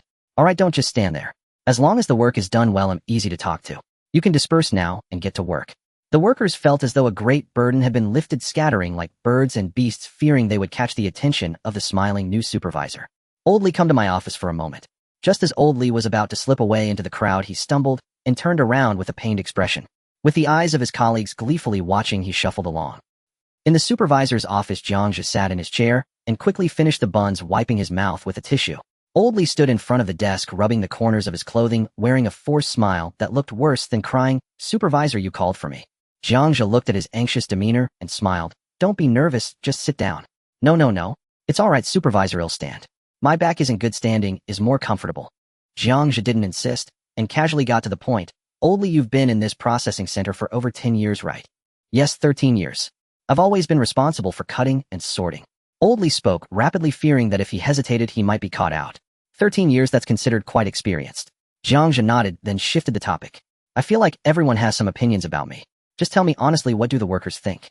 Old Lee's heart sank, cold sweat breaking out instantly. This was the rhythm of settling scores after the fact. Supervisor, there's nothing like that. Everyone just thinks you're young and capable. They admire you greatly. I am absolutely loyal to you. My loyalty can be witnessed by the sun and moon. I have never spoken a bad word about you. He was genuinely frightened. This job, though dealing with corpses, was stable and well paid. Without this job, he would lose half of his life. All right, don't be nervous. It's normal for people to have doubts. I don't have the energy to care about who said what. As he spoke, Jiang Zhe opened the drawer, pulled out a document stamped with a bright red seal, and directly tossed it on the desk in front of Old Lee. Take a look at this. Old Lee trembled and gingerly picked up the corner of the document, his eyes going wide as he scanned the title notice of appointment of Li Chengguang as team leader of the cutting team. Below it was a line of notes: basic salary raised by 50 star coins month. This. Old Lee's hands shook as if he had a nervous disorder, staring incredulously at Jiang Zhe, stumbling over his words. Supervisor, is this big cake? Know this notice for me. With Zhao Hugan, the transport team is now being led by Shigandang. But for technical work like cutting and sorting, there needs to be an experienced hand to keep things in order. Jiang Zhe leaned forward, hands crossed on the table. I have many things to handle and can't keep an eye on the workshop every day. You are an old employee familiar with the processes and well acquainted with everyone. In the future, I need you to keep an eye on the discipline scheduling and all those messy little details in the workshop. As long as there are no issues, you can safely pocket this money every month. Old Lee felt as though he were dreaming. The sudden happiness made him a bit dizzy. Not only did he avoid being fired, but he also got a promotion and a raise. 5,000 star coins. That's equivalent to a 50% increase in salary. And he was now a team leader. He was a little leader now too. Supervisor. You can rest assured. Old Lee was so excited that his face turned red, his back straightened, and his voice became 3 times louder. In the future, if anyone dares to slack off, you won't need to worry. They'll be the first to deal with them. Go ahead. Let everyone see your appointment letter and do a good job. Yes. Thank you, Supervisor. Thank you, Supervisor. Old Lee cradled the appointment letter, expressing endless gratitude as he walked out, his steps seeming to have rejuvenated him by 10 years. As soon as the door closed behind him, Su Xiaoya, still a bit upset from last night's incident, couldn't hold back any longer. Boss, this Li Chengguang is just a slippery character who dodges trouble faster than anyone else, and he must have badmouthed you behind your back. Someone like this should have been the first to be fired to set an example. Jiang Zhe picked up his teacup, took a sip, and looked at the girl's indignant expression, gently shaking his head. This girl was still too young and too focused on black and white.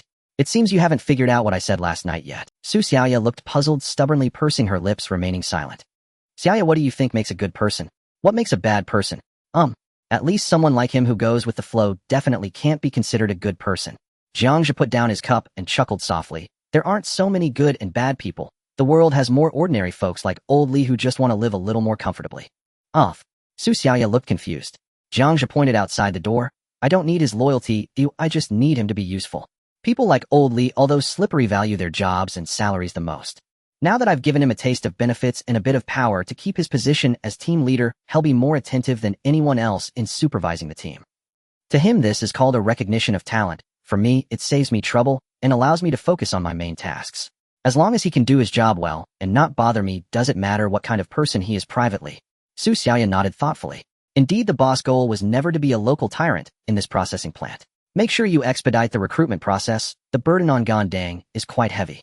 Yes. I understand. Su Xiaoya took a deep breath, suppressing her emotions.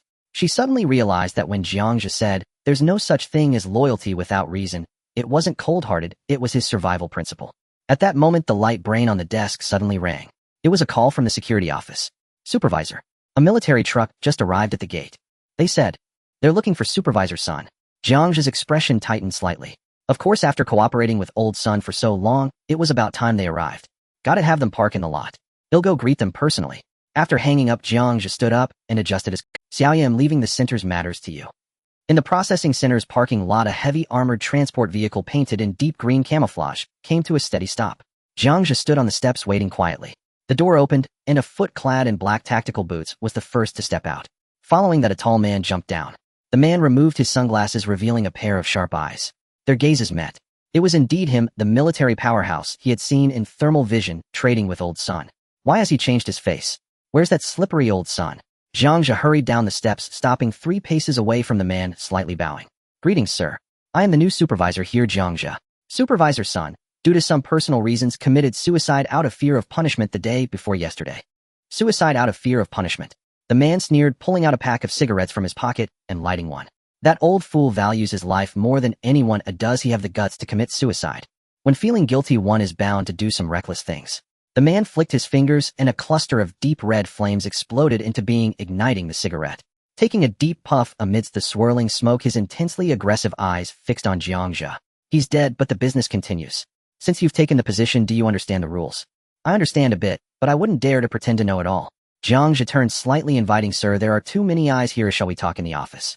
The man glanced at the workers peeking from a distance, disdainfully snorted, and stepped forward. Lead the way. In the corridor, only the sound of their footsteps echoed. How old are you? The man suddenly asked. 18. An 18-year-old supervisor. The man exhaled a smoke ring, his tone, teasing. Lu Qingji handed this position to you. It seems you're not clean either. Were you involved in old son's affairs? Jiang Zhe's spine tightened, but his steps remained steady. Admitting would be equivalent to exposing his deep scheming. Who would dare collaborate with a subordinate who eliminated their superior? Denying would seem weak and incapable. Why should he take over this business? In a flash, Jiang Zhe maintained his composure and gave a vague answer. Supervisor Sun's accounts had issues. It was only a matter of time before they were investigated. I just happened to help Manager Lu alleviate some pressure. How you've managed to distance yourself from it quite well. However, in a place like Kunlun Industries, those who are too clean do not last long, and those who are too dirty die quickly. Your kind is just right. Upon entering the office, the man unceremoniously took old son's genuine leathers. He propped his legs directly on the table, the exoskeleton boots striking the surface with a crisp sound, leaving an eye-catching scratch. Jiang Zhe pretended not to see, naturally pouring a glass of warm water and handed it to him. Sir, wet your throat. Less nonsense. The man flicked off the ash from his cigarette, his gaze piercing Jiang Zhe. Though old son was a bit greedy, he still managed things efficiently. Our cooperation involves many things that are inconvenient to be exposed. With a new person, I find it quite uncomfortable. Jiang Zhe sat across from him, hands crossed over his knees, his expression calm. Habits can be cultivated, sir. What Supervisor Sun could do, I can do as well. What Supervisor Sun dared not do, I might be able to handle even better. Oh, the man raised an eyebrow. Your confidence is quite remarkable. So tell me, how does the process go? How do we balance the losses? Jiang Zhe shook his head, speaking honestly. I know some things, but not everything. The man's expression darkened, the temperature around him subtly rising, but Jiang Zhe continued, but I don't need to know it all. Sir, you deliver the goods, and I will handle them cleanly. Jiang Zhe pointed to his eyes, then to his ears. As for where these things come from, that is not within my purview. In this position, being blind and deaf is the way to... Wouldn't you agree? After a long moment, the ferocity in the man's eyes gradually faded, replaced by a scrutinizing gaze. Dealing with old son, that old fool always wanted to get close to military connections, prying into this, and that making it very annoying. If it weren't for the fact that old son's methods were indeed clever, he would have replaced him long ago. But this young man in front of him was perceptive. Your name is Jiang Zhe. The man's tone softened considerably. Yes, you are indeed smarter than old son. That fat fool always thinks that knowing others' secrets is leverage. But leverage is only valuable when... You are right, sir. All right, don't flatter me. The man waved his hand. Since you understand the rules, let's talk about the price. How much did Supervisor Sun give you before? 4 to 6. The man held out 4 fingers. He takes 4, I take 6. This ratio is already on the edge of danger. After all, the risk mainly lies with the processing center. If it gets investigated, it's the supervisor's head on the line. Old son taking 4 was already risking his life for some hard-earned money. But Jiang Zhe shook his head. The man's eyes narrowed slightly, and in that instant Jiang Zhe felt a scorching, killing intent, as if the very air was about to ignite. What? Do you find it too little? No, sir, you misunderstood. Jiang Zhe remained unfazed, extending 3 fingers, 3 to 7. You take 7, I take 3. The man was taken aback for a moment before letting out a derisive laugh. Kid, do you think you can win me over with a low price? Although I love money, I wouldn't take advantage of a child. What should be is what should be. I don't wish to be stabbed in the back one day. So you worry too much. Jiang Zhe leaned slightly forward, his gaze clear and sincere. Supervisor Sun took 4 because he had to spend money to manage distribution channels. I just took office, the channels are not fully established, and my risk-bearing capacity is not as good as Supervisor Sun's. This 1% profit is not for you, but it's to buy peace of mind and a long-term path. Oh, the man became interested. What kind of deal are you proposing? I'm cautious and want to live a bit longer. Taking less money is fine. Oh, what's important is a steady flow. Wouldn't you agree? Jiang Zhe looked directly into the man's eyes, his gaze clear while his mind raced with calculations. Star coins are indeed important to him, but compared to those exotic species, star coins are just worthless paper. As long as the bodies enter the processing center, they go into his stomach. Devouring genes, strengthening the body, gaining extraordinary abilities. that is the true priceless treasure. Using 1% profit to buy the trust of this military bigwig and ensure the stability and quality of the ingredients is an incredibly worthwhile deal. As long as the supply is continuous, whether it's 3 to 7 or even 1 to 9, he is willing to do it. The man's hand holding the cigarette paused in midair, his eagle-like eyes locked tightly on Jiang Zhe. Jiang Zhe met his gaze calmly, not flinching. After a long while, the man suddenly threw his head back and laughed, the sound vibrating the windows. Ha ha ha. Good. What a cautious one. What a steady flow. He snuffed out the cigarette and stood up. If that fool's son had half your awareness, he wouldn't have ended up like this. Kid, you really suit my taste. The man pulled out a jet black metal business card from his pocket, which landed on the coffee table with a ding sound. The business card was extremely simple, with only 2 embossed gold characters and an encrypted communication code. Chai Feng. Remember this well, Chi Shao, Army Captain of the 3rd Special Operations Team. As long as you keep your mouth shut and do your job, well, the military will not treat its own people poorly. As for that fool son, if he's dead, then he's dead. Chai Feng turned around, striding towards the door. Just as he reached for the doorknob, he suddenly stopped, glancing at Jiang Zhe. Tonight there will be a batch of things just pulled back from the deep space veil. Don't let me down. Also, about the time you spied on me half a month ago, don't let it happen again. The door slammed shut. Inside the office, Jiang Zhe slowly sat back in his chair. He hadn't expected that he would be noticed after that incident. Fortunately, Chai Feng didn't alert old son at the time, otherwise he would have been doomed. However, this line to the military is now established. Although he cannot expect Chai Feng to back him up in the struggle between the consortium and the Tianjin division, having this supply channel is already enough. Jiang Zhe stepped out of the office, bypassing the workshop, and instead heading to the transport area. The corpses of earthworms were piled high like a small mountain. Shigandang was clumsily maneuvering a forklift, his metal forks repeatedly missing the center of gravity, causing him to break into a sweat. This big guy was born with immense strength, but clearly had yet to grasp the mechanics of the task. Due to the angle of the forks being too steep, a bug corpse weighing nearly 200 kilograms slid down the stacked layers and crashed heavily onto the ground. Damn it! Shigandang cursed under his breath, scratching his head in annoyance. Jiang Zhe approached without wasting words, bending down to grasp the bug corpse. Without much effort, he effortlessly hurled the alien corpse 3 meters high, landing it squarely back on top of the forklift. In the process, he also pushed a slanted pile of corpses, instantly leveling its point of pressure. Shigandang watched in astonishment. Although he knew his boss was powerful, he hadn't expected him to be this strong. Boss, having strength isn't enough. You need to learn how to work smarter. Jiang Zhe wiped the sticky substance off his hands, his tone calm. These next few days will be tough. Once Xiaoya's recruits arrive, you need to learn how to manage them. Huh, can I really do it? Shigandang expressed some lack of confidence, feeling that all he was good for was providing some muscle. Management. Isn't that work for educated folks? I say you can, and you can. Jiang Zhe pointed toward the cold storage. Come, let's go find Old Li. In the know? 3 cold storage. Old Li stood with his hands on his hips, directing a few cutters with an air of authority. Move faster. If you can't even handle this, you might as well go back and eat nutritional paste.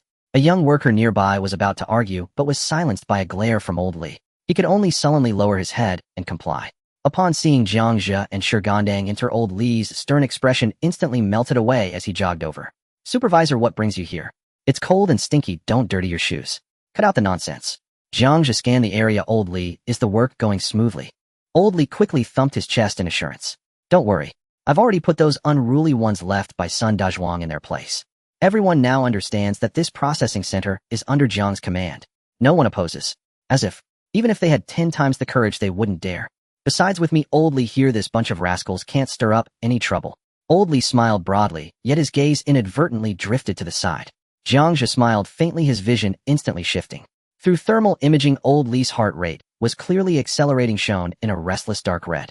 In the cold storage, the temperature at the tip of his nose not only hadn't dropped, but had risen by 0.6 degrees. He was lying. This guy hadn't managed the situation at all. He was merely putting on a brave face in front of Jiang Zhe. However, Jiang Zhe chose not to expose him. A bit of chaos at the bottom wasn't a bad thing for him as the new supervisor. It was only through disorder that he could discern who the troublemakers were and who could be brought under control. Moreover, with Old Li unable to maintain order, he would have to lean more on Jiang Zhe as the supervisor in the future. Do a good job, Old Li. Jiang Zhe patted his shoulder and pointed at Shigandang behind him. Shigandang is new and unfamiliar with the factory processes. You need to guide him for the next few days, teach him how to manage people and organize tasks. Old Li instantly understood, realizing the supervisor was cultivating his own team. This couldn't be taken lightly. So he promptly replied, sure thing. Supervisor, don't worry, I assure you I'll treat Brother Sure like my own brother and make sure he learns. Jiang Zhe nodded, saying no more, and turned to leave. Old Li respectfully saw him to the door, bowing and saying, take care, supervisor. Jiang Zhe waved his hand, doing the job well is more important than anything else. Just as he stepped out of the cold storage, he saw Su Xiaoya waiting at the door with a holographic computer. Boss, I have news about the people you wanted. Let's talk in the office. Inside the supervisor's office, Su Xiaoya projected a list into the air. As per your request, I found 2 assistants for Shi Gandong. Both are veterans with clean backgrounds, strong and highly compliant, but were forced to retire due to stagnation in their capabilities. Jiang Zhe glanced at the data and nodded. You manage the arrangements. Also recruit 2 clever interns to join old Li's cutting team. Cutting team. Su Xiaoya looked puzzled. They have enough manpower over there. They have enough, but I'm not at ease. Jiang Zhe leaned back in his chair, tapping his fingers lightly on the desk. Although old Li is experienced, he has assured me, but it's evident he can't command respect yet. To avoid him hiding things from me, I want 2 interns to keep an eye on things and report any issues promptly. Su Xiaoya suddenly understood. I get it now, using interns as informants as they have no vested interest with the older employees. What they see will be the most genuine. Yes. Once they arrive, let them observe and learn a lot and speak less. Every day before the end of work, they should report to you on any unexpected situations and the workers' morale. Notify me promptly of any problems. Understood, boss. Su Xiaoya looked at Jiang Zhe's calm profile. A wave of complex emotions surged within her.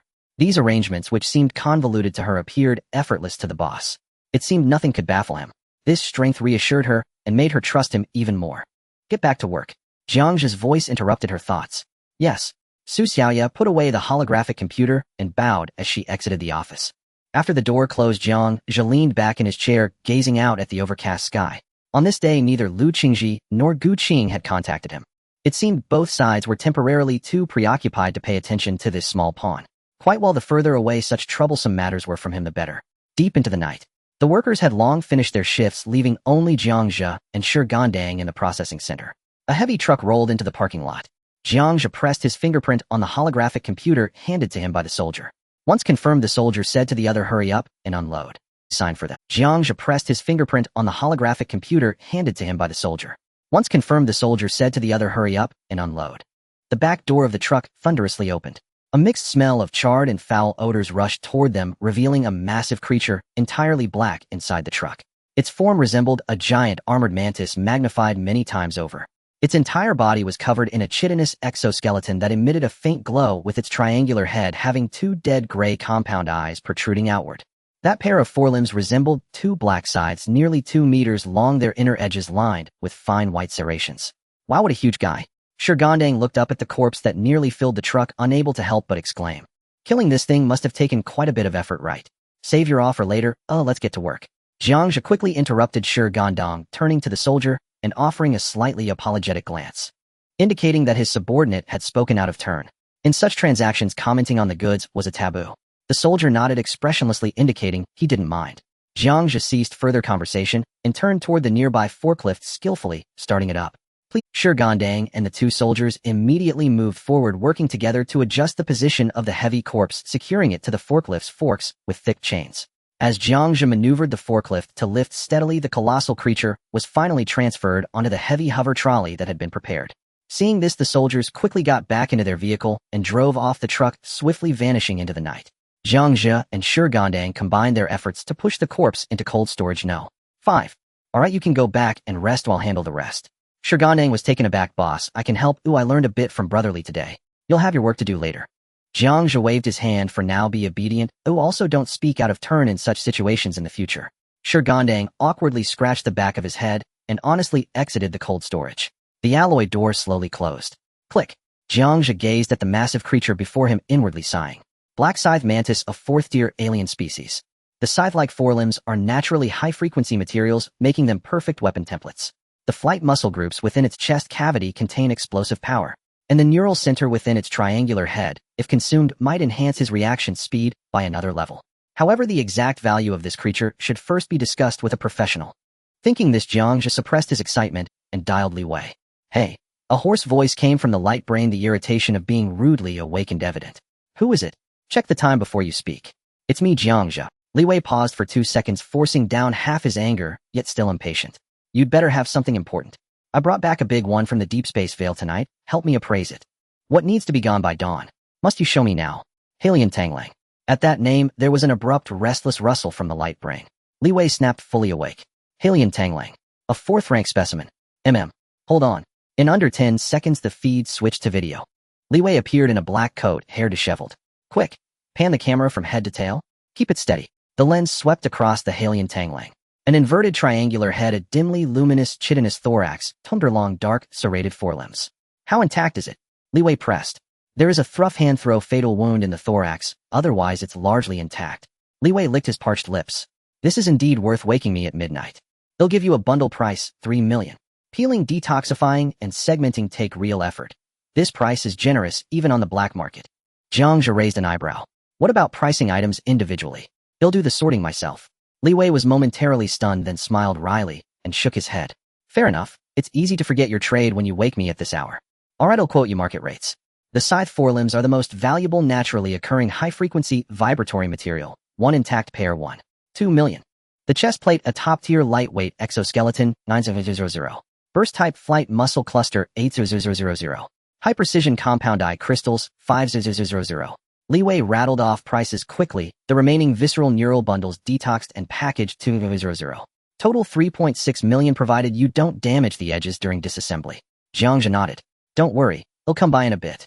Okay, I'll wait. The call ended.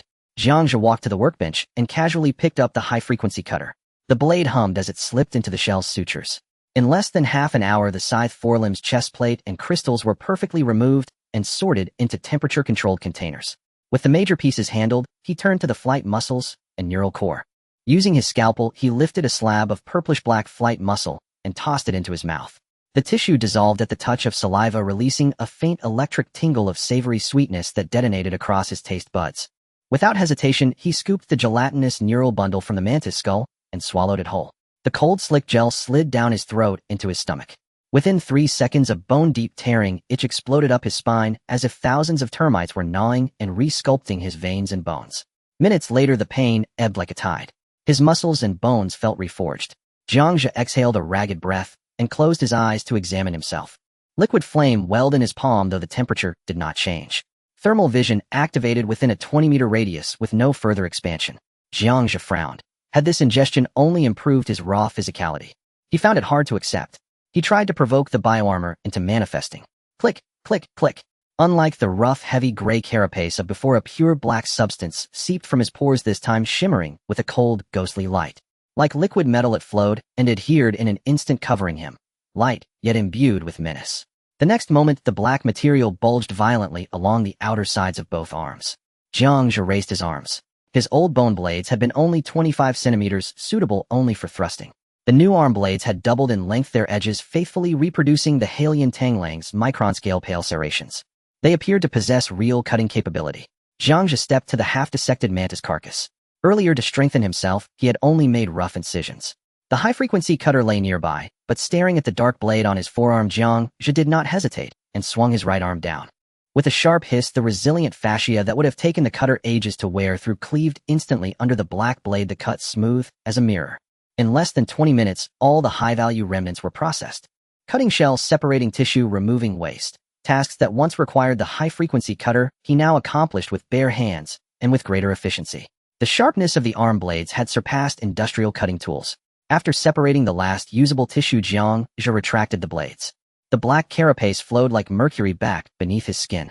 Not a bad ability, he murmured, clenching a fist to feel the latent explosive power within, a faint smile curving his lips. These arm blades perfectly replicated the Halian Tanglang's properties, sharp, tough, even inheriting aspects of high-frequency vibration. Whether for assassination or as an armor-breaking shock in frontal combat, it would be a powerful trump. Jiang Zhe turned to the hundreds of kilos of mantis meat he had sorted. These were the essence of a 4th-rank aberrant, their energy far exceeding the previous lava giant lizard. Enough to eat for a week, Jiang Zhe said, nodding in satisfaction. The silvery space ring glowed faintly. The mantis meat and the temperature-controlled containers filled with materials were instantly stowed into the ring. 100 cubic units of space was more than sufficient. The generous gift from Guqing proved truly useful. After tallying his assets, Jiang Zhe flipped the cold storage breaker. Li Wei must be getting impatient. In an abandoned subway station within a temporary laboratory, Li Wei sat at the workbench yawning, with his instant coffee long gone cold. Hearing footsteps in the hallway, he impatiently lifted his head. You finally made it. His gaze swept over Jiang Zhe's empty hands, and his brow immediately furrowed. Why are you empty-handed? Where's the stuff you promised? Don't rush. Jiang Zhe smiled, raising his hand to lightly brush against the silver-white ring. Bang, bang, bang. 3 heavy temperature-controlled boxes appeared out of thin air, crashing heavily onto the ground beside the two men. Li Wei's hand trembled, causing his cup to tilt and spill the remaining coffee onto the back of his hand. He couldn't be bothered to wipe it off, his eyes fixed intensely on Jiang Zhe's finger. A spatial ring. Where did you— A friend gave it to me. Jiang Zhe casually replied, asking in return, from your reaction, is this thing very rare? Li Wei struggled to tear his gaze away from the ring, shaking his head with a complex expression. Rare? It's more than rare. I used to have one too. He didn't say more, directly squatting beside the processing box and reaching out to touch the cold metal surface. Seeing Li Wei's downcast mood, Jiang Zhe asked again, is it very precious? Precious? Li Wei chuckled self-deprecatingly. The official name for this thing is spatial folding storage device. The core material used to make it is a peculiar species called void bagworm. That thing only appears in the spatial fold zone of the deep space veil, and that cursed place is still a frontline battlefield. Currently circulating in the black market are mostly ordinary goods of 10 to 20 cubic meters priced around 5 million, and there are no buyers at that price. Anything over 50 cubic meters is held tightly by those big corporations and top powers. Do you think it's not precious? Jiang Zhe's gaze flickered slightly. Li Wei ultimately couldn't suppress his curiosity and tentatively asked, how big is yours? Jiang Zhe smiled, putting his hand back in his pocket, avoiding his gaze. Commercial secret. Li Wei's eyes flickered silently, retracting his gaze. It seemed that this kid standing in the Equal Council was higher than he had imagined. That was fine. The higher his status, the more beneficial it would be for his future plans of revenge. Having thought this through, he didn't linger on the topic of the ring, turning to open one of the processing boxes and beginning to inspect the goods. Jiang Zhe leaned against the side, watching coldly. Just answering Gu Qing's 3 ambiguous questions had earned him a gift worth at least tens of millions. Did he hold such high value in Gu Qing's eyes? Jiang Zhe sighed inwardly. Taking favors comes with a cost. The more Gu Qing gives, the more deadly the return he would demand. In the future, this Buddha might be hard to shake off. Your skills are impressive. Li Wei's voice pulled Jiang Zhe back to his thoughts. The incision on the forelimbs of the sickle mantis is smooth with no excess damage. The thoracic exoskeleton is well preserved, and the compound eye crystals are perfect. Li Wei held up a piece of black exoskeleton that glimmered with an ethereal light, shining it under the overhead lights, his mouth making a clicking sound of amazement. Your technique is more adept than the lead anatomist in my previous laboratory, who earned $1 million a year.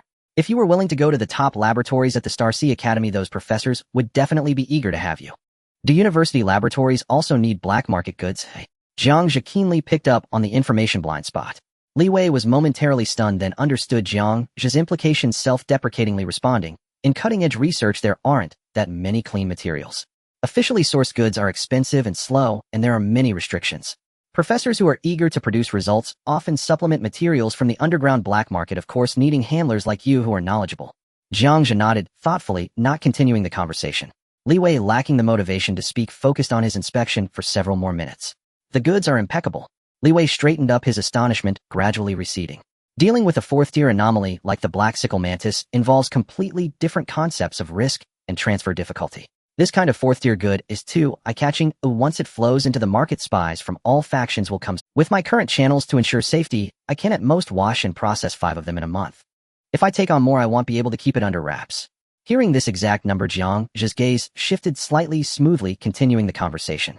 Since you have a monthly limit, the fourth-tier goods can't be split 50-50 as we discussed before. They need to be calculated separately. Li Wei was taken aback, about to speak, when Jiang Zhe's calm voice came again. I've already reported the energy core. This batch of goods has its source from the military. I need to take the bulk of the profits to keep those above quiet and preserve this long-term line. Since you can't take on a large-scale buyout, let's go with a single-channel buyout price. With the words military and reported out, Li Wei instantly understood. No wonder the most valuable core of this fourth-tier anomaly is missing to divide the meat from the military's pot. With 10 lives, Li Wei wouldn't dare to bring up a 50-50 split on this. That would be courting death. All right, Li Wei decisively abandoned the thought of splitting the profits. Being able to connect with the military's long line is also your ability. This batch of fourth-tier materials I can sell for about 280,000 in a single transaction at the Black Nest market. He'll keep 20,000 as the channel fee and confidentiality fee. Li Wei held up 2 fingers, stating the buyout figure, 260,000 a firm price. No one in the entire Black Nest market can offer a better deal than I do. Jiang Zhe nodded. That's acceptable. Seeing him agree, Li Wei spread his hands with a bitter smile. The price has been settled, but about the temporary part. I don't have such a large amount of untraceable chips on hand right now. How can I transfer it directly to your private account this time? Go ahead. Ding. The light brain on his wrist vibrated. Your account ending in 7749 has received 2600 star coins. Current balance 1460534 star coins. Pleasure doing business, Jiang Zhe said as he stored the light brain, casually adding, in the future, I will give you a heads up for this kind of goods. The two chatted briefly again before Jiang Zhe turned to leave. The cold morning wind blew against his face, carrying a hint of chill. As Jiang Zhe walked, he reconstructed the upcoming route in his mind. Although Li Wei's place was stable, his appetite was too small. The list of black market merchants left by Sun Dazhuang needed to be contacted as soon as possible. As for the Equal Council, relying solely on Xiao Yu to investigate slowly was too inefficient. Now with the consortium and the Equal Council in fierce contention, donning the guise of a supervisor and recklessly making contact could easily label him as a live target. It seems that the Black Nest Market is a must-visit. Stepping out of the ruins of the subway station, the sky was just beginning to lighten. Jiang Zhe stood beside a pile of construction debris and directly dialed Chai Feng's communication. The busy tone rang for a full 20 seconds before being picked up. Hello. A heavy morning voice came from the other end. Who the hell is calling so early? Chai, sorry to disturb you so early. I have good news. That batch of goods from last night has been processed cleanly. The other end of the line fell silent instantly. What a... Chai Feng's roar was so loud that Jiang Zhe hurriedly pulled his wrist away half an inch. You sold it already. I just stuffed the goods into your cold storage last night, and you're telling me it's processed already. You can trust my channels and skills, Jiang Zhe replied calmly. The entire batch sold for 360,000. According to the 370 split, would you like your 252,000 transferred now, or should we discuss it in person? The other end of the line fell into silence again. After a full 5 seconds, Chai Feng squeezed out a sentence through gritted teeth. Wait'll come find you shortly. At 8 in the morning, the workers at the processing center had yet to arrive. A military green armored vehicle abruptly crashed into the parking lot. The screeching brakes tore through the morning air, and the fierce wind shredded the fallen leaves on the ground. The car door swung open with a bang, and Chai Feng leapt down from the driver's seat. He didn't even close the door, exuding an air of coldness as he strode into the office building. Bang! He violently pushed open the office door, and the heavy door slammed against the wall, producing a thunderous noise that caused several pieces of wall plaster to fall. Jiang Zhe, who was browsing Old Sun's communication records on the holographic computer, looked up. What came into view was Chai Feng's furious face. Tell me, how did you manage to do it? Chai Feng walked straight to the desk and slammed his hands down on the surface. His upper body leaned forward, casting a shadow that completely enveloped Jiang Zhe. Those eagle-like eyes locked onto Jiang Zhe, as if trying to see right through him. At 11 o'clock last night, my men delivered the goods to you. This morning at around 5, you told me it was sold. Jiang Zhe looked at Chai Feng with confusion. Captain Chai, why do you look like you're not happy? A good thing. Chai Feng's eyes darkened and his voice was laced with anger. What channel could consume an entire Tier 4 exotic in just one night? And at such a high price? Are you treating me like a fool? Jiang Zhe's confusion deepened his body, leaning back slightly against the chair. It seemed like he was avoiding Chai Feng's pressure, but in reality, he was giving himself space to think. Curiously, he responded, is the price high? This question left Chai Feng's barrage of inquiries caught in his throat. He looked at Jiang Zhe with disbelief. You don't know the market situation, yet you're so quick to take action. Of course I know the price. Jiang Zhe shrugged, his expression innocent and sincere. 3,600,000, that's what my supplier quoted. We've been cooperating for a long time, and he has no reason to deceive me. Chai Feng stared intently into Jiang Zhe's eyes, trying to find traces of deceit. But Jiang Zhe's gaze was clear and candid, showing no signs of evasion. Could it be that this kid truly has no idea about the intricacies involved? Chai Feng's anger inexplicably dissipated by half replaced by a sense of absurdity that was both amusing and frustrating. Old Sun didn't quote this price before. Jiang Zhe felt a bit puzzled and inquired then. How much did Supervisor Sun quote you before? Chai Feng was silent for a moment before finally squeezing out a few words through clenched teeth. 3 million. Jiang Zhe immediately understood. Li Wei had also quoted a bundled price of 3 million initially, which was the raw price without processing. Unexpectedly, that old fox Sun Dazhuang dared to play word games even with the military. Each transaction effectively meant Chai Feng was losing an additional 60,000 in processing fees. Originally, the military split was 6 for them and 4 for Sun Dazhuang, but he had manipulated it into a 50-50 split. No wonder he was willing to take such risks. Having realized this, Jiang Zhe decided to go along with it. Captain Chai, that's exactly right. My supplier's initial bundled price was also 3 million. As soon as that mantis came into my hands, I immediately processed it overnight. The supplier was willing to pay an extra 60,000 for the processing fee because he knew I was skilled. I thought this fee was supposed to be included in the total price after all. Processing the materials is part of the transaction. Didn't Supervisor Sun mention it to you? After hearing this, Chai Feng's temples throbbed. The solid wooden desk creaked under his grip. That damned one-eyed Sun Dazhuang. And those fathead processing merchants. My brothers in the army risk their lives in the depths of the void bringing back these goods, and yet they are ruthlessly butchered by them time and again. No wonder those old demers were so quick to pay every time it turned out they were using the blood and sweat of the military for favors. And this kid in front of me not only took on the processing work himself, but also included this fee in the total, and in the end, he only took 30%. Back and forth, he made an extra $72,000 out of thin air. High efficiency, excellent skills, transparent pricing, and he understands the situation. Thinking of this, Chai Feng's voice softened. Is your supplier reliable? Captain Chai, you can rest assured. Jiang Zhe met his gaze, his tone steady. The goods and money will be settled clearly, there will be no risks. Upon hearing this, Chai Feng's tense expression finally revealed a hint of a smile. Alright, I'll admit you have some capability. But aren't you losing out by doing this? Working overnight for just that little bit of profit? It is an honor to collaborate with a hero like Captain Chai. Jiang Zhe said sincerely, money is a minor issue, the key is to build a long-term relationship. With thin profits and high sales, I can still earn some hard-earned money. Ha ha, what a thin profit and high sales. What a long-term relationship. Chai Feng laughed heartily, the previous tension vanishing completely. You kid are much more pleasing to the eye than those scheming merchants. He withdrew his hand, pulled out a cigarette from his pocket, ignited it with his ability, and took a deep puff. Where's the money? Jiang Zhe opened the drawer beside him, took out an unregistered chip card that he had just processed that morning, and gently placed it on the desk, pushing it forward. 252,000, not a cent less.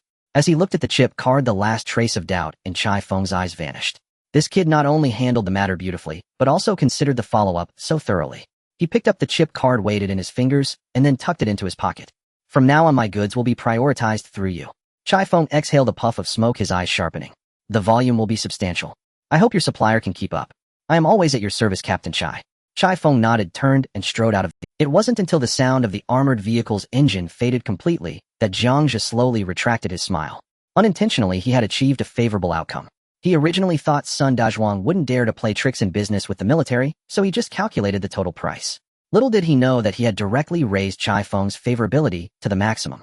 Using temporarily useless star coins, he exchanged for a stable and substantial supply line of exotic materials. This deal was a big win. He collected his thoughts and picked up the old holographic computer belonging to Sun Dazhuang again, searching through the contact list. He began dialing each number one by one. Beep. Beep. Who? A hoarse and wary voice came from the other end of the holographic call. Is this Brother Scorpion? I'm from Supervisor Sun's side. He is currently unavailable, so I will be taking over from now on. Old Sun, isn't he already dead? Who exactly are you? Brother Scorpion, don't be so wary. I'm Jiang Zhe, the new supervisor at the processing center.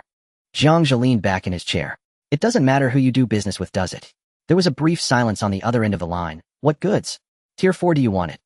Jiang Zhe deleted Brother Scorpion's contact without a trace of expression. The call had lasted only 30 seconds. Upon hearing the term level 4 aberrant, the other party did not even inquire about price. Instead, panic flared first. Is the source clean? Before Jiang Zhe could explain, the line went dead. A low-tier broker who dared only petty theft and trivial deals. His vision so narrow, so pitiful that he lacked even the courage to face wealth. Such a man held no value as a partner. Without hesitation, Jiang Zhe dialed the next number, labeled Madam. The call rang for a long while before connecting. A languid, husky female voice answered, drowsy as if just rousing from a hangover. Who is it? Don't you know I'm indulging in my beauty sleep? If this isn't urgent, I'll track you down and feed you to my darlings. Madam Serpent, good morning. I'm Jiang Zhe, the new director of the processing center.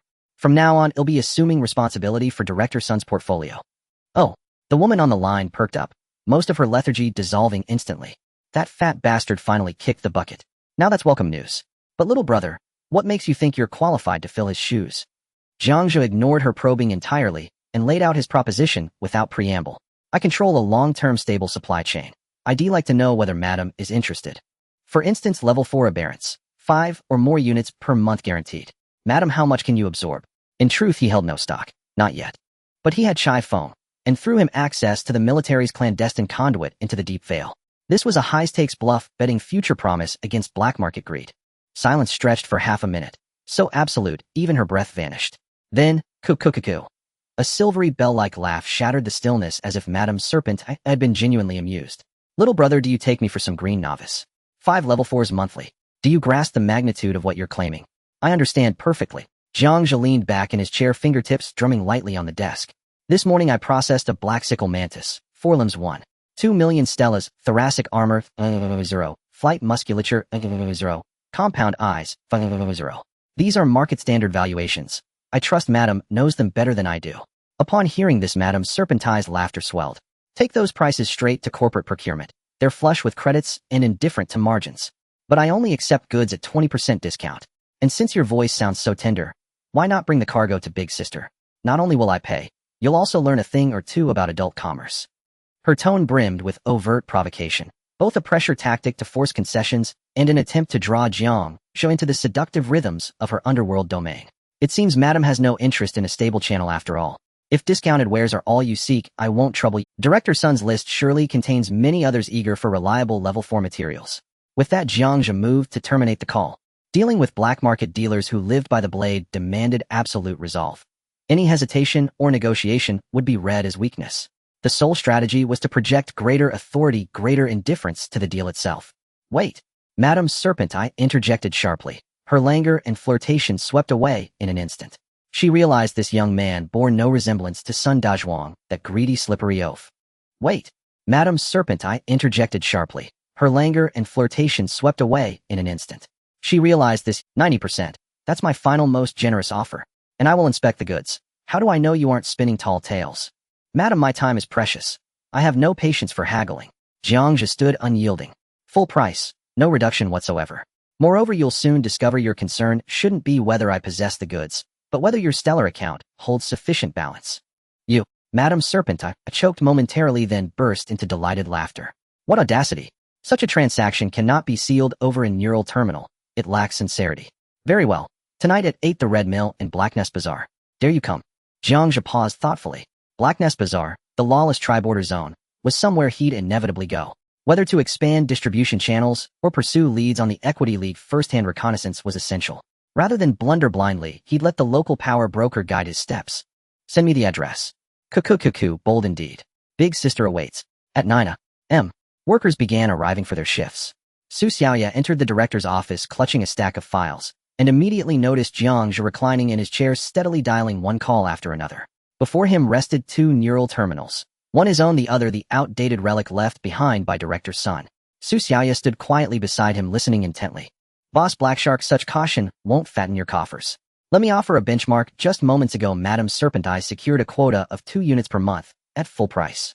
You mean that Vixen actually agreed to full price? She's infamous for devouring profits whole. Jiang Zhe gave a quiet chuckle. Doubtful. You're welcome to verify with her directly. But Boss Blackshark, if you're uninterested, I'll move on immediately. Over a dozen prospects remain on my list. He was leveraging perceived scarcity and competitive pressure, using an unconfirmed verbal agreement to entice another potential buyer. He knew full well these black market operators would rather believe the rumor than risk missing such an opportunity. Done. Blackshark took the bait. 1 unit monthly, no 2, but we negotiate face-to-face. Pleasure doing business. Tonight at 8, the Red Mill in Blacknest Bazaar. Madame Serpentine will be After ending the call, Jiang Zhe lifted the terminal again. Su Xiaoya could no longer contain her curiosity. Director, what exactly are you doing? Consolidating resources. Without glancing up, he scrolled swiftly to the next contact. Converting Director Sun Dazhuang's legacy network into our proprietary pipeline, wherever possible. Gazing upon that face, calm to its very marrow, Su Xiaoya's pulse quickened. Jiang Zhe sensed her stare and lifted his eyes. Anything else? Su Xiaoya hastily averted her gaze and reported promptly, Director, the 2 assistants selected for Shigandang have arrived. Shall I bring them in? Jiang Zhe waved dismissively and pressed the dial key. You and Gandang handle it. Keep whoever proves capable. I'm tied up here. Just report the final decision. The call connected, and Jiang Zhe transformed once more, warm, polished, effortlessly seasoned. Hello, is this Master Ghost Hand? Allow me to introduce myself. I'm Jiang Zhe, the new director of the processing center. Director Sun's operations continue under my stewardship, and the volume considerably greater. By the way, Madame Serpentine and Boss Blackshark will both be present at Blacknest Bazaar tonight. Watching Jiang Zhe navigate the exchange with such consummate ease, Su Xiaoya fell silent, retreated softly, and closed the office door behind her. As Su Xiaoya stepped out of the office, Shigandang approached, lowering his voice to ask, "Where's the boss?" "The boss is busy with important matters. Let's head for the interview first." Su Xiaoya shook the light brain in her hand, feeling somewhat unsure. Interview. Shigandang's big eyes widened. I can't do it. In his life, he only knew how to do 2 things: work and eat. Interviewing someone was even harder than carrying a hover vehicle. Su Xiaoya was also feeling anxious inside. She excelled at dealing with data, but interviewing 2 veterans was completely beyond her expertise. However, as the boss confidant, she could not back down. It's fine, Gandang. She cleared her throat. Be confident. It's just interviewing two movers, it's very simple. Shirgandang scratched his head, seemingly understanding. Alright, I'll listen to Sister Sue. He pushed open the door to the temporary meeting room. Two men were seated at a long table, sitting straight with their hands resting on their knees, gazing straight ahead. Upon seeing these two men, the momentum that Shirgandang and Su Xiaoya had prepared inexplicably weakened. They nervously pulled out chairs and sat down, feeling as if they were the ones seeking jobs. Su Xiaoya cleared her throat, pulled up a temporary downloaded interview guide on the light brain, and began in a tone she thought was very professional. Gentlemen, I am the administrative assistant Su Xiaoya, and this is the leader of the moving team. Please introduce yourselves first. As soon as she finished speaking, the man on the left suddenly stood up, his military boots coming together with a thud. Reporting, sir. Yu, private of the 7th Marine Division. Served 3 years, specialized in combat and heavy weapon operation. His voice was loud, causing Su Xiaoya's ears to buzz. The man on the right stood up as well, unwilling to be outdone, and raised his voice even louder. Reporting, sir. My name is Jiang Zhe, private of the former Federal Guards Reconnaissance Company. Served 4 years, specialized in stealth reconnaissance and vehicle operation. Su Xiaoya and Shirgandang exchanged glances, both seeing confusion in each other's eyes. Sir, the processing center is hiring movers, not forming a death squad. Su Xiaoya felt that the interview guide in her hand might be useless, but she still gritted her teeth and read the question. So, Yu, right.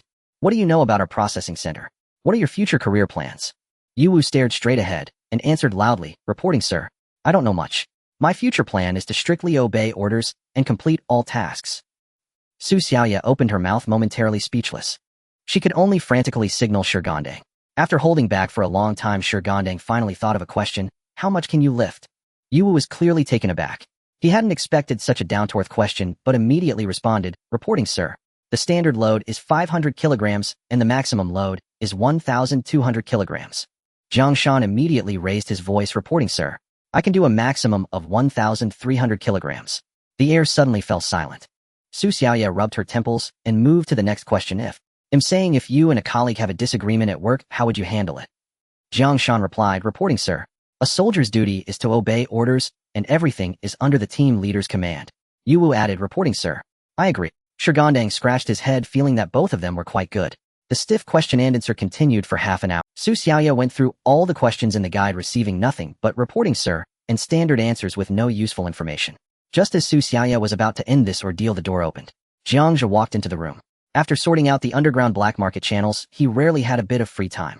He had just stepped out to catch his breath when he saw that Su Xiaoya and the others' interview was still ongoing. Upon entering, he was greeted by the comical scene of misunderstanding and blank stares. Boss! Su Xiaoya and Shirgandang sighed in relief and quickly stood up. Jiang Zhe and Yu also stood up, their gazes fixed on Jiang Zhe. They were secretly sizing up this overly young supervisor. Everyone please sit down, Jiang Zhe said, pulling out the chair at the head of the table and sitting down, his gaze sweeping over the two. Jiang Zhe and Yu quickly sat down, still maintaining a standard military posture. Why did you two leave the army? Su Xiaoya was a bit puzzled. The resumes clearly stated this. Why was the boss asking? Yu replied loudly, reporting, sir. Genetic potential exhausted, combat effectiveness stagnated, triggering mandatory retirement clauses. Jiang Zhe followed up, reporting, sir. The situation is the same. Jiang Zhe nodded. Under thermal imaging, both their heartbeats were steady, and their noses showed no abnormal temperature increase.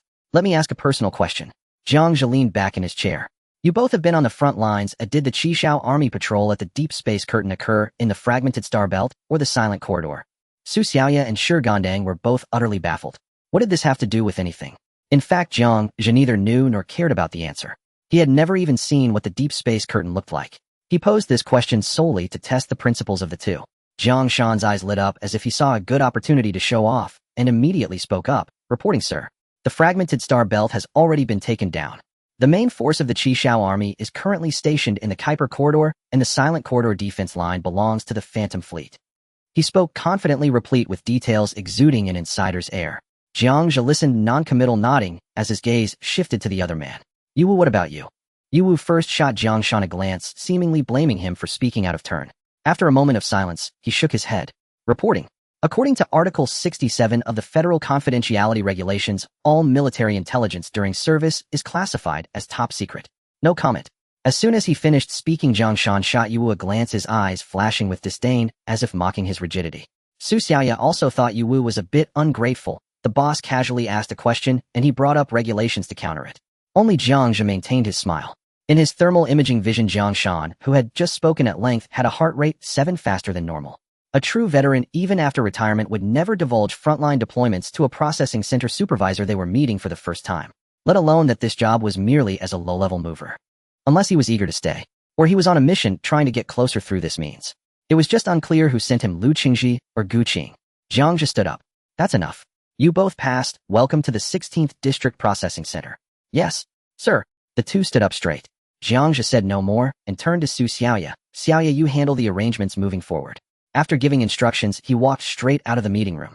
He didn't tell Shigandang and Su Xiaoya who had issues. Some things needed them to observe and encounter obstacles themselves to grow.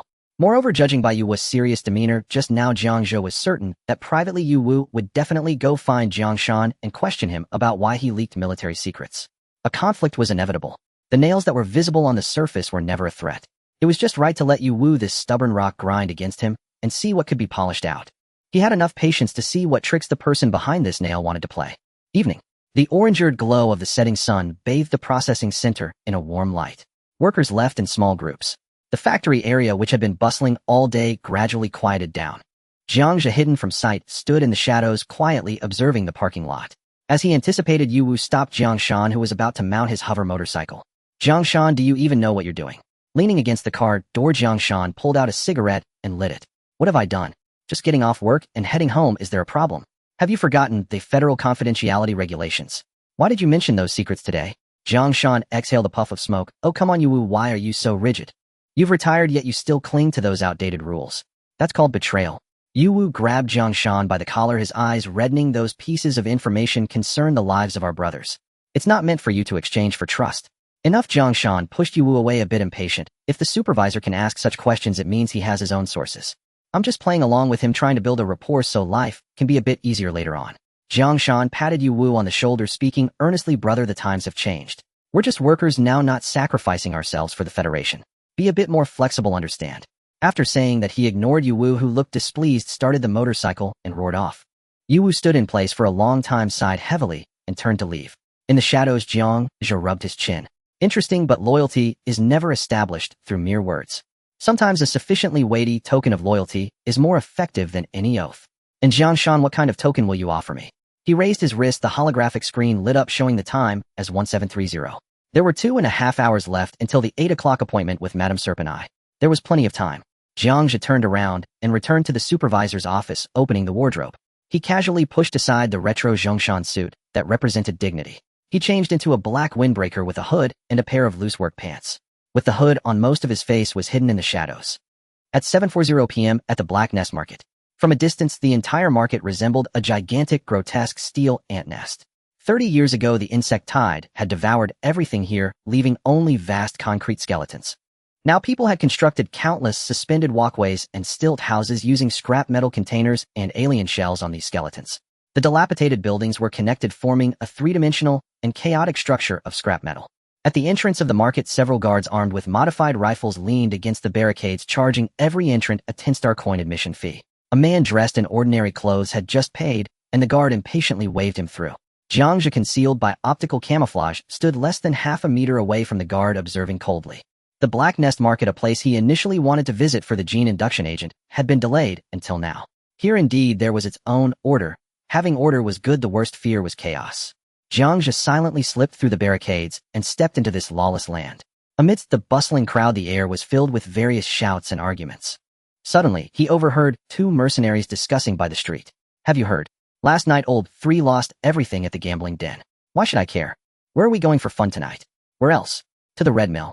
I've heard that Madame Serpent has recently brought in a batch of new merchandise. It's a bit pricey, but it's really good. Let's go. If we're late, we won't even get soup.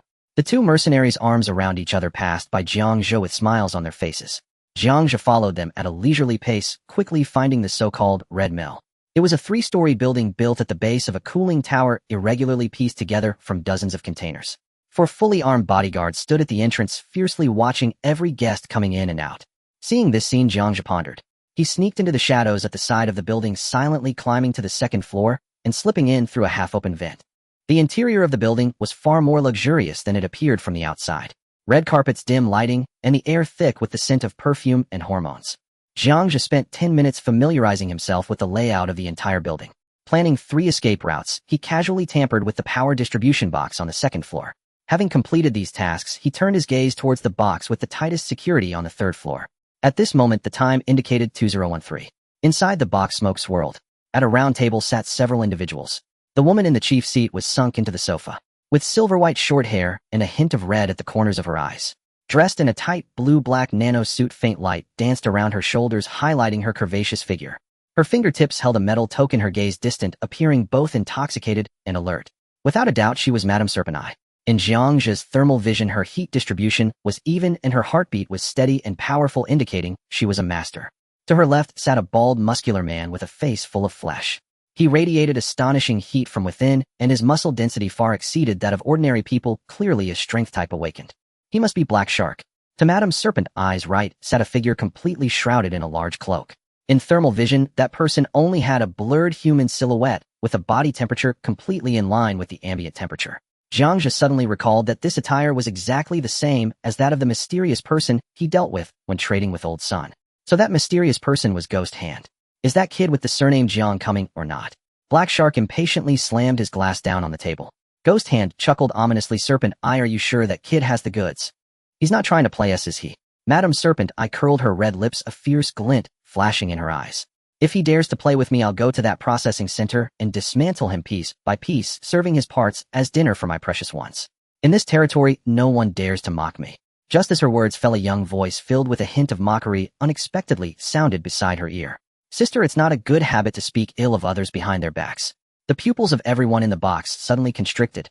Black Shark sprang up, his hand already grasping the energy gun at his waist. On the other side, Ghost Hand drifted back half a meter like a ghost. Two short blades coated with green venom appeared in his hands, their tips aimed at the source of the sound. Madame Serpent, I felt the hairs on her body stand on end. She bent low, rapidly sliding out close to the ground, instantly creating a 3-meter distance from her chair. When she looked up again, the metal token she had been tossing had vanished, replaced by a poisoned azure dagger. And behind where she had just sat, the air rippled. A young man in a black jacket and hood slowly materialized. He stood there as if he had been there from the very beginning. No one knew how he had entered. The guards at the door, the hidden sentinels in the hallway, even the infrared sensors in the room, all failed to react. Jiang Zhe chuckled lightly, disregarding the tense stances of the three, and directly sat down in the now empty chair. He picked up an unopened bottle of wine from the table and poured himself a glass. Gently swirling the amber liquid in the glass, his gaze swept over the frozen crowd. Why is everyone so tense? Please sit down. I was just delayed by some business on the way here. He glanced at the empty seats around the table, the corners of his mouth slightly rising. It seems only 3 of you are interested in a stable source of income. Well, opportunities are prepared for the wise, so let's not wait. Our business can begin now. Madam Snake, I stared at the figure that appeared out of thin air. The veins on her hand bulged, and her usual languid charm vanished completely. How did you get in here? What about the guards at the door? What about the hidden sentries in the corridor? Have those infrared sensors become mere decorations? This was also the question that Black Shark and Ghost Hand wanted to ask. Black Shark, with his face full of flesh, reacted the most directly, gripping the explosive energy pistol at his waist and pulling it out half an inch. Ghost Hand shrank into the shadow of the corner, 2 short blades glimmering with green light slid into his palms from his sleeves. Faced with 3 deadly glares, Jiang Zhe merely chuckled lightly and downed the contents of his cup. Madam, I apologize for startling you. It was my abruptness. He'll take a drink as punishment. This action caused the 3 who were prepared to act to choke back their words. Was he not afraid? Or was it that he simply did not regard them at all? Madam Snake, I suppressed her anger and surprise, her red lips curling slightly. Little brother, your entrance is quite unique. However, this red mill is not a place anyone can just enter. That is certainly true. Your security is indeed tight, madam. Jiang Zhe set down his wine glass, suddenly changing the topic. However, the circuit in the distribution box on the west side of the 2nd floor is somewhat outdated. It's best to replace it, or it might short circuit and catch fire. Also, your 26 guards include 2 third-tier awakened ones. One is guarding the stairway on the 3rd floor, while the other should be in the monitoring room. And the infrared cameras for monitoring should be upgraded. Oh right, Jiang Zhe seemed to recall something.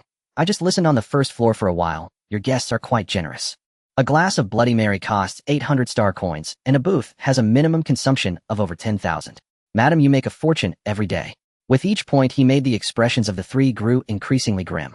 This was no longer infiltration, it was outright disdain. The other party strolled freely on their turf, and they were completely unaware. The charming smile on Madam Snake Eye's face completely faded. You arrived late just to investigate my establishment. Madam, don't put it so harshly. Jiang Zhe spread his hands innocently. When doing business, one must understand the strength of their partner's right. You seem to know me very well, Madam Snake Eye sneered, but we know nothing about you. Black Shark's gun was already leveled at Jiang Zhe's head. Kid, do you know the background of this snake-eye woman? You dare to be so arrogant while knowing nothing about me, Black Shark. Ghost Hand in the corner remained silent, but the murderous intent locked onto Jiang Zhe became increasingly evident. Facing the gun barrel and blade, Jiang Zhe leaned against the chair's back. What do you want to know? The source of the goods, or their quality? The three exchanged glances. They had to test this kid's depth. Ghost Hand's fingers under the cloak gestured slightly. This was a signal. You two go first, I'll look for a flaw. Snake Eye and Black Shark both harbored ulterior motives, neither wanting to be the first to act. In this stalemate, Madam Snake Eye's gaze flickered, resting on Black Shark's face. Her red lips parted slightly, silently uttering two words. Girl. Black Shark was momentarily stunned, then reacted. The top girls in the Red Mill usually wouldn't even look at him. Greed outweighed caution. He glared fiercely, decisively pulling the trigger. Bang! The sound of gunfire echoed through the private room. A specially made armor-piercing bullet crafted from the shell of a second-tier, hard beetle shot out, heading straight for Jiang Zhe's brow. Madam Snake Eye and Ghost Hand also fixed their gaze on this scene. However, the bloody scene everyone expected did not unfold. At the moment the gun fired, Jiang Zhe raised his free left hand. A cold black liquid surged rapidly, instantly covering his entire palm. Clanged. A crisp sound of metal clashing echoed. The armor-piercing bullet, capable of penetrating a 5-centimeter steel plate, was forcibly blocked by the black armor. The bullet head twisted and deformed from the impact, falling with a clatter onto the carpet beside. Jiang Zhe lowered his hand. Boss Black Shark, don't be so agitated. It's not wise to pull a gun before the business has even begun. As his words fell, Black Shark stared at his beloved gun, which had never missed, then turned his gaze to the unscathed Jiang Zhe, his mind going blank. Madam Snake Eye's fingers gripping the poisoned blade trembled slightly, her pupils contracting sharply. Biological armor. And it's high-density biological armor that can withstand armor-piercing bullets. What exactly is this kid's origin? Ghost Hand shrank back even more. He knew better than anyone that with that last shot, if it were him, he would have to dodge with all his might. Taking it hidden would mean certain death. To take it hidden, he didn't even dare to think about it.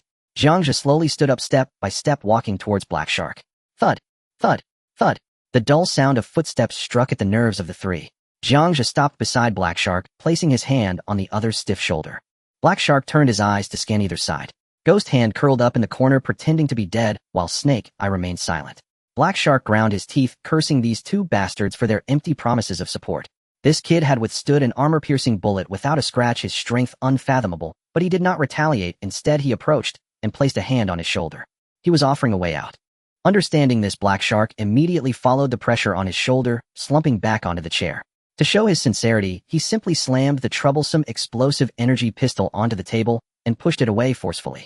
In the corner, Ghost Hand silently put away the short blade that had slipped out of his sleeve. The movement was light, but Jiang Zhe's gaze still swept over. Ghost Hand's eyelids twitched, burying his head even lower. At that moment, bang! The door to the private room was violently burst open by the guards outside. Boss, there's gunfire. The captain of the guards looked tense, sweeping his gun's muzzle around the room. Madam Snake Eye looked at Black Shark, who had voluntarily sat down and even assumed a pose of ceasefire, her heart involuntarily sinking. This brute, although hot-headed, was always meticulous. His quick submission could only mean that the young man far exceeded her expectations, and the situation had not reached the point of no return. Since Black Shark had already acknowledged it, if she ordered the guards to attack, it would be pure suicide. Madam Snake Eye turned her head sharply, scolding at the door. Who allowed you to come in? Get out. But boss, just now. I said get out. Everyone stay outside. No one is allowed to enter without my orders. The captain of the guards hurriedly led his men out, kindly closing the door of the private room. Jiang Zhe withdrew his hand from Black Shark's shoulder. Now do the three of you think I am qualified to discuss business with you? This statement directly undermined Madam Snake Eye's authority. This was the Red Mill, her territory. Yet at this moment she felt like the outsider. The initiative had shifted. Madam Snake Eye took a deep breath, her heart-stopping curves heaving sharply. She retracted her vigilance, forcing a charming smile back onto her face. Little. Boss Jiang, you jest. Guests are guests. I most welcome friends like Boss Jiang, who possess. The address shifted from little brother to Boss Jiang. The transition was remarkably swift. It's best if Madam understands reason. Jiang Zhe accepted the title of Boss Jiang with composure, settling back onto the sofa that belonged to the host. He crossed his legs, reclining comfortably against the back of the sofa, nodding slightly at the two who remained standing. Everyone sit down. Why are you still standing? We're here to do business, not fight. Madam Serpent's charming expression stiffened slightly. She quickly exchanged a glance with the ghostly hand in the corner, and then glanced at the honest-looking Black Shark, who was stealing glances at Jiang Zhe. Cursing inwardly at the waste, Yu Qiao bit her silver teeth, but circumstances were stronger than her. Ultimately, the two of them pulled their chairs apart and sat down again. This time, however, the three subtly surrounded Jiang Zhe at the center. Jiang Zhe leaned back against the sofa, fingers interlocked, his gaze slowly sweeping over the three. Fourth-tier exotic species, the entire supply in Donghai City is controlled by the Federation and the consortiums. What can flow out are merely scraps. The supply is small, the price is high, and it's unstable. Hearing Jiang Zhe speak, the three's breaths deepened, their appetites peaked. Jiang Zhe observed the expressions of the three before continuing. As mentioned in the communication, it can provide a stable supply channel for all of you. Large quantities, ample goods. He added, this cake is too big for me to consume alone, but I also don't want too many people to share it. He said, now that the three of you are here, it's a favor to me, Jiang Zhe. As long as everyone follows the rules, I guarantee that everyone can eat their fill. As his words fell, the room fell into silence. After a long pause, it was Madame Serpent who broke the silence first. Boss Jiang paints a grand picture, but we are quite curious. Where exactly does your supply come from? As soon as this question was posed, both Black Shark and the ghostly hand perked up their ears. This was the crux of the matter. Sun Dazhuang could acquire goods because he was backed by Kunlun Industries and had connections with the military's logistics department. Yet even he could only manage to obtain 1 or 2 items a month, and they were all defective. What right did this Jiang kid have to speak so confidently? Jiang just suddenly laughed upon hearing this. Madam, that's a question you should ask Sun Dazhuang. He lifted his glass, gently swirling it. The source of old Sun's goods comes from the same place as mine. As soon as he said this, the hearts of the three jolted. Indeed, it was the military. But wait a moment. Black Shark, impatient by nature, couldn't help but interject. Since it's all military channels, old Sun, that fat idiot, can't even get much in a month. How come you? That's naturally because my partner doesn't like dealing with greedy people. Jiang Zhe interrupted directly. What do you all think of Sun Dazhuang's character? Greedy, short-sighted, and blustering. Someone who always wants to scrape more from their partner's bowl can only expect to... Jiang Zhe slammed his glass on the table. The sound was not loud, but it made the three flinch. Madame Serpent, Black Shark, and the ghostly hand's minds raced with numerous thoughts. No wonder. This kid is definitely connected to high-ranking officials in the military. The higher-ups disdained Sun Dazhuang's greed and incompetence, opting instead to eliminate him and replace him with a more disciplined, younger, and sharper agent. No wonder he is so confident. No wonder he dares to charge into the Red Mill alone. The military's power factions. This is a connection even stronger than those consortiums in Donghai City. Understanding this point subtly changed the mentality of the three. Regardless of how much truth there was in his words, daring to wave the military flag meant this kid was definitely not a reckless fool seeking death. What about the price? The ghostly hand, who had been playing dead, finally couldn't hold back. How will the quota be divided? Madame Serpent followed up with a question. Though Black Shark didn't speak, his eyes were filled with a desire for profit. Seeing the change in the three's attitudes, Jiang Zhe's lips curled slightly. Fear only brings temporary obedience. Only profit can forge lasting loyalty. He did not answer immediately, but displayed a slightly inexperienced and awkward smile. Of course I will ensure that everyone profits, he said, but I am young and inexperienced, and I do not understand many of the intricacies in the black market. Jiang Zhe scratched his head, appearing somewhat embarrassed. To show my sincerity for this cooperation, I am willing to offer a 5% discount off the public price. I only hope that in the future we can share resources. After all, I'm new here, and will rely on the guidance of the three seniors moving forward. His words landed. Madame Serpent, Black Shark, and the ghostly hand stared intently at Jiang Zhe's seemingly harmless face, their hearts almost roaring. Young, inexperienced, wanting us to guide him. This kid's heart would surely be darker than ink if cut open. However, while they grumbled, inwardly business was business. Madame Serpent's thoughts raced. This kid spoke humbly, yet he had not revealed any of his cards. How could he expect them to obediently comply with just a few pretty words? No way. She forced a captivating smile, leaning forward, her enchanting curves pressing against the table.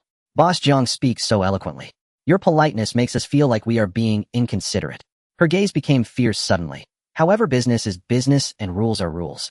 To ensure everyone has a clear understanding, we would like to verify the quality of the first batch of goods first.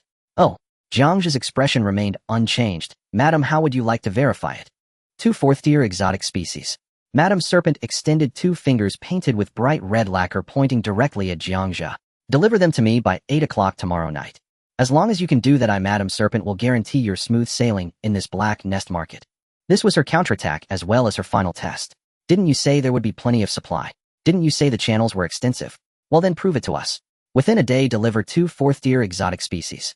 If you can't do it, then everything you boasted about earlier and the deterrence you built will become a joke. Upon hearing this, Black Shark and the ghostly hand looked at Jiang Zhe, hoping to see a hint of panic or anger on his face. 2 complete fourth-tier exotic species within a day. This was not just a test, it was an obstacle. However, Jiang Zhe not only did not lose his temper, but rather nodded approvingly. Madam's request is quite reasonable, I accept. but he did not state it definitively. Instead, his gaze shifted lightly to the two beside him. However, Black Shark, Mr. Ghost Hand, having these two delivered to the Red Mill, would you both have any objections? Yu Qiao's charming smile instantly collapsed. She initially intended to use the verification of goods to outsmart Jiang Zhe and monopolize the first batch, but unexpectedly this kid immediately diverted the fire back to her own backyard. Wait! Black Shark's face, covered in layers of flesh, instantly darkened. He naturally understood that Yu Qiao was testing Jiang Zhe, but if this kid really delivered the goods to the Red Mill, would he still get a share? Why should they all go to her? My place isn't far from here, why not deliver them to me? Black Shark slammed the table angrily, causing the glasses to rattle. Yu Qiao, do you want to eat alone? The ghostly hand hidden under the cloak also let out a chilling laugh. 1, for verification is enough. 2, Yu Qiao, you're being too greedy. He paused for a moment and added, I don't trust you. Are you all insane? Yu Qiao shot up, her vertical pupils fixed on the two who had turned against her, furious and exasperated. I'm just trying to mitigate risks. If this kid's goods have issues, I'd be the one bearing the consequences. Enough with that nonsense. Black Shark spat on the ground, completely dismissive. If there are no problems, will you just conveniently help us safeguard them? Black Shark. Yu Qiao was furious, trembling as she raised her drink, ready to throw it. The ghostly hand stepped back a bit, coldly advising, Madam, calm down. As the three were on the verge of turning on each other, Jiang Zhe leaned back in his chair at the head of the table and took a slow sip from his wine glass. Her name was Yu Qiao. Truly named, she resembled a gorgeous, yet lethally poisonous oriental poppy. Alas, today this flower had met a gardener utterly indifferent to its allure. Not until He Sha grasped the plasma pistol resting on the table did Yu Qiao's dagger flicker once more with cold, sullen light. Thump, thump. Jiang Zhe extended 2 fingers and tapped lightly upon the tabletop. The quarrel ceased instantly. 3 pairs of eyes converged upon him once again. Jiang Zhe leaned forward slightly, steepling his fingers beneath his chin. Gentlemen, have you perhaps mistaken the crux of the matter? The cargo. I have it in abundance. He swept his gaze across the trio, slowing his cadence. But to whom it goes, to whom it is denied when it is delivered, and how much is allocated, ultimately rests entirely upon my word. That single sentence doused their greed and fury like icy water. Indeed, they had bickered themselves hoarse, yet the source of supply remained firmly in his hands. He was the true housemaster. They were merely buyers awaiting dispensation. Yu Qiao drew a deep breath. Her expression shifted several times before she forcibly suppressed the surge of inner rage, pulled her chair forward, and sat upright once more. He Sha snorted coldly, withdrawing his massive hand from the pistol grip. Guo Shou said nothing. His entire frame seemed to shrink further, dissolving completely into the shadows. Ignoring the trio's grimacing faces, Jiang Zhe reverted to that faintly youthful demeanor he'd worn earlier. As I mentioned before, I'm newly arrived, inexperienced, and eager to exchange knowledge and resources with you 3. Since all 3 seek priority access to this first shipment, surely you'll demonstrate some measure of sincerity. At these words, all 3 paused, taken aback. Guo Shou reacted first. Mr. Jiang, speak plainly. We're listening. Exactly. No riddles or evasions. He Sha grumbled in assent. Very well. Jiang Zhe's fingertip traced a faint damp trail across the tabletop, a glistening residue of spilled wine. Each of you commands deep roots here in the Black Nest Bazaar. Your networks run wide and deep. I trust you're aware then of the escalating rift between Kunlun Industrial and the Equality League. No sooner had the words Equality League left his lips than Yu Qiao, He Sha, and Guo Shou all stiffened in unison. Under oligarchic rule, even proximity to a resistance organization spelled certain death. Yu Qiao's vertical pupils contracted into razor-thin slits as she scrutinized Jiang Zhe. What purpose does such a question serve, Mr. Jiang? Her voice dropped low. That organization is far beyond the purview of humble traders like ourselves. Humble trade? Madam, you underestimate yourself. To open the Red Mill in a den like the Black Nest Bazaar, without formidable backing, you'd have been devoured whole long ago. Jiang Zhe saw no point in sparring with Yu Qiao. His gaze swept over the 3. I simply wish to learn the League's current status, to ensure my cargo never strays into undesirable hands and inadvertently draws trouble upon us all. All 3 were seasoned operators, and instantly grasped his subtext. Selling goods was one thing, guaranteeing absolute safety down the distribution chain was paramount. At the very least, their channels must remain untethered from the conglomerate's sworn enemies. This was risk mitigation, and also a test. Once they perceived this logic, their minds quickened with calculation. Intelligence. Far more elusive than gold or silver. Yet precisely because of its intangibility, it offered vast room for maneuver. Which aspect interests you? Guo Shou cut straight to the core. Precisely, Mr. Jiang. I'll share everything I know without reservation. He Sha thumped his chest in solemn vow. Yu Qiao's crimson lips curved upward, her gaze languid, and serpentine locked onto Jiang Zhe. Little brother, ask what you wish and big sister will tell you everything, provided you can afford the price. Watching the trio reunite so swiftly, ready to dispense scraps of half-truths to placate him, Jiang Zhe's smile deepened. The rule is simple: whomever provides the most valuable intelligence secures the allocation of 2 grade 4 aberrants, the first batch. Naturally, for fairness, you may submit your information to me individually. I shall assess its worth myself. Silence fell. Yu Qiao, He Sha, and Gui Shou exchanged glances, eyes sharp with suspicion. Using intelligence as a token of fealty to earn purchasing rights. A textbook case of empty-handed leverage, designed to incite fierce, even bloody competition among them. This young man possessed ruthless acumen. They held their silence for half a minute. Then Yu Qiao, the serpentine madam, laughed again, her bosom rising and falling with each peal. She removed a silver wristband from her arm and placed it deliberately upon the table, pushing it forward with 2 slender fingers until it rested before Jiang Zhe. Mr. Jiang, this is my personal neural interface. Within it lies certain, intimate secrets known only to me. As for its value, that depends entirely on how much you, Mr. Jiang, deem me worth. Jiang Zhe's gaze drifted downward, lingering briefly on the band, but he made no move to touch it.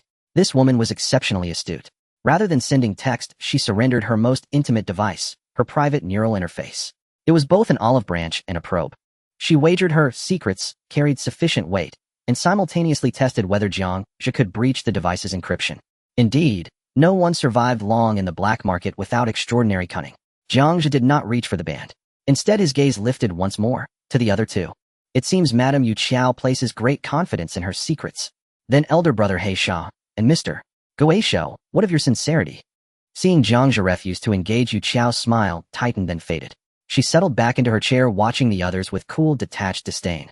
Gui Shou remained silent, but beneath his hood his arm stirred faintly. Jiang Zhe's neural interface vibrated softly.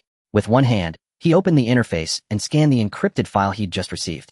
It contained locations of several Equality League safe houses and names of peripheral members. Somewhat useful, yet ultimately unremarkable. Its substance overlapped closely with the intelligence Su Xiaoya had delivered to him just 2 days prior.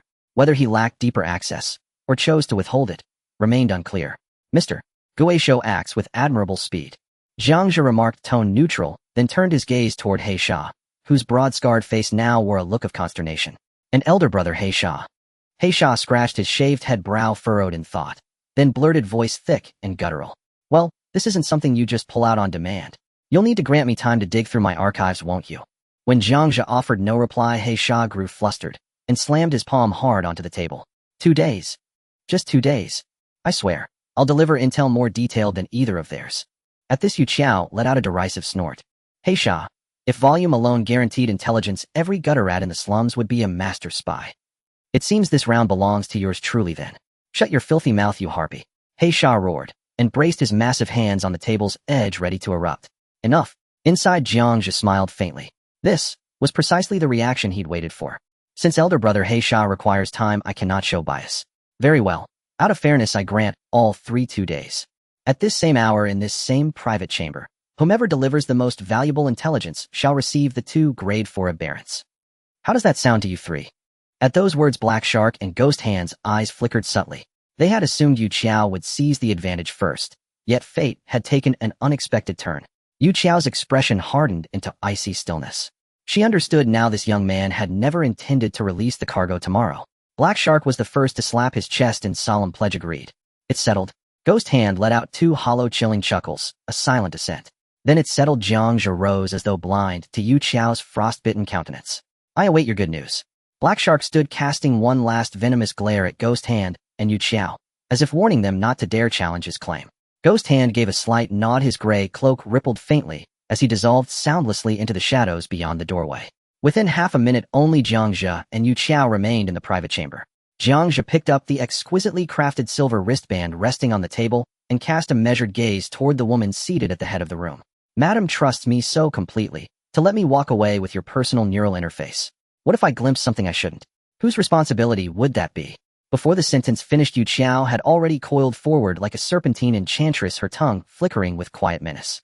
Oh, my dear, I'm afraid you won't dare look at all. Shall I teach you now how to open the most forbidden folder? As she spoke, one hand slid boldly onto Jiang Zhe's shoulder, fingertips tracing downward along the curve of his clavicle. Jiang Zhe did not flinch, only murmured low, "Oh, is sister truly in such a hurry?" A sharp, crisp snap echoed, the sound of bone straining under sudden torque. Her alabaster wrist was now locked fast in Jiang Zhe's grip. The seductive smile froze upon Yu Qiao's lips. A surge of overwhelming force wrenched her off balance. She gasped, then tumbled helplessly onto his lap. Before she could react, an icy palm pressed firmly against the nape of her neck. Jiang Zhe leaned in, slowly lowering his face until their noses nearly touched, each breath mingling, each heartbeat suspended. Sister, you've been rather busy with your little schemes today, and I quite frankly detest being played. A glacial current of lethal intent seeped from Jiang Zhe's palms, sinking deep beneath Yu Qiao's skin. Yu Qiao's body stiffened uncontrollably. She felt it with absolute clarity. If his fingers pressed inward just half an inch more, her cervical vertebrae would shatter. After a fleeting moment of suffocating terror, a perverse thrill surged up from Yu Qiao's core. In this underworld den, it had been far too long since she'd encountered prey capable of truly ending her. Rather than resist, Yu Qiao melted deeper into Jiang Zhe's embrace, exhaling warm honey breath. So, what does little brother fancy? Like this? She arched her chest forward, pressing the softest curve of her body tightly against Jiang Zhe's arm. Or, like this? Calmly, Jiang Zhe activated thermal vision. On his retinal display, her heart pulsed at frantic frequency, her nasal temperature spiking abnormally high. Her lifeblood held hostage, death imminent. Yet her face still performed its practiced allure. A born actress of madness. Pity, he wasn't some patron watching from the gallery. Jiang Zhe released his grip. Yu Qiao slid gracelessly from his lap onto the floor. Watching her stunned expression, he straightened, lifted the silver wristband from the table, and turned it thoughtfully between his fingers.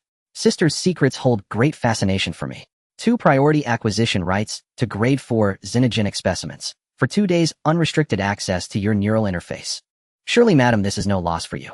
With that, Jiang Zhe didn't spare Yu Qiao another glance. He turned and strode toward the door. Wait.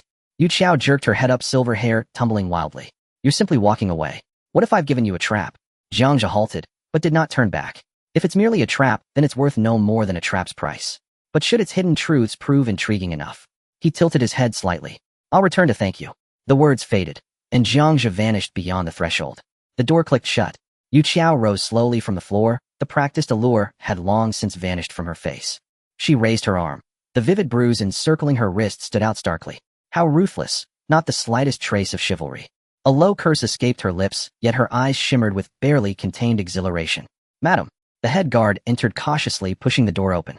Seeing his employer seated dazed on the floor, cradling a swollen crimson wrist, he stiffened, instinctively retreating half a step. Shall I send men to deal with him? Deal. Yu Qiao shot him a glance. With that face of yours. The guard's expression locked in place. He lowered his head and fell silent. Yu Qiao waved dismissively, voice edged with irritation. Get out. Once he'd withdrawn, she poured herself a glass of deep crimson liquor and drank it down in one fiery swallow.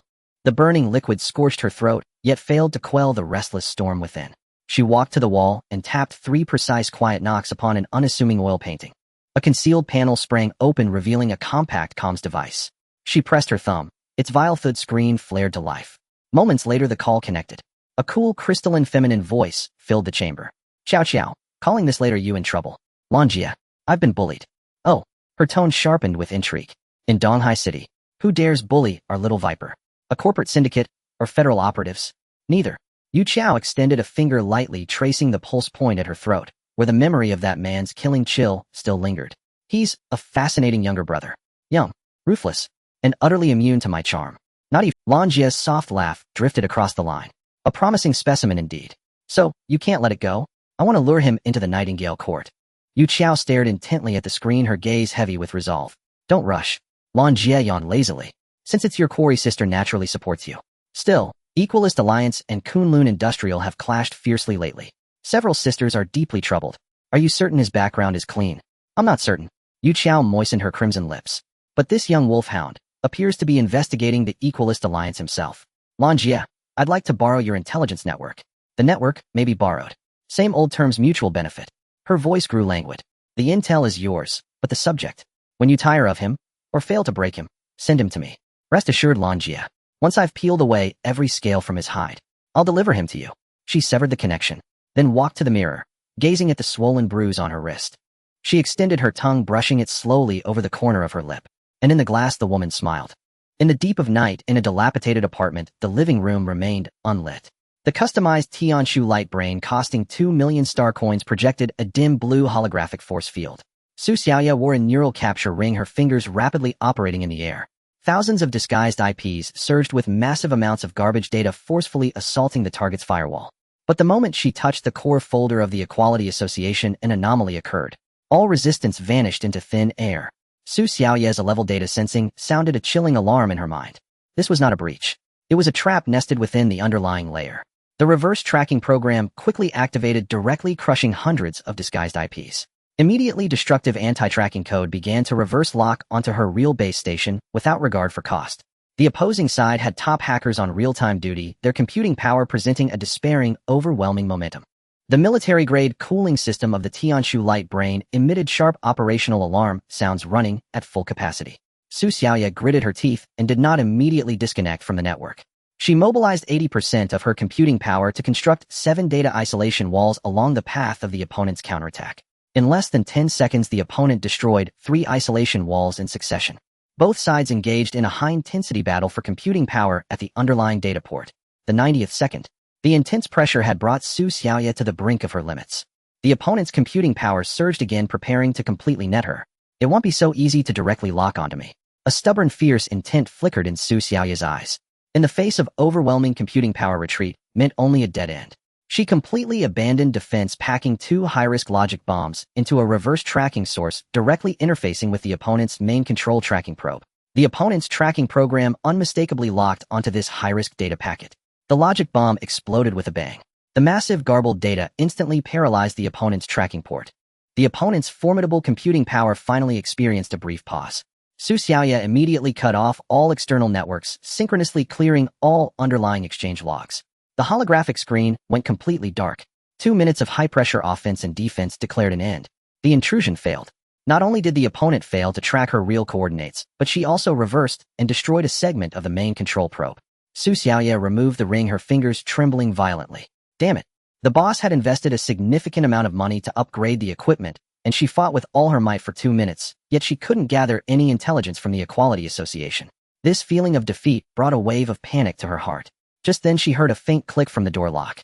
Su Xiaoya's body jolted, and she quickly turned around. After seeing Jiang Zhe enter through the door, she slowly exhaled. Boss, you're back. Jiang Zhe casually tossed a silver ring in front of Su Xiaoya. What is this? Su Xiaoya curiously picked up the ring, feeling its cold touch and exquisite craftsmanship, clearly worth a lot. It still carried a hint of sweet perfume reminiscent of the scent of night-blooming flowers. It's a personal light brain from a black market woman. Jiang Zhe removed his coat and casually draped it over the back of a chair. Su Xiaoya gripped the ring, her heart skipping a beat. A black market woman. Personal light brain. Jiang Zhe lifted his gaze and glanced at Su Xiaoya. Within this, there may be information regarding the Equality Association, but it could also contain logic viruses or even more dangerous backdoor programs. That woman is not simple. Su Xiaoya's heart sank. The boss hadn't returned these past few days and had been dealing with this. He would rather seek information from a stranger than wait for results from her side. A strong sense of crisis immediately engulfed her.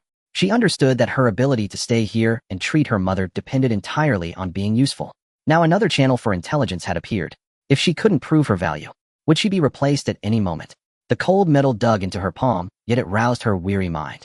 She straightened her body, and the fatigue in her eyes instantly transformed into stubbornness and determination. Boss, please give me 1 day. Give me 1 day. Su Xiaoya's voice trembled, but was firm. Within 1 day, I will dig out every detail contained within this. I don't need anyone to prove my value. Jiang Zhe looked at Su Xiaoya, who seemed on the verge of bursting into flames, immediately realizing she had misunderstood. However, this was good. Competition fueled motivation. What he needed were companions who could keep pace with him, not pets kept around. He'll be waiting to see your results. With that, Jiang Zhe turned and walked back to his room. Bang! The door closed, isolating 2 worlds. In the living room, Su Xiaoya watched Jiang Zhe's figure disappear behind the door, her clenched fists slowly loosening. She took a deep breath, sat back down, and connected the silver ring to the Tianshu light brain. I will definitely not disappoint you, and I will definitely not be outdone by anyone. Jiang Zhe did not go to rest. He activated the light brain and directly dialed Chai Feng's communication. The moment the communication request was sent out, he braced himself for a barrage of scolding. After all, it was already 11 at night. Beep. Beep. After a long wait, the communication was fine. On the other end, no one spoke, only the sounds of dense gunfire and the rumbling of tracks crushing stones. After 2 or 3 seconds, Chai Feng's voice exploded through. Spit it out quickly. I'm very busy right now. Chai Feng's roar made the receiver tremble. The background noise was chaotic to the extreme. The sound of heavy machine guns firing blended with the piercing whine of plasma beams slicing through the air. The dull friction of tracks grinding against metal fragments echoed continuously. This guy seemed to be on the battlefield. Sorry to disturb your rest, Captain Chai. I am keeping my tone very low, steady, unaffected by the other's fury. I just want to confirm with you about the big quantities you mentioned earlier. I need to plan for personnel, cold storage capacity, and cleaning processes in advance. I don't want to hold you up when the goods arrive. The shockwave made the communicator crackle. Several inhuman roars pierced through the sounds of gunfire. The voices were extremely sharp, filled with brutality. Then a heavy artillery roar abruptly cut off the roar. Chai Feng fell silent for a few seconds. He was indeed quite busy, overwhelmed with work. If it weren't for Jiang Zhe's absurdly high shipping efficiency, which allowed the military to earn extra profit, he would have already started cursing directly. He would also have added this kid to the blacklist and never contacted him again. But this kid was right. It was better to prepare in advance than to be flustered when the situation arose. You know how to climb up the ladder, huh? Chai Feng scoffed, his tone calming down. All right, this matter can't be explained clearly over communication. He seemed to be giving some orders to someone beside him, his voice unclear. After a moment, his voice became clear again. I can't leave right now. I'll send an adjutant to pick you up. Tomorrow at 7 in the processing center, be there. Jiang Zhe's heart stirred. Don't be late, and don't bring anyone who shouldn't be there. Chai Feng's tone was extremely cold, carrying the military's firmness, otherwise bear the consequences. Beep. The communication was abruptly cut off. Jiang Zhe set down the light brain, walked to the window, and pulled aside the heavy blackout curtains. Outside, the city's neon lights still flickered. In District 14, the night market was brightly lit with traffic flowing smoothly on the hovering highways. A sense of calm prevailed. Jiang Zhe stared at this normal city, frowning. There was nothing wrong in the city. What was happening with the heavy firepower conflict on Chai Feng's side? What were those roars? Chai Feng's final warning was definitely not an empty threat. The phrase large quantities likely referred not only to the number of bodies. It probably also indicated the magnitude of trouble. At 6:30 in the morning in the processing center, Jiang Zhe glanced at Su Xiaoye, who had not slept all night, and began to outline today's agenda. I need to step out for a while, keep an eye on things here. If there's any abnormality, contact me immediately. Understood. Su Xiaoye shook her wrist where the Tianshu neural ring was connected. The decryption progress of that wristband has reached 70%. The firewall is sturdier than expected, but I will definitely break it today. Report back when I return. Jiang Zhe had no intention of rushing. The items left by a woman like Yu Qiao undoubtedly concealed more than one trap, so he couldn't be hasty. At 7 o'clock sharp, a military off-road vehicle arrived punctually at the processing center's parking lot. The vehicle bore dried mud stains, clearly having just returned from harsh outdoor conditions. The car door swung open, and a young officer in crisp military uniform quickly stepped out, a smile plastered on his face. You must be Supervisor Jiang Zhe. I've long admired your reputation. The officer extended his hand. I am Zhou Ping, the deputy officer of Team Chai. The captain sent me to pick you up. This excessive enthusiasm made Jiang Zhe's gaze narrow slightly, but his expression remained unchanged as he briefly shook hands with the other man. Deputy Officer Zhou is too polite. Supervisor Jiang, please get in the car quickly. The captain is pressed for time. We can talk on the way. Zhou Ping eagerly opened the car door, gesturing for him to enter. Jiang Zhe got in and took a seat. The cabin was spacious and the air was thick with a muddled mix of disinfectant and the smell of blood. Zhou Ping started the engine and continued to chatter away. Boss Jiang, you don't know Team Chai praised you yesterday, saying you are efficient and straightforward, a rare partner. And Team Chai is overpraising me. I'm just doing my job. Jiang Zhe responded dismissively, yet a strange feeling rose in his heart. Chai Feng was a typical military rogue. As his personal deputy, even if not unruly, he should carry the unique coldness of a soldier. Zhou Ping was too enthusiastic and too social. Jiang Zhe discreetly scanned Zhou Ping. Heat-sensing vision activated. Inside Zhou Ping, the heart was beating vigorously and his entire body was within the standard temperature range of 37 degrees. However, behind the heart, a shadow lurked. It was a region about the size of a fist with a temperature far lower than the surrounding organs. How could there be such a dead zone in a living person's body? Jiang Zhe's heart tightened, but his expression remained unchanged as he continued chatting with Zhou Ping. The off-road vehicle sped along, leaving the city and turning onto an unmarked dirt road, finally stopping in front of a heavily guarded temporary camp. Tall electric fences, moving guard towers, and patrolling soldiers surrounded the area. Zhou Ping led Jiang Zhe inside. Along the way, they could see several makeshift medical tents. Jiang Zhe followed silently behind, taking everything in. The two stopped in front of a temporary medical room converted from a warehouse. The captain is inside. Please wait a moment. Through the glass door, Jiang Zhe saw Chai Feng sitting by the bedside where a soldier had his right leg heavily cast. Chai Feng forcefully stuffed an apple into the soldier's arms, cursing as he did so. You broke a leg and are still laughing. Eat more. The soldier chuckled foolishly, crunching the apple loudly. Several lightly injured soldiers nearby joined in with low laughter. This scene added another layer to Jiang Zhe's understanding of Chai Feng. Chai Feng noticed the gaze from outside and waved to the soldiers inside before stepping out. Let's go to the operations room to talk. After speaking, Chai Feng led Jiang Zhe towards a nearby makeshift wooden house. Sit. Chai Feng pulled over a chair, sat down, and lit a cigarette. After taking a deep breath, the smoke he exhaled was filled with the scent of gunpowder and fatigue. Jiang Zhe did not immediately discuss business. Instead, he spoke first. Captain Chai outside. There won't be any problems in Donghai City, right? Chai Feng glanced at Jiang Zhe and scoffed. You care about that. Don't worry, the sky won't fall. With our Qishao army around Donghai City, won't descend into chaos. He flicked the ash off his cigarette and said, now let's talk about your business. How much cargo can you take on your side? Jiang Zhe pondered. I negotiated with several channels yesterday, but I don't know how much follow-up quantity you have, so I can arrange manpower and storage in advance to avoid chaos later. Chai Feng grinned at this. At least 10 Tier 4 units and 50 Tier 3 units every month.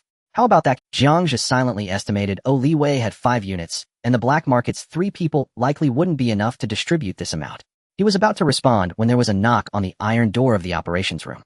Deputy Officer Zhou Ping pushed the door open and quickly walked to Chai Feng's side, placing a palm-sized black metal device on the table and pressing the start button.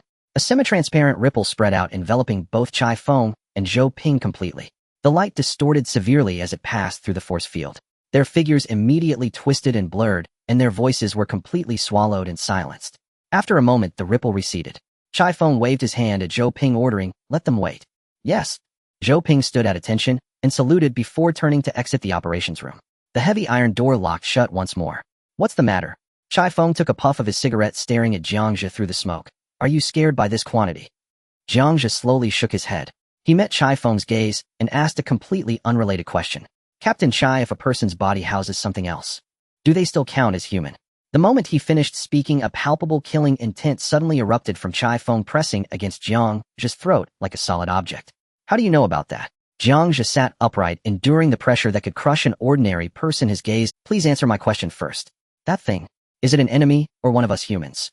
Chai Feng's chest heaved violently as he stared intently into Jiang Zhe's eyes. After a tense standoff of several seconds, the oppressive killing intent in the room gradually dissipated. Chai Feng confirmed one thing.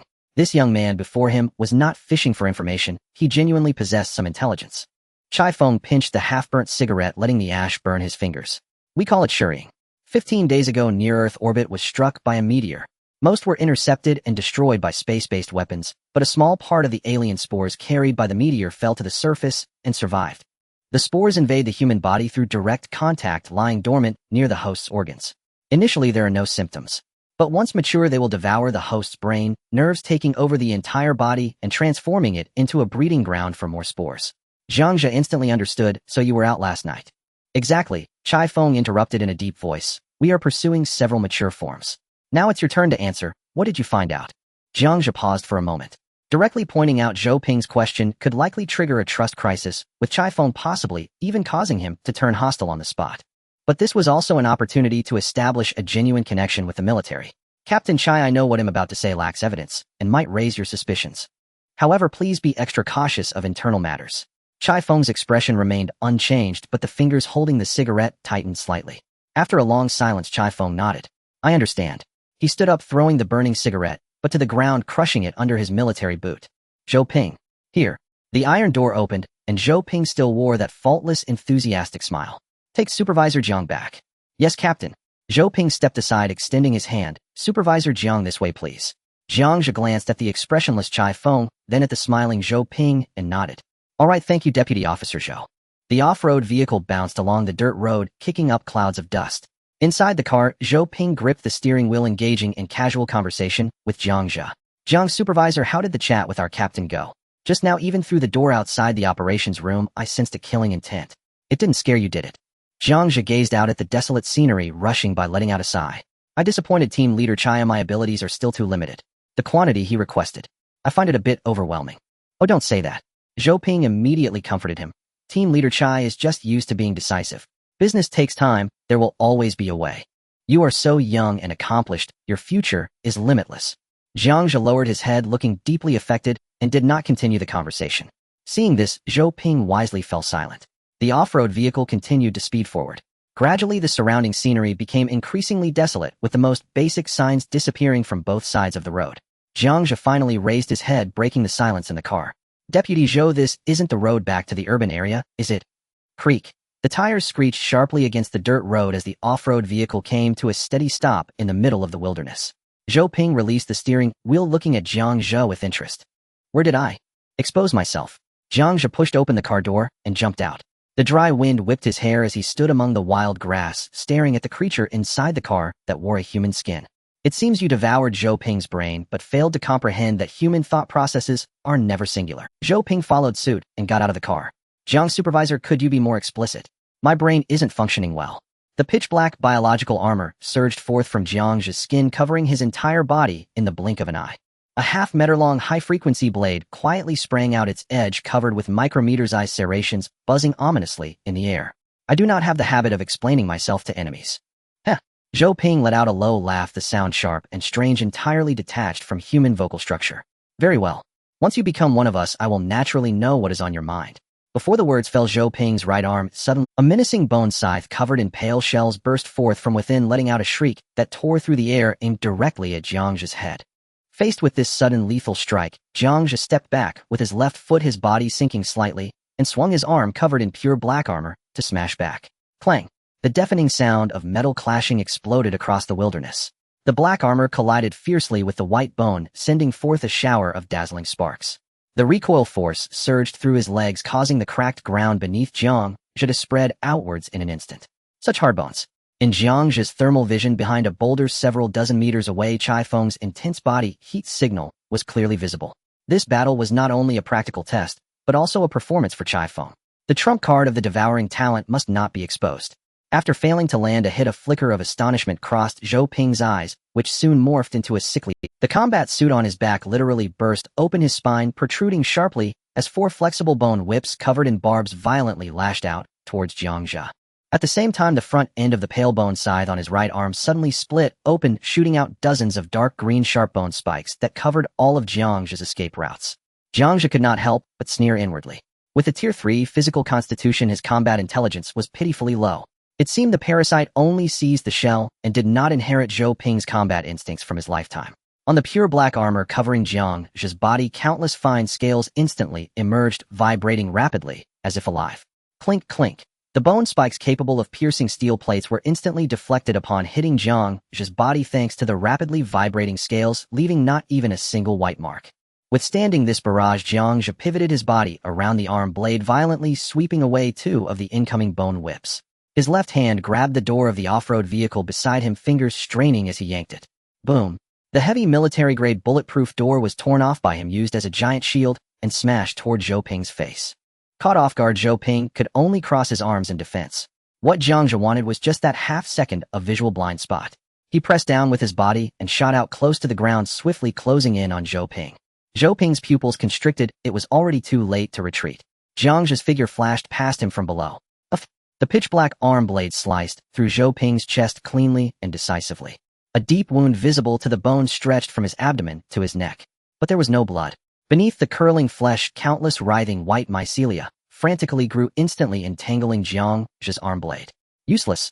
We have no vital spots. Zhou Ping howled furiously, thrusting forward. Four bone whips coiled around Jiang Zhe's left arm and legs like iron chains, while countless pale spikes shot toward Jiang Zhe's body from all directions. He attempted to forcibly parasitize. In a split second, a cold glint flashed in Jiang Zhe's eyes. His entangled left hand suddenly jerked, crushing one of the bone whips. Taking advantage of that brief moment of space, Jiang Zhe transformed his left hand into a claw, lightning fast, gripping Zhou Ping's right shoulder. Crack! The crisp sound of bones shattering echoed. Zhou Ping's right scapula was crushed by Jiang Zhe with one hand, and a bone scythe arm blade hung down instantly. Jiang Zhe, using the recoil, yanked out the arm blade entangled by the mycelia. His body spun low, avoiding the bone whip that swept over his head.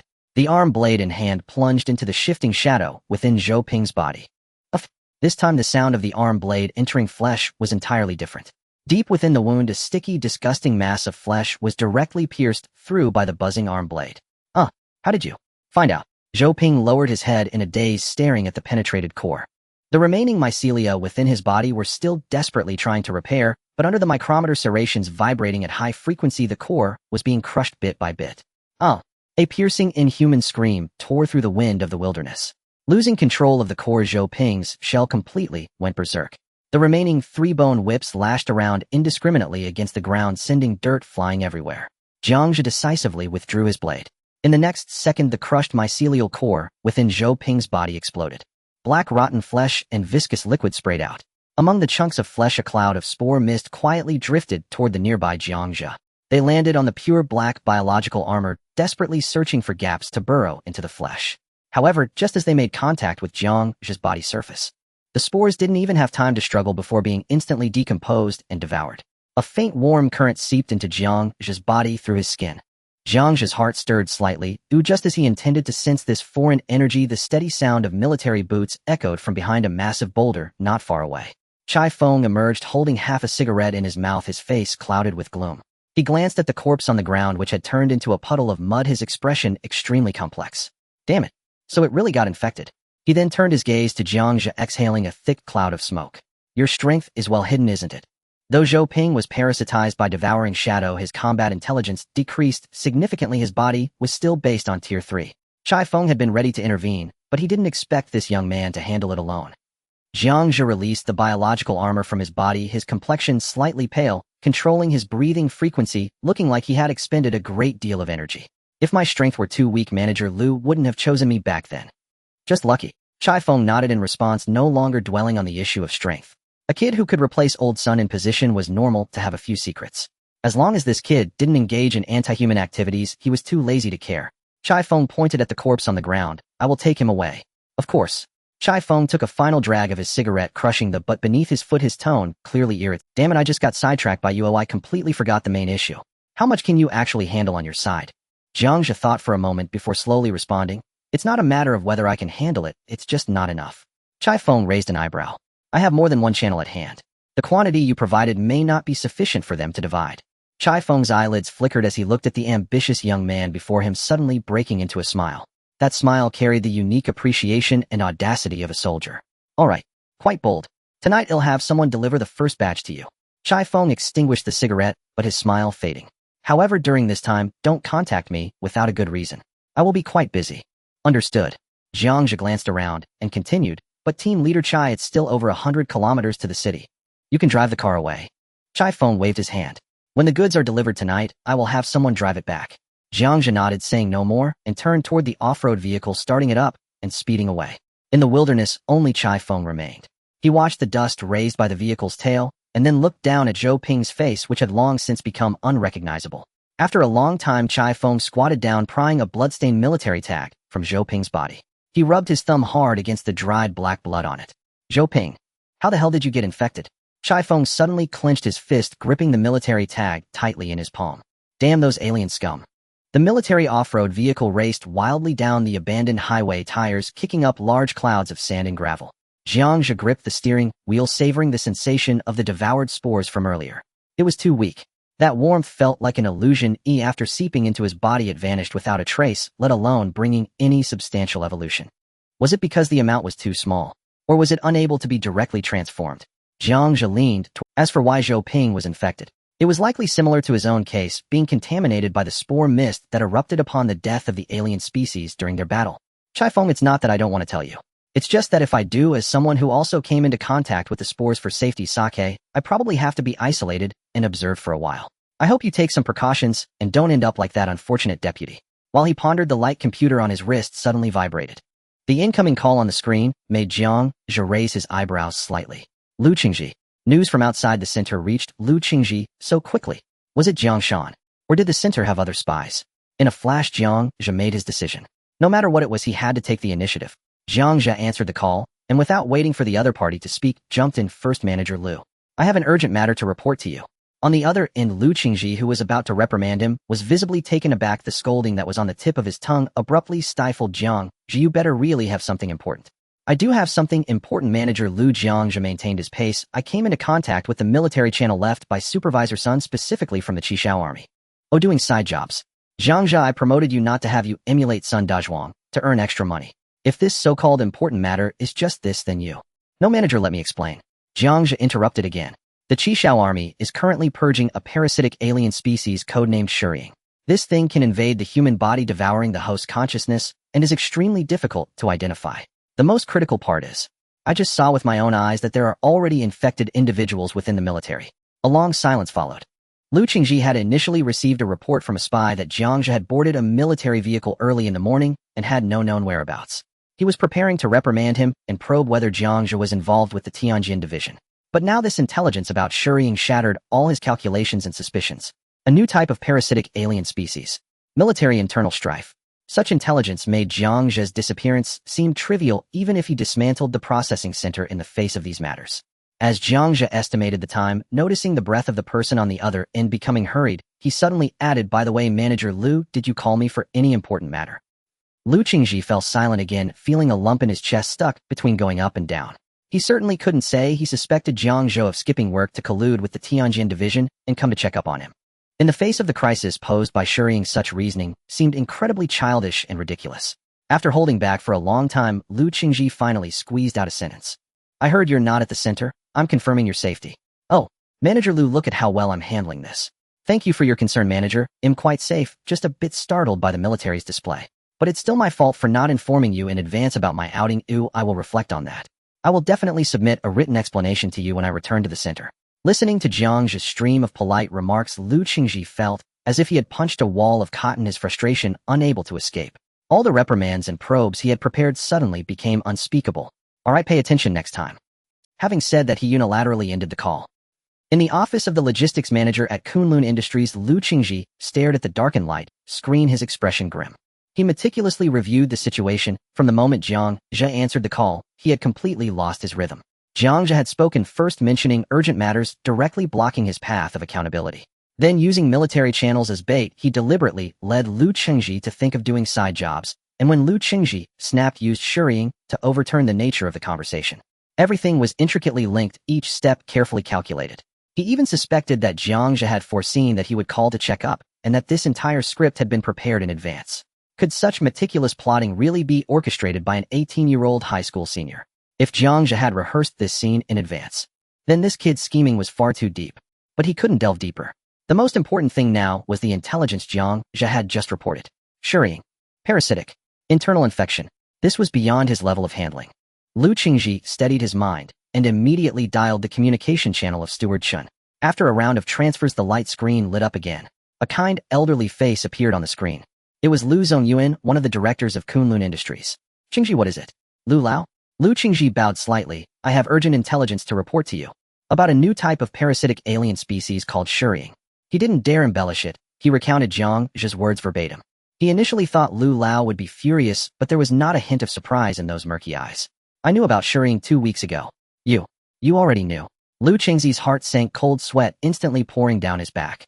He heard Lu Lao continue, "Tianjin Division, Pingdangui, have been circling around us lately. This rain comes at just the right time. Who gave you this intelligence?" Lu Lao, it was a new supervisor in the 16th District Processing Center named Jiang Zhe. Tianjin Division looked for him a few days ago, didn't they? "Yes." "Heh." Lu Lao let out an ambiguous chuckle. A kid from the slums simultaneously noticed by both the military and the Tianjin Division. That's quite interesting. He paused for a moment, seemingly weighing something. "Qingji." "Yes. Tonight bring that kid named Jiang Zhe to see me." Liu Qingji abruptly raised his head, his eyes filled with shock and confusion. Lu Lao wanted to see Jiang Zhe. How could that be possible? What status did Lu Lao have?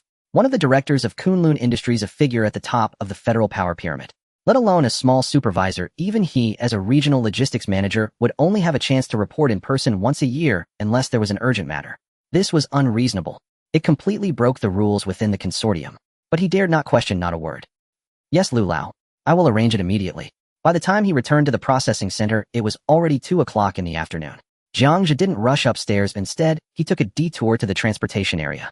Even from a distance, he could hear the roar of heavy machinery and the dull clang of metal colliding. In the transportation area, Shuriying was gesturing to direct the forklift. Yu Wu stood beside him, watching Jiang Shan show off his skills with a furrowed brow, but ultimately remained silent. In the driver's seat of the forklift, Jiang Shan was proudly gripping the steering wheel with one hand. "Gontong, watch closely," he shouted, suddenly pushing the joystick. "This skill of mine was honed back in the Marine Corps driving armed personnel carriers. It's absolutely steady." Just as he finished speaking, the fork accurately inserted into the bottom of a metal container filled with alien remains. It smoothly lifted, then executed a tail swing maneuver, coming to a steady stop in the designated yellow area. "Jiang Shan, steady up. The aliens in this box are all headed for the cold storage." Shuriying said earnestly. Yu Wu then stepped forward, silently checking the locks. He confirmed that each one was securely fastened before he was satisfied. Jiang Zhe observed this scene and quickly began to formulate a plan in his mind. Shuriying was loyal and obedient, but lacked management experience. Jiang Shan and Yu Wu, two individuals with vastly different personalities, conveniently filled that gap. Jiang Zhe walked over. Gantang, supervisor. Gantang quickly put down the chains in his hands. Yu Wu and Jiang Shan also stopped their actions, greeting him in unison. Jiang Zhe nodded slightly, his gaze sweeping over the three of them. Is the task heavy? It's all right. Gantang grinned. The three of us have been moving things all morning, and we've almost finished transporting the aliens that came in today. You didn't take a break all morning? Jiang Zhe raised an eyebrow as if casually asking. No, I thought if I finished early I could learn more from Oldly in the afternoon. I can't just rely on my strength. Hearing this, Jiang Zhe couldn't help but smile, feeling a bit more relaxed. No need to rush, take your time. By the way, a batch of goods will arrive tonight, and it's quite a lot. When the time comes, Gantang, you stay with me to receive the goods. There will be overtime pay. No problem. Gantang immediately agreed. Just then Jiang Zhe's wrist communicator vibrated. Incoming call, Lu Qingji. Jiang Zhe stepped aside and pressed the answer button. Manager Lu, you're looking for me. At 5 o'clock this afternoon, he'll come to pick you up. Dress nicely. Jiang Zhe was somewhat puzzled. Manager Lu, where are we going? You'll know tonight. After saying that, the call was unilaterally terminated. Listening to the busy tone on the communicator, a hint of doubt rose in Jiang Zhe's heart. The timing was too precise. He had just stepped into the processing center for no more than 10 minutes when the call came through. Gantang and the others had been busy in the transportation area all morning and hadn't seen what was happening at the front gate. Moreover, when he was picked up by the military vehicle, they hadn't even started their shifts. It was highly unlikely that the report came from these three. So who tipped Lu Qingji off? What was even stranger was that Lu Qingji was being cryptic, not even mentioning the destination. Jiang Zhe put away the communicator and walked back to Gantang. Gantang, I have to go out tonight for something. Huh? Gantang was somewhat taken aback. That batch of goods is very important. I don't trust you to handle it alone. Jiang Zhe glanced at the other two. Ask them who is willing to stay and help you receive the goods. Gantang nodded and was just about to speak. Supervisor. He'll stay. Jiang Shan instantly raised his hand, his face full of eagerness. I want to earn some extra money. This kind of heavy work is what I'm good at. Yu Wu, a beat slower, stepped forward and stood tall. Reporting to the supervisor, I can also stay. Gantang looked at Jiang Shan, then at Yu Wu, momentarily unsure whom to choose. Jiang Zhe observed the eager expression on Jiang Shan's face and spoke calmly. All right, stop fighting over it. Since everyone wants to earn overtime pay, let's have you all stay. Just take the goods to cold storage now. 5 overtime pay will be calculated per person. The vehicle I drove back should also be directly taken away by the delivery personnel. Thank you, supervisor. Jiang Shan's smile grew even brighter. Yu Wu took a deep breath and nodded vigorously. After arranging the transportation tasks, Jiang Zhe turned and went upstairs. So Jiang Shan, could he be your man? Gu Qing. Jiang Zhe recalled that eternally smiling face. If Jiang Shan was an undercover agent planted by the Tianjin division, then his target should not be tracking his movements, but rather probing deeper intelligence. For example, the special cargo being transported. In that case, letting him get in touch with the evening's cargo shouldn't be a problem. After all, the items arriving tonight were merely alien corpses, nothing that needed to be kept secret. This was a perfect opportunity to see what he was really up to. Pushing open the door to the supervisor's office, Su Xiaoya was sitting at her workstation, her fingers flying over the keyboard of her communicator, her face alight with excitement. Hearing the door open, she looked up. Boss, you're back. Jiang Zhe didn't give her a chance to finish speaking directly. Xiaoya, help me look into something. Around 7 a.m. Besides the two of us, who else arrived at the processing center? Did anyone see me get on the military vehicle? Su Xiaoya furrowed her brow, trying to recall. At that time in the morning, we hadn't officially started work yet. I wasn't paying much attention. However, the surveillance should have a record. I'll check and get the results soon. Jiang Zhe nodded. All right, let me know when you have results. Noticing Su Xiaoya's hesitant expression, Jiang Zhe took the opportunity to ask, by the way, what were you so excited about just now?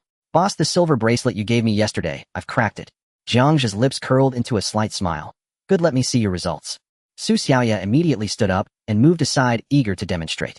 Boss, I set up a mirror port. With the communicator, I can access all the data in the bracelet remotely. The commands are very simple like this. She moved her finger across the holographic screen, demonstrating the operation process after cracking it. After just one demonstration, Jiang Zhe memorized everything. All right, I got it. Su Xiaoya's pride faltered for a moment. She had wanted to teach more, but soon her eyes brightened. Then I'll go check the surveillance to see who was watching us this morning. Jiang Zhe glanced at the faint dark circles under her eyes. No need to rush, you should go take a nap in the lounge for a bit. I'm not tired. Su Xiaoya turned and ran, afraid that Jiang Zhe would force her to sleep. Reaching the door, she suddenly stopped, turned back, and added, Boss, I'll let you know as soon as I find something in the surveillance. Without waiting for Jiang Zhe to respond, the door had already closed. Jiang Zhe looked at the door, shaking his head helplessly. He then shifted his gaze directly to the holographic screen in front of him. The life of Yu Qiao had been almost entirely recorded in this bracelet. Shopping records, selfie albums, financial transactions, and even a few voice memos. Jiang Zhe had no interest in prying into her private life and directly activated keyword filtering. Equality Association. The screen scrolls as a dozen decrypted documents are filtered out. On November 20th, a gunfight broke out between the Equality Association and Kunlun Industries in Blacktooth Harbor. On November 21st, a large-scale conflict erupted between the Equality Association and Kunlun Industries, with both sides offering bounties. Blacktooth Harbor Earth Spirit Turtle, that was half a month ago. It seems the Equality Association went to Blacktooth Harbor to snatch the Earth Spirit Turtle in order to rescue the high-ranking member codenamed Judgment. Jiang Zhe's gaze continued downward, landing on an action plan titled Curtain Call. Target time January 1st. Target location Kunlun Industries shareholders meeting. The communication recording intercepted by Su Xiaoya immediately surfaced in Jiang Zhe's mind. Chun Ru bribed the high-ranking Lu Lao of the consortium with a fourth-tier Earth Spirit Turtle, aiming to ensure her son Chen Zixuan's rise to power at the shareholders meeting. Once the Equality Association launches a full-scale attack that day, this meeting will likely turn into a bloodbath of a curtain call. Chen Zixuan, your fate truly is unfortunate. Jiang Zhe couldn't help but murmur, if I don't seek trouble with you, trouble will still find you. After all the effort to turn things around at the shareholders meeting, it seems you've become a target for the Equality Association's assault. He continued to scroll down. At the bottom of the page, a folder named Sister's Secret stood out conspicuously. Jiang Zhe clicked to open it. The light screen did not display a document, but rather forced a two-way real-time video communication to establish. The scene on the other side was misty. In the hazy light and shadow, a woman lazily leaned against the edge of a wide bathtub. Yu Qiao tilted her head, her silvery short hair clinging wetly to her collarbone, droplets of water sliding down her chin into the deep crevices. The hint of crimson at the corners of her eyes appeared even more enchanting under the mist. She seemed to have just noticed the connection, her red lips curling slightly. I didn't expect little brother to be so impatient. Your methods are rather crude. Jiang Zhe looked at the screen with a neutral expression. Disguising the communication backdoor as an independent folder, weren't you just waiting for me to click on it? You really have no sense of fun at all. Yu Qiao stood upright, supporting herself on the edge of the bathtub. The sound of splashing water echoed. Water droplets cascaded down her flawless curves. She showed no intention of covering herself, stretching her waist widely, fully exposing her flawless curves. Jiang Zhe was not swayed by the scene before him and went straight to the point. I didn't expect boss you to be so well informed. Kunlun Industries probably doesn't even have as much information about the Equality Association as you do. It seems the Red Mill's frivolity is merely a facade. Now you know how formidable my sister is. Yu Qiao's seductive eyes glimmered, showing indifference to Jiang Zhe's probing. Fingers glistening with water slowly slid down her neck. Are you interested in making a more in-depth deal? What I can provide is definitely much more than a few stale documents. No need for anything more in-depth. Jiang Zhe leaned back in his chair.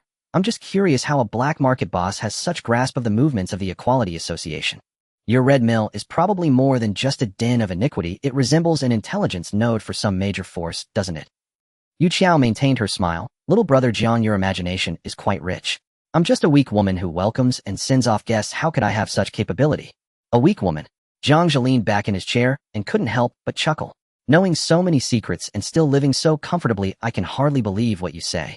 Yu Qiao slid back into the bathtub, ripples spreading through the water as her damp fingers touched her lips. Little brother Jiang, you really are quite dull. Sister merely wants to find a strong little brother to rely on. How did it become twisted in your mouth? Jiang Zhe did not take the bait. How about revealing some more information, such as specific plans of the Equality Association? Want details? Yu Qiao's gaze swept over Jiang Zhe's face. That depends on what you have to offer in exchange. She paused, her tone taking on a playful note. However, I'm quite curious. Facing my appearance, you actually have no reaction at all. Little brother Jiang, could it be that you are incapable? Or do you simply have no interest in women? Before Jiang Zhe could respond, he caught a glimpse of the office door. The door had been pushed open at some point, and Su Xiaoya was standing at the entrance. She did not enter or speak, merely watching the half-naked woman on the light screen. The excitement on her face gradually faded, leaving only a blank expression.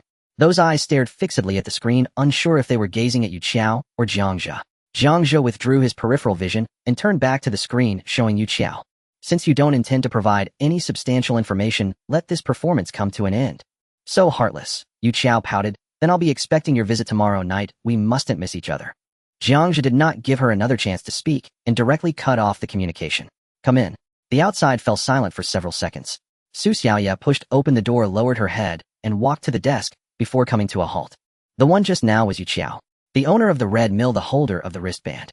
Su Xiaoya did not say a word, but her fingers quietly tightened. She has information about the Equality Association. Jiang Zhe spoke evenly. I was probing her. What she provided is far more valuable than the previous documents. Su Xiaoye raised her head, her lips moved, but no sound came out. What do you want to say? Su Xiaoye remained silent for a few seconds, finally, just shaking her head. Nothing. Jiang Zhe crossed his arms, scrutinizing the insecure girl before him, who was filled with trepidation. Su Xiaoye, I'll say this for the last time, engrave this phrase in your mind. Su Xiaoye abruptly raised her eyes. Your position is earned through your own ability. As long as you don't make mistakes, no one can take it away. You have access to the processing center's accounts and full data permissions. What is Yu Qiao? Just a black market player who could turn against you at any moment for profit. Jiang Zhe pointed at the screen on the desk. I asked you to check the surveillance, you did. I asked you to crack the wristband, you did. This is your value. Understand? Su Xiao bit her lip and nodded vigorously. As long as you can distinguish that, it's fine. Go back to work. Su Xiaoye turned around, and as she quickly walked to the door, she stopped, her tone unexpectedly firm. Boss, I will find out the details of the surveillance immediately. Watching the office door being closed tightly again, Jiang Zhe shook his head helplessly. An 18-year-old girl, her thoughts are too hard to decipher. He didn't want to guess either. It seems I still need to find a backup informant. Relying all the intelligence on a subordinate who could be swayed by hormones and emotions is ultimately a hidden danger at critical moments. Precisely at 5 o'clock in the afternoon, a sleek matte black maglev sedan glided to a halt in the parking lot of the processing center. Jiang Zhe stood atop the stone steps, clad in an inexpensive suit he had purchased earlier that day. The window descended silently, revealing Lu Qingji's face, impatient, edged with disdain. Get in. Jiang Zhe opened the passenger door, slid into the front seat, and fastened his seatbelt without hesitation. Humph. Lu Qingji swept his gaze over Jiang Zhe from head to toe, lips curling in open mockery. Off-the-rack suit. Can't even hold its shape at the shoulders. I told you to dress presentably, yet this is how you choose to humiliate me. My sincerest apologies, Manager Lu, Jiang Zhe said, adjusting his belt with nervous fingers, his expression flustered. I've never worn formal attire before. I truly don't know the conventions. I'll learn from you whenever the opportunity arises. Lu Qingji didn't buy it. Not for a second. A cold, derisive snort escaped him. The vehicle surged forward with quiet force, merging seamlessly into the river of traffic. Engaging autonomous mode, he turned sharply to fix Jiang Zhe with a piercing stare. Enough. Stop performing for me. His voice dropped low and heavy as forged steel. Save your hollow theatrics for others. I know everything. A chill shot through Jiang Zhe's spine. Was it his tone? His timing? A misstep he hadn't noticed? Sir, what do you mean? Did I do something wrong? Please tell me. I'll correct it immediately. Correct it. Lu Qingji reached into the console compartment, withdrew a cigar, and a cigar cutter snapped the cap off with a sharp click, lit it with a flame jet, and inhaled deeply. Ever since I inspected the processing center that day, when Sun Dazhuang, that fool, conspired with the Equality Association and earned himself a fatal beating, I placed you in his position per my own design. Then Gu Qing from the Tianjin Bureau came after you, and yet you walked away unscathed. This morning you even wielded intelligence on Shadow Devourer to silence me. Acrid smoke billowed straight into Jiang Zhe's face. Lu Qingji's eyes burned with lethal intensity. Only upon reviewing every move did I realize I'd been led by the nose from the very beginning. You're truly extraordinary, Jiang Zhe. At those words, Jiang Zhe relaxed, just slightly. It was mere conjecture, post hoc deduction, no tangible evidence, no smoking gun. Since the veil had been lifted, pretense was now pointless. Jiang Zhe leaned back into the leather seat, shedding all traces of discomfort, and met Lu Qingji's gaze. Unflinching, unapologetic. Manager Lu, you truly deserve the title. Far more capable than old Sun, I must say. That sudden, seamless shift, and the audacity of those words, jammed Lu Qingji's prepared barrage of accusations squarely in his throat. He'd imagined panic, denial, defiance. He'd never imagined such swift, unburdened admission. And yet, he had guessed correctly. This boy, clawed up from the slums born of dust and desperation, had indeed been calculating him. Jiang Zhe watched the flicker of stunned disbelief vanish from Lu Qingji's eyes, and spoke again. So, today's summons, are you here to kill me? Does such dirty work require the personal attention of a manager? Kill you? Lu Qingji's anger dimmed, replaced by a wry cigar-tinged chuckle. Hardly. If you could orchestrate Sun Dazhuang's demise so flawlessly, I wouldn't dare dispose of you so simply. I'm merely surprised you didn't flee. Jiang Zhe glanced out the window, the cityscape blurring past, then at the central console's live GPS feed. Flee, eh? A faint dry smile touched his lips. In your vehicle, locked onto the consortium's surveillance grid, with who knows how many eyes tracking us outside. To run now would be suicide. Besides, if you aren't here to kill me today, wouldn't fleeing betray your expectations? Lu Qingji grunted, a tacit acceptance of the olive branch. You're remarkably perceptive. Composed too. No wonder you've climbed this far. You're right, you can't escape. So stow your schemes. Cooperate. Honestly. Fully. The maglev slowed smoothly, coming to rest before an elegant, understated men's bespoke atelier. Get out. That rag you're wearing is an insult to the eye. Jiang Zhe studied the shopfront, mind racing. strip away the disguise, then drape him in gilded silk. What did it signify? A final gesture of dignity before execution? Or was he being groomed? As a gift, to be presented to someone. Either way, tonight's meeting was momentous. He followed Lu Qingji inside without hesitation. A master tailor impeccably dressed stepped forward with quiet professionalism. Manager Lu. Take his measurements. Fastest possible turnaround.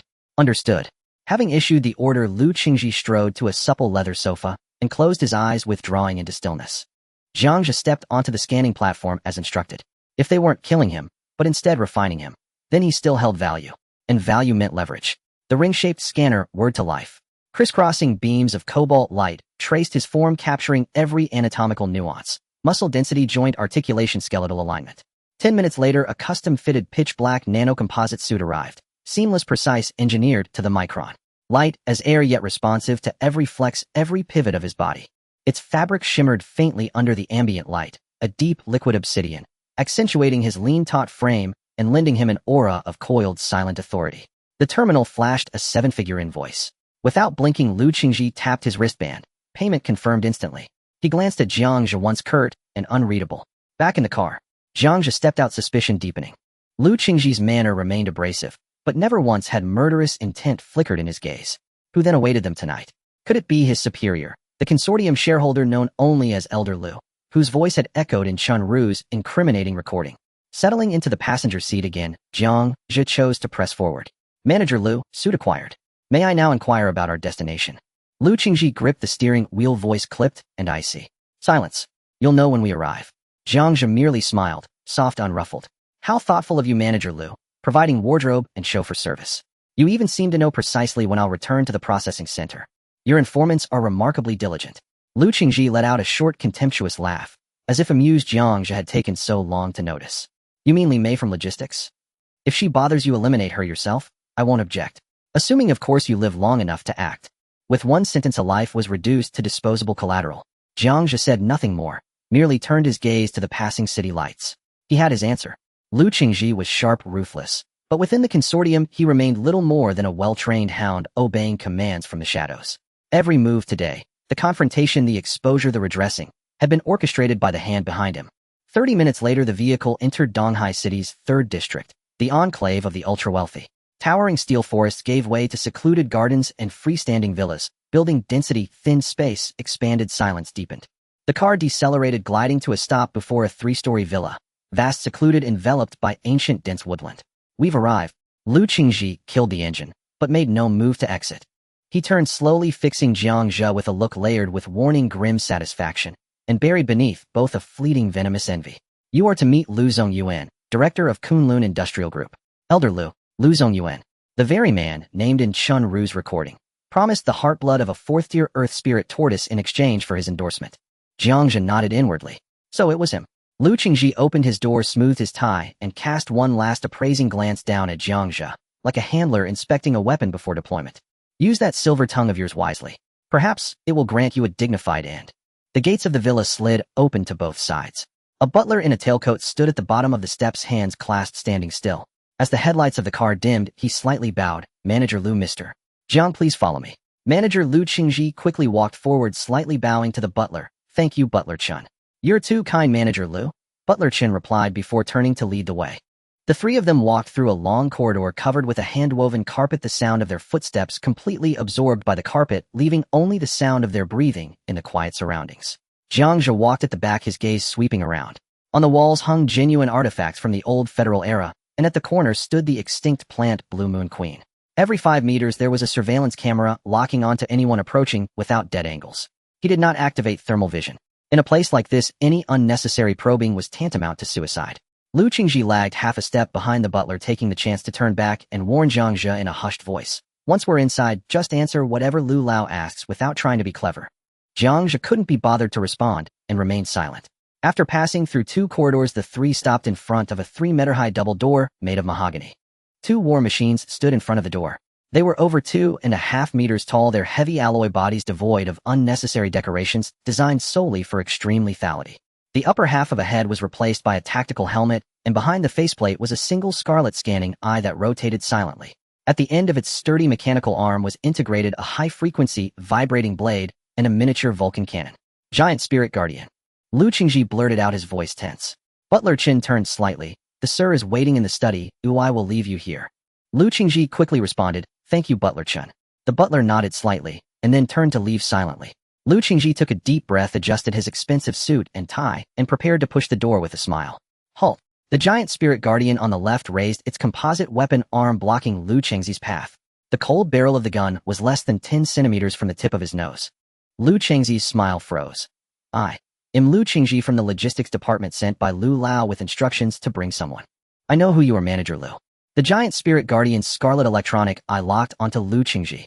Your heartbeat is too fast, it's giving me a headache. Back up to 10 meters, and wait there. Don't force me to classify you as a potential threat. You know, cleaning bloodstains from the carpet is quite troublesome, and I don't want to work overtime today. Lu Qingji's cheeks twitched. He wanted to argue, but facing that emotionless electronic eye, all his words were stuck in his throat. In front of these two weapons, even at his 4th level, he couldn't face them. He swallowed hard, forcing a smile, and stepped back to 10 meters away. A wise choice. The giant spirit guardian retracted its mechanical arm, and the heavy mahogany door slid open inward. It turned to Jiang Zhe, its artificial eye scanning up and down, its mechanical voice carrying a hint of amusement. Go in, kid. Don't keep the boss waiting. Jiang Zhe glanced back at Lu Qingji, his expression devoid of mockery or pity, only calmness. But this calmness in Lu Qingji's eyes was more humiliating than any mockery. Anger and jealousy churned in his chest, yet he could only clench his fists and watch Jiang Zhe walk confidently through the door he had longed for. The door slowly closed before his eyes, separating the two worlds. Inside was an exceptionally spacious study. It wasn't the imagined opulence. Bookshelves reached the ceiling, and the air was filled with the scent of old paper and sandalwood. In the center there was no desk, only a zeton wood tea table. On the wall behind the tea table hung a massive calligraphy scroll with just one character: Force. The brushstrokes were fiercely aggressive and sharp. Jiang Zhe gazed at this character, lost in thought. People often say that whatever one lacks most will be hung in their study. But did this director of Kunlun Industries still lack force? Apologies for keeping you waiting. A gentle, aged voice came from the side. Jiang Zhe turned to look, seeing a middle-aged man in loose tang, clothing seemingly in his 50s, smiling as he walked out of a washroom. His complexion was rosy and his steps steady. Apart from a hint of age hidden deep in his eyes, he looked nothing like a man nearing 100 years old. Is this Lu Zongyuan? The blood of the earth spirit turtle is surprisingly effective. A thought flashed through Jiang Zhe's mind, but his face remained calm as he slightly bowed. Lu Lao. I'm getting old, and my body tends to have some minor issues. Lu Zongyuan pointed to the leather sofa opposite the desk while brewing tea and smiling warmly as he sized up Jiang Zhe. Sit down, young man. There's no need to stand on ceremony with me. Jiang Zhe sat down calmly, his back straight. What Lu Qingji could glean, this Lu Lao would surely dig deeper. This amiable appearance was merely for show. You flatter me, Lu Lao. It is my honor to meet you today. Lu Zongyuan picked up the purple clay teapot and poured Jiang Zhe a cup of golden tea, saying, I doubt that's the case. The teacup was pushed in front of Jiang Zhe, the motion unhurried. This old man has not stopped causing you trouble lately. The analyst from Tianjin Division, surnamed Gu, and that kid from the Qishao Army, named Chai Feng, have both sought you outright. These matters all stem from my Kunlun Industries. His tone was gentle, yet his words were piercing. Lu Zongyuan was making it clear that he was fully aware of all Jiang Zhe's movements. Jiang Zhe picked up the teacup, but did not drink, merely feeling the warmth of the cup. Lu Lao is joking. If it weren't for Manager Liu's promotion, I would still be a lowly employee dealing with exotic species with no chance to reach these levels. Ultimately, everything is an opportunity given by the consortium. Jiang Zhe deftly kicked the ball back without losing a beat. Truly a talented individual, neither arrogant nor impatient. Lu Zongyuan saw that he was slippery and did not get angry. He picked up his teacup and chuckled lightly. Well then, there's no need for pretense in front of this old man. Your little thoughts cannot escape me. I called you today simply out of curiosity. What do you think of my Kunlun industry? Jiang Zhe remained calm inside. This was the final test, and the prelude to revealing their cards.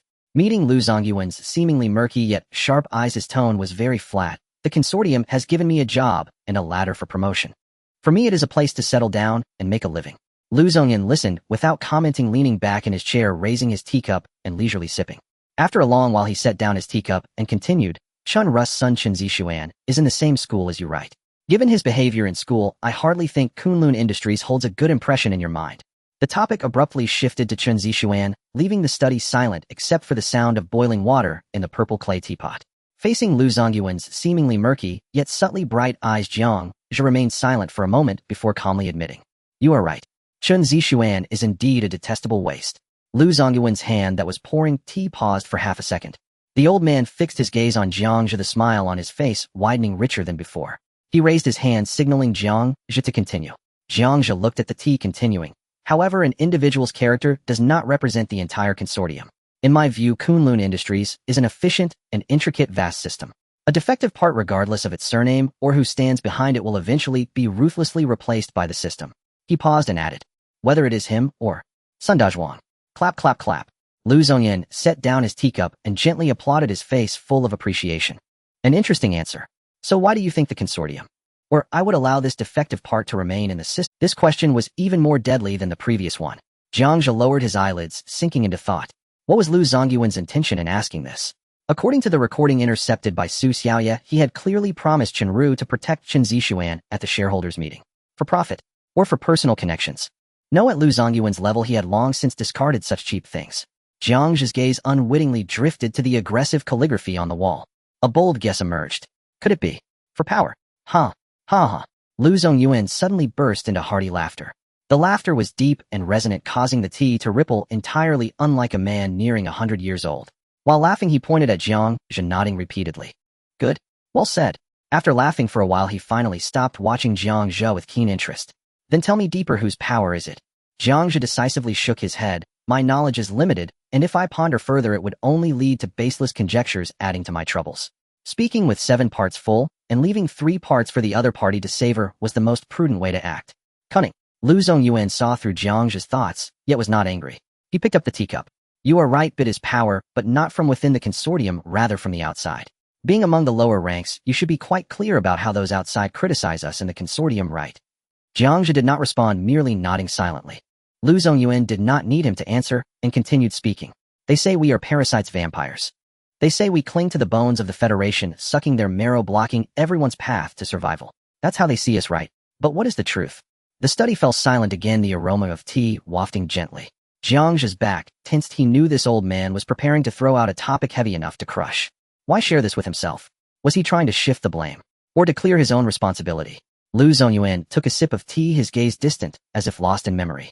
30 years ago, the insectoid invasion occurred, and although humanity ultimately achieved a Pyrrhic victory, it came at a tremendous cost. In these 30 years, if we had not upheld order and restored production amidst the ruins, they wouldn't even have had the chance to survive. Now the economy has recovered, at least the commoners have food to eat and lives to live. Yet the moment they turn around, everyone believes the suffering was caused by our consortium. If it were you, what do you think should be done? Hearing this, Jiang Zhe understood. The answer Lu Zongyuan wanted was extremely rebellious. He immediately stood up, bowing respectfully. Lu Lao, I am just a small figure. I do not understand why you are telling me all this. Lu Zongyuan was momentarily taken aback, then burst into laughter. He waved his hand, lightly brushing over the previous topic. Sorry, I am getting old, and tend to reminisce about the past. Just take what I said earlier as a drunken old man's ramblings, and forget it once you walk out of this door. I brought you here today mainly for one matter. He leaned slightly forward, his tone still calm, but the words he uttered made Jiang Zhe's heart sink. Regarding the matter of the shadow devourers, the military is currently in a dire situation, and those from the Tianjin office have also begun to stir. At Donghai City hasn't been this lively in a long time. I want to add more fuel to this boiling pot. Pull the Tianjin office and that equal society into this murky. Jiang Zhe cursed inwardly. This old man wanted to use him as the fuse to ignite the powder keg. Me. Jiang Zhe feigned panic. Lu Lao, this task is too difficult. I am just a small supervisor. I am afraid I will disappoint your expectations. However, Lu Zongyuan's smile was gentle, but the meaning behind his words was not to be refused. Did we not just say that a defective part must be replaced? How come when asked to prove your worth you are reluctant? You are a clever young man, and should know that opportunities have always coexisted with risks. Before Jiang Zhe could find another excuse, Lu Zongyuan extended his finger and pressed it on the touch panel at the edge of the tea table. A notification sound indicating the connection from the communicator outside rang out. Qingji, come in. 10 meters away, Lu Qingji, who had been straining to listen, perked up. He's here. He rubbed his somewhat stiff face, vigorously squeezed out a humble smile toward the 2 towering giant sentinels, and hurriedly pushed open the heavy redwood double doors. As he passed through the door, Lu Qingji's gaze was instantly frozen. Jiang Zhe, the subordinate he had single-handedly promoted, was now sitting calmly on the sofa opposite Lu Lao, not standing aside to report, but seated. Between them was a set of purple clay tea utensils, steam rising gently, entirely a host-guest posture of equal footing. And he, Lu Qingji, a formal manager of the logistics department, didn't even have the qualification to enter the room. He was blocked 10 meters away like a dog. His back teeth nearly ground to dust, yet he had to force out a respectful smile and stride forward. Lu Lao, you called for me. Yes, please have a seat. Lu Zongyuan pointed to the single sofa beside him, his tone indifferent. Just so happens there is something I need your cooperation with. He looked back at Jiang Zhe. I heard that Xiao Jiang you have some connection with that analyst Gu Qing from the Tianjin office. So you will represent Kunlun Industries and reach out to him for a statement. Just say that we are willing to join hands with the Federation to jointly address the Shadow Devourer crisis. Then Lu Zongyuan casually instructed, Qingji, you are responsible for allocating all necessary resources.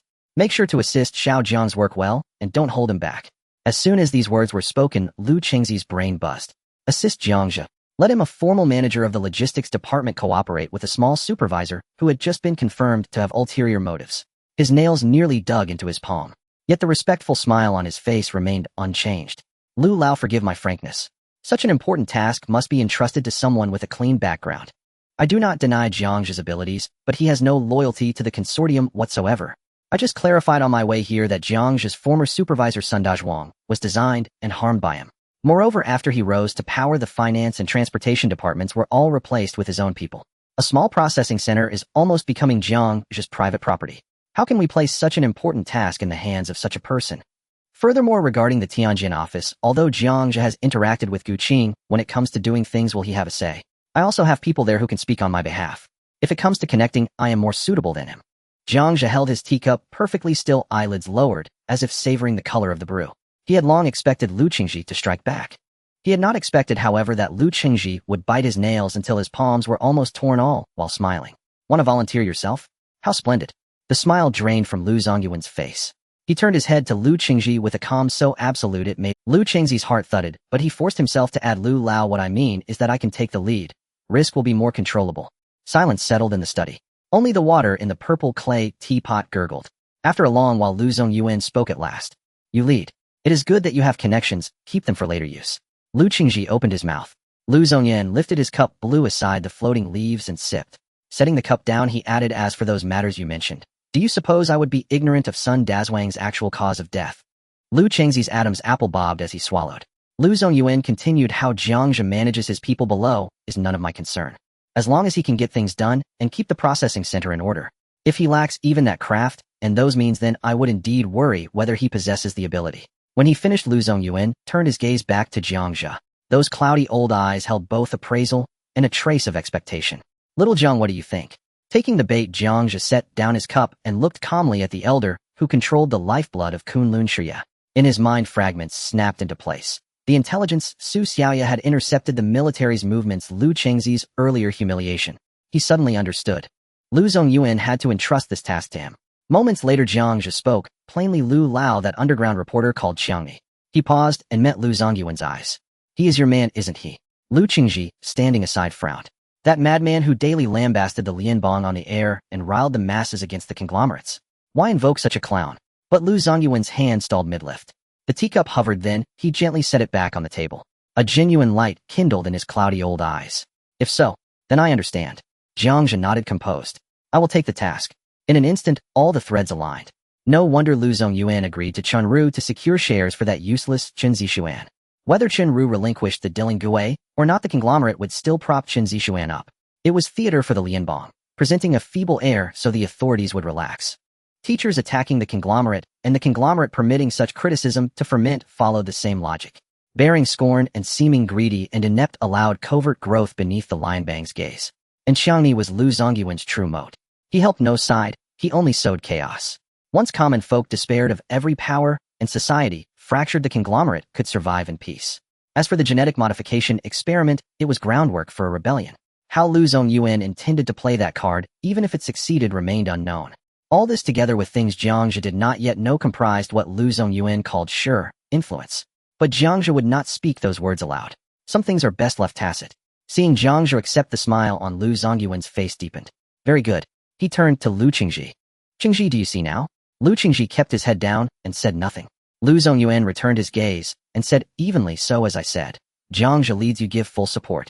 Lu Qingji drew a long breath, composed his expression, and reverted to the standard stance of a subordinate. Yes, Lu Lao. Jiang Zhe rose, saluted, and walked out of the study shoulder to shoulder with Lu Qingji. The car door shut with a heavy click. Jiang Zhe settled into the passenger seat and smoothed his seven-figure nano suit. The interior was quiet except for the hum of the air vent. Lu Qingji gripped the wheel but did not start the car. Jiang Zhe turned his head to study the man's volatile face. Manager Lu not driving. Lu Qingji inhaled deeply, started the engine, and the car eased out of the villa compound. Jiang Zhe looked ahead. It seems we'll be partners for some time. I hope your prejudice against me will not affect the orders from Lu Lao. After all, if this pond is stirred poorly, none of us will find shore. Lu Qingji tightened his grip on the wheel. I don't know how you persuaded Lu Lao, but rest assured when things must be done, I have the measure of them. As for Li Mei, handle her as you wish. To him, surrendering an informant was proof of sincerity. Jiang Zhe, Manager Lu, don't pass her to me. Someone you raised is better overseen by you. I should also learn how you treat yourself. After all, she has borne hardship even without great merit, hasn't she? Lu Qingji spun around, his face drained of color. He understood that Jiang Zhe was mocking his inability to shield his people. It was also a reminder that he could not command Jiang Zhe now. Lu Qingji was about to retort, and then realized no. Jiang Zhe did not want Li Mei dead. He wanted him to kill her with his own hands. Jiang Zhe. Lu Qingji's voice trembled between his teeth. Do you think that with Lu Lao's orders you can strangle me at will? Jiang Zhe suppressed his smile, and met Lu Qingji's gaze coolly. Manager Lu, you misunderstand. I simply do not want a trivial matter to poison our future cooperation. After all, for close cooperation, there must be no barrier between us, right? Having said this, he closed his eyes and feigned sleep against the seat back. Lu Qingji clenched his fists so hard his chest heaved. After a long silence, he ground out through his teeth, Jiang Zhe, have you forgotten that I killed Sun Dazhuang? I could kill him, or I could kill you. Jiang Zhe kept his eyes shut, a faint smile at his lips. Manager Lu, if I take the task and die soon after, what will you tell Lu Lao? Besides, were you that close to old Sun? Is there such an abiding feud between us? Lu Qingji's breath faltered. Outside, the city's neon writhed. The lights washed over Lu Qingji's face in fits and starts. He suddenly understood Jiang Zhe cared nothing for whether Li Mei lived or died. But if Li Mei remained alive, the tension between them would be perpetual. Kill her, and all the blood debts would rest on him alone. Lu Qingji stared at Jiang Zhe's closed face. Rage, unwillingness, murderous intent. Emotions churned in his chest. Yet he found sorrowfully that he had no retort, for Lu Lao had demanded full cooperation. 5 minutes later, Lu Qingji unclenched his hand and slumped back. He roused his light screen with one hand and opened a communication window with a black avatar. His finger hovered a few seconds, then he typed the command: deal with Li Mei from District 17th Logistics at the processing center. Make it clean. The night deepened. The processing center was brightly lit, yet it was eerily quiet. Jiang Shan leaned against the wall, idly fiddling with the light brain on his wrist. The light from the screen flickered on his face. He swiped a couple of times before irritably turning it off. Gandong, it's almost 9 o'clock. He turned to Shi Gandong, who was squatting nearby. Where's the promised shipment? The supervisor wouldn't be fooling us, would he? Shi Gandong squatted on the ground, holding an iron rod he had picked up from who knows where, poking at the cracks in the floor. Upon hearing this, he raised his head, scratching the back of his head with a goofy smile. It should be soon. Last time it was around this time, let's wait a bit. Jiang Shan's eyes darted around. I just took a look at the parking lot. The military off-road vehicle the supervisor drove back is missing a door, as if it was ripped off. What do you think the supervisor is really up to? Suddenly Yu Wu, who had been leaning against the wall with his eyes closed, opened them. Mind your own business. Jiang Shan was momentarily taken aback, pouting in disdain as he glanced at Yu Wu. In less than 2 seconds, he leaned back towards Shi Gandong with a beaming smile. Gandong, how will the overtime pay be calculated? We can't just wait around without compensation, right? Yu Wu turned his head at this, his gaze landing on Shi Gandong's back. Though he wasn't one for flattery, he still cared about his payment. It counts. Shi Gandong tossed the iron rod to the ground and dusted off his hands. The boss said it would be counted as 2 days' pay. Wow, that's generous. Jiang Shan's eyes lit up, his cheeky grin widening. Supervisor Jiang's generosity is undeniable. By the way, Gandong, what treasure are we transporting tonight that makes it so mysterious? Wow, that's generous. Jiang Shan's eyes lit up, his cheeky grin widening. Supervisor Jiang's generosity is undeniable. By the way, Gandong, what treasure are we transporting? Just as Shi Gandong was about to speak, 2 blinding headlights cut through the night, driving straight into the parking lot. The beams were so intense that the 3 of them squinted simultaneously. They're here. Shi Gandong stood up, glancing back at the 2. The boss instructed us not to ask what we shouldn't and not to say what we shouldn't. Keep that in mind. Got it. Jiang Shan mimed, zipping his lips, but his eyes were scanning the model and tire markings of the military. When he caught sight of the 2 heavy trucks bearing the Qi Shao military emblem, Yu was previously relaxed, nerves tightened again. The work had arrived, but it was military cargo. The 2 military transport vehicles came to a steady stop, the back doors opening with a heavy hydraulic sound. A gust of cold air mixed with the scent of blood rushed toward them.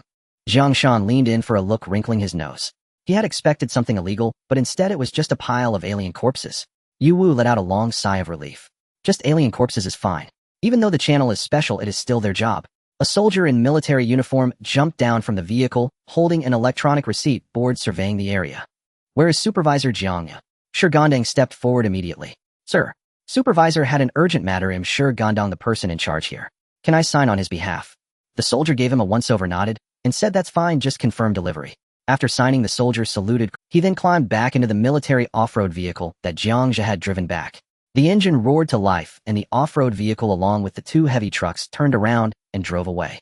The three began to move the corpses to cold storage No. 5.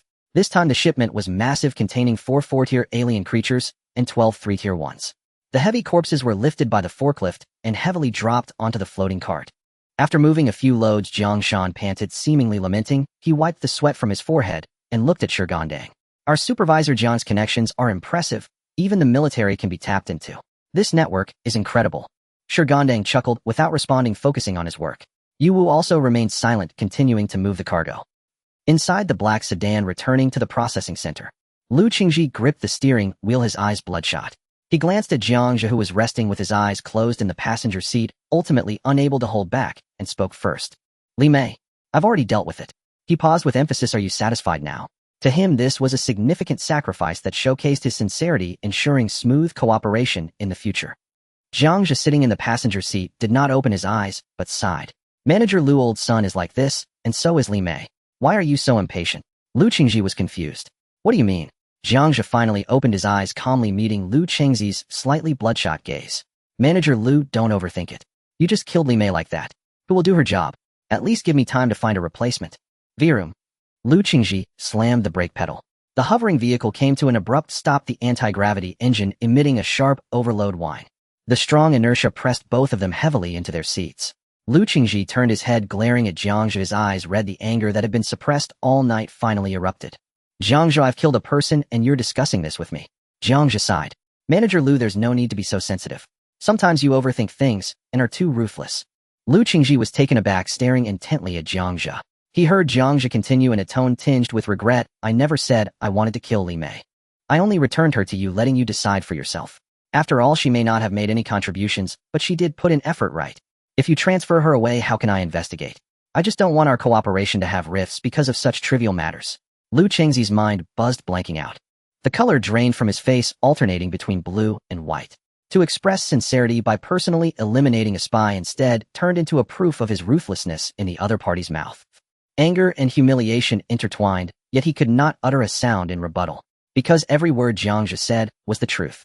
He didn't care about Li Mei's life or death, but he feared becoming a passive player instead of the one in control. Not only was his dignity shattered, but he also sensed the looming specter of death that followed losing power. If this continued, would he lose his managerial position? Without this position, not even outsiders, but those within the consortium who wanted him dead, would form a queue. But now the situation had reversed. Lu Qingji could only forcibly suppress the surging blood and restart the vehicle, but his hand gripping the steering wheel trembled uncontrollably. But now the situation had reversed. Lu Qingji could only forcibly suppress the surging blood and restart the vehicle, but his hand gripping the steering. Manager Lu, you are well informed. Can you give me some hints? Lu Qingji scoffed. I don't know much more than you do.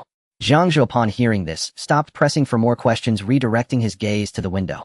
Then I'll contact you again tomorrow after I meet with analyst Gu Qing. Lu Qingji gritted his teeth. All right. Half an hour later, the vehicle arrived at the entrance of the processing center.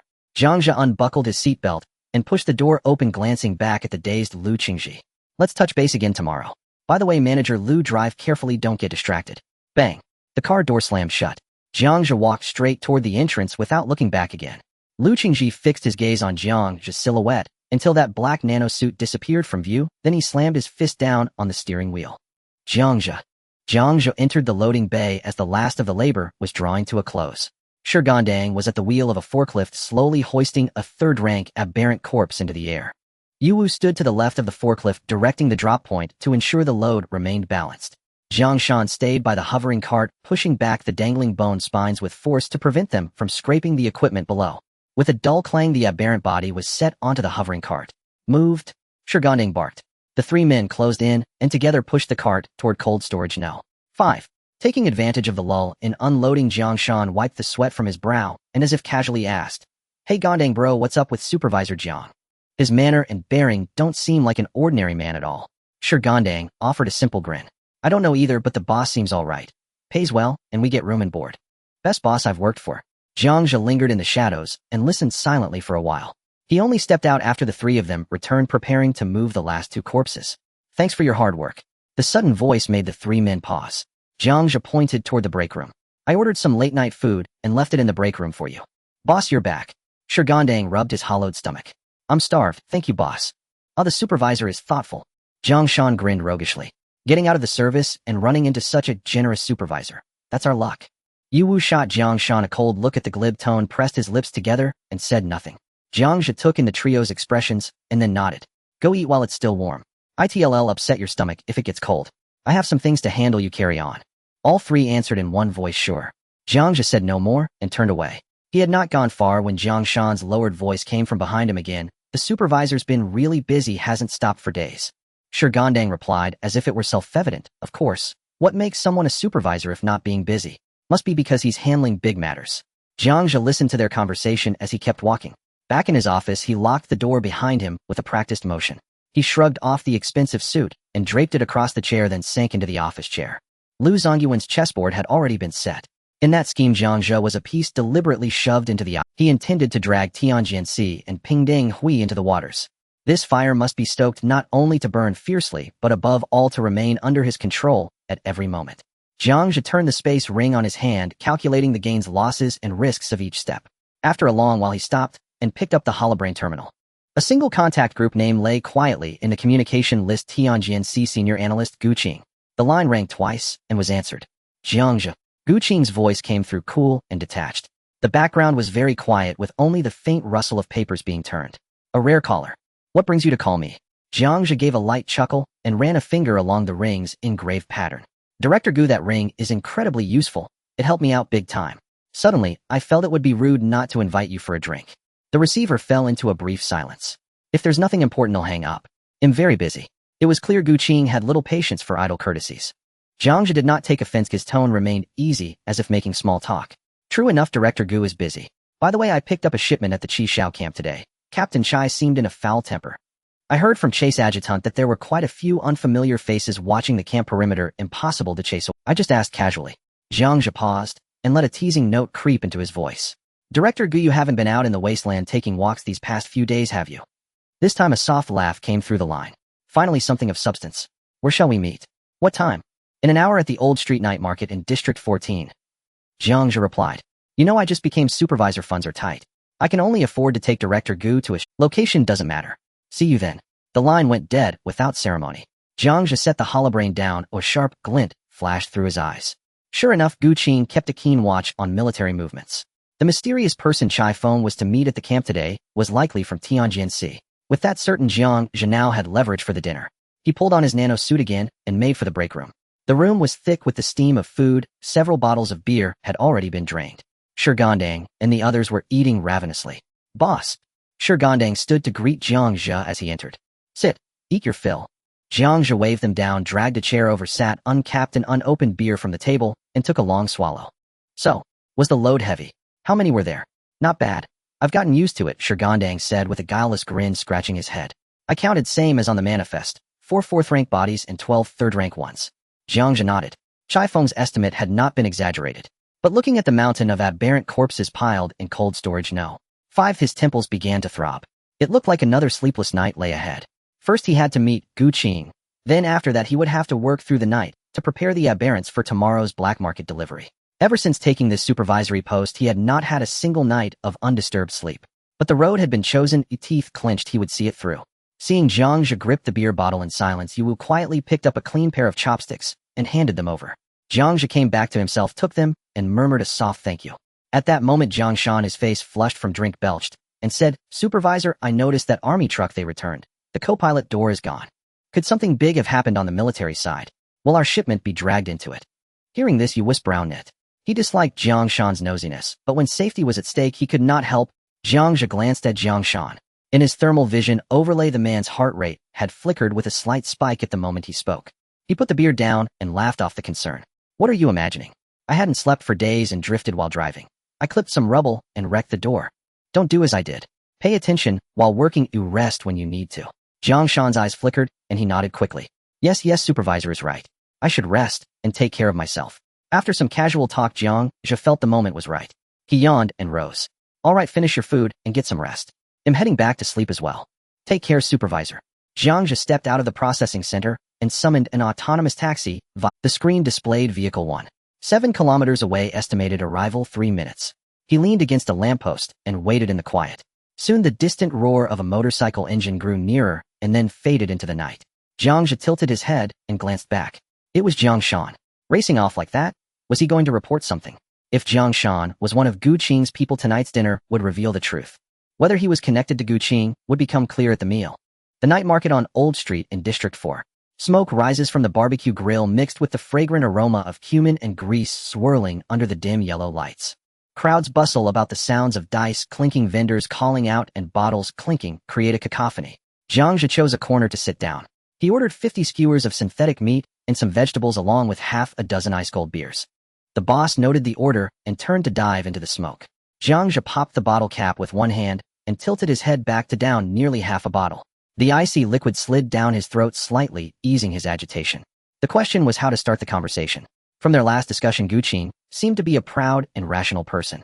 In front of him, any pretense would be easily seen through. There was information to share, but only part of it could be revealed. Jiang Shan was that thorn, it had to be pulled out, or at least it needed to be confirmed whose hand it was in. There was also the task assigned by Lu Zongyuan, how to complete it without getting caught up in it. As he pondered, Jiang Zhe's gaze gradually lost focus. Days of maneuvering and fighting had kept his mind in a taut state. Lu Zongyuan's tasked the crisis with suring Jiang Shan's identity, the black market channels. Every matter had to be calculated, every word had to be considered. In this corner filled with the smell of smoke and fire, exhaustion surged like a tide, and the surrounding clamor gradually faded away. "Wake up!" A cool voice suddenly rang out from across the table. Jiang Zhe snapped back to attention and took a defensive posture. Gu Qing stood across the table dressed in a pure black trench coat, standing straight even at this roadside stall. "Director Gu." Jiang Zhe relaxed, stood up, and said, "Sorry, I was too engrossed in my thoughts to notice you came." Gu Qing pulled out a folding chair unbothered and directly sat down. "It seems you're not having an easy time either. A small processing center can tire someone like you out to the point of sitting in a daze. The processing center is manageable, it's just some physical work." Jiang Zhe picked up a plastic cup and filled it with beer for Gu Qing. "The main issue is other matters, they require mental effort." "Oh." Gu Qing did not clink glasses. "Is that the reason you sought me out today?" At that moment, the boss brought a plate of grilled meat to the table. After the boss walked away, Jiang Zhe pointed around and said, "Director Gu, the environment here is noisy. Do you need to turn on that device of yours? The conversation ahead isn't suitable for others to overhear." Gu Qing smiled, took out a small black metal box from his pocket, placed it on the table, and pressed the switch. The surrounding sounds of dice rolling and vendors calling were immediately cut off. "It seems you're ready to share some significant news." Gu Qing raised his cup and took a sip. "I hope this trip wasn't in vain. What do you think I want to say, Director Gu?" Jiang Zhe stared directly at Gu Qing. "Shouldn't we be heading to the same place?" Gu Qing put down his cup, did not respond immediately, but merely gazed at Jiang Zhe. Jiang Zhe did not flinch, allowing that gaze to rest upon his face. After a few seconds, Gu Qing chuckled lightly. "Maybe, but I'm quite curious, how did you appear at the Qishao military camp?" "As far as I know, Sun Dazhuang doesn't have a close relationship with Chai Feng. I took over Old Sun's position. When the line was cut, I had to find a way to restore it or open a new one." Jiang Zhe also picked up a skewer of grilled meat, took a bite, and chewed slowly. He did not rush to speak, waiting until he swallowed the meat before looking up. "However, compared to that, I admire Director Gus' methods even more." "What methods?" Gu Qing asked knowingly. "I just hired an employee named Jiang Shan. A retired soldier, quick-witted." Jiang Zhe set down the skewer and took another sip of beer. "Today when I returned from the camp, the car door broke, and he kept probing for information about the military. At that time I was thinking, isn't an ordinary mover a bit too sensitive to military movements? And moreover..." Jiang Zhe paused, looking into Gu Qing's eyes. His timing of appearance was too coincidental. "Just as I took over the processing center and was in desperate need of manpower." "Director Gu, who do you say he belongs to?" Upon hearing this, Gu Qing showed no signs of anger at being exposed. Instead, he nodded and admitted calmly, "He is my person." Jiang Zhe was momentarily taken aback by the straightforward admission. He had imagined that Gu Qing would probe or take the long way around, but he never expected such directness. Such a person who does not follow the usual patterns is the hardest to deal with. Gu Qing tore off a piece of grilled meat and swallowed it before continuing. "Originally, he was just placed as an observation point or to serve as a liaison when necessary. I believe with your abilities you would eventually discover him, and then through him, take the initiative to find me. Just didn't expect you to be so anxious." "I can't afford to not be anxious." Jiang Zhe let out a bitter smile, noticing the beer bottle nearly empty. He casually opened another bottle and filled his glass. "I also didn't expect things to turn so suddenly. Who would have thought that just talking business could nearly cost me my life?" Gu Qing raised his cup, gesturing toward Jiang Zhe. So can we talk about serious matters now? Who do you represent? Kunlun Industries Lu Zongyuan. Jiang Zhe raised his cup as well. Clink. The two glass cups lightly collided, producing a crisp sound. Gu Qing took a sip of beer and set down his cup. I believe you. After all, deceiving me only brings risks without rewards, and you don't seem like someone who enjoys making losing deals. But I'm curious, how did you manage to establish yourself at Kunlun Industries so quickly, even becoming Lu Zongyuan's mouthpiece? Director Gu overestimates me. Jiang Zhe's expression remained unchanged. I'm just a relatively useful component. Component. Gu Qing repeated these two words. A very accurate positioning. But you must be careful, who components can wear out easily, especially in Lu Zongyuan's hands. Thank you for your concern, Director Gu. Jiang Zhe accepted calmly. I certainly understand the risks involved, but that is also why I dare to approach you so openly. Regarding the intelligence on Shuriing, Kunlun Industries is already aware. Lu Zongyuan means that the consortium is willing to help handle it. Help handle it. Gu Qing stared at Jiang Zhe. When did those businessmen at Kunlun Industries become so responsible? Before answering, I want to confirm one thing. Jiang Zhe crossed his hands. To what extent has the situation today at the camp? Although Captain Chai said he could handle it, even his deputy was infected. Director Gu, what level would you say the threat of this thing has reached? Jiang Zhe paused for a moment, his tone heavy. At this level, even the consortium can't remain uninvolved. If Donghai City really falls into chaos, Lu Zongyuan won't be able to ignore it. Gu Qing leaned back against the chair, silent for a moment. He swirled the wine glass in his hand, watching the golden liquid spiral into a vortex. The mottled neon lights of the night market reflected on his profile, appearing dim and obscure. After a long time, he slowly spoke, uttering an ambiguous phrase. It's as big as it is big, as small as it is small. Is it small, or is it big? Jiang Zhe toyed with the empty wine glass in his hand, a slight frown on his brow. Director Gu, now is not the time for riddles. Gu Qing chuckled and pointed at the plate of leftover roasted meat on the table. It's small because this thing itself is not strong. Once it matures, its thermal characteristics will become exceptionally evident. Even a civilian thermal imaging device can spot it in a crowd with a glance. Targeted elimination, no difficulty at all. But what about when it's big? Its size lies in. Gu Qing retracted his smile. It has an incubation period. Jiang Zhe instinctively tightened his grip on the glass. Incubation period? That's right. The Department of Heavenly Craft has dissected dozens of samples, and the conclusion is entirely consistent. Before it fully matures, the host's body temperature, heartbeat, blood indicators, and even genetic sequences all appear normal. Thermal imaging is ineffective, and genetic screening cannot establish a model due to the lack of a comparative database. Gu Qing leaned back in his chair, sighed. It's like a virus. You don't fear being discovered, you fear you can't find it. A teammate who fought alongside you today might use your bones as utensils while you sleep tomorrow. The most critical issue is that we don't know how many people it has already infected by the time we discover the first case. Jiang Zhe felt his scalp tingle. If that's the case, then lockdowns and screenings become a joke. Unless the entire city's tens of millions of people are quarantined, this is an everlasting pit that can never be filled. No wonder Lu Zongyuan is so eager to intervene. If this isn't handled well, the whole Donghai City will be buried. Jiang Zhe took a deep breath, forcing himself to calm down. Given this, what can Kunlun Industries do? Or rather, what does the Department of Heavenly Judgment need the consortium for? Gu Qing smiled, slightly countering. How much resources can you mobilize? Jiang Zhe fell silent for a moment. Lying is pointless. In front of someone like Gu Qing, boasting about authority only makes oneself look ridiculous. Lu Zongyuan's exact words were all necessary resources. Jiang Zhe shrugged, honestly stating, but you know, Director Gu, how much substance is in that statement. Only heaven. It could represent the entire guard of the consortium, or it could just be a verbal encouragement. Gu Qing looked at Jiang Zhe and applauded. Very well.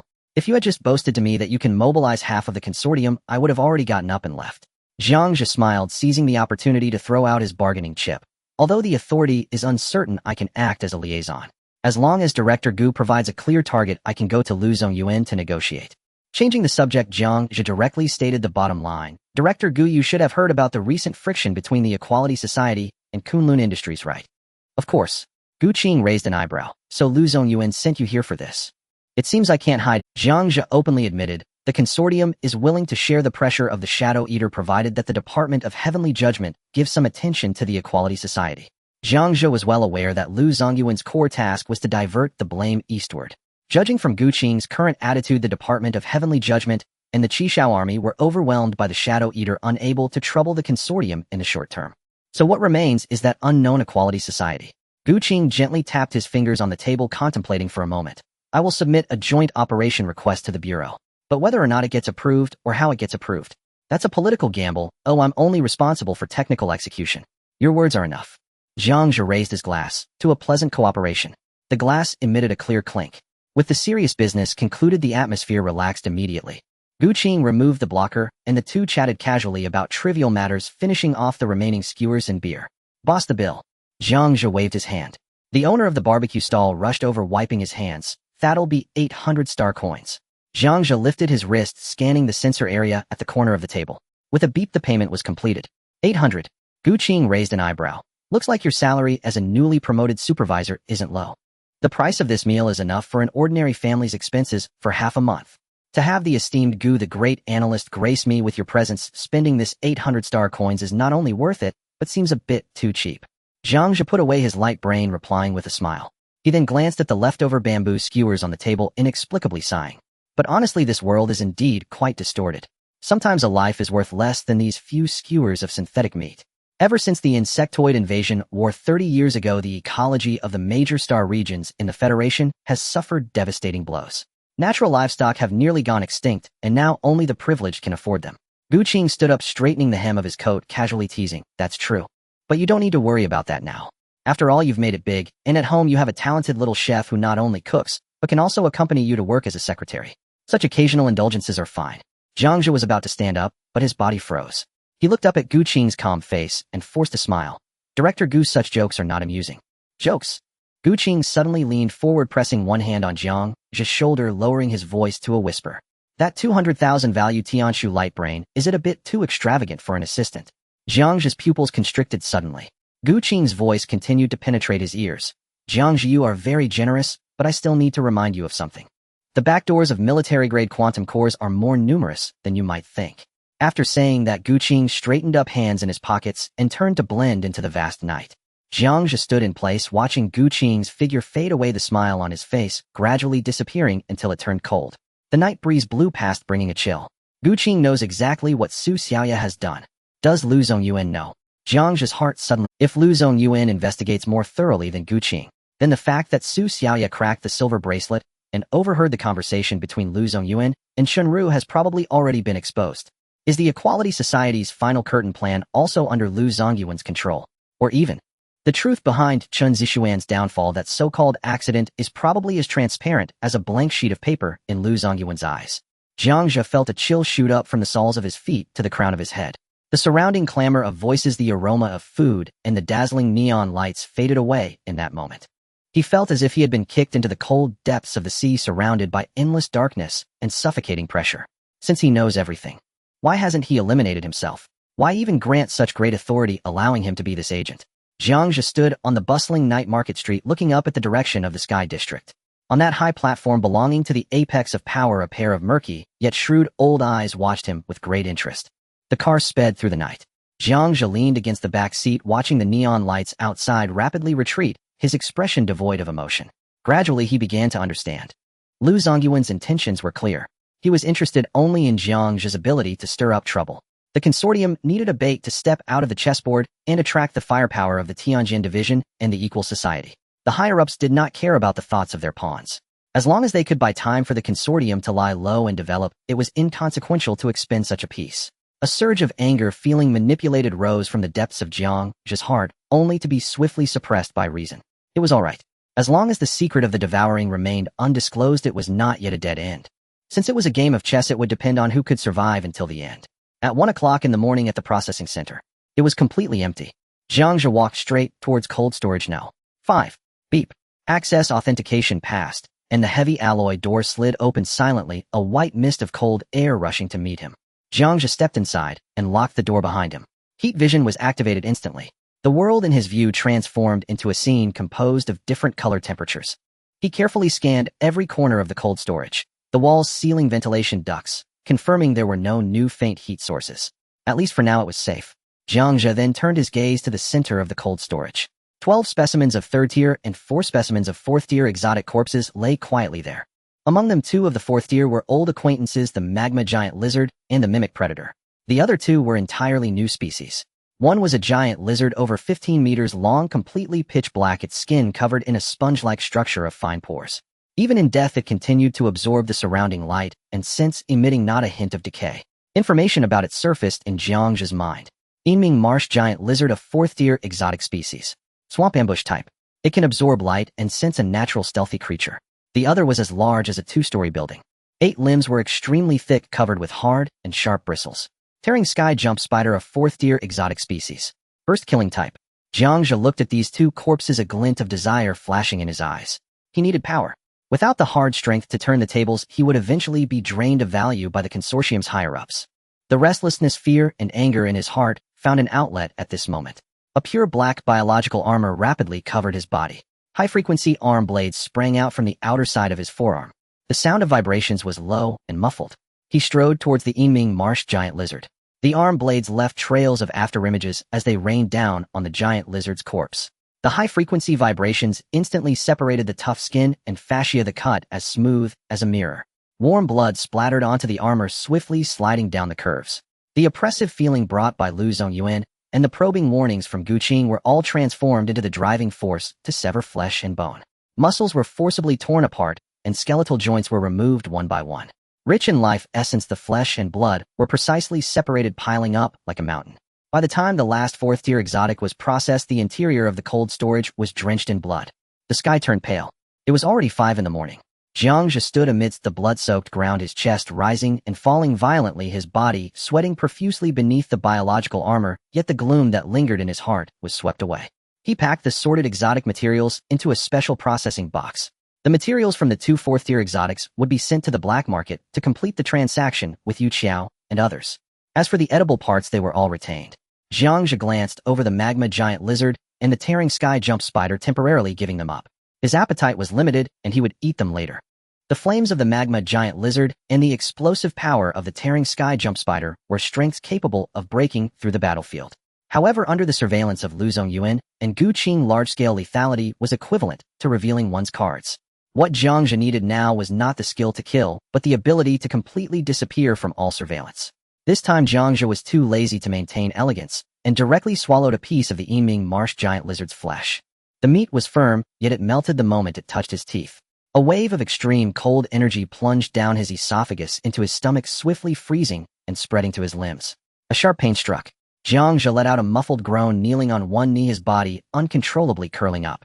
It was not a tearing pain, but a closed, intense pain resulting from forcibly reconstructing his physiological system from within. The extreme cold energy invaded the dermal layer system. All his pores were violently reorganized and forcibly sealed. Millions of microscopic valves formed beneath the skin, completely locking in body temperature, scent, and surface airflow. The extreme, alternating pain of hot and cold tore at his nerves. The sweat ducts completed their biological reconstruction, thoroughly transforming into microgas valves under neural control. Capillaries beneath the skin burst one by one, only to heal instantly in the extreme cold. The scents emitted by the human body were confined within the surface by this source-sealing force. Yet in this pain, Jiang Zhe felt a morbid sense of reassurance. Only the pain brought by evolution was the most. He did not know how long had passed, but the tearing pain gradually subsided. Jiang Zhe slowly stood up. A layer of invisible isolation formed on the surface of his skin. The opening and closing of all capillary pores were completely under his subjective control. Sweat, pheromones, and even naturally emitted scents were all locked tightly. Molecular exchange was completely severed. He could even control his skin for minimal gas exchange, stopping his breathing through his mouth and nose for a short period. Jiang Zhe moved his neck with satisfaction. Optical camouflage was responsible for visual invisibility. Biological armor isolated heat to counter thermal detection. Now breath lock completely severed the possibility of being tracked by smell and hearing. A three-dimensional all-around invisibility. Even when encountering the high-level military dog from Blacktooth Port again, it would not be able to catch a whiff of any living scent. His body was extremely fatigued, yet his spirit was at its peak. Jiang Zhe closed his eyes, holding his breath. The cold storage was left with only the distant sound of liquid flowing through the pipes and the beating of his own heart. The breathing sound that should have existed had completely vanished. He opened his eyes and smiled silently. The absolute control that erased his sense of presence was incredibly practical. A few seconds later, the excitement faded. Reason took over his brain again.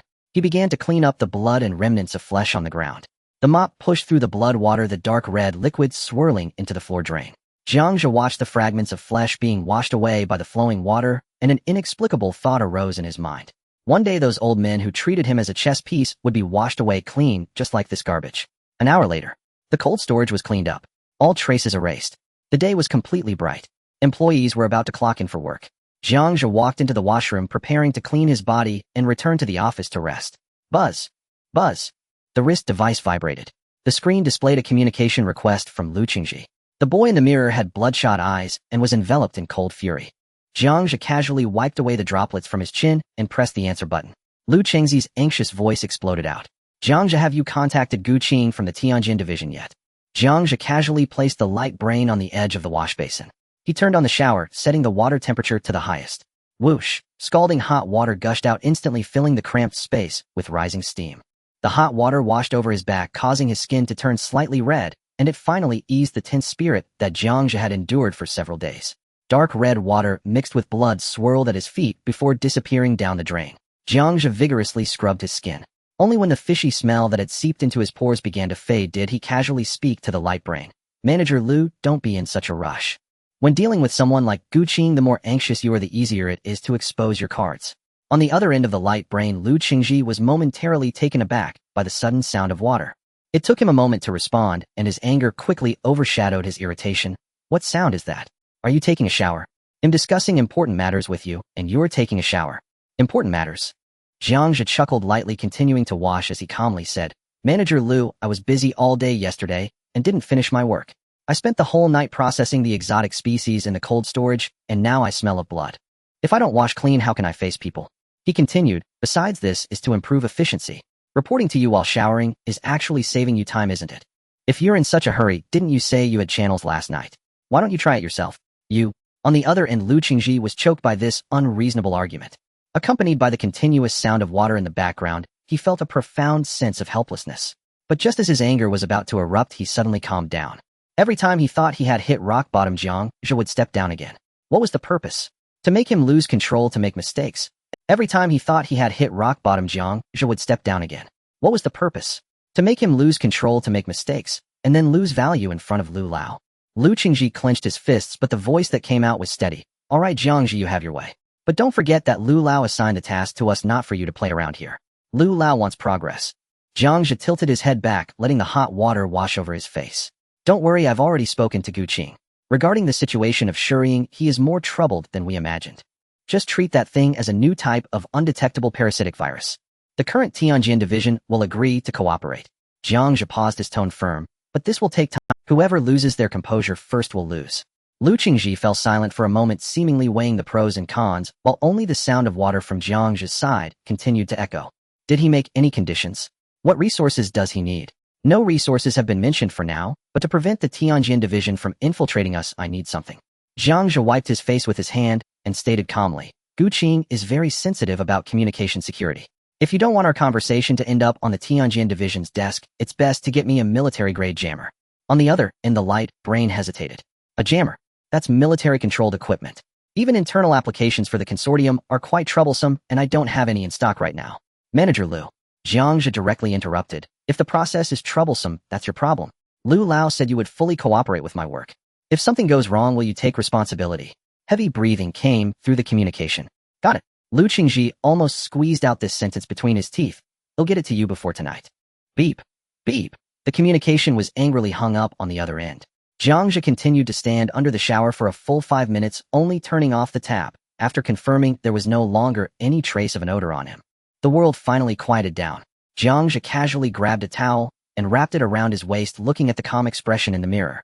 A day ago, Lu Qingji could still decide his life or death. Now he could only rage helplessly on the other end of the communication. Holding the initiative in his hands, although it was merely an illusion, still brought a sense of reassurance. Returning to the supervisor's office. Before taking a short rest in the office chair, Jiang Zhe sent a message to Li Wei attaching photos of the 4 fourth-grade exotic materials. Help me estimate a price. After sending the message, fatigue surged over him like a tide, and Jiang Zhe closed his eyes, instantly falling into a deep sleep. Not knowing how long had passed, the processing center gradually became noisy, and a new day had begun. Knock, knock. The crisp sound of knocking on the door woke Jiang Zhe from his deep sleep. Come in. Su Xiaoya pushed the door open, and seeing Jiang Zhe's sleepy face, felt a bit pained. Boss, you didn't come back all night again. Were you busy all night? Jiang Zhe rubbed his swollen temples and nodded perfunctorily. Yeah? Make me a cup of coffee. Okay. Su Xiaoya obediently nodded and turned toward the coffee machine in the corner. As the sound of coffee beans being ground filled the air, Su Xiaoya operated the machine while facing away from Jiang Zhe, saying, By the way, boss, the 2 arrangements you wanted for old lease interns have already arrived. Do you want to meet them? Jiang Zhe leaned back in his chair, resting his eyes. No need, just handle it as you see fit. You remember how I conducted the interviews last time, right? Have you learned it? As the last drop of liquid fell, a rich aroma filled the air. Su Xiaoya turned around, bringing over the steaming cup of coffee. You mean?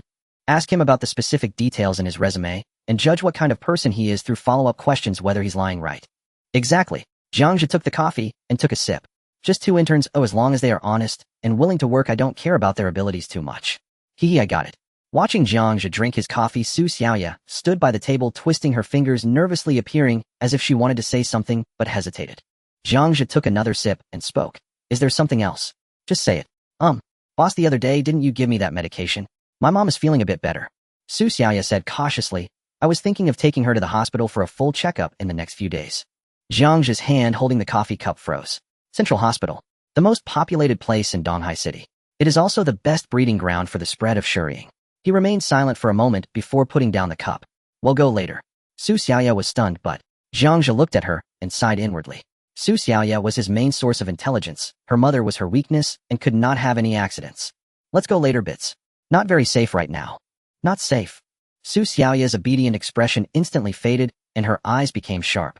She instinctively took a step forward and lowered her voice. Boss, what happened? Is someone targeting us? Or is that you Chao problem?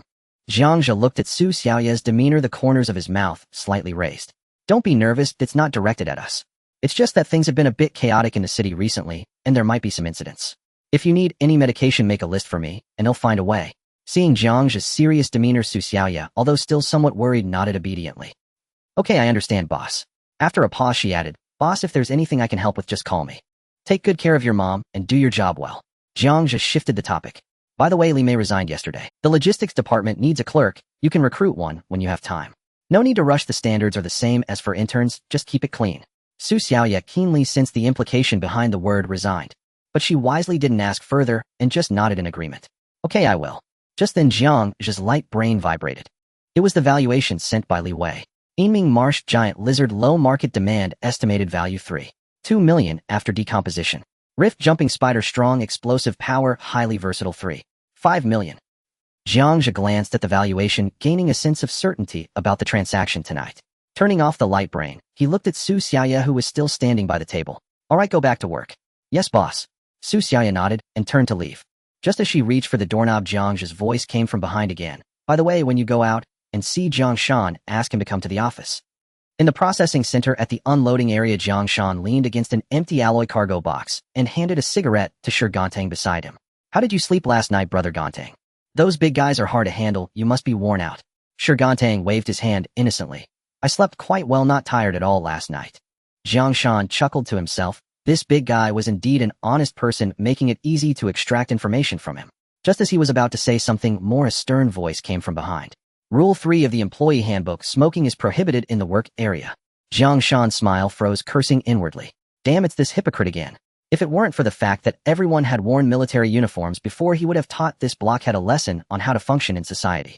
Jiang Shan reluctantly put the cigarette back in the box. Just as he was about to retort, he caught a glimpse of a slender figure striding towards him. Jiang Shan. Su Xiaoya walked directly in front of Jiang Shan, ignoring the tense atmosphere around them. Hey, Assistant Su, what's the matter? The boss wants to see you in his office. Jiang Shan's heart sank. Why does he want to see me? But he quickly put on a smile, saying, Sure thing, Assistant Su. Su Xiaoya nodded and turned to leave. Jiang Shan's smile quickly faded, unease creeping into his heart. What does Jiang Zhe want with me? Could it be I've been exposed? But when I reported to Officer Gu last night, he told me everything was fine. These office workers never speak the truth. With a heart full of anxiety, Jiang Shan arrived in front of the supervisor's office, took a deep breath, and knocked on the door. Knock, knock. Come in. Jiang Shan pushed the door open and immediately saw Jiang Zhe lying on a wide office chair, eyes closed, as if he were asleep. Yet in the entire office, Jiang Shan felt the absence of any other presence. There were no breathing sounds, no heartbeat. The instincts of a former scout began to sound alarm bells. Jiang Zhe seemed to have completely merged with the surrounding environment. A primal fear surged up his spine, rushing straight to his brain. Supervisor, you called for me. Jiang Shan's throat tightened, his voice unconsciously dropping. Jiang Zhe remained with his eyes closed, only asking lightly, Don't you know? Boom. Jiang Shan's mind went blank. He knows. He really knows. Thoughts of begging for mercy, resistance, and playing dumb flashed through his mind. Ultimately, the desire to survive took over. Jiang Shan's facial muscles stiffened as he forced out a stiff smile. Supervisor, how would I know if you don't tell me? I just got here, without your word, how could I know what's going on? The office fell into silence. Every second felt like an eternity. Just as Jiang Shan's mental defenses were about to collapse, Jiang Zhe's voice sounded again. Don't understand. I thought you should have some idea about certain things without me saying it. Jiang Shan's heart raced uncontrollably. However, Jiang Zhe casually waved his hand, still keeping his eyes closed. Fine, if you don't know, then forget it. Just go back to work. Huh? Jiang Shan lifted his head abruptly, full of questions. Is that it? Jiang Zhe waved his hand again, not saying another word. Jiang Shan exited the office in a daze, closing the door behind him. Standing in the corridor, he realized his back was completely soaked. What the hell is going on? He didn't dare linger, quickly heading towards the processing center's main door. Where are you going? Yu Wu's voice rang out behind him. Jiang Shan fished out his cigarette box from his pocket, his hands trembling. Going out for a smoke, want to join? Yu Wu frowned in disdain and turned back to his post. Jiang Shan jogged along, slipping into a small alley outside the processing center. Leaning against a graffiti-covered wall, he hurriedly dialed Gu Qing's encrypted communication. Beep. Beep. No one answered. Pick up. Damn it, pick up. Jiang Shan cursed, quietly pacing back and forth in agitation. You people treat me like a dog when it suits you, but when something goes wrong you act dead. Just as he was about to hang up and redial, the communication finally connected. What's going on? Officer Gu. I might have been exposed. Jiang Shan lowered his voice and quickly recounted everything that had happened in the office. He must be playing me. It felt off. There was no trace of life at all. I was a scout for 5 years and never encountered anything like that. He just sat there, as if he were dead. What kind of monster am I supposed to be monitoring? Calm down, Jiang Shan. Everything is normal. You are safe now. Safe? Jiang Shan's emotions nearly spiraled out of control. Do you high-ups even know what it's like on the front line? Stop playing riddles. This is driving me crazy. I want to request a transfer. On the other end, Gu Qing was silent for a moment, then chuckled softly. Don't worry, you will be fine. Just do your job as a mover. When it's time for you to know certain things, you will naturally be Alright, avoid contact as much as possible to prevent exposure. Beep. The communication was abruptly cut off. Jiang Shan stood there holding his light brain, stunned for a while, before he slammed his fist hard against the wall. Leaning against the wall, he slowly slid down, lighting a cigarette and taking a hard drag. The acrid smoke made him cough, tears streaming down his face. He suddenly felt that accepting this task had been the biggest mistake of his life. In the supervisor's office, Jiang Zhe slowly opened his eyes, rubbing his temples. The practical effectiveness of the breath lock was better than he had imagined. Even an experienced scout began to doubt himself. However, from Jiang Shan's performance just now, it seemed Gu Qing hadn't informed him of their meeting last night. That's good. A clueless messenger is far more useful than a smart one who knows the whole picture. Under Lu Zongyuan's surveillance, having an extra escape route is never a bad thing. The day's work ended amid various thoughts, and as night descended upon Donghai City, another world began to awaken. In the red mill, the top-level box, Yu Qiao leaned against a single sofa, holding a lattice cigarette between her fingers, her silver-white hair glowing coldly under the lights. In the opposite seat, Ghost Hand and Black Shark sat facing each other. Ghost Hand, what news do you have from your side? Black Shark asked curiously. Ghost Hand, cloaked in a gray robe, remained silent and simply shook his head. Yu Qiao parted her red lips, exhaling a puff of smoke, her voice lazy. Giving you 2 days was a waste. Oh, why did you drag your feet that day? Black Shark's expression froze, forced a couple of dry laughs, and did not refute. He raised his empty cup and shouted towards the box door, bring a bottle of wine. He shouted loudly, his voice piercing. However, the raucous music and laughter from the corridor outside continued to drift in faintly, yet no one responded from outside the box. Waitstaff, where the hell are you? Black Shark shouted again, but the outside remained silent. The three of them, Black Shark, Ghost Hand, and Yu Qiao, tensed their bodies almost simultaneously, their gazes sharpening. Something is off. Supervisor Jiang, is that you? Yu Qiao extinguished her cigarette, scanning every corner of the room. Playing this trick every time, is it interesting? Ghost Hand's skeletal hands had already grasped the short blade hidden in his sleeve. Black Shark had even grabbed his heavy pistol, aiming it into the void. In the silence, a light laugh suddenly rang out between the three. Good evening, everyone. In the shocked gaze of the three, a distortion of light appeared on the single sofa beside Yu Qiao. Jiang Zhe's figure materialized out of thin air, as if he had been sitting there all along. He wore a high-gear nano suit and sat there with a calm demeanor. Can we not have you appear so mysteriously next time? Yu Qiao frowned, her slit pupils flashing with caution. What did you do? The people outside can't hear us talking. Jiang Zhe produced a small black metal box, casually shaking it. Just a little gadget. For the safety of our conversation. After all, what we are about to discuss is confidential. Before the three could completely calm down, Jiang Zhe raised his right hand and waved casually towards the back of the sofa. With a momentary distortion of light and shadow in the air, a massive metal material box crashed down onto the expensive carpet without warning, producing a dull thud. Sorry, your space is limited here, so I could only drop one for now. A massive alloy material box crashed onto the carpet. The dull thud caused a shiver in the hearts of the three black market lords. However, Black Shark's large bell-like eyes were fixated not on the box. Instead, they were locked onto the unremarkable silver-white ring on Jiang Zhe's left hand. He seemed to have seen it before, but his mind had never thought in that direction. Spatial equipment. These four words struck his mind, and he froze for 2 seconds before realizing what it meant. Spatial equipment. A hoarse voice shattered the silence. The figure beneath the cloak leaned slightly forward, his voice trembling uncontrollably. It seems that Supervisor Jiang's background is even greater than we imagined. This is not something that can be obtained just by replacing a Sun Dazhuang. Only Yu Qiao maintained her slouch position on the sofa, but her elongated vertical pupils suddenly constricted, and the red shadows at the corners of her eyes became even more enchanting. The cigarette at her fingertips stood still, the blue smoke rising straight up. She knew Jiang Zhe was not simple, but she didn't expect him to be this extraordinary. Jiang Zhe observed the three's disarray, a hint of doubt surfacing in his heart. Didn't Li Wei say that ordinary spatial equipment was only around 5 million star coins? For these three figures who had firmly established themselves at the Black Nest market, this amount of money shouldn't be anything. He calmly asked, "What? You don't have it?" This question was even more lethal than the box that had just fallen from the sky. Black Shark and Ghost Hand exchanged glances, their eyes filled with absurdity. No. The way he asked was as casual as asking someone if they had eaten. "Supervisor Jiang, you really have a sense of humor," Black Shark chuckled dryly. "These things are all consumed in top-tier circles. If one appeared on the black market, it would be driven up to sky-high prices. For people like us who are rolling in the gutters, how can we have the qualifications to touch them?" Ghost Hand didn't speak, but his silence was an acknowledgement in itself. So that's how it is. Jiang Zhe understood what Li Wei meant by having a market, but no price was actually this level of scarcity. However, how to repay the favor that Gu Qing had given him was something to consider later. For now, he needed to finish the matter at hand. Jiang Zhe casually waved his hand, redirecting everyone's attention back to the task at hand. "So that's how it is. Let's not talk about that. Let's discuss business." Jiang Zhe pointed at the metallic box on the ground. "My goods have arrived. Black Shark, Mr. Ghost Hand, where is the information you promised?" The more indifferent Jiang Zhe appeared, the more unfathomable he seemed in the eyes of Yu Qiao and the others. This could only prove one thing: in the eyes of the forces behind Jiang Zhe, spatial equipment was not considered a rare item at all. Yu Qiao observed the situation and actively broke the deadlock. "Black Shark, Ghost Hand, I've already given my information. It's your turn now." Black Shark's face stiffened, his throat moving and his gaze wandering. Seeing this, Yu Qiao let out a lazy chuckle. "Black Shark, don't tell me you haven't found anything in the past couple of..." Black Shark's old face flushed with embarrassment. He initially wanted to privately give the information to Jiang Zhe, but now being pressured by Yu Qiao in public, he simply decided to voice it out loud. The Reaper Squad of the Equality Society has set its sights on a batch of biological agents from Kunlun Industries at Blacktooth Port, and the Hammer Squad is planning to attack the Kunlun mid-tier convoy. After saying this, he felt embarrassed himself. Yu Qiao scoffed, too lazy to even offer a comment.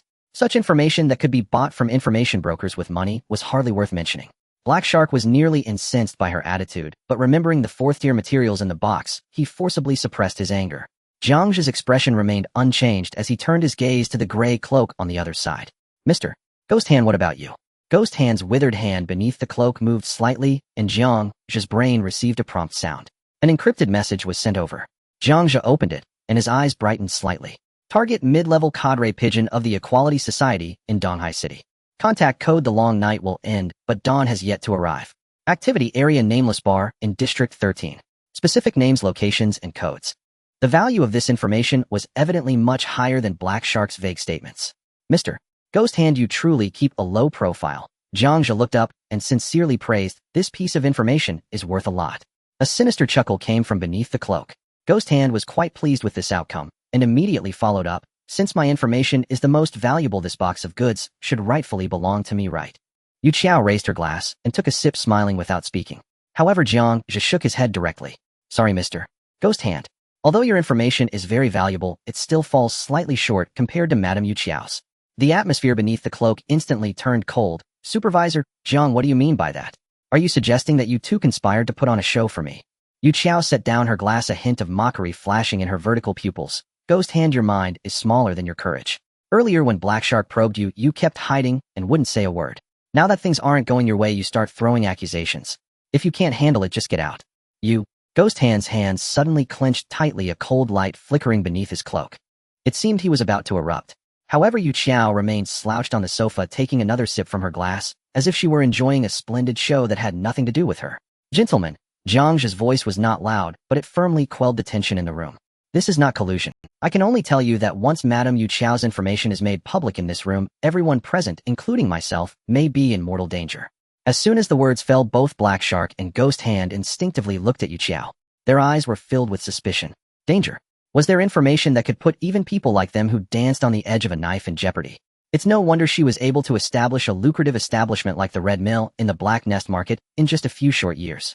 Yu Qiao held her ground under their gazes, mentally cursing Jiang Zhe's ancestors. This bastard with just a few words had thrust her into the spotlight. If there was a chance in the future, she would definitely let him know that sister's favors were not so easily claimed. Ignoring Yu Qiao's warning gaze, Jiang Zhe stared directly at Ghost Hand. However, Mr. Ghost Hand's information is indeed rare. How about this? I'll personally provide another fourth-tier alien corpse, specifically through your channel, as an additional premium. As soon as the words fell, Ghost Hand's Sunto-erupt anger vanished without a trace. Another one. With the one in the box, that would make at least 2 fourth-tier aliens. No, he had previously promised to bring 2 today, which meant, Supervisor Jiang, how much stock do you actually have? Black Shark couldn't suppress his greed and spoke directly. Jiang Zhe smiled, not answering Black Shark's question. Silence often provoked more imagination than an answer. He walked straight to the material box and pressed the unlock button. Shoo! With the sound of air pressure being released, the heavy box lid slowly opened. A rich smell of blood instantly filled the entire compartment. The space here is small, so let's check the goods first. Jiang Zhe stepped back half a step, clearing the view, his gaze sweeping over the 3 greedy expressions. Madame Yu Qiao and Mr. Ghost Hand, who would like to go first? Before Yu Qiao and Ghost Hand could speak, the rough voice of Black Shark already rang out first. Director Jiang, since this batch of goods has nothing to do with me, let me handle the inspection work. He grinned, revealing a smile he thought was honest. Let me open my eyes and see what kind of quality this 4th-tier exotic beast is. For the next batch of goods, Director Jiang, you must think of me first. Black Shark's words provided a way out for Yu Qiao and Ghost Hand, while also giving himself a reason to participate, preventing him from being completely excluded. In the black market, reputation is earned by oneself. As long as he can be involved, he would not be considered out of the game. Ghost Hand leaned back slightly, which could be seen as tacit approval. For him, it didn't matter who inspected the goods as long as they were confirmed to be real. Yu Qiao glanced at Black Shark, her red lips parting slightly. Be gentle, don't damage my things. Black Shark let out a hearty laugh, rubbing his calloused hands, and quickly walked towards the huge alloy processing box. As he approached, the strong smell of blood made him excitedly lick his lips. Ghost Hand stared at Black Shark's back, an idea suddenly popping into his mind. Would this brute hide something while inspecting the goods? The thought flashed by and was quickly suppressed. Black Shark wasn't that foolish to pull such stunts in front of everyone. He withdrew his gaze and looked at Yu Qiao. However, he found her staring at Jiang Zhe, her eyes filled with something he could not comprehend. Space ring, and that little box that just blocked our conversation, if I am not mistaken, should be a military-grade wave jammer. Yu Qiao paused for a moment, her elongated vertical pupils fixed on Jiang Zhe's face. Space equipment has value, but is rare in the black market, and military jammers. Those are highly regulated contraband by the Federation, even we find it hard to obtain. Director Jiang, it seems the military truly values you highly. You are not just a director of the processing center, you are practically the military's favored child. Jiang Zhe smiled, lightly calmly picking up the wine bottle on the table and filling Yu Qiao's empty glass. The amber liquid rippled in the cup, reflecting his deep, unfathomable eyes. The private room fell silent for a few seconds, with only the subtle sound of wine flowing. He had no intention of answering this question directly. The space ring was given by Gu Qing, and the jammer was obtained by extorting Lu Qingji. The powers behind these 2 items were too complicated, and now was not the time to raise the flag of the Qishao army. There was no need to explain clearly. But since Yu Qiao brought it up in public, she clearly did not intend to let it go easily. Since that was the case, it would be better to use a new mystery to overshadow the old one. Madam, you jest. These are just trivial matters related to meals, not worth mentioning. Jiang Zhe set down the wine bottle and changed the subject. But it is your influence that surprises me. I don't know much about the Black Nest market. Could you enlighten me a bit? Without waiting for Yu Qiao to respond, Ghost Hand, who had been silent for a long time, suddenly let out a chilling laugh. Director Jiang, this requires a different price. Oh. Jiang Zhe turned to the gray shadow, asking with interest, what do you want? That depends on what you want to know, Director Jiang. Jiang Zhe raised his wine glass, taking a small sip, but his gaze seemed to penetrate the walls, looking out towards the chaotic steel anthill. I'm just curious if there have been any people in the Black Nest market whose behavior is quite different from before. For example, some are odd, some are rigid even. Not like living beings at all. Ghost Hand's brows furrowed beneath. What kind of ridiculous question is this?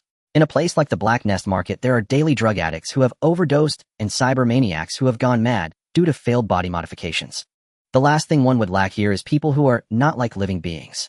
This information is practically worthless, not even qualifying as information. Director Jiang, if you want to hear stories about lunatics, I can tell you all night. Ghost Hand scoffed, feeling that Jiang Zhe was making fun of him. Before he could figure out Jiang Zhe's intentions, Yu Qiao sat up. Her lazy vertical pupils narrowed to a pinprick, staring intensely at Jiang Zhe, her voice carrying an unusual tension.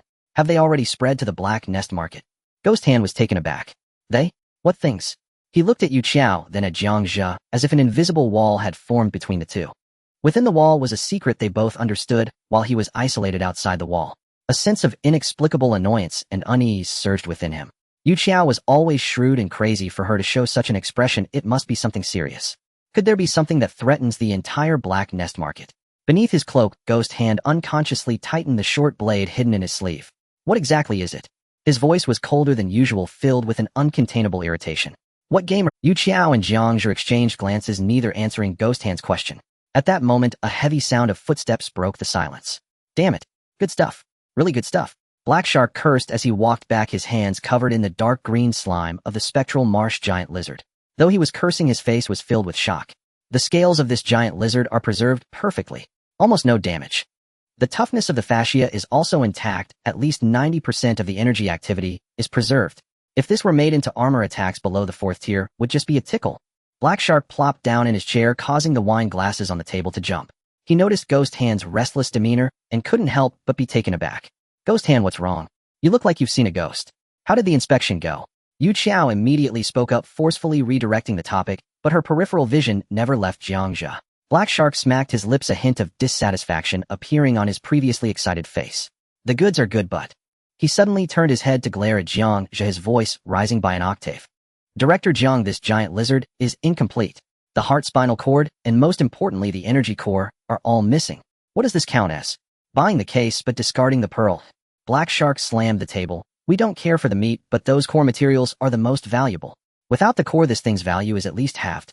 The reason why 4th-tier exotic beasts are expensive is not only due to their indestructible skin, but more importantly the energy crystals and high-energy tissues they harbor.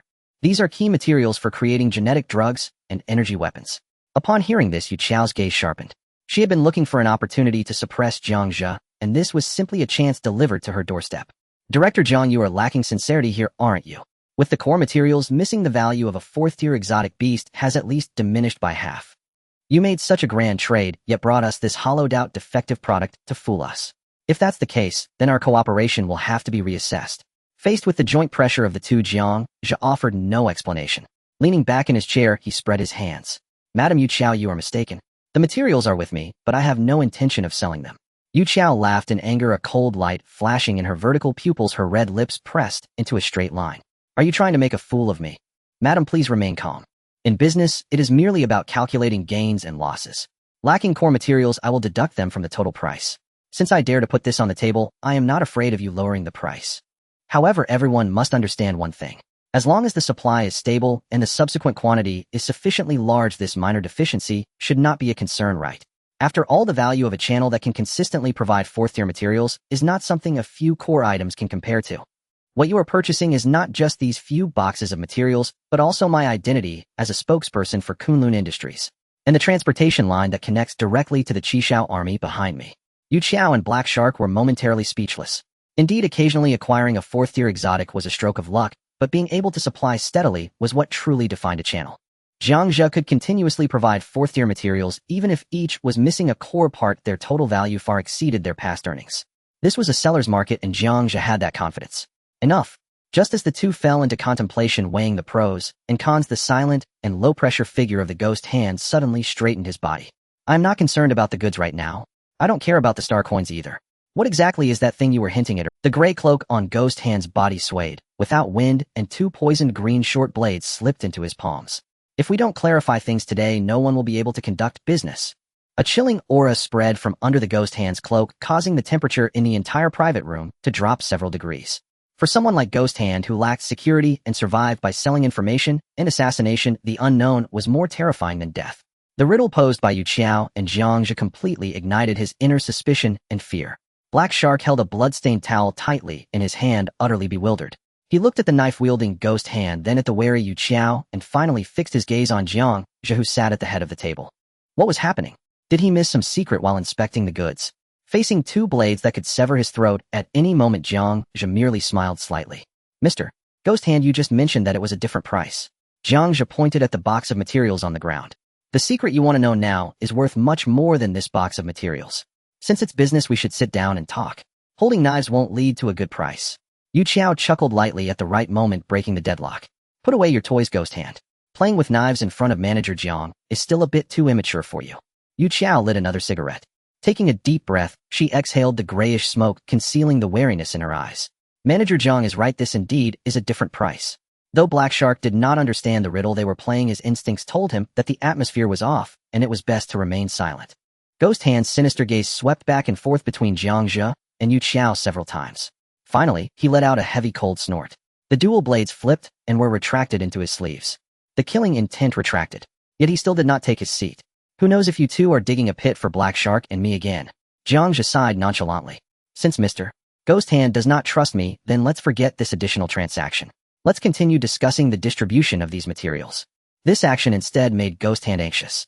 The most intolerable thing for a suspicious person is to have others hold the life-saving password while being kept in the dark. Wait. Ghost Hand sat back down with a gloomy face. Manager Jiang, don't provoke me. You were the one who said you wanted information, and I was just quoting a price. You give nothing away, only mentioning that thing. How can I quote a price for you? What if it's just useless news? Wouldn't I be the one who gets taken advantage of? Jiang Zhe looked at Ghost Hand's expression, which was a mix of wanting to know and fearing a loss, lightly stroking the edge of his wine glass, lost in brief contemplation. What does he need most right now? Su Xiaoya was already exposed under the surveillance of Lu Zongyuan and Gu Qing. He must immediately establish a second intelligence network that would not be interfered with by the Tianjin Division and the consortium. Both Ghost Hand and Yu Qiao had mature intelligence sources. As for Black Shark, this muscle brain guy probably couldn't be relied on for intelligence, but he should still be useful for creating chaos and acting as a muscle. As for the information about Shadow Devourer, it would eventually spread throughout the city with the passage of time. Since it would be made public sooner or later, why not squeeze out its last drop of value while it is still a secret? Having come to this realization, Jiang Zhe set down his wine glass, his gaze deepening. The codename for that thing is Shadow Devourer, a spore from beyond the stars that can spread through contact. They will infiltrate the human body, consuming the host's brain in a matter of days or weeks, and then take over the body. Jiang Zhe spoke as if reading a mundane report, yet the content made Ghost Hand and Black Shark's hairs stand on end. Before it matures, the host's body temperature, heartbeat, and genetic sequence are identical to that of a normal person. Currently known technological means cannot detect it. Jiang Zhe's gaze shifted, landing on Black Shark's pale. It will inherit the host's memories, continue their work, maintain their relationships, and even mimic their habits. It will wear your brother's face, sleep with your woman, spend your money, and then when you are least prepared, devour you. In the private room, only Black Shark's heavy breathing remained. Uncontrollably, images of the people around him from the past few days flashed through Black Shark's mind. The little brother who suddenly became taciturn at the North Street Casino yesterday. The #1 lackey who refused to drink while skewering meat together the night before. The more he recalled, the more those details sent chills down his spine. If it were true, as Jiang Zhe said, that it could spread through contact, wouldn't this crowded Black Nest market be a biochemical time bomb ready to explode at any moment? This is nonsense. Black Shark couldn't help but mutter to himself, cold sweat beading on his forehead. Damn, he suddenly slapped himself hard, trying to forcefully shake off the panic in his mind. The previously silent Ghost Hand suddenly raised his head. How can you prove that what you are saying is not fabricated nonsense? Ghost Hand gritted his teeth. To raise the stakes on your batch of defective materials, fabricating a disaster capable of causing mass panic is not uncommon in the black market. Hearing this, Jiang Zhe was not angry. Instead, he exchanged a smile with Yu Qiao. Mr. Ghost Hand, what is the foundation of our transaction? It is the exotic materials. Ghost Hand immediately replied. That's right, Jiang Zhe nodded. The foundation of my transaction with all of you is based on the trade of exotic corpses. This is a long-term business. If I were to lie and you believed me, causing panic in the entire black market, leading to an economic collapse where no one dares to trade anymore, who would I sell these fourth-tier materials to? After a few days, when everyone finds that everything is calm and nothing has happened, what will happen to the credibility of my business? Why would I destroy my own livelihood just to deceive you? After saying this, Jiang Zhe raised his wine glass and took a sip, giving the three of them time to digest. Ghost Hand was silent for a few seconds before speaking again. Manager, Jiang, you seem to know this so well. Have you handled it before? Jiang Zhe put down his wine glass, meeting the gaze that shot out from under the cloak, and calmly replied, I have seen it with my own eyes. Ghost hand froze in his chair. Following Jiang Zhe's logic, it seemed to indeed make sense. As a businessman, Jiang Zhe had no reason to destroy the market environment. Unless this threat is real. Just thinking about it made Ghost Hand feel a chill down his spine. The feeling of being enveloped by invisible fear made him restless. So there's no way to identify it. Jiang Zhe raised the corner of his mouth. Of course there is. Upon hearing that there was a method for identification, He Sha's face immediately lit up with joy, and Gui Shou also relaxed significantly. But that comes at a different price. At this point, Jiang Zhe suddenly turned and fixed his gaze on Yu Qiao, who was watching from the side. Madame Yu Qiao seems to know the inside story as well. Why not ask her? Perhaps she would generously share the information for free. He Sha and Gui Shou's gazes simultaneously pierced towards Yu Qiao.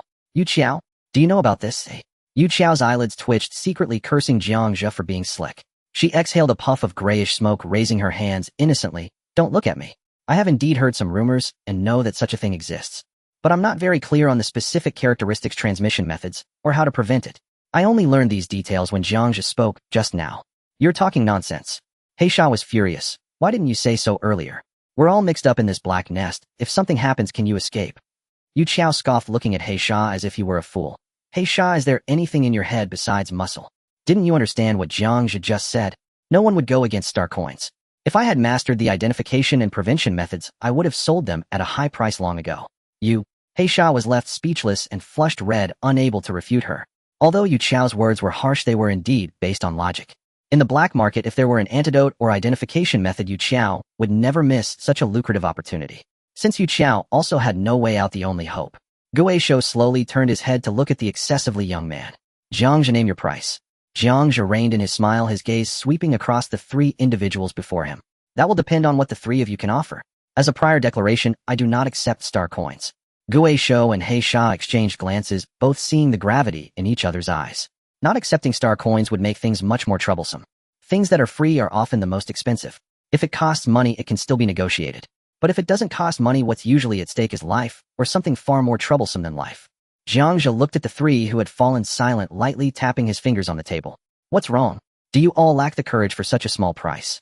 Or do you believe your lives are not worth this additional cost? This rhetorical question directly pierced through the little hope that had been lingering in He Sha's heart. He shifted his gaze to Yu Qiao, who was planning to remain an observer. Since they were going to incur a debt of gratitude, no one should think they could remain unaffected, especially this most cunning woman. Yu Qiao, don't expect to get this information for free. Since Jiang Zhe does not want money, then we will exchange it for favors. We'll bid together. Don't think you can take advantage. Gui Shou immediately chimed in. That's right, you know the inside story, yet you deliberately concealed it, which itself breaks the rules. Yu Qiao snorted coldly. Jiang Zhe hasn't even made his conditions. Why are you all pointing your blades at me first? Jiang Zhe timely raised his hand, halting the impending argument. Perhaps the three of you should consider what you can offer. Gui Shou asked cautiously. Are you asking me to help you with an assassination? I am not interested in killing. Jiang Zhe shook his head. At least not right now, though I don't have any deadly enemies yet. The implication of this statement made Gui Shou's heart tighten. Just because there are none now doesn't mean there won't be in the future. Gui Shou quickly changed his tune. Then what you want is information. But your channels are clearly more informed than the news I have. My channels are not omnipotent. Jiang Zhe replied candidly. When I have a need, help me investigate 3 things. How about that?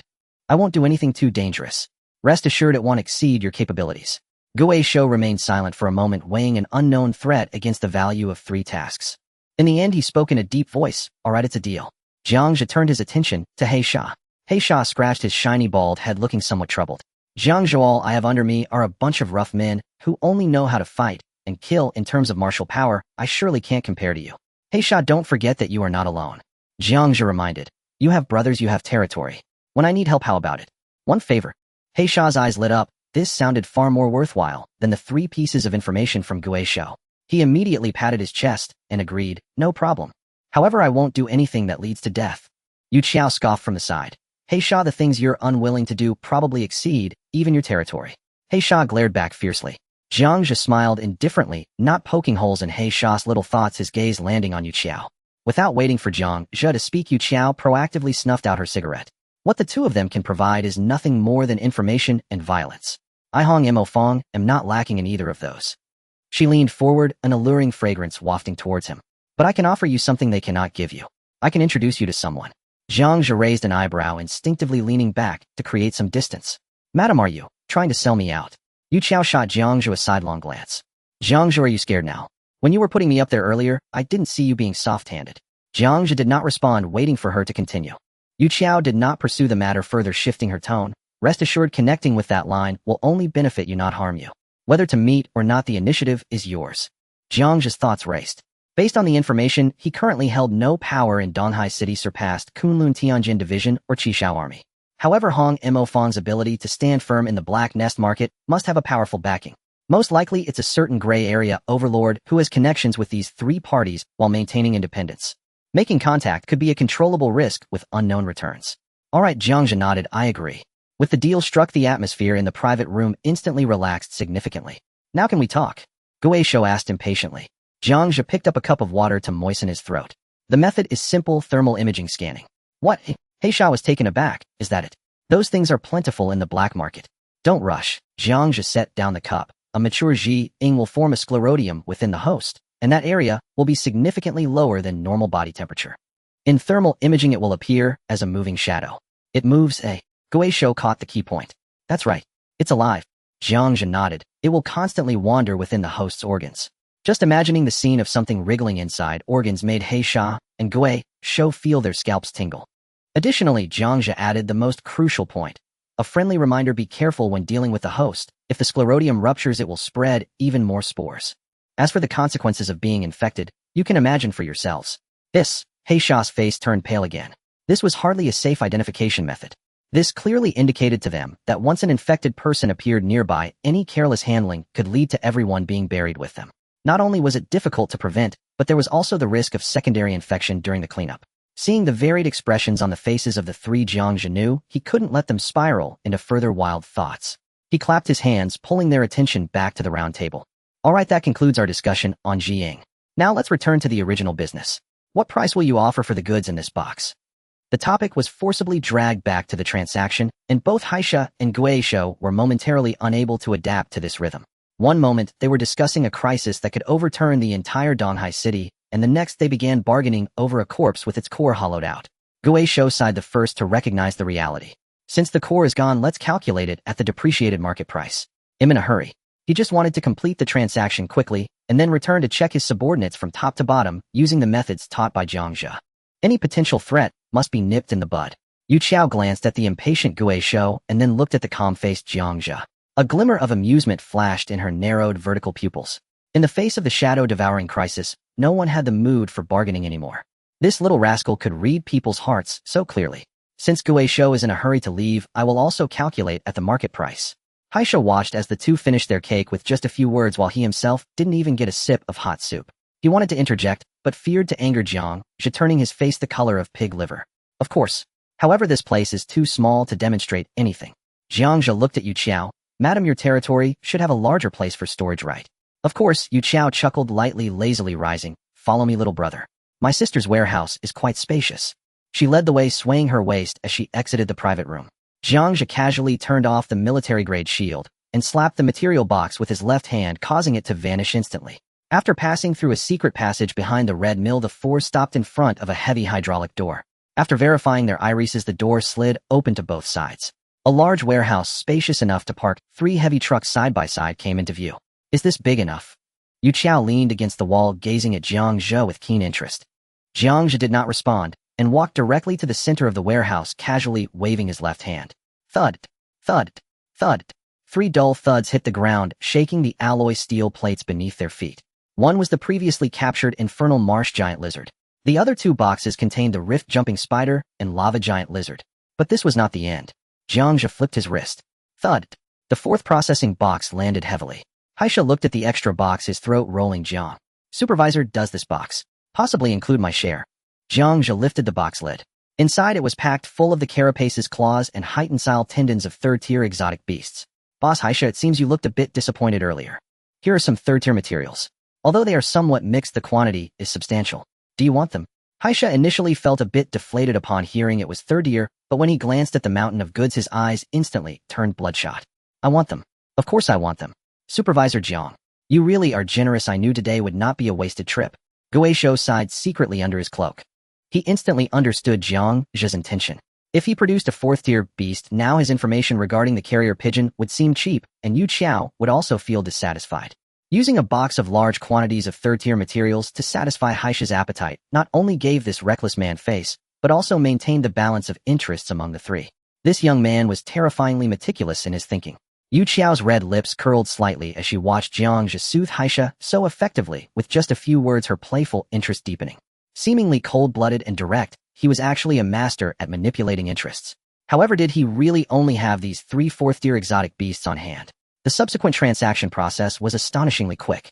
The three were all experts. With just a glance and a touch to assess the vitality, they had a good idea in their hearts. Jiang Zhe did not give them a chance to bargain with each other, and directly quoted the numbers. At the current market price, Madam Yu Qiao's 2 beasts are worth 4,500,000. Mr. Gui Shou's 1 is 230,000. Boss Haisha's batch is 240,000. He paused for half a second, and added before the three could speak, as I said, for our first collaboration, I will give a 5 discount. Just transfer the discounted price directly. Madam Yu Qiao, 4,275,000. Mr. Gui Shou, 218,500. Boss Haisha, 228,000. This decisive and straightforward style made Gui Shou think even more highly of Jiang Zhe. He strictly adhered to the verbal agreement from last time. Did this mean that in Jiang Zhe's view the crisis of shadow devouring was controllable and he had confidence in continuing to do business? Haisha was still counting his savings while Gui Shou and Yu Qiao had already completed the transfer decisively. Stop counting, you big fool, you gained 120,000 for nothing. Yu Qiao teased coldly. I don't need you to remind me.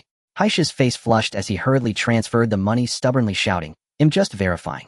Verifying, you know. What if there are extra zeros? Hearing the notification sound of 874,000 star coins received in his neural interface, Jiang Zhe's expression remained unchanged.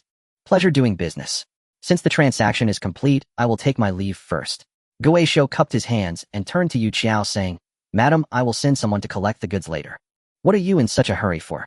Do you want your sister to deliver it personally? Yu Qiao joked casually. I can't afford that. Gui Shou waved his hand, casting one last deep look at Jiang Zhe's supervisor. Jiang, see you again. Before Jiang Zhe could respond, he turned and quickly blended into the shadows outside the warehouse, disappearing without a trace. Then I'll be leaving too. Haisha rubbed his hands together, excitement written all over his face. Supervisor Jiang, if there are such good things in the future, don't forget old Sha. After saying that, he also hurriedly left with his people. Watching the two rush away, Jiang Zhe mentally calculated the figures. This wave had cost him 46,000, but it gained him the preliminary trust of 3 local tyrants in the black market along with a usable intelligence network. In the end, it was still a good deal. As for the remaining mimetic predator, he had no intention nor possibility of bringing it out. Putting all the goods on the line would only devalue the worth of his own cards. The strategy of hunger marketing is always effective. In the vast warehouse, only Jiang Zhe and Yu Qiao. Little brother, do you have time to chat with your sister now? Yu Qiao moved gracefully in lotus steps, walking up to Jiang Zhe, exhaling softly. The introduction that sister promised you can be fulfilled now. She extended her finger, gently tracing Jiang Zhe's chest unabashedly. That person is quite interested in you. While the night is still young, shall we meet him now? Jiang Zhe leaned back slightly, avoiding Yu Qiao's provocation. With a flip of his right hand, the silver encrypted wristband landed in Yu Qiao's palm. It's too late today, and I'm tired. Let's do it tomorrow. He rejected her decisively, without a hint of hesitation. Yu Qiao took the wristband, feeling the residual warmth on it, and giggled. Returning it to sister so soon. Can't you keep it for a couple more days? There are still many of my secrets inside that you haven't seen. I've seen everything I need to see. As for your secrets, I'm not interested. Tomorrow I will arrive on time for our appointment. After saying this, Jiang Zhe turned to leave. Yu Qiao reattached the wristband on her fair wrist. Watching the figure that was about to disappear outside the door, she extended her tongue and lightly licked the edge of her crimson lips. This man, facing her provocations, did not even change his expression. But the more he was like this, the more she wanted to see Jiang Zhe lose control. Since Supervisor Jiang is not interested in those dead things, could it be that there are more interesting things to see? Then tomorrow, sister will be at the Red Mill waiting for you, clean and ready. Jiang Zhe did not speak further and turned to walk out of the warehouse. His figure quickly blended into the intricate alleys of the Black Nest Market.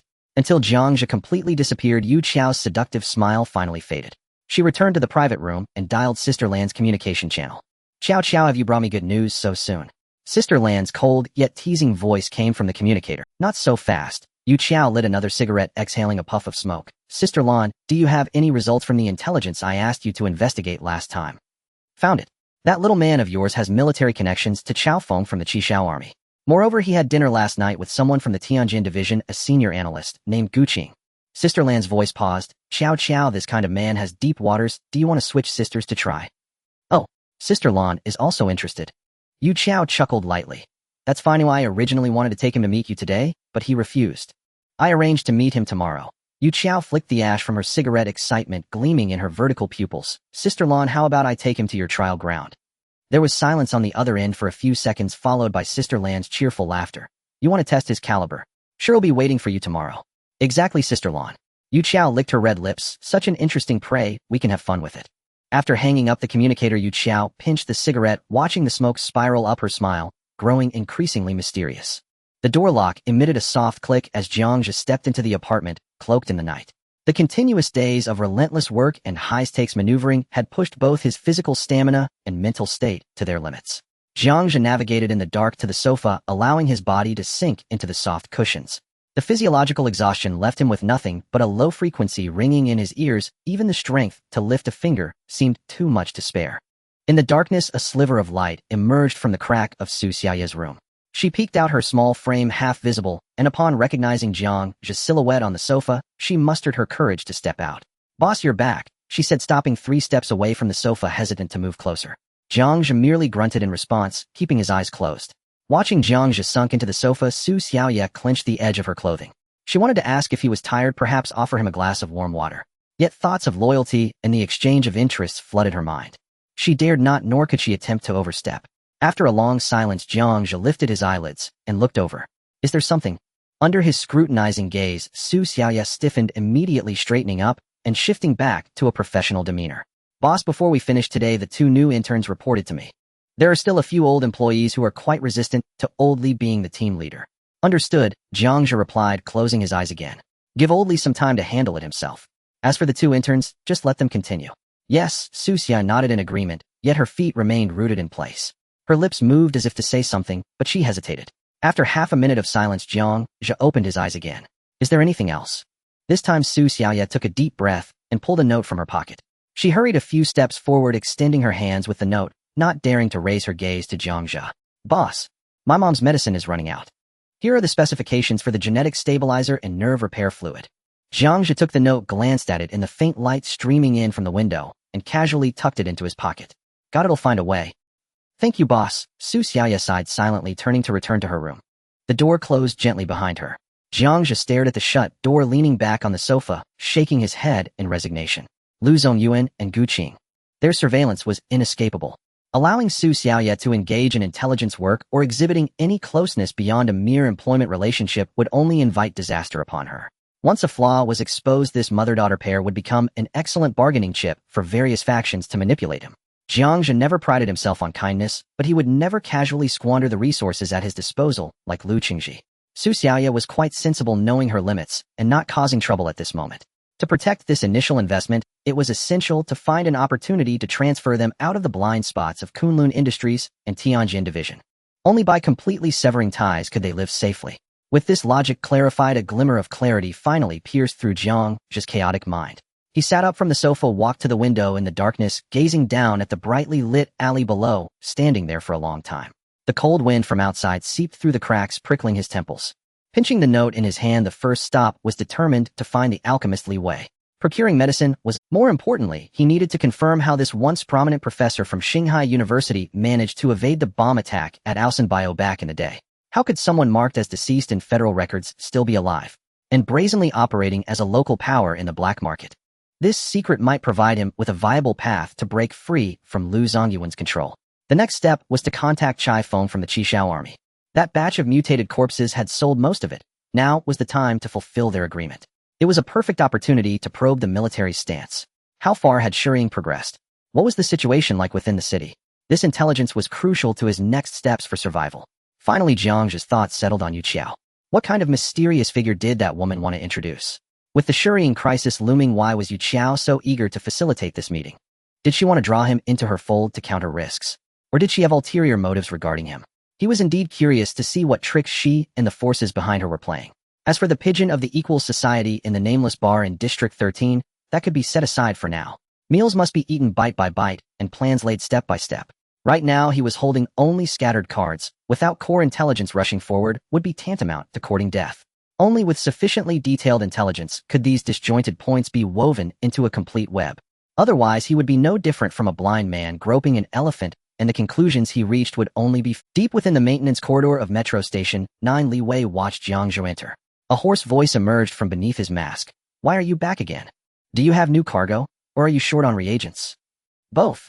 Jiang Zhe strode to the open space in the laboratory and swept his left hand forward. With a muffled thud, a massive materials crate slammed onto the floor. Li Wei approached and opened the crate. Inside lay a fully processed level 4 xenomorph, the mimetic predator. High vitality, excellent specimen. After a brief inspection, Li Wei rose. But my funds are currently tied up. I'll take this one, though subsequent acquisitions will need to pause. Understood. Jiang Zhe nodded. I've already secured alternative channels. No undue pressure on you. A flicker of surprise crossed Li Wei's eyes, yet he asked no further questions. The young man before him had grown far beyond his expectations. Jiang Zhe offered no explanation. He walked to the lab bench, withdrew a notepaper densely inscribed with reagent codes from his pocket, and slid it toward Li Wei. Li Wei glanced at it, then lifted his gaze. Is this for that girl, Su Xiaoya? Yes. 1 month. A month. Why so much? I have no stock on hand. Formulation will take time. Circumstances have changed. Jiang Zhe relayed the intelligence on Shadow Bite directly, its latent nature transmission vectors, and thermal imaging identification protocol. So pre-stocking sufficient quantities is imperative.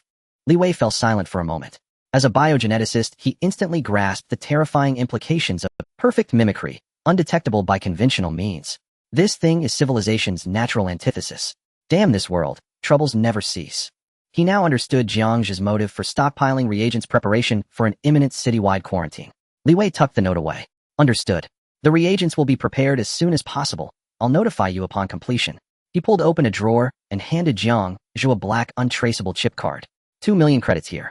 I've appraised the mimetic predator at 2.6 million. Remaining 600 will be transferred later. Jiang Zhe caught the card, but did not pocket it. Payment can wait until next time. He placed it back on the table and met Li Wei's gaze. Professor, I'd like to ask you something. Don't call me Professor.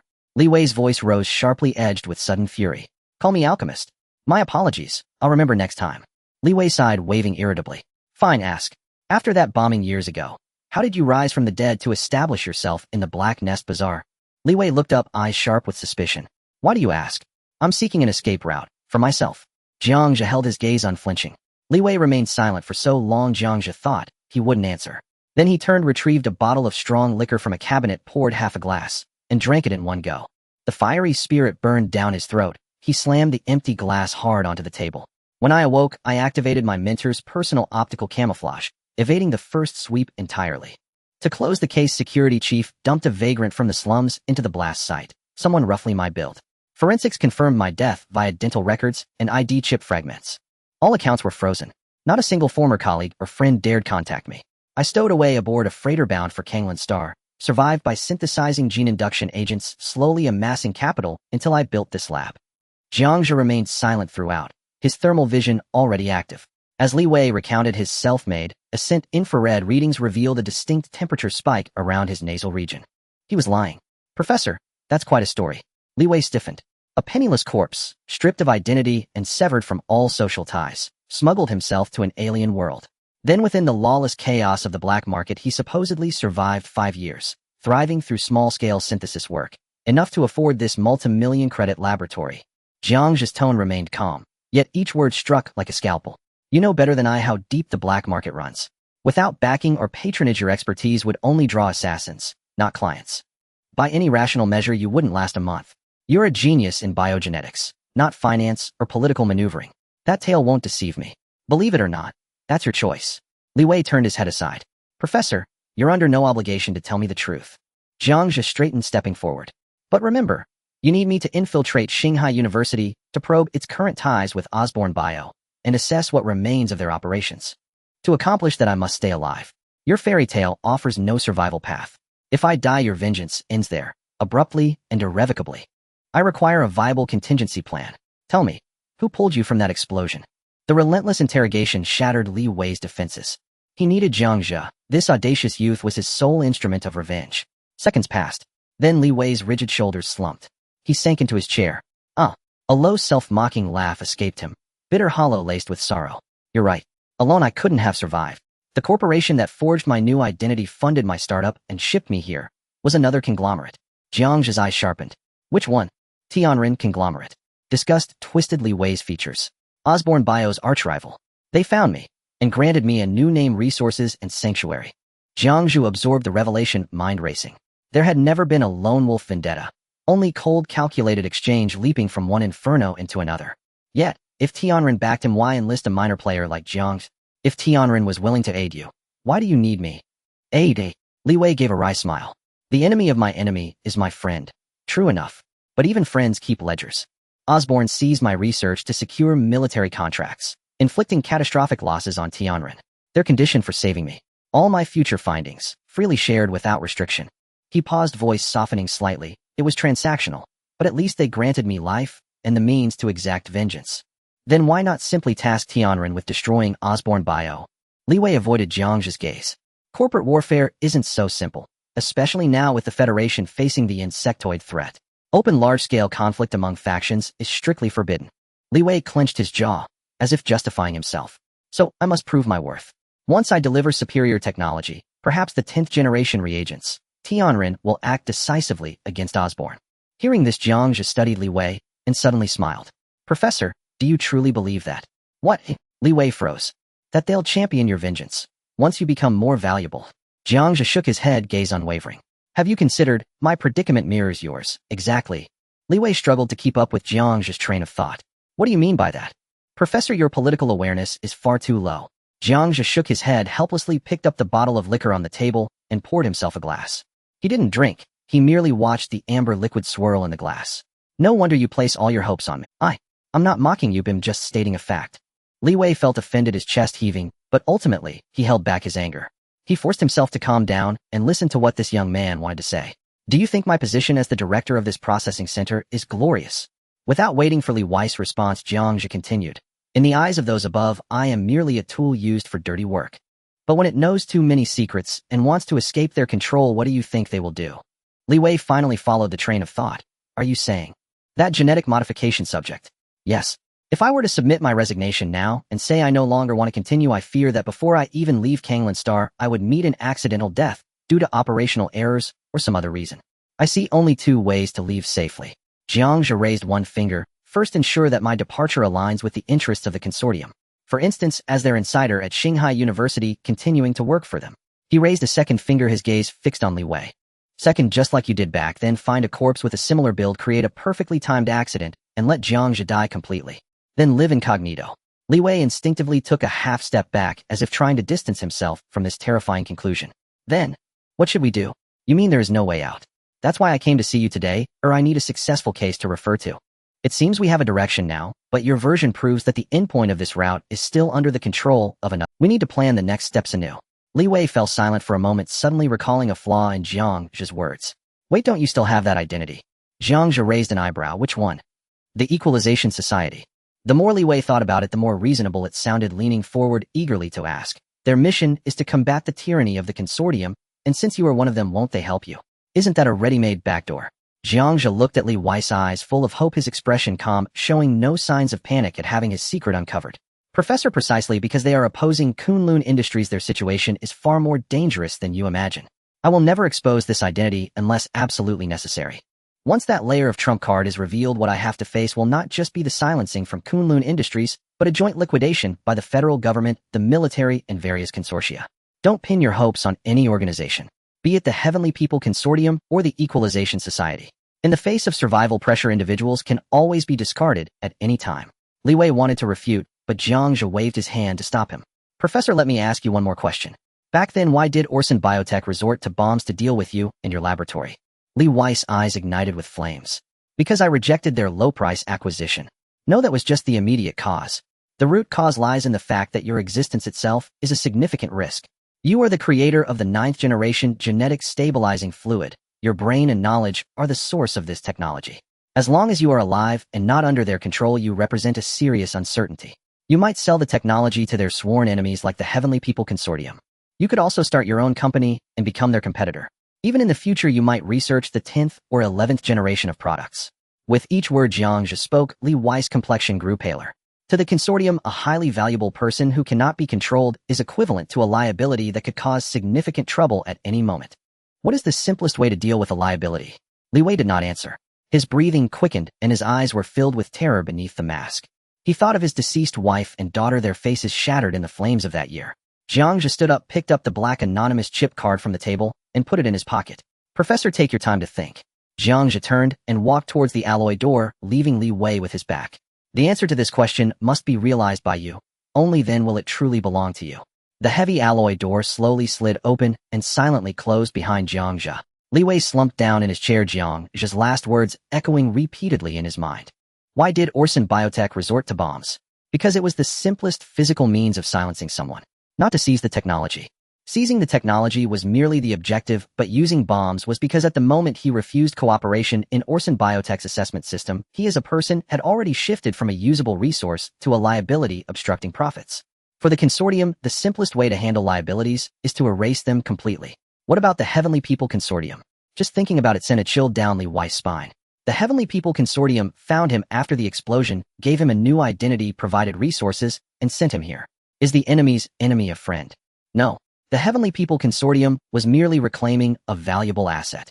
They saved him not out of sympathy, not for justice, but simply because the name Li Wei and the knowledge in his head still held utilitarian value. Once he loses that value or his revenge actions infringe upon the interests of the Heavenly People Consortium, his fate will be exactly the same as it was at Orson Biotech. Ha ha. Li Wei laughed, his laughter growing louder, imbued with endless sorrow and self-mockery. He ripped off the mask from his face.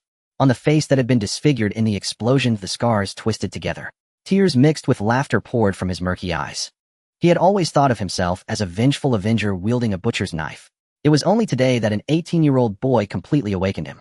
He was still a tool manipulated by others. The laughter faded, and Li Wei carefully took out a framed photo wrapped in velvet from the drawer. Inside the frame was a past photo of his wife and daughter. Wait for me. His rough fingers gently grazed the cold photograph. The madness and hatred that clouded his eyes had faded. For them, and for himself, he had to truly live on. In the processing center, the supervisor's office, Jiang Zhe leaned back in his chair, rhythmically tapping his fingers on the desk. Faking death to escape, adopting a new identity to survive. This is indeed a path. However, Li Wei's current situation also proves that transitioning from the control of one corporation to another is essentially no different. The fate of a dependent is never in their own hands. One must find a path that is absolutely independent and truly belongs to oneself. Jiang Zhe's thoughts settled on devouring shadow. The spores he devoured in the military camp last time may have been too low in magnitude, and he did not gain any new abilities. Yet their characteristic of being able to replace a host, and even inherent memories, opened his eyes to a new direction for evolution. If he could acquire such an ability. Jiang Zhe stopped tapping the desk, his chaotic thoughts were restructured. He took out his holographic computer and dialed Chifeng's communication. After a few busy signals, the holographic screen lit up. The background was a violently shaking troop transport vehicle, and Chifeng's face, glistening with oil and stubble, appeared a lit, but unlit cigarette clenched in his mouth, his eyes filled with killing intent and impatience. Jiang Zhe.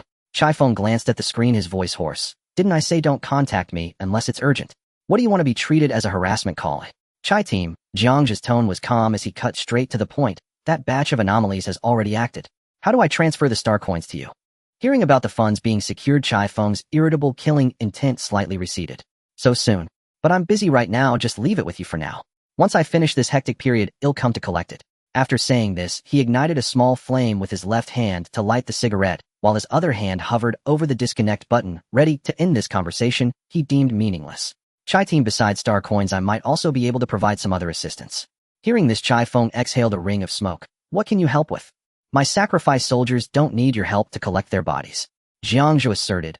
I can represent Kunlun Industries and provide some assistance to the Qishao army at this crucial moment. Chifeng chuckled softly as if he had heard a joke, leaning against the vehicle, representing Kunlun Industries. Chifeng, through the swirling blue smoke, scrutinized the young man on the screen again. Jiang Zhe, have you been in the cold storage too long, and your brain is frozen?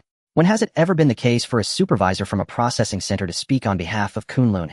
In Chifeng's perception, Jiang Zhe was a useful tool, smart and efficient, but ultimately just a tool for him to represent the corporation and directly talk to the Qishao army. He lacked the qualifications. Facing the doubt, Jiang Zhe remained unfazed, responding calmly. The night before last, I met Gu Qing from the Tianjin division at the night market in District 14. Chifeng's fingers holding the cigarette froze in midair. Ashes fell without him realizing it. He squinted, staring hard at Jiang Zhe, trying to discern the truth behind this statement. Gu Qing. Chifeng flicked off the ashes, voice low, that mad analyst from the Tianjin division.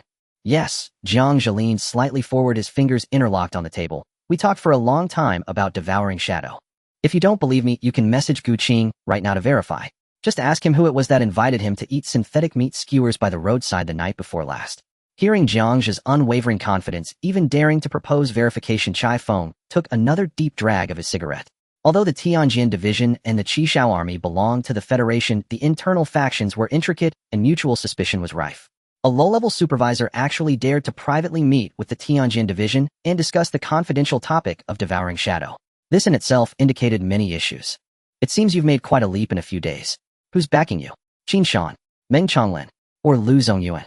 Jiang Zhe replied calmly, it's Lu Zongyuan Lu Lao. Chai Feng leaned back, his previously indifferent demeanor becoming much more serious. Alright, what do you want?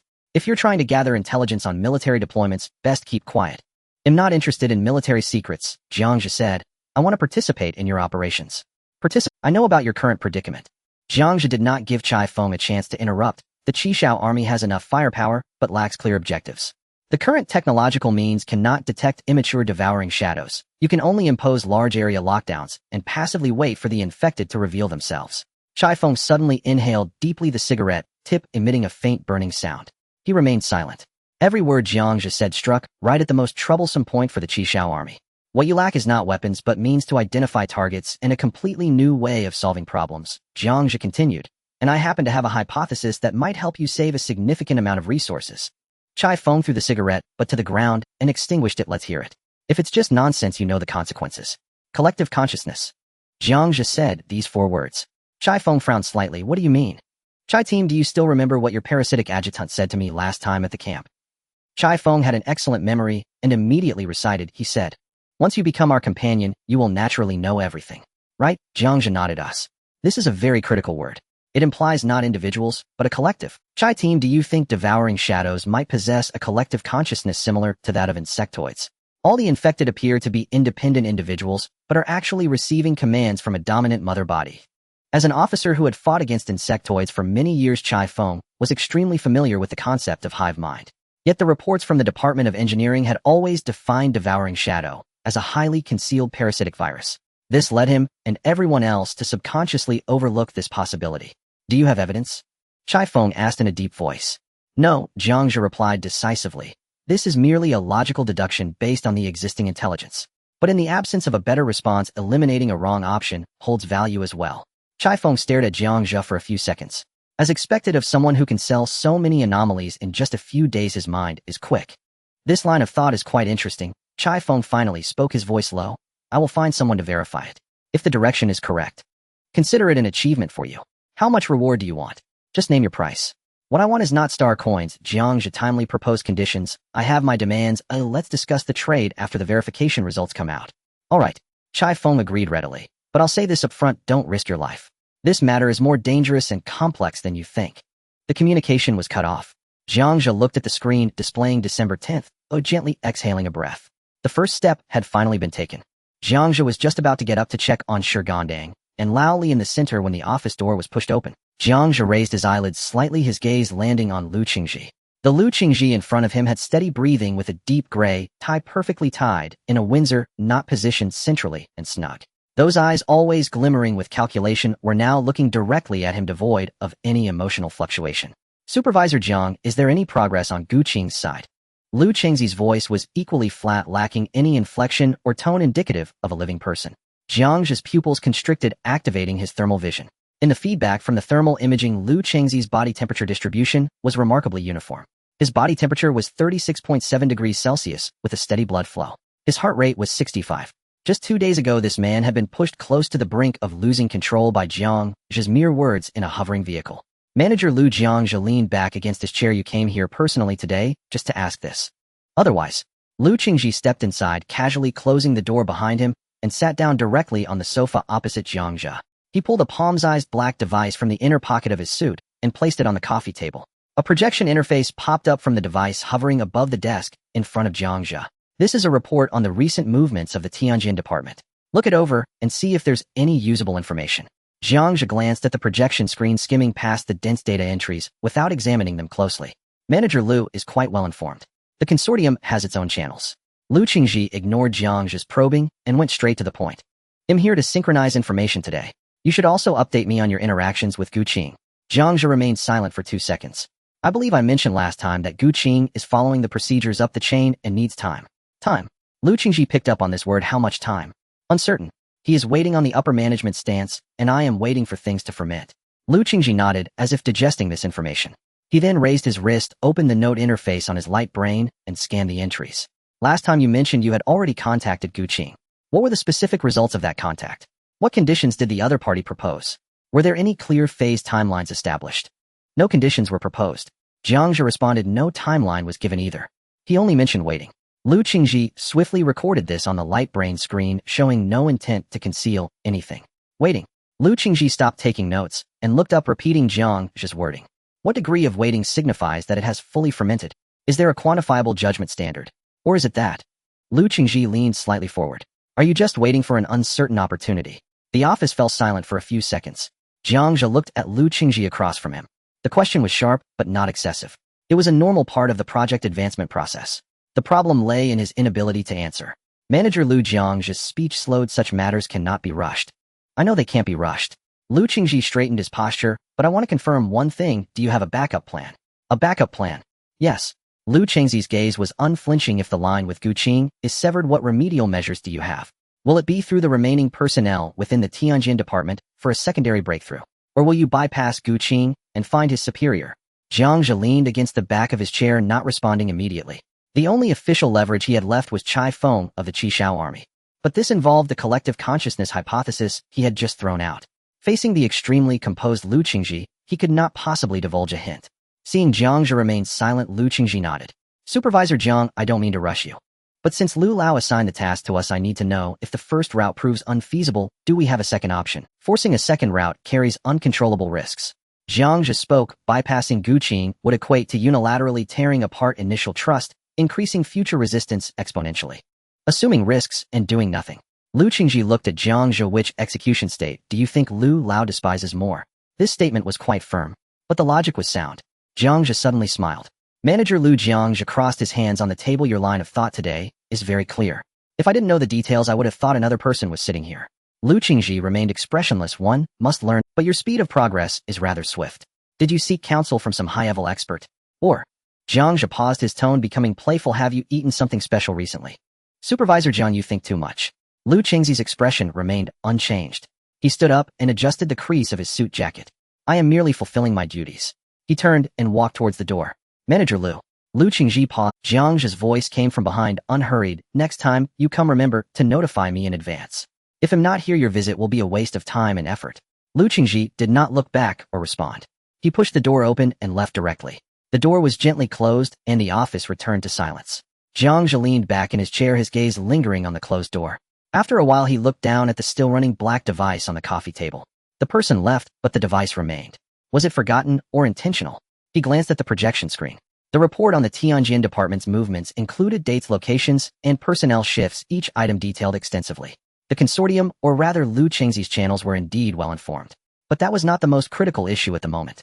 The most crucial point was that Lu Qingji had come prepared today, with his words impeccably precise, and each question he posed struck at the heart. Jiang Zhe quickly replayed the recent exchange in his mind. Apart from the last probing question, he had been in a nearly entirely passive defensive stance. He had no backup plan. He could not provide a specific timeline. Lu Qingji displayed no anger or jealousy throughout, yet he had thoroughly assessed Jiang Zhe's situation. Jiang Zhe closed his eyes, recalling every detail from Lu Qingji's entrance. The calmness upon entering, the decisiveness in operating the light brain, the composure during conversation, and that unwavering silhouette as he left. This was not something that could be achieved through disguise. It was a genuine, substantial transformation. But how could a normal person change so drastically in just 2 days? Unless there had been some form of physical intervention. For instance, a surgical procedure that erased human emotions. Or, Jiang Zhe fell silent for a moment and picked up the light brain. It seemed that he would have to use one of the 3 intelligence opportunities. Help me check on a person, Lu Qingji, manager of the logistics department at Kunlun Industries in Donghai City. Investigate his whereabouts over the past 3 days. Focus on checking if he has come into contact with any special items or individuals. Information sent out, and within 10 seconds there was a reply. Ghost hand, 3 days good. As night fell at the Moulin Rouge, Yu Qiao sank into the dark red velvet sofa, her fingertips unconsciously gliding across the holographic screen. Her vertical pupils fixed on the time flickering on the screen, her growing agitation reflected in her eyes. Where is that little rascal? Why hasn't he arrived yet? No sooner had she spoken than there came 2 rhythmic knocks on the door. Yu Qiao's eyes shifted and she called out, "Who is it?" A calm male voice came from outside. "Jiang Zhe, I have come as promised. Come in if the door isn't locked." Yu Qiao adjusted her posture as she saw Jiang Zhe push the door open and enter. "Oh, what's this? Not using your sneaky tricks this time. Have you learned to knock? I thought you only crawled out of the shadow." Jiang Zhe casually closed the door, a slight smile on his face. Didn't Madame Yu Qiao say, I shouldn't always scare people? With his current abilities, he could deceive the naked eye and cameras, but could not directly walk through walls. Moreover, the thermal vision had already confirmed that there was only one heat source in the room, indicating that the person Yu Qiao was to introduce to him was not present. "All right," Jiang Zhe got straight to the point. "Aren't you going to take me to meet someone? Who is it? Where are we going?" Yu Qiao acted as if she hadn't heard him, patting the spot beside her. "What's the rush? Come sit with your sister for a while." Jiang Zhe casually pulled out a chair and sat down. A large office desk separated the two of them. "Location person," he stated as Yu Qiao put away her deliberately cheerful expression. This brat still had no sense of romance. She stood up, the tight-fitting deep-sea blue nano suit accentuating her aggressive curves. Walking towards the door with cat-like steps, she brushed her fingertips across Jiang Zhe's shoulder as she passed. "Follow your sister, you'll know when we get there." After taking 2 steps, she noticed there was no sound behind her. Turning back, she saw Jiang Zhe not only hadn't followed, but was leaning back in his chair, seemingly ready for a lengthy discussion. "Are you coming or not? Weren't you in a hurry?" Yu Qiao asked somewhat impatiently. Jiang Zhe crossed his arms on the table, stating, "Madam Yu Qiao, we are partners, not your subordinates. In the absence of a clear destination or whom we are meeting, why should I follow you?" Yu Qiao found herself exasperatedly amused by his nonchalant demeanor. Crossing her arms, she snorted coldly. "What's this? After collaborating so many times, are you still afraid I might harm you?" "Harm me?"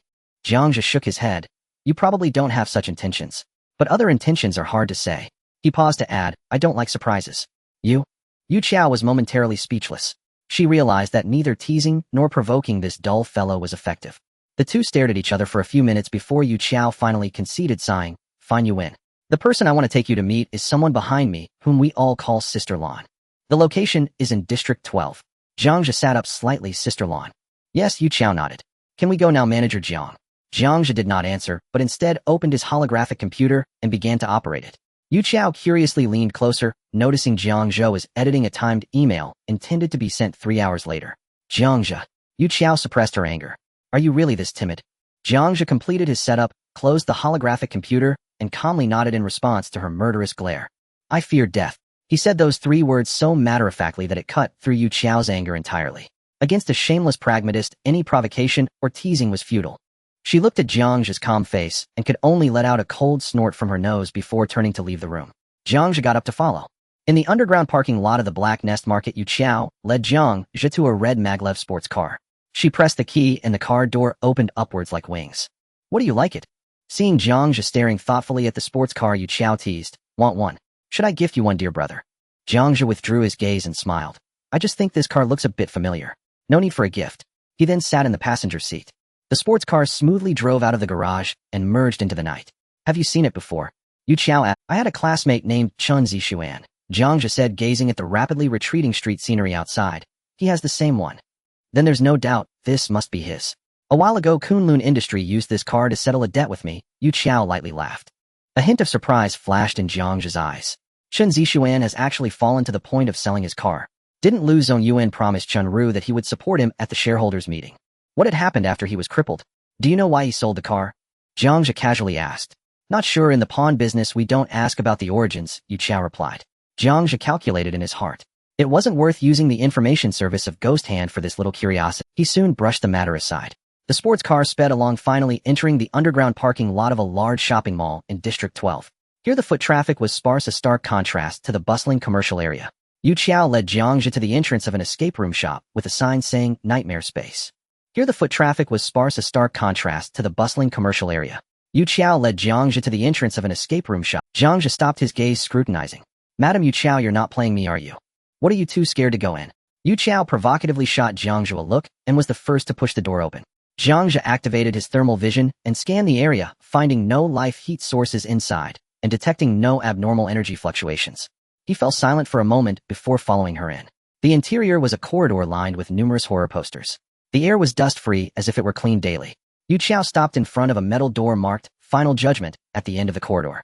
She turned back and gave Jiang Zhe a meaningful smile before pushing the door open and walking in. Jiang Zhe stood at the door, not immediately following her.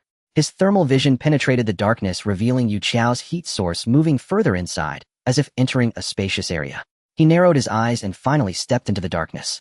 Just as he took a few steps towards Yu Qiao, a thunderous sound came from behind the noise of the metal door slamming shut. Jiang Zhe paused, immediately turning to push the door, but his hand met a cold, smooth surface, where even the gap of the door had vanished. At the same time, the ground beneath him began to shake violently, and a piercing metal grinding sound resonated from all directions. The entire corridor, no, the entire space was rapidly moving and reshaping. Jiang Zhe's legs sank slightly as he steadied himself. Under thermal vision, he saw countless massive metal modules sliding and assembling at an astonishing speed, completely sealing off and altering the path he had just traversed. It felt as if he had been trapped in a constantly changing living maze. When the mechanism finally stopped, a light click echoed, and everything suddenly brightened. Jiang Zhe found himself in a spacious metal room of about 50 square meters with walls as smooth as mirrors, and the ceiling and floor made of the same material, lacking any doors or exits. In thermal vision, within the walls of the room, countless mechanical structures were still slowly moving and reshaping. Madame Yu Qiao, what does this mean? In thermal vision, within the walls of the room, countless mechanical structures were still slowly moving and reshaping. Madame Yu Qiao. Next to her stood a person dressed in a rabbit costume. Welcome to Sisterland's trial ground. Yu Qiao waved at the camera. As long as you can reach the end, you will get to meet us. Jiang Zhe raised his right hand, and black matter began to stir beneath the skin of his arm, ready to transform into a fearsome blade. What if I just tear this maze apart? The rabbit costume character suddenly leaned closer to the camera, pushing Yu Qiao aside. The enormous rabbit head took up most of the screen. Don't be impulsive. The rabbit continued. The structure here is bound to the load-bearing pillars of the entire building. If you cut the wrong node. The rabbit tilted its head. Everyone will turn into mush. Isn't that thrilling? Tore down this maze. Jiang Zhe indeed had this thought. With the sharpness of the high-frequency blade, he should be able to cut through these metal walls. But the rabbit doll was right. Such a large-scale mechanical structure must be deeply bound to the building's load-bearing columns. Once a critical node is damaged, the resulting chain reaction is not what he wants to see. He didn't want to be buried here with these two women. On the screen, Yu Qiao squeezed past the rabbit doll, leaning closer to the camera, her red lips moving with a hint of pride. How does Supervisor Jiang feel? Surprised. Unexpected. Don't be nervous, I don't intend to take your life. As long as you can walk out, there's a gift waiting for you. The rabbit doll pushed Yu Qiao aside, with its fluffy paw reclaiming center screen. Don't listen to her, young man, my patience is limited. After more than 2 hours, the maze will release paralyzing nerve gas. The doll's head tilted, its electronic synthesized childlike voice, carrying a tone of innocence and cruelty. By then you'll turn soft and pliable like a rag doll, letting us manipulate you. Jiang Zhe watched the two on the screen, his expression unchanged. Are you underestimating me, or do you think you have me at your mercy? Yu Qiao's voice came from behind the screen. Both Supervisor Jiang, my sister, is really looking forward to your next performance. The rabbit doll nodded in agreement. Let me see your caliber, don't let me down. Upon hearing this, Jiang Zhe, is that so? Then you will see it soon. As soon as the words fell, Jiang Zhe's form twisted and completely disappeared from the surveillance screen. In the surveillance room, Yu Qiao exchanged glances with Sister Lan, who was dressed in the rabbit doll costume. Can he still turn invisible? Yes, Yu Qiao replied as she sat back in her chair, crossing her legs. He also has a very powerful biological armor. He previously intimidated Ghost Hand and Black Shark with this method. No worries. Sister Lan waved her hand nonchalantly and turned to operate the control panel. My trial ground is not a simple maze. Infrared sonar and pressure sensors cover the entire area. As long as he dares to breathe, he will be locked on. Being invisible here is merely a display. She confidently patted the control panel. With just invisibility and a hard shell, he's far from breaking my trial ground. Let's just watch the show. On the main screen, the first room's image was eerily quiet. It was a room filled with dense red laser lines, the light weaving into a net with almost no gaps. Sister Lan explained, first-level Skynet. Touching any laser will activate the room's rapid-fire machine guns, turning him into pulp. The two waited for half a minute. 1 minute. 5 minutes. The screen remained completely still. He's not scared, hiding in a corner, is he? Sister Lan said impatiently. Yu Qiao stared at the screen, her brows slightly furrowed. From what I know of him, that shouldn't be the case. The alarm suddenly rang. But the alarm was not from the laser passage, it came from another screen. Area 3 surveillance camera, B7 lost connection. Sister Lan and Yu Qiao immediately switched the display. The last recorded image showed a flash of a blade followed by a screen filled with static. Sister Lan was somewhat surprised. How has he already reached the 3rd level? She quickly pulled up the sensing logs of the first 2 levels. Infrared system, no readings. Particle capture array, no feedback. Dynamic visual tracking, no lock records. The laser array of the first level and the high-voltage grid of the second level had no triggering records at all. How did he get past? Not good. Sister Lon lunged at the control panel, her hands flying over the keys as she activated the emergency protocol. Since he can dodge so well, let's see how he handles this. With her operation, the internal structure of the maze emitted a mechanical roar beginning to rapidly reorganize. A brand new enclosed room appeared on the main screen. In the center of the room, a dozen 2-meter-tall combat robots armed with rotating chainsaws and high-voltage electric whips were activated, their metallic eyes glowing red. These machines are equipped with microscopic particle capture devices. If there's even a hint of disturbance in the airflow, they will attack indiscriminately. Let's see how he dodges. However, another 5 minutes passed. The robots on screen stood motionless, showing no signs of movement. Meanwhile, deep within the maze, Jiang Zhe, with thermal vision activated, had already seen through layers of metal alloy. In his view, 2 high-contrast humanoid heat sources were staying in the same fixed space. He didn't bother with the level routes at all. Instead, he charged straight towards the coordinates of the heat sources. Yu Qiao glanced at the rabbit doll that was pacing nervously beside her and tentatively spoke. Sister Lon, your system isn't malfunctioning, is it? Impossible. Sister Lon immediately retorted, her voice sharper. My trial ground has no loopholes. Then where did he go? Yu Qiao looked around, and suddenly a thought struck her. He wouldn't be coming towards us instead of going to the endpoint was absolutely impossible. Sister Lon jumped up, immediately pointing at the heavy circular metal door behind her. This door is made of federal military-grade memory metal. Don't say. He has his little tricks. Even a 4th-tier strength-type awakened being with a siege hammer couldn't break through it. Moreover, it's most resistant to cutting. Any physical damage will self-repair within 3 seconds. Before she could finish her sentence, buzz, zzz. A faint yet high-frequency, unusual sound suddenly came from the giant circular metal door that Sister Lon was so proud of. The sound did not resemble cutting, it was more like a high-energy substance burning through metal. Both turned their heads simultaneously. At the center of the metal door, a pinpoint of light appeared out of nowhere. The red point rapidly expanded, its color changing from crimson to glaring gold, with the surrounding memory metal melting, twisting, and collapsing.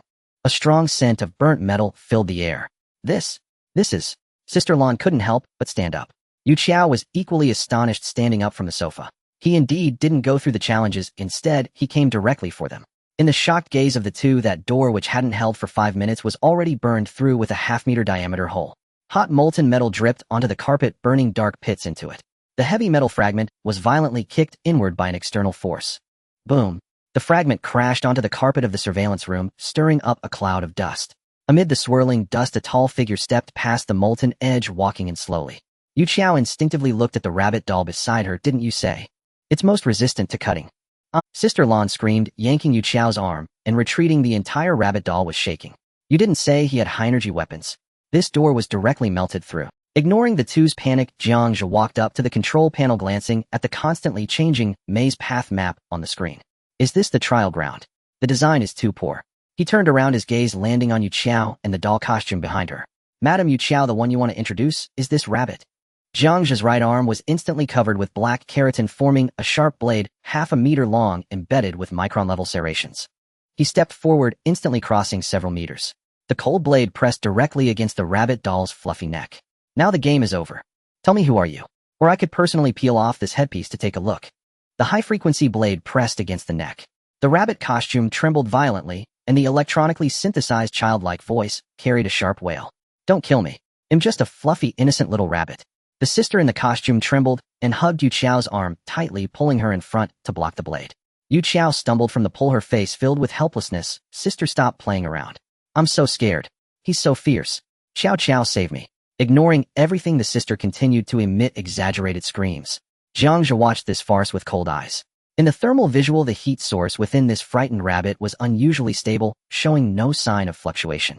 Her heart rate was even slower than that of Yu Qiao, who was watching the drama beside her. She was performing and seemingly enjoying it. Jiang Zhe's vigilance instantly heightened. This woman was even more off than Yu Qiao. Seemingly realizing that her performance was not meeting expectations, the screams from within the costume abruptly ceased. Tisk! A light click of the tongue, clearly filled with impatience. So boring, a man with no sense of humor. The rabbit costume raised its paw, reaching to touch the blade, pressing. Don't move. Jiang Zhe's tone was icy, and the blade pressed forward slightly. The furry paw hung in midair. Moments later, she seemed to lose interest entirely, raising her hands and slowly removing the rabbit headpiece. A pale, sickly face was exposed to the light. Dark green wavy hair fell casually, and her narrow phoenix eyes were slightly raised. The small tear mole at the corner of her eye added an indescribable charm to her cold beauty. She appeared to be of similar age to Yu Qiao, but her eyes lacked the cunning of Yu Qiao and the vigilance commonly seen by Jiang Zhe. All that remained was an intense indifference and fatigue, as if she had no interest in the world. Bang! The headpiece was casually thrown to the ground. The lazy phoenix eyes swept over Jiang Zhe's blade. Can you move this thing now, mister? Jiang Zhe. It's a bit itchy. Jiang Zhe retracted the high-frequency blade, the black horn rapidly fading back to normal skin. He glanced at Yu Qiao, whose expression clearly said, I knew this would happen. Aren't you going to introduce yourself? Sister Yi Weilon. Yu Qiao shrugged, the doll witch of Zone 10, and also the owner of this secret room. Yi Weilon seemed unconcerned about just having a blade at her throat and walked straight to the control panel, sitting in the swivel chair with her legs crossed. She glanced at the massive hole melted in the wall, and then at the metal debris scattered on the ground, her expression one of regret. What a pity my masterpiece door No. 3 is now ruined. She turned her head, her gaze landing back on Jiang Zhe. I'm curious how you burned through it. This door would take 10 minutes with a plasma cutter, yet you only used 5. Yi Weilon lightly tapped on the control. I've scanned your body and detected no energy fluctuations from any devices. Could it be that you possess multiple genetic abilities alone? It's just a disposable device. Oh, once used it's useless. Jiang Zhe casually fabricated an excuse, pushing the ability onto a non-existent device, while countering. More than this, I'm more curious about what you're trying to achieve with this performance. Yu Qiao was about to speak when Yi Weilon interrupted with a wave of her hand. Xiao Qiao said, you're an interesting person, but hard to figure out. I just want to personally confirm your worth, that's all. Just to watch a show. Jiang Zhe laughed in anger. These two women were simply crazy. What else? All right. Yi Weilon clapped her hands, seemingly losing interest in the topic. Mr. Jiang may not have followed the game rules, but he's managed to clear it. Xiao Qiao, bring out the gifts. Yu Qiao smirked, retrieving 3 boxes of different materials from the nearby storage cabinet and placing them sequentially on the table in front of Jiang Zhe. An anonymous black chip card, a uniquely shaped key, and a palm-sized silver metal cube covered in intricate. Choose one. Yu Qiao introduced. The first item, 50 million star coins. The second item, a key to a magnetic levitation sports car in the underground parking lot, specially modified to support long-term low-altitude flight. As for the third item, it's a little toy made by Sister, which we call the Scapegoat. Once activated, it can release a holographic projection identical to the caster. At a critical moment, it might save your life. A huge amount of cash, a top-tier vehicle, and a life-saving gadget that can take the fall for you. Each one is worth a lot, and sincere in value. Jiang Zhe's gaze swept over the 3 items, but made no choice. 50 million, a sports car, a Scapegoat. Each was an enticing chip. But precisely because they were too tempting, it felt more off. He raised his head, looking at the 2 women before him. Before choosing a gift, I want to know, who exactly are you? Yu Qiao and Yi Weilon exchanged glances. Yi Weilon's lips curled up as if she had anticipated Jiang Zhe's question. Us. We belong to the Nightingale Court. Jiang Zhe remained silent, waiting for more. A women's mutual aid organization, Yu Qiao continued, this world is ultimately a man's realm. Women like us who are unwilling to be mere ornaments must band together to survive, right? Of course, she shifted her tone, a hint of cruelty in her smile, but not every woman can enter here. In the entire Nightingale Court, counting me and Sister, there are only 12 core members. Xiao Qiao's code name is Viper. Yi Weilon lazily continued, my code name is Doll. Jiang Zhe instantly understood. This was the fundamental reason why the Moulin Rouge could stand firm in the black market, and also the confidence Yu Qiao had in easily obtaining high-level intelligence. Behind her stood 11 women who controlled different resources. This force was indeed not small, but it depended on whom it was compared to. Jiang Zhe's expression remained indifferent. A women's organization luring me here, testing and gifting. What exactly do you want? Don't tell me you want me to be a male pet. I'm not interested in that. No. Yi Weilon shook her head. If you hadn't passed, that would indeed have been your fate. But since you passed, the rules will naturally be different. She paused, tapping a few times on the control panel, and a light screen unfolded in front of Jiang Zhe. It displayed his information. Clevel awakened identification number, position as the director of the Kunlun Industrial Processing Center, records of several contacts with Qi Shao Army's Chai Feng, and even vague screenshots of meetings with Gu Qing in the night market of Zone 14. We've assessed you, Jiang Zhe. A pawn pushed out by Kunlun Industrial with unclear connections to both the Qi Shao Army and the Tianjin Division. You are a very promising variable, and we need you. Yi Weilon leaned back in her chair, casually pointing to the 3 gifts on the table and speaking slowly. Now choose your spoils. Or choose the 4th option. Become the first male special executor of the Nightingale Special Enforcement Agent. Jiang Zhe repeated, his tone laced with dry irony. Sounds like a glorified... Precisely, Yu Qiao murmured, twirling a strand of hair around her fingertip. There are always certain unsavory tasks we prefer not to undertake ourselves. Jiang Zhe nodded, then shifted gears sharply. So in return, what does the Nightingale Court offer me? An offering. Yi Weilon tapped lightly on the holographic display before her, where Jiang Zhe's full dossier still glowed. Intelligence. A faint chilling smile spread across Jiang Zhe's face, but his eyes remained glacial. The intelligence Yu Qiao provided on the Equalist Society was useful, but details like my position as processing center director, or my contact logs with Chai Feng and Gu Qing, those were never meant to be concealed, using openly available information as leverage to bind me in place. Your sincerity feels disturbingly cheap. Yi Weilon's fingers stilled above the screen. Yu Qiao's playful allure dimmed, replaced by quiet intensity. This is merely an appetizer. Yi Weilon said, her voice dropping into something colder, sharper. True power. You only gain access once you're one of us. I don't even know who you are, yet you expect me to pledge allegiance. This deal sounds decidedly unbalanced. Jiang Zhe took half a step back, posture relaxed but watchful. Neither Yu Qiao nor Yi Weilon replied. Silence often speaks louder than words, and Jiang Zhe understood.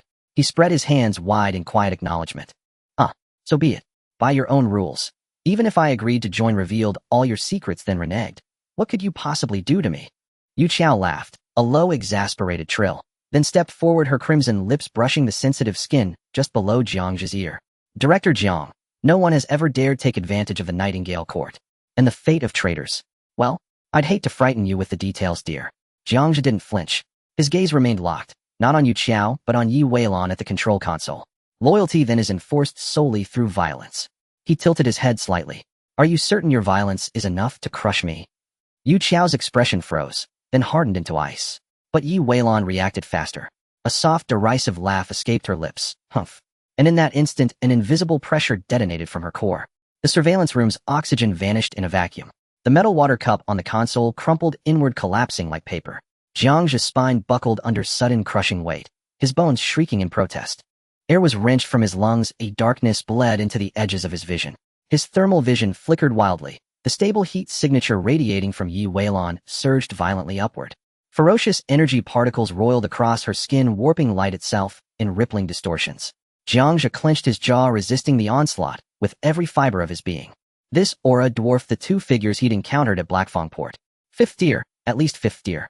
Yet what stunned him most was this 1 second earlier Yi Weilon had registered in his thermal feed as utterly ordinary, no threat whatsoever. This woman had masked her energy signature with some unknown method, rendering herself indistinguishable from a civilian. Had she not chosen to reveal it, he would never have detected her true nature.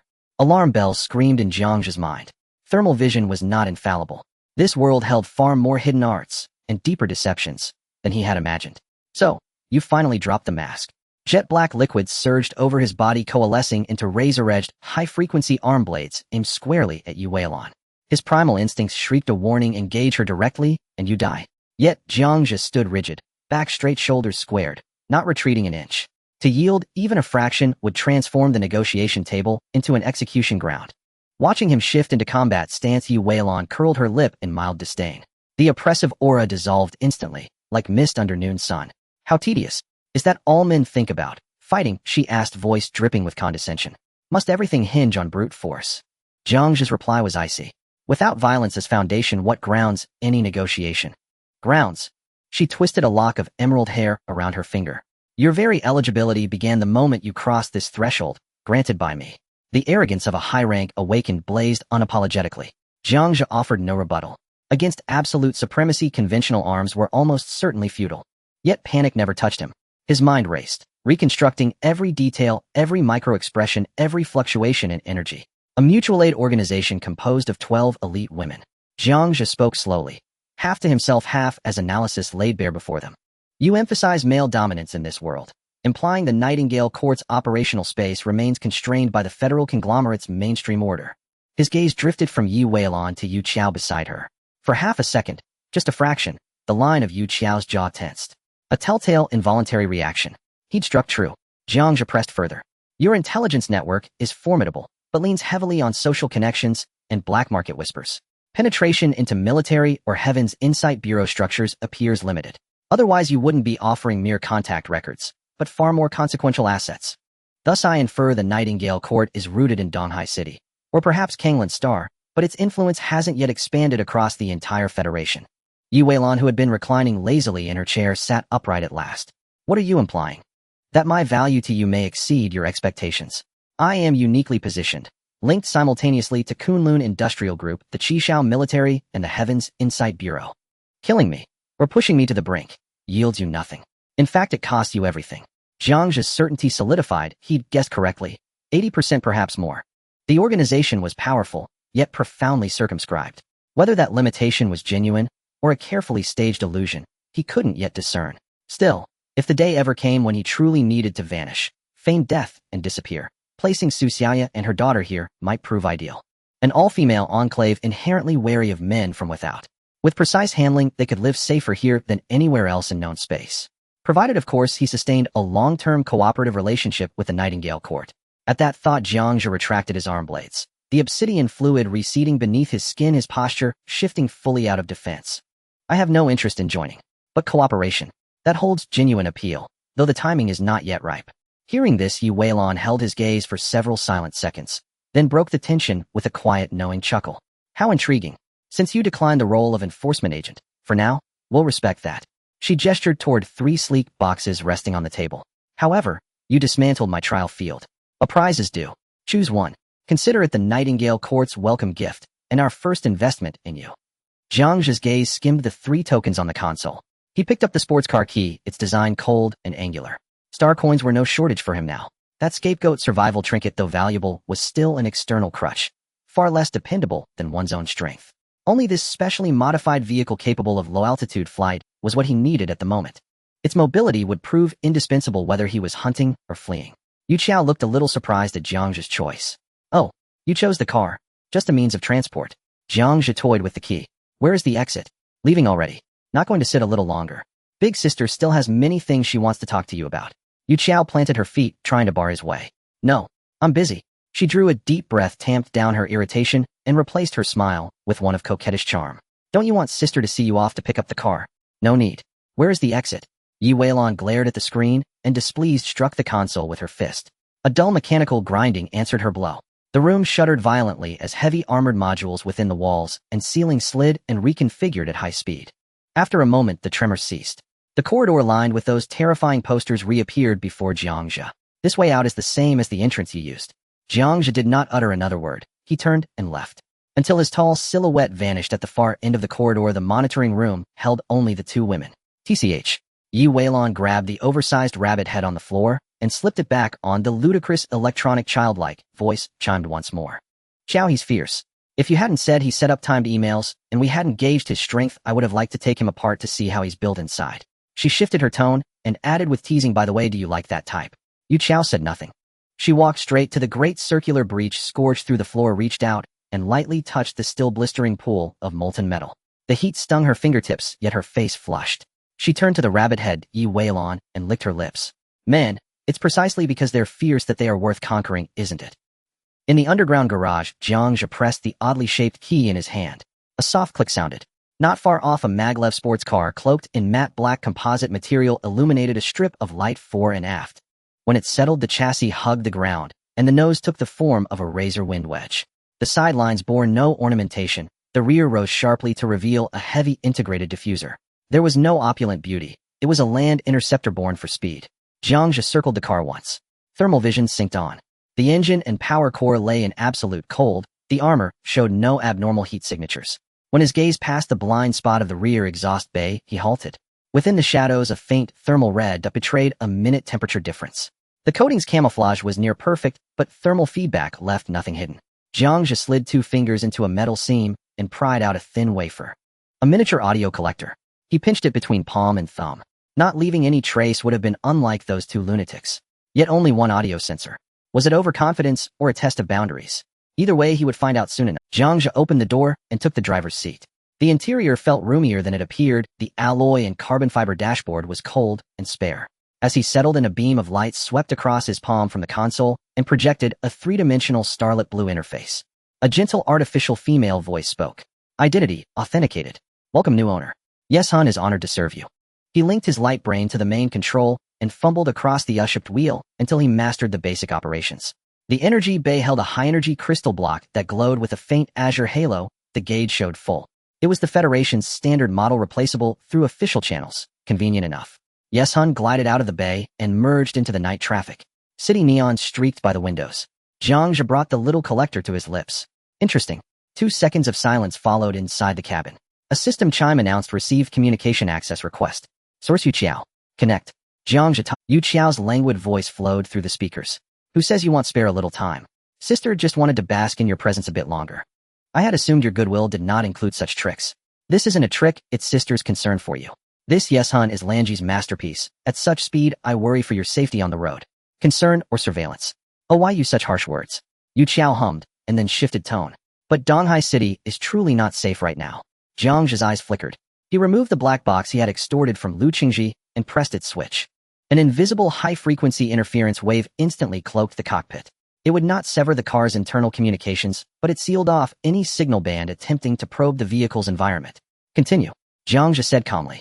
Yu Qiao, seemingly unaware of the interference, resumed. When you entered the trial arena, Donghai City had already begun a full lockdown. The airport is grounded, the maglev lines are powered down, and every exit has dropped armored gates. People can go in, but not out. His fingers tightened on the wheel. So swift. It appeared that after Chai Feng reported the collective consciousness hypothesis, Jiang Zhe provided measures had been taken and action was underway. What else? Qi Shaojun and Tianjianxi are conducting block-by-block inspections.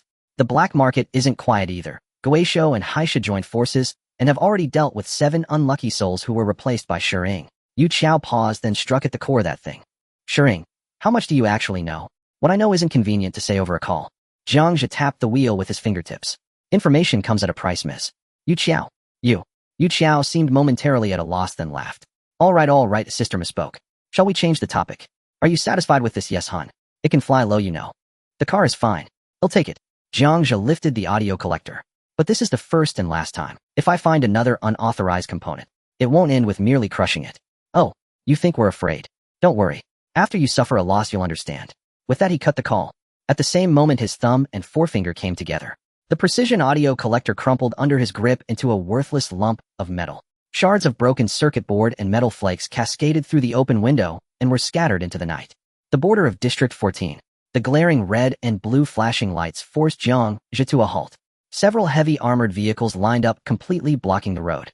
Fully armed soldiers wielded pulse rifles, weaving through the traffic for inspections. The red scanning beams from their tactical helmets swept over every vehicle.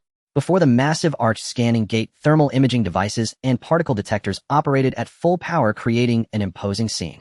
When it was Jiang Zhe's turn, a soldier signaled for him to lower his window. Jiang Zhe lowered his window and presented his identification. 3rd Biological Processing Center of District 17, Supervisor Jiang Zhe.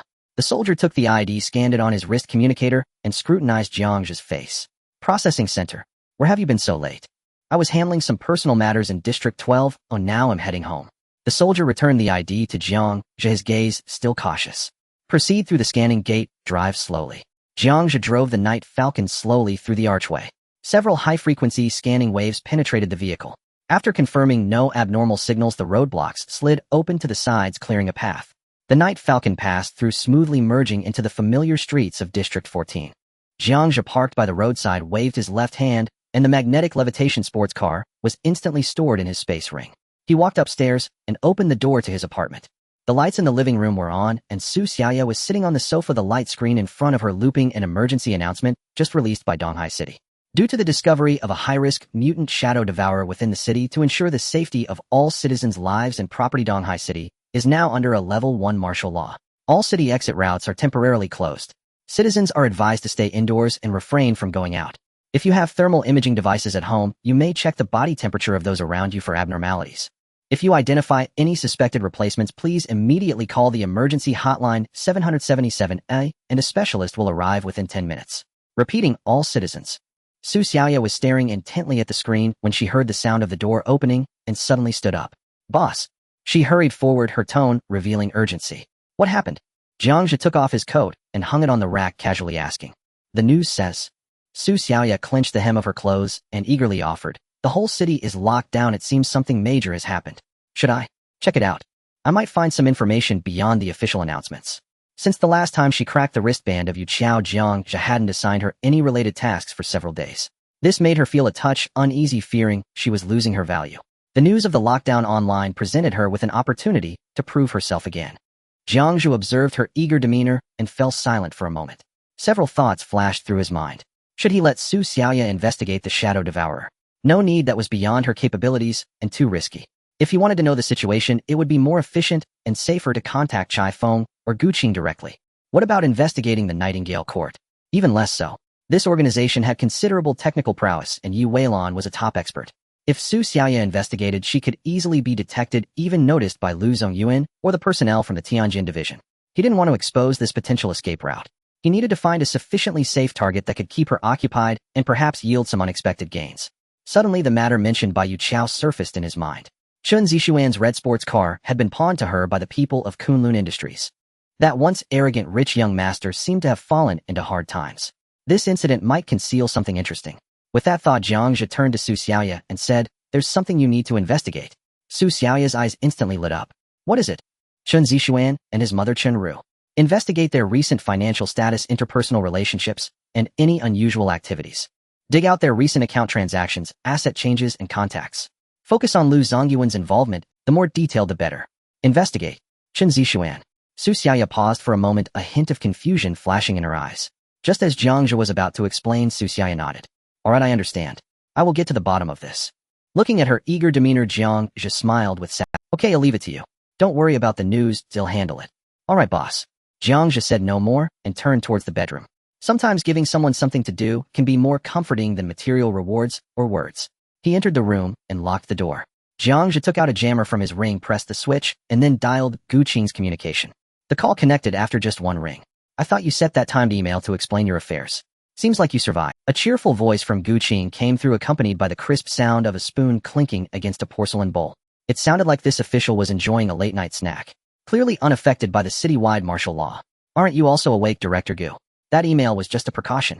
It seems I got lucky and didn't have to use it." Jiang Zhe walked to the window, gazing into the distance. Above District 14, several strong searchlights sliced through the night, and armed drones flew low in droves. "With the city under martial law and searching for infected individuals such a big issue, I thought you wouldn't be able to sleep." "What's this?" Gu Qing chuckled lightly. "Director Jiang is also starting to worry about the survival of Donghai City." Director Gu really knows how to joke. Jiang Zhe replied leisurely. "Just a few days ago at the night market we discussed this. Kunlun Industries is willing to assist in dealing with the Shadow Devourer. You haven't forgotten about this matter, have you?" "Oh, that matter?" Gu Qing elongated her tone. "Of course I remember. But since you haven't been in touch, I thought your backer, Mr. Lu Zongyuan had changed his mind." Gu Qing's comment shifted the responsibility for the communication gap onto Lu Zongyuan, implying the consortium lacked sincerity. Jiang Zhe didn't follow Gu Qing's lead with vague statements and revealed his trump card. "So has the result of my previous hypothesis come out? Has the existence of the mother body been confirmed?"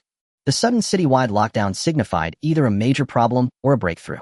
Regardless of which, it could serve as a pivotal point for opening up the conversation. There was a 2-second pause on the other end of the line. Gu Qing did not deny it and calmly acknowledged this point. "Your hypothesis is very valuable. The Ministry of Heavenly Works has found a breakthrough following your line of thought. The mother body does indeed exist." Gu Qing's voice turned cold.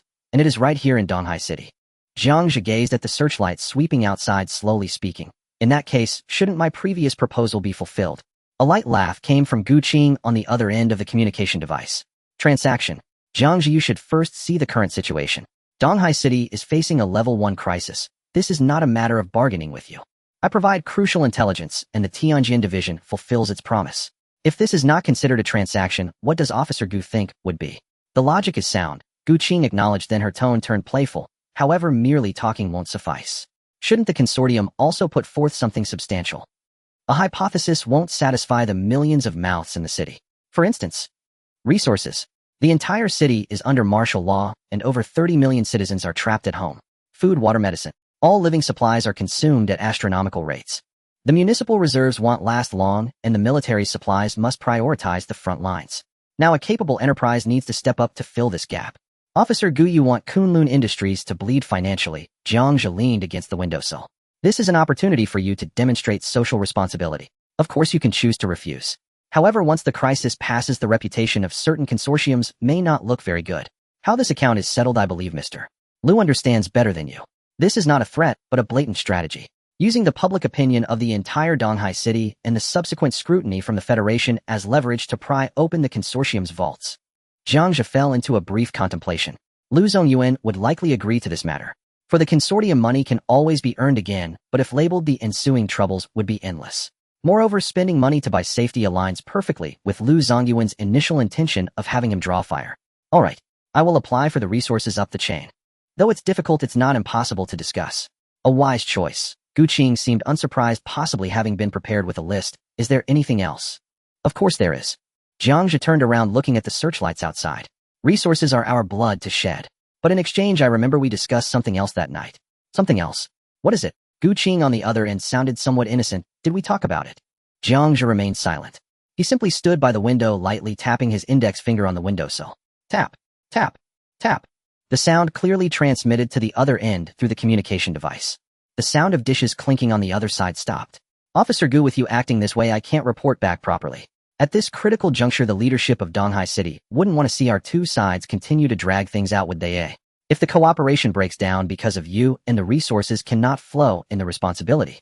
Jiang Zhe paused again, leaving ample room for Gu Qing's imagination. Resources for action, that is the bottom line. On the communication end there was another long silence. This was a silent struggle. Whoever spoke first would be at a disadvantage. After a long while, a light sigh broke the deadlock. Sigh. Jiang Zhe, you really have no sense of humor. Alright, I remember now. It will be an equal meeting, right? Once the resources are in place, I will arrange for you to meet. How you negotiate will be your own business then. As long as Officer Gu remembers that, it will help me report back properly. But I'm curious why the sudden martial law across the city. What exactly is your breakthrough? This time Gu Qing did not keep it a secret. Your hypothesis awakened that group of fools in the Tiangong division. They began scanning the whole city for anomalous energy signals. Just a few hours ago, the Tiangong division detected weak, synchronized pulses covering the entire city. This confirmed that all infected individuals possess coordinated commands. Now sealing off the entire city is to locate the position of the source and cut off its connection to the outside world. However, Gu Qing shifted her tone. I heard you want to participate in the hunt for the Shadow Eater. I do have that intention, Jiang Zhe replied. Why? Gu Qing asked. This isn't a good job. As far as I know, you're not the type to sacrifice yourself for others. Jiang Zhe looked at the beams of light in the night sky.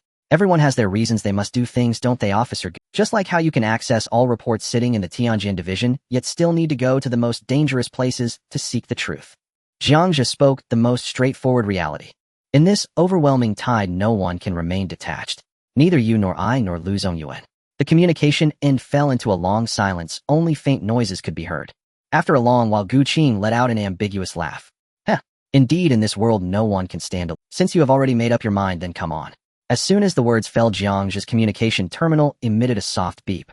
An electronic ID card in gold and black color appeared on the screen, displaying Jiang Zhe's photo and name, with a striking red authorization code below. Donghai City, Level 1 Martial Law Special Operations Advisor. This is your temporary pass. With it, over 90% of the blockades in Donghai City will be open to you.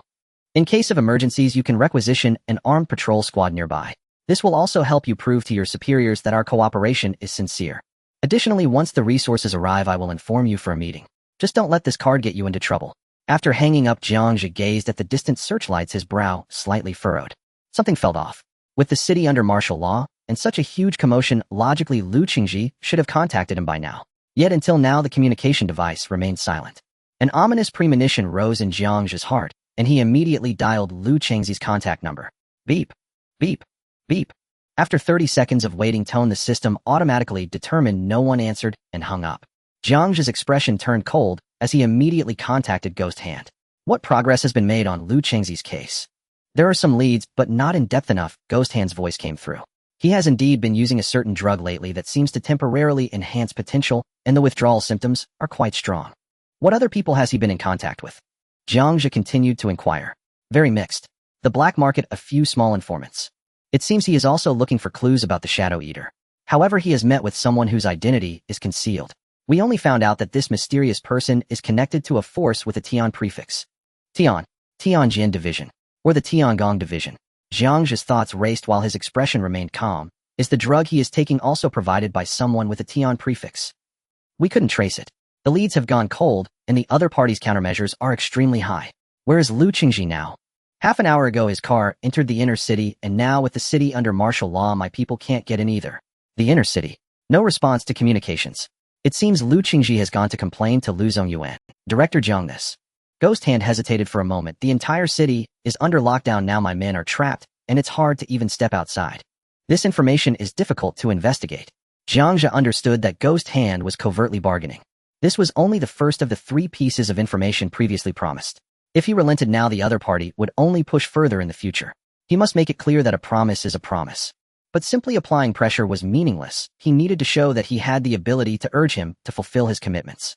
Jiang Zhe intercepted the gold-and-black electronic identity card interface sent by Gu Qing and forwarded it. There was silence on the other end of the communication. When Ghost Hand spoke again, there was no hesitation. Understood. I will personally follow up and ensure results are found. I await your news. Ending the communication, Jiang Zhe put away the signal jammer. That card was indeed effective. People like Ghost Hand only recognize strength, not friendship. He no longer delayed and walked directly out the door.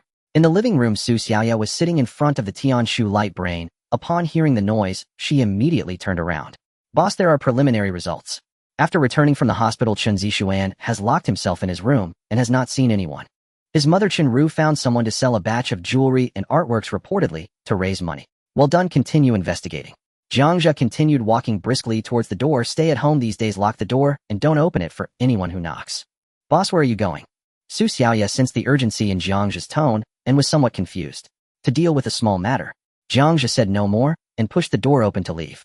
Su Xiaoya stood still watching the closed door, silently pulling up all the surveillance footage from the surrounding area.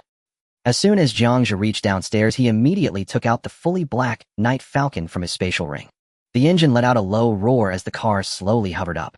The sports car shot straight up into the sky, becoming a streak of light amidst the shadows of the steel jungle, racing towards District 2. In the night sky, a dazzling white light beam descended from above, locking onto the high-speed Night Falcon. Immediately after, a second and third beam followed. 3 heavy patrol airships emerged from the clouds, encircling in a triangular formation, with intersecting searchlight beams sealing off all routes ahead. The weapon hatches on both sides of the airship slowly opened, revealing multiple cannons. Warning. Unidentified flying object, you have entered a restricted airspace. Immediately halt and submit to inspection. Repeat, immediately halt and submit to inspection. Otherwise you will be shot down in 10 seconds. The warning echoed in the cockpit. Jiang Zhe had no intention of slowing down. Instead, he pressed the power down harder. The exhaust plume from the tail of the Night Falcon instantly elongated. At the same time the airship locked onto him, he synchronized the data from that golden-black electronic identity card to the vehicle's external identification system. East Sea City Level 1 Lockdown State Special Operations Consultant Authorization Code A007. The crimson authorization code stood out starkly against the dark night. The warning stopped abruptly. Just 1 second later, the 3 beams that had previously locked onto the Night Falcon simultaneously extinguished. The 3 massive patrol airships clumsily veered to the sides, actively clearing a wide passage, and the weapon hatches closed accordingly. Jiang Zhe felt no sense of pride. He maneuvered the Night Falcon through the gaps between the airships. The privileges given by Gu Qing could be revoked at any time, but for now it indeed spared him a lot of trouble. The black sports car pierced through the night like a bolt of lightning, heading straight for the inner city. Meanwhile, in District 2, in Lu Zongyuan's villa study, Lu Qingji stood in front of the Zeton wood tea table, maintaining a slightly bowed posture. Lu Zongyuan, dressed in loose silk casual, was using bamboo tongs to divide the tea leaves steeped in boiling water into 2 white porcelain cups. His movements were slow, completely ignoring Lu Qingzi's 5-minute-long report just now, as if nothing in this world was more important than brewing a good pot of tea. The study was extremely quiet, with only the sound of boiling water pouring into the cups. Sweat trickled down Lu Qingzi's forehead, dripping down his cheeks, yet he did not dare to raise his hand to wipe it. Lu Lao. He couldn't help but speak, trying to break the silence. Tea requires a calm heart to savor. Lu Zongyuan gently pushed one of the cups of tea in front of Lu Qingji. Being rash will spoil the flavor. Yes, you are right, Lu Lao. Lu Qingji quickly nodded, his back already soaked with cold sweat. Lu Zongyuan lifted the cup, gently blowing on the floating tea leaves before taking a small sip, then looked up. You just said that Jiang Zhe is incompetent and may have ulterior motives. I wouldn't dare to say he has ulterior motives, but... Lu Qingji carefully chose his words, throwing out the prepared. It's just that Jiang Zhe's progress is simply too slow. He has contacted Gu Qing, but only brought back 1 character. No timeline, no alternative plan, no substantial progress. I asked him if there was a second option, and he couldn't answer at all. Given the current situation, putting all hope on him is... Lu Zongyuan did not affirm, nor deny. Oh. Then what do you think we should do? Here it comes. Lu Qingzi's heart leaped with joy. That thing was indeed not in vain. The current situation was even better than he had anticipated. He suppressed his excitement, trying to appear as calm and reliable as possible. Lu Lao, I don't know what Jiang Zhe has in mind, but I know we cannot place all our hopes on him alone. So during this time I have also been using my own methods to try to relieve your burden, Lu Lao. He paused for a few seconds, observing Lu Zongyuan's reaction from the corner of his eye. He saw Lu Zongyuan's expression was calm, and he slightly nodded at him. Continue. Encouraged, Lu Qingji felt more confident. Thank you for your trust, Lu Lao. Actually, I haven't been idle in the past few days. I have already connected with a person in charge within the Tianjin division through my channels. Lu Lao, this is an once-in-a-lifetime opportunity. Right now, the Qishao Army and Tianjin division are in a dire situation due to shadow devouring, and they are in need of external support. I suggest immediately mobilizing a security team in the name of the consortium to assist the Tianjin division in targeted elimination operations. This will not only earn the Tianjin division's goodwill getting them to help restrain the Equal Association, but will also allow us to take the initiative in this crisis. More importantly, Lu Qingji stepped forward, lowering his voice. As long as you give the nod, we can make Kunlun Industries. No, we can make you, Lu Lao, the biggest winner in this incident.